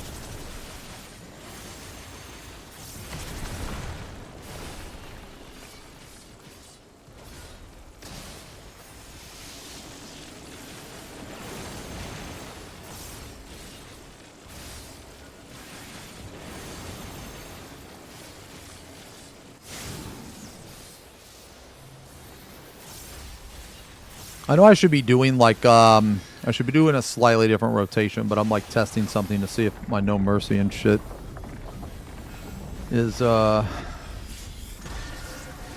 clipping.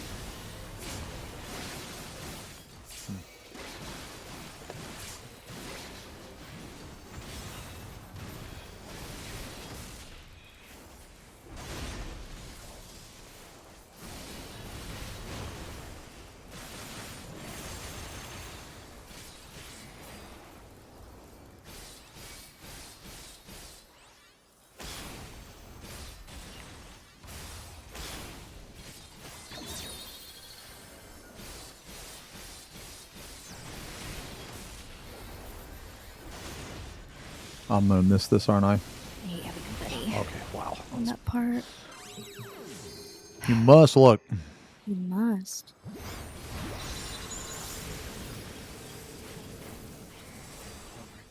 Oh! No, I forgot about that. Sorry, you guys got do you. the PF thing. Yeah, yeah, it's okay.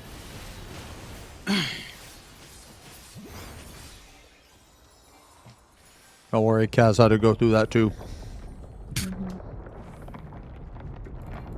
That's cringe. Yeah, especially when you can feed. Oh yeah. We feed everyone in Oh spreads. yeah. Online. Oh yeah. Nice. Oh my god. Oh my god! I literally almost died because I was looking at ass.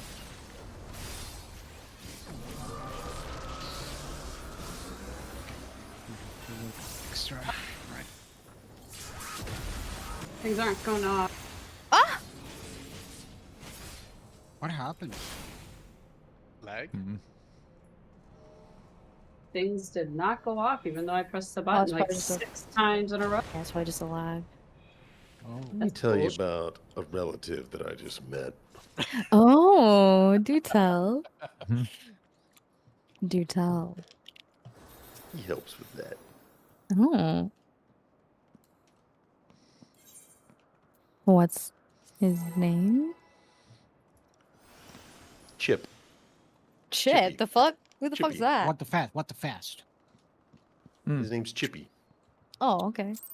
I've never met Chippy or heard of Chippy. There's this But supposedly cousin. Every time you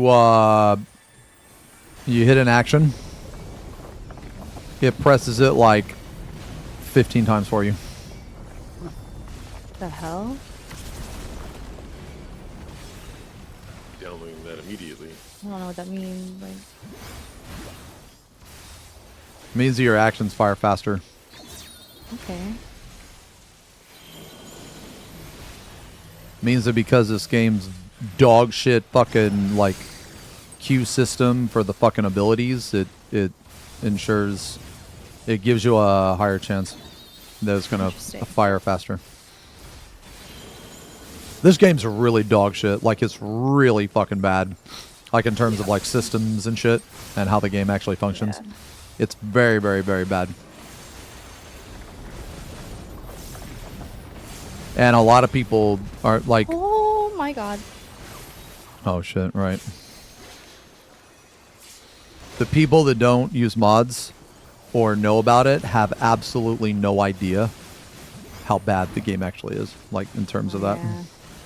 Rip them. I used to be a PS4 player back in the day when I first started. The load times were the fucking worst. Not a TOS free zone. Not a TOS free zone.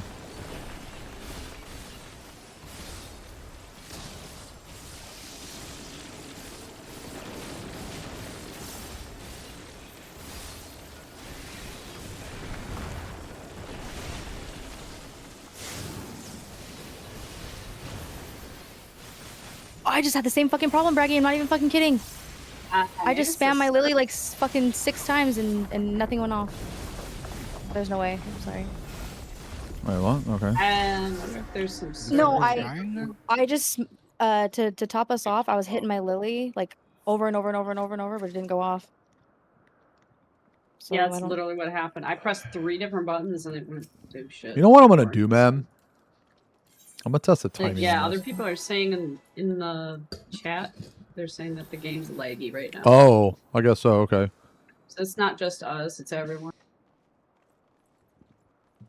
That's Please, shitty. please come don't on. die. Okay, oh, sorry. I will hit my buttons harder because I learned when I was a kid, the harder you press the button, the better you are. Or the higher you'll jump, so. That was a long Probably time. fucking work if you weren't on fucking controller. I That's not true. Cause Braggy's on PC and she had the same problem. Yeah, but you got the cousin. I have all the cousins. Well, most of them. The good ones, anyway. Now, after this, remind me. I'll show you cousin Speedy. Oh, Speedy, huh? Yeah, Speedy. Okay.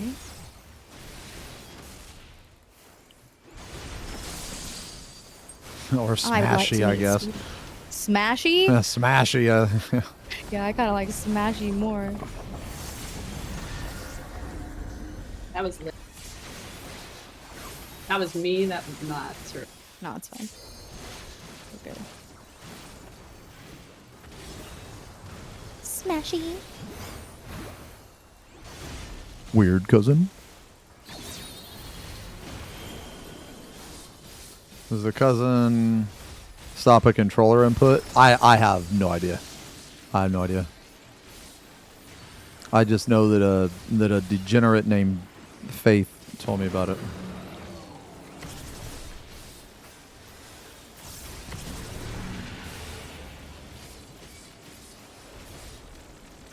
You know what's crazy is that I've used it. It's a reaction, but there's a setting inside of a reaction that you can use that's like really, really fucking good.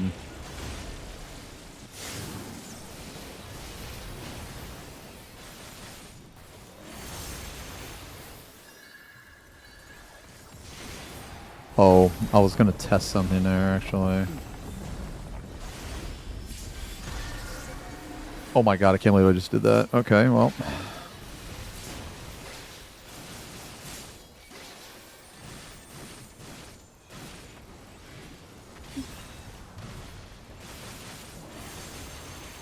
Yeah, reaction's good.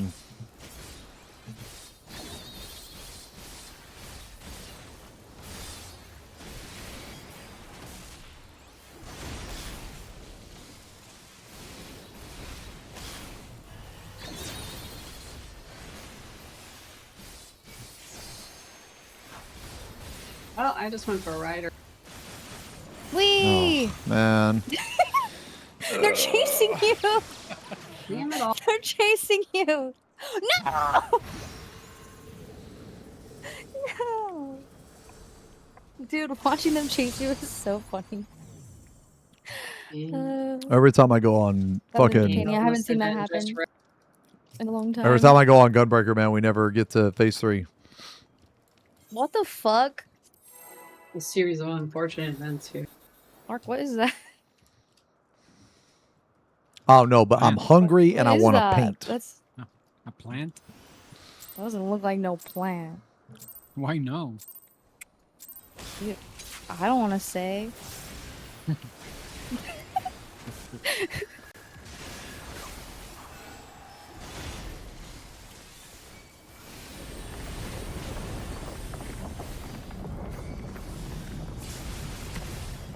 I swear I'm gonna like...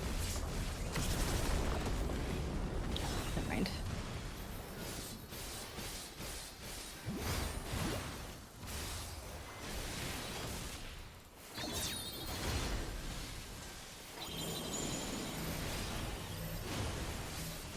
Oh, I'm stupid!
Oh, god damn it. I meant to try that thing.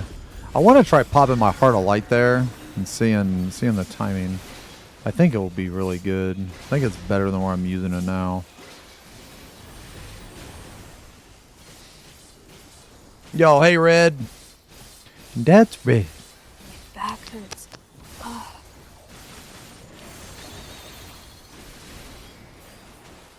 And that's Red.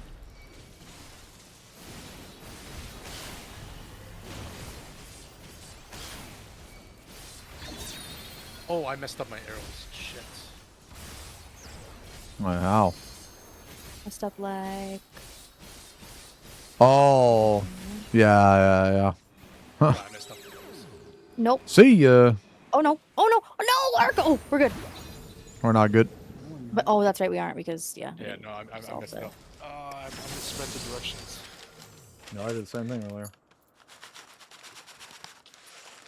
I was coming over there to smack you with my cane, though. Do you want the link for the seeds for that plant? No. Wait, why not? Oh, what does that mean? Because, bro, I don't. You been okay, Red? I don't want that. I've missed I don't want you. it. Oh, you don't want it? They're so squishy. Yeah. It's because it's an aquatic plant. Oh.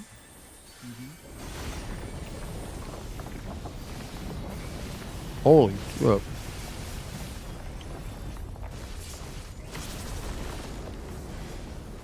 I think it's funny that, like, even cheating out of my fucking mind, my abilities still don't go off. I have exit lag, Alexander, reaction. My shit still doesn't go off. Did you see how many times it took for me to use my fucking Heart of Corundum? Absolute fucking dog shit, man.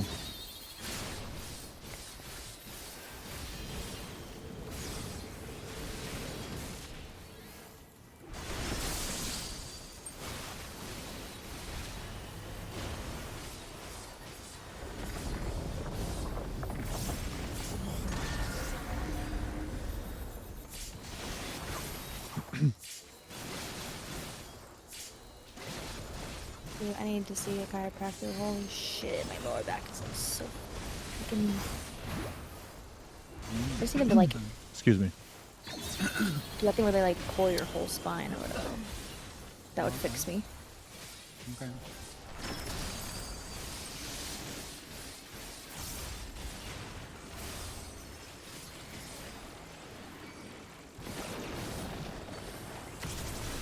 You know what's good for back problems?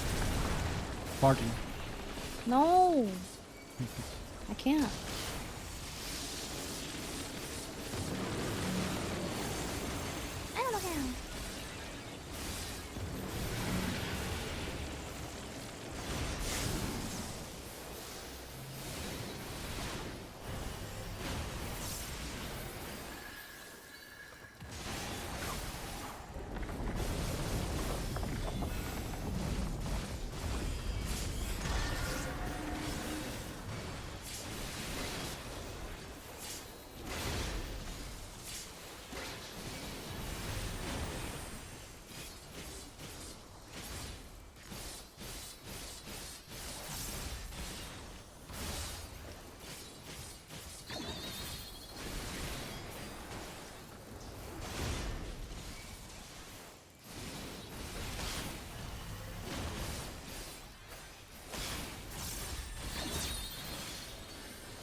You must look. Must look.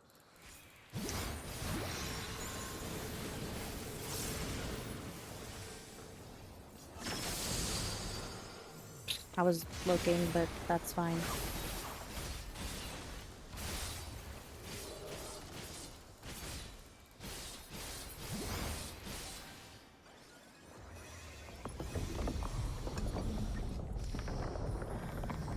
Oh, it's not big gonna lie. I love how Double Down has a cooldown, man. It's so fucking sick, dude.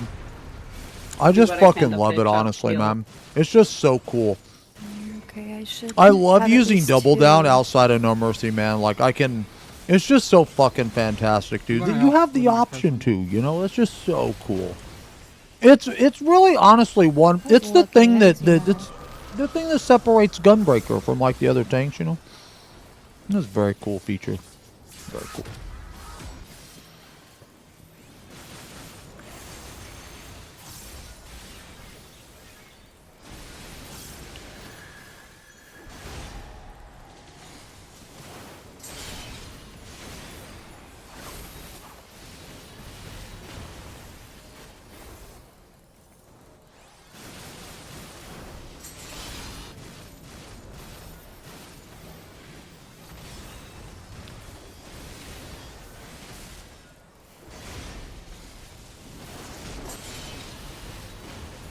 I'm his mana now. I'm a cone. Cone head Vex.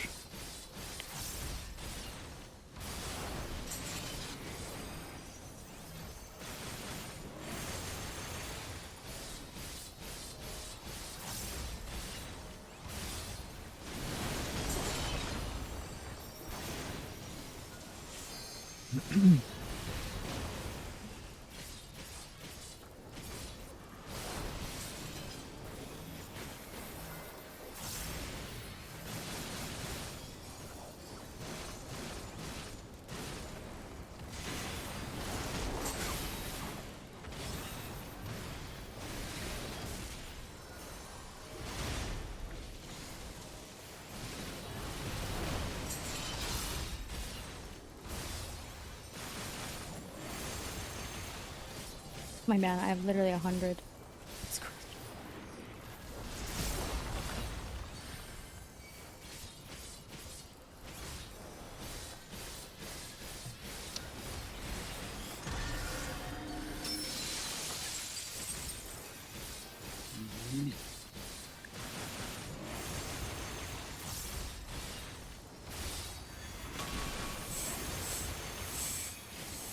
Party, A.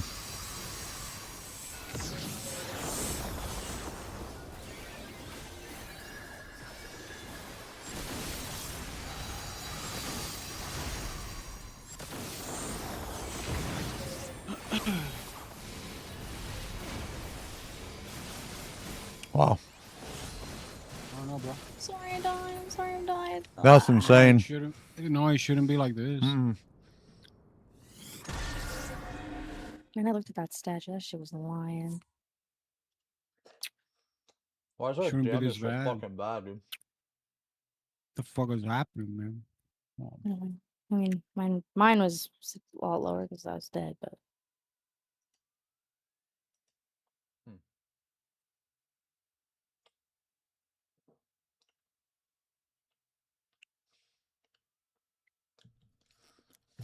You're doing more on Reaper, I think. I mean, I can do more. I'm at phase 2. I'm at 41k there. Or actually, hold on. Wait. No, hold on. You might be right.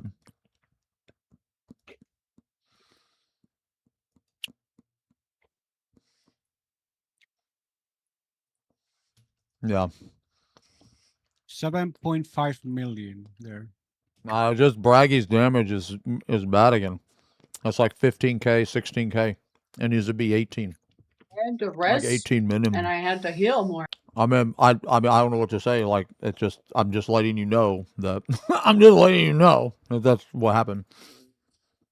Well, Yeah. what I can do is like. How's the bard doing? Bard doing is right. That's fine.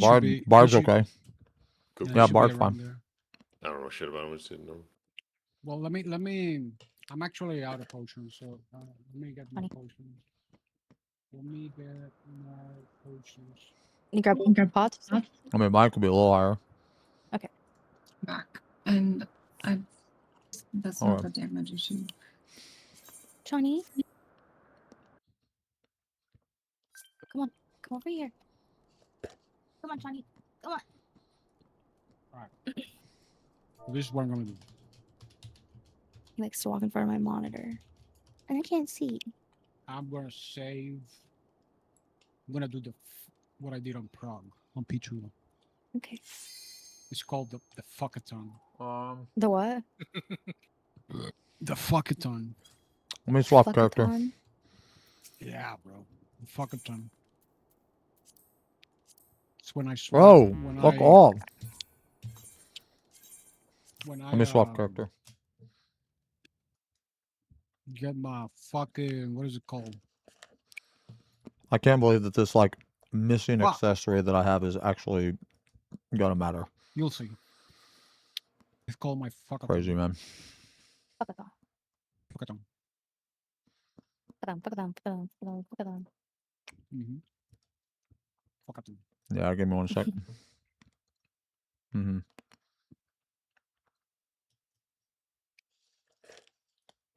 Yeah. Yo, hey Ori. Johnny. Hey Ori. Stay down. Stay down. Wait a minute. I need to. Okay. Let me switch character. Oh, we made some good progress on Yeah. Go. made some good progress on Sanguinius. Yeah. Oh, ouch. Okay, I gotta get comfortable again. Stop sitting like a pretzel. You're a pretzel? Yeah, I was sitting weird. That's probably why my back hurts. Okay. I have to like always have my legs like up or crossed. Can Not like Shawnee when they're- give you like a back massage? I wish.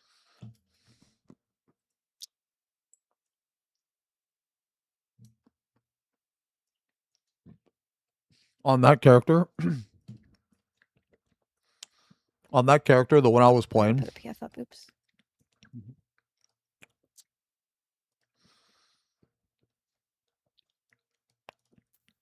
I'm missing an accessory.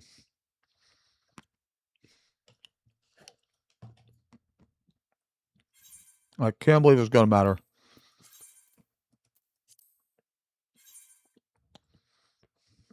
I can't believe that missing accessory is gonna fucking matter, man. Ah, dude.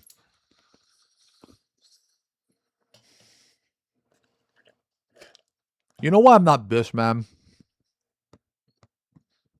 It's because of tomes. It's like a tome necklace or This was something. literally you yesterday. Really? Like 9 times out of 10, it doesn't matter. What the fuck? Let me see. Because I was playing the game, or All right. I ain't fucking around anymore. Bruh. No, I ain't fucking around anymore. I was trying so hard to color match.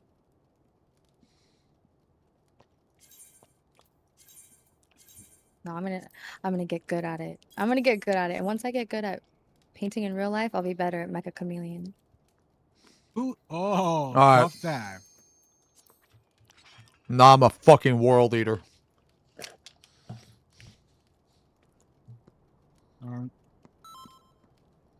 Okay. So I have to Do I need to repair? Am I okay? Yeah. Yeah. I'm gonna... Reggie, can you repair me, please?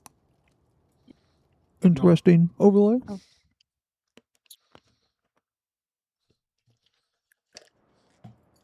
I think it's crazy. Sometimes you guys can see that. Thank you.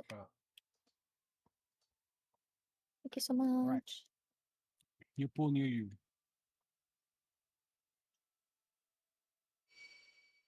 Give me a second. Hello. I can only repair your accessories. Is that good enough? Yeah. Okay, thank you. I can't be fucked to do my crafter gather stuff. So, only the accessories. I feel you. Whatever.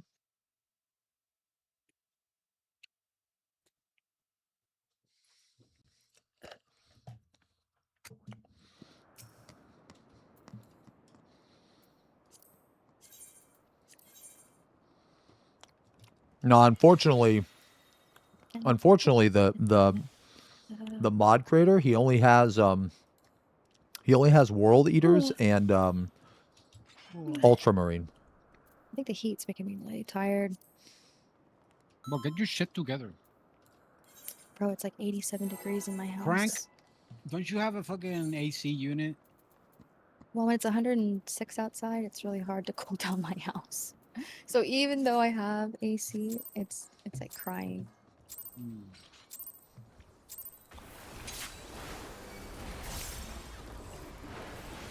gonna tell you this right now, brother.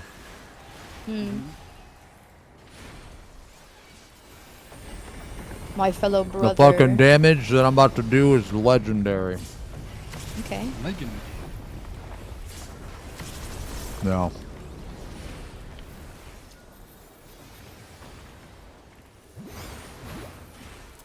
Alright. Yeah, like I really want a person to rip like a fucking a death guard. Like that'd be sick, man. Rest.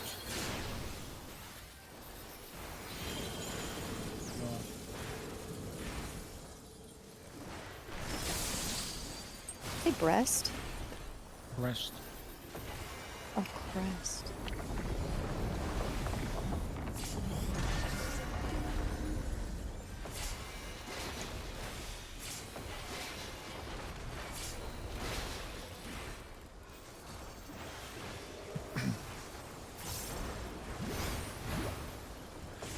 Oh, no, no, no.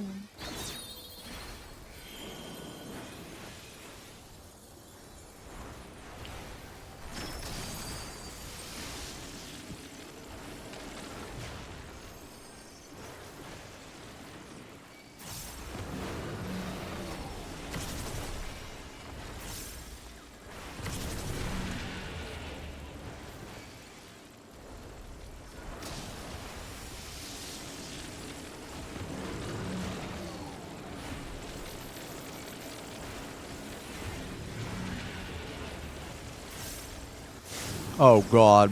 Oops. I mean do that. Whatever.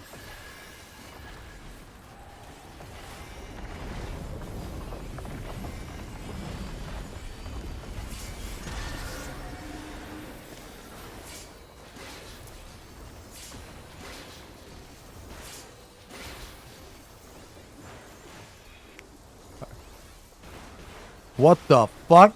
Yo, stay safe. What the fuck is that? Stay safe, Katsugi.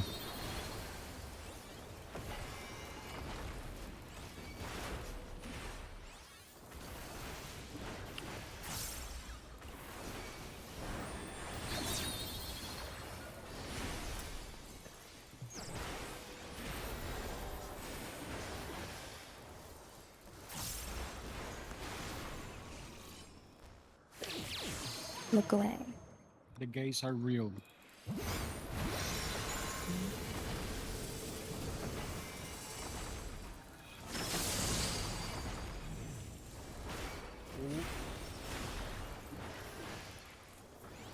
It don't matter.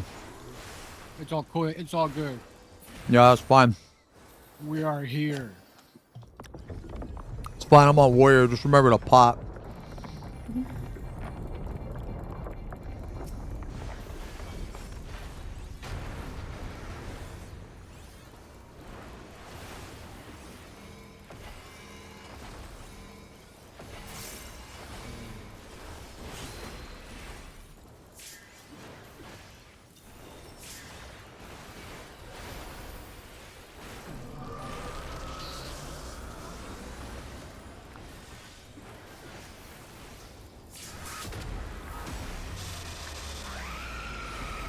Time to fucking blast.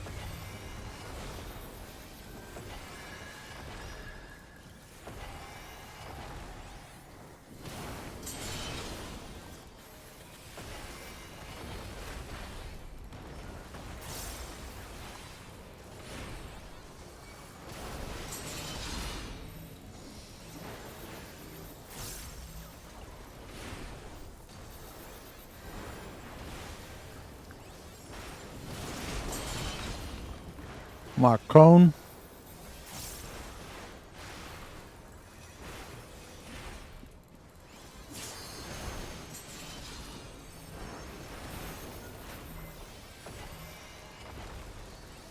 Oh, right, I'm supposed to do this or something, I think.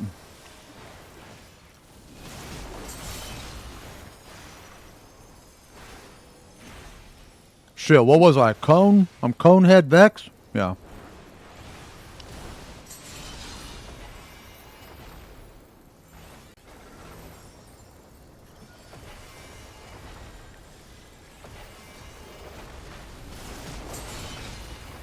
I don't have any lilies left.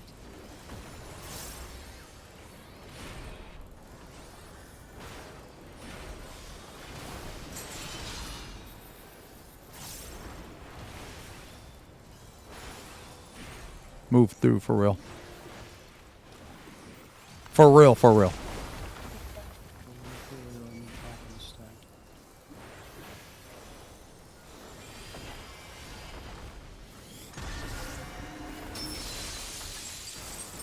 This thing is like 2% lower.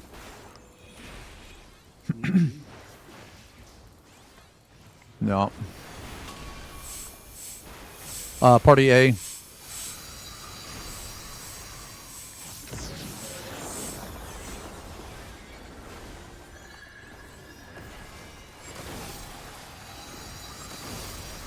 What? That's insane. Oh. Fuck me, dude. That's crazy. Man, that's really obnoxious. Sorry. Nah, that's my fault. I got clipped by that. That's really annoying, man. I like barely got clipped. All good. Nah. No. I think I saw it wrong. Well, I mean, I obviously saw it wrong, but that's really obnoxious. I think what I'm gonna stop doing that. Yeah, I'm gonna stop doing that. Sorry, man. I'm not playing the best right now because I actually really don't want to be playing the game right now. Like, I want to eat and I want to I really just want to fucking paint, man.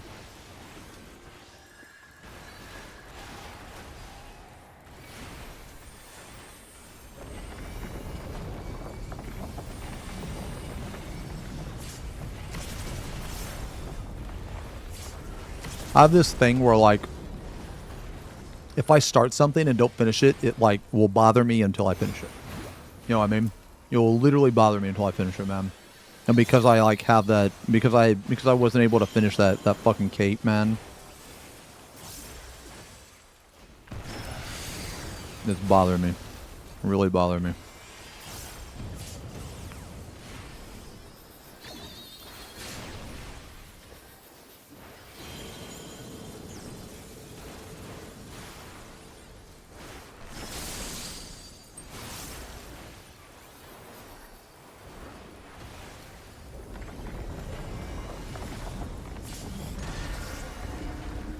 But, like, realistically, though, even though I got that damage down at the end, our damage is way too fucking trash, man. It is way too fucking bad.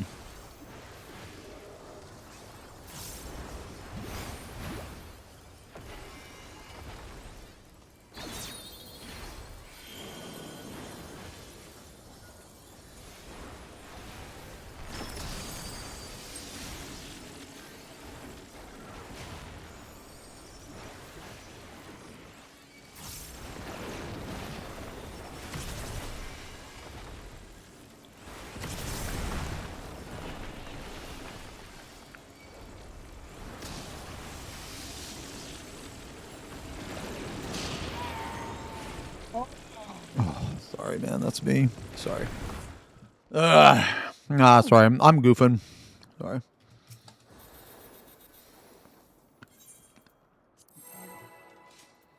Also, tonight isn't like an official raid night, so if anybody at any point has to go, like, do not. I'm not going past 11. I tell you that. Oh yeah. That's that's fine. But I'm just saying, like, if anybody before has to leave, just. Yeah, I'm not going past 11. fine. No, I'm good till 11, but I'm not going past 11 because I really don't want to be playing right now. So, I mean, it's fine and everything, but just yeah. That's probably why I'm making mistakes. I'll try to get my shit together.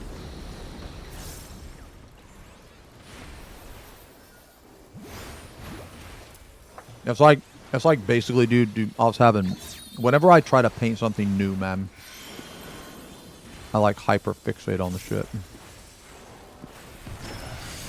Like this fight is so dog shit, man. I went from doing something like really fun to like this pile of shit. Jesus.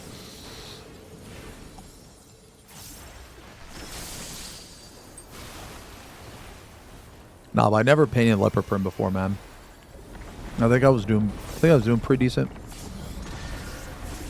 Holy shit. Really? That look fine. Yeah.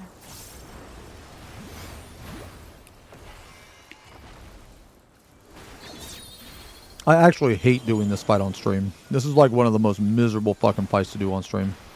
Because like it requires my full fucking attention and I can't like really pay attention to you guys or like talk to you guys, man. Because I'm too fucking brain damaged to do the fight. God. Huh. And people hated Fru. Oh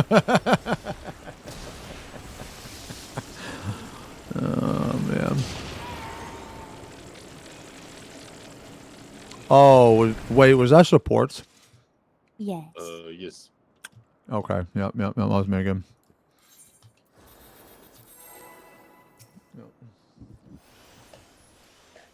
Dude, if the bard is on stream, I'm sorry. You can leave it anytime. I'm not gonna take it personal. Yeah.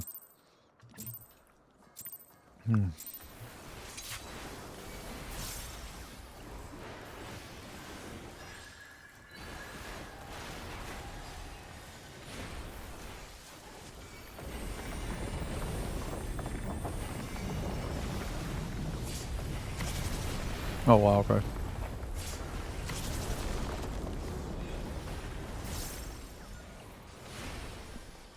Nah, this was a waste of raid night, man. I'm gonna already tell you this is a waste of raid night. We've seen our prog point 0 times.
Holy shit, I fucking did it. Only took like 9 tries.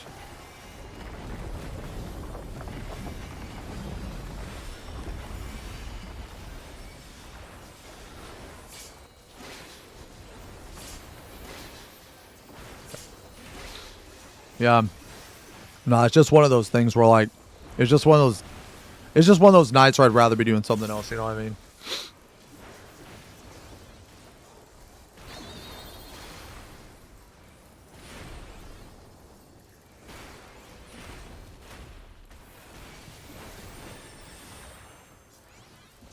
Oh God.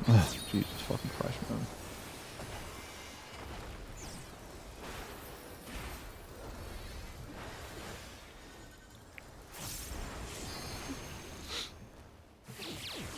You must not look. Look away.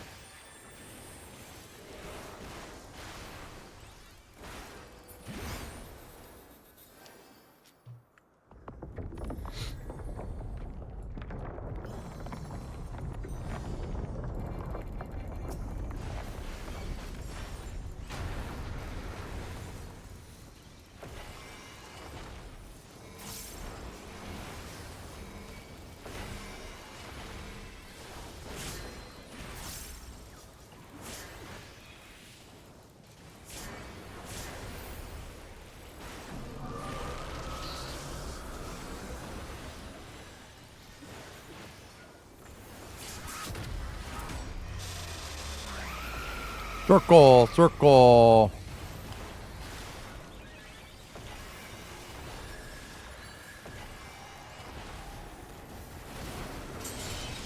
Woo!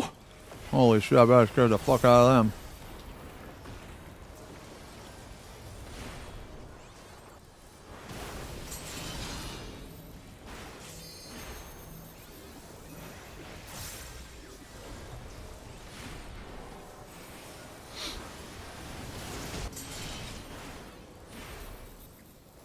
Circle.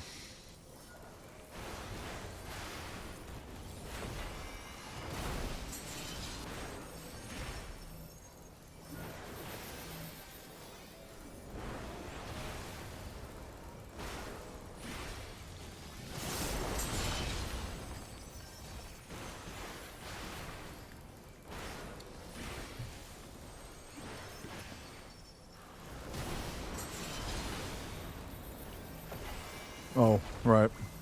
Sorry. Froggy, what are you? What is it? Defa. Do you?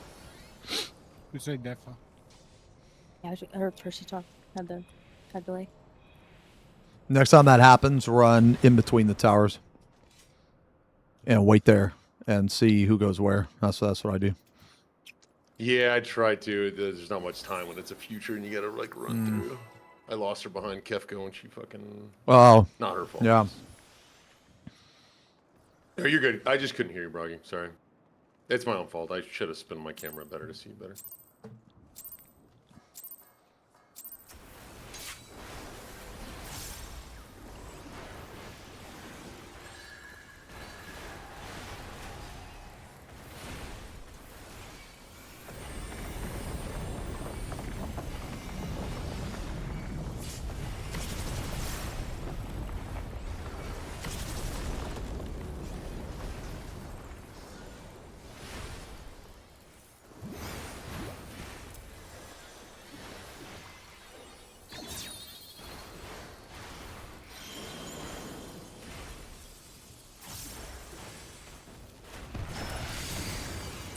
Oh. No, it's over. Okay, I'm gonna give it. If I mess up another time, I think I'm just done. I think I'm just done. Yeah. It's fine. Yeah. You guys can keep going though, but sorry, I'm like griefing at this point. It's just because I really don't want to do this. So, but I'll give it one more. I'll give it one more. Right. No, I feel bad.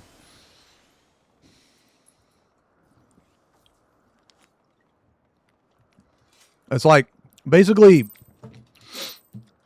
I didn't plan on raiding tonight, but people were available. So we did.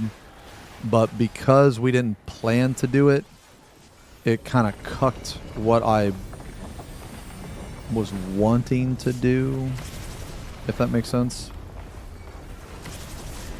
Oh my lord.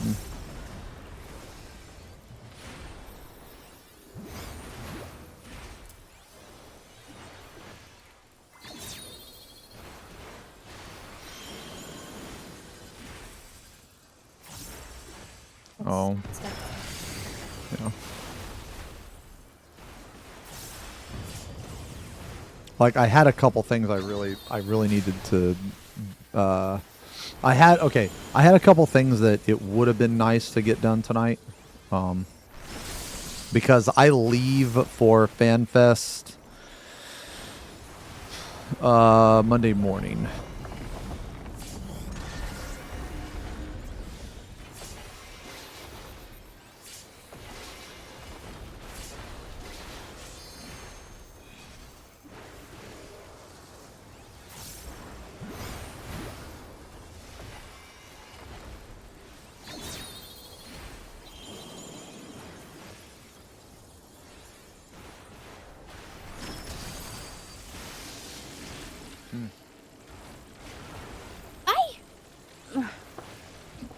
What happened?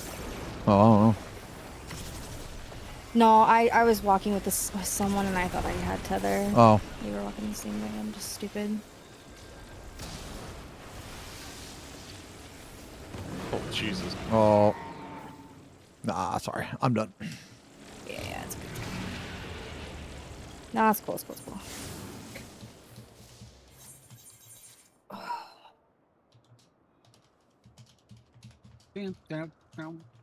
Well, thank you guys for helping. No problem. Yeah, no. I just want to let the bard know. Yeah. I just told the board we were out of time. Okay. Nah, baby. Okay. Yeah, okay. Yeah, sorry guys. I was kind of griefing there, man.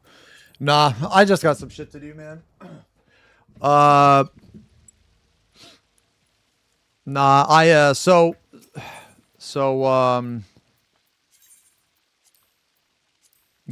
it was like when we were painting earlier and it was like 6. I looked at the time, man, and hold on, man, let me log out of this. Yeah, when it was like 6, I like looked at the time and I was like, okay, well we don't have full people, you know, like we don't have a full group. So I was like, okay, well, you know, I'll probably be good. And I said 7:30 and then like 7 came around. We still don't have a full group. So I was like, okay. So that I just kind of had it in my head, right? Okay, well, we're not going to raid. And then people end up showing up. I mean, which is fine, but I mean, I don't know. I kind of feel bad, but it is what it is, man.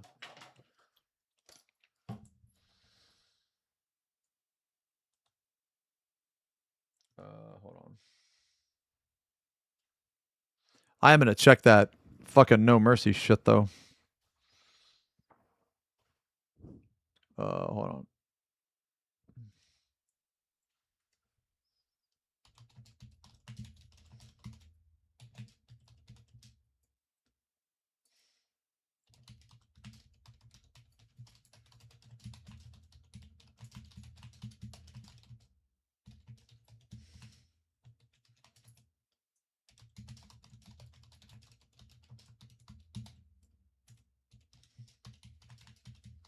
Sorry, it's a waste of time, Danny.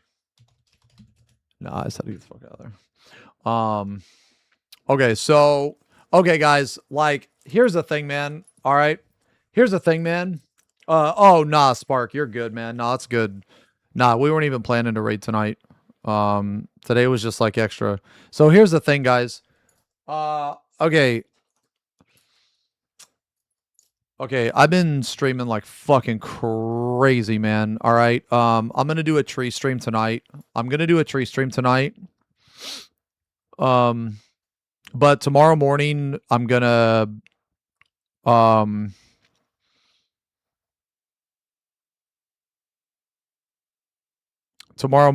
cut the stream because I have shit I have to do. Yeah. Yeah, but we can do a tree stream tonight. I don't see why we can't.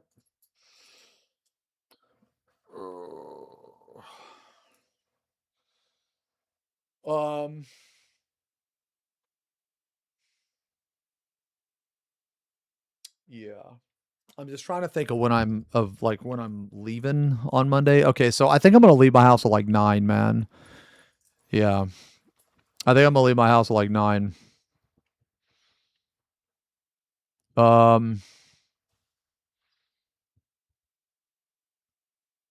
Yeah.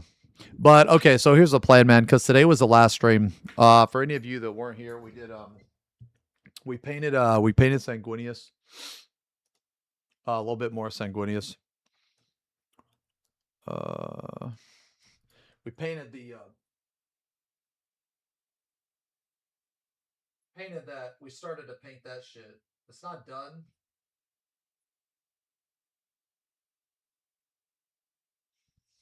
Just that bottom part. It's not done, man. I'm not exactly the most confident with this. Thank you, though. Oh, shit. Thank you, though. Thank you. I appreciate that. I'm not exactly the most confident with this, though. I still have to blend a little more, and I have to glaze it. But I think after I blend, after I glaze, yeah, I think it'll be good. But, okay. So here's the plan. Tree stream tonight, and then tomorrow I got to do all my shit, and then Monday I fly. Now, I'm going to try next week. I'm going to try to do at least 2 hours every single day. Yeah, I'm going to try to do at least 2 hours every single day. So I get there on Tuesday. I'm going to try to do a Tuesday. I'm going to try to stream in the evenings, probably. Yeah, I think probably in the evenings. That way it lines up with NA better. Yeah. For FanFest starts next Saturday. Yeah. Well, wait, why stream tomorrow though? No, I'm not gonna stream tomorrow. No, I'm just saying I'm gonna do a tree stream tonight.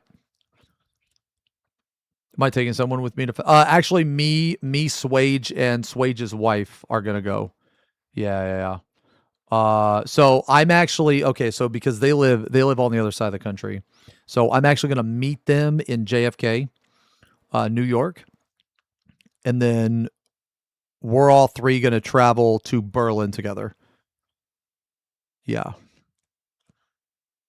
And then when we get to Berlin, then we're gonna meet even more people. So it should be a lot of fun.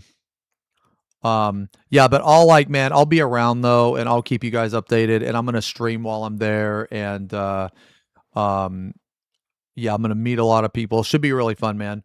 But as far as tonight goes, yeah, sorry about the 14, man. I feel bad about that. It's just one of those fucking nights, man. Yeah, but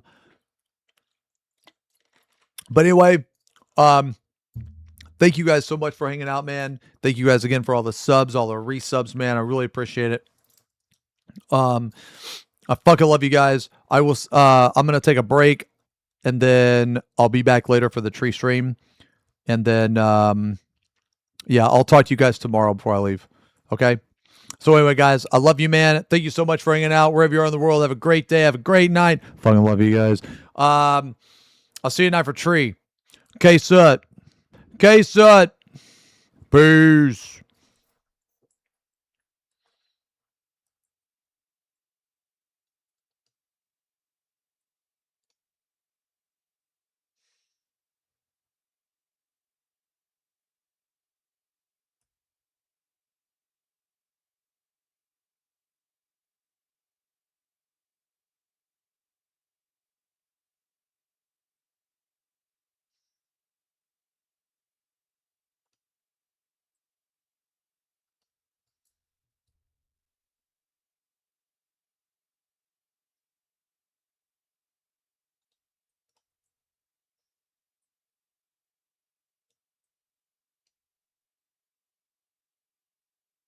Is he insane? Is he insane? Aren't you forgetting something stronger than kissing is critical?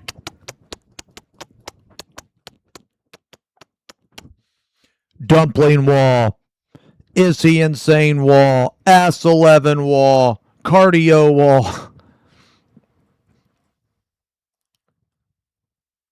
What the fuck is that? Oh. Dumpling wall.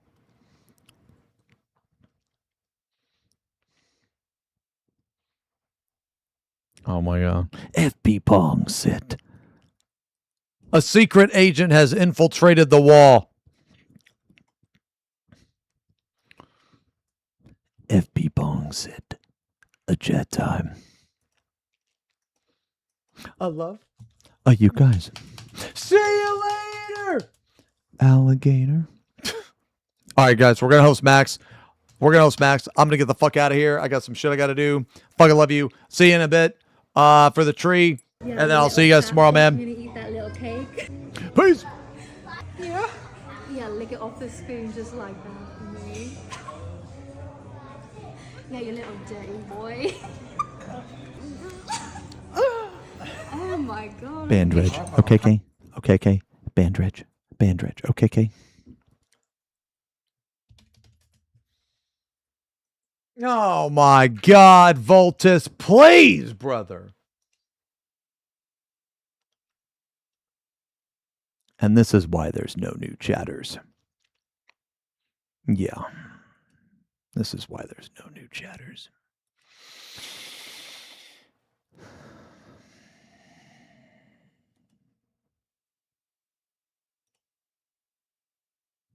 I fucking love you guys, man. Yo, K-Sut, guys. K-Sut.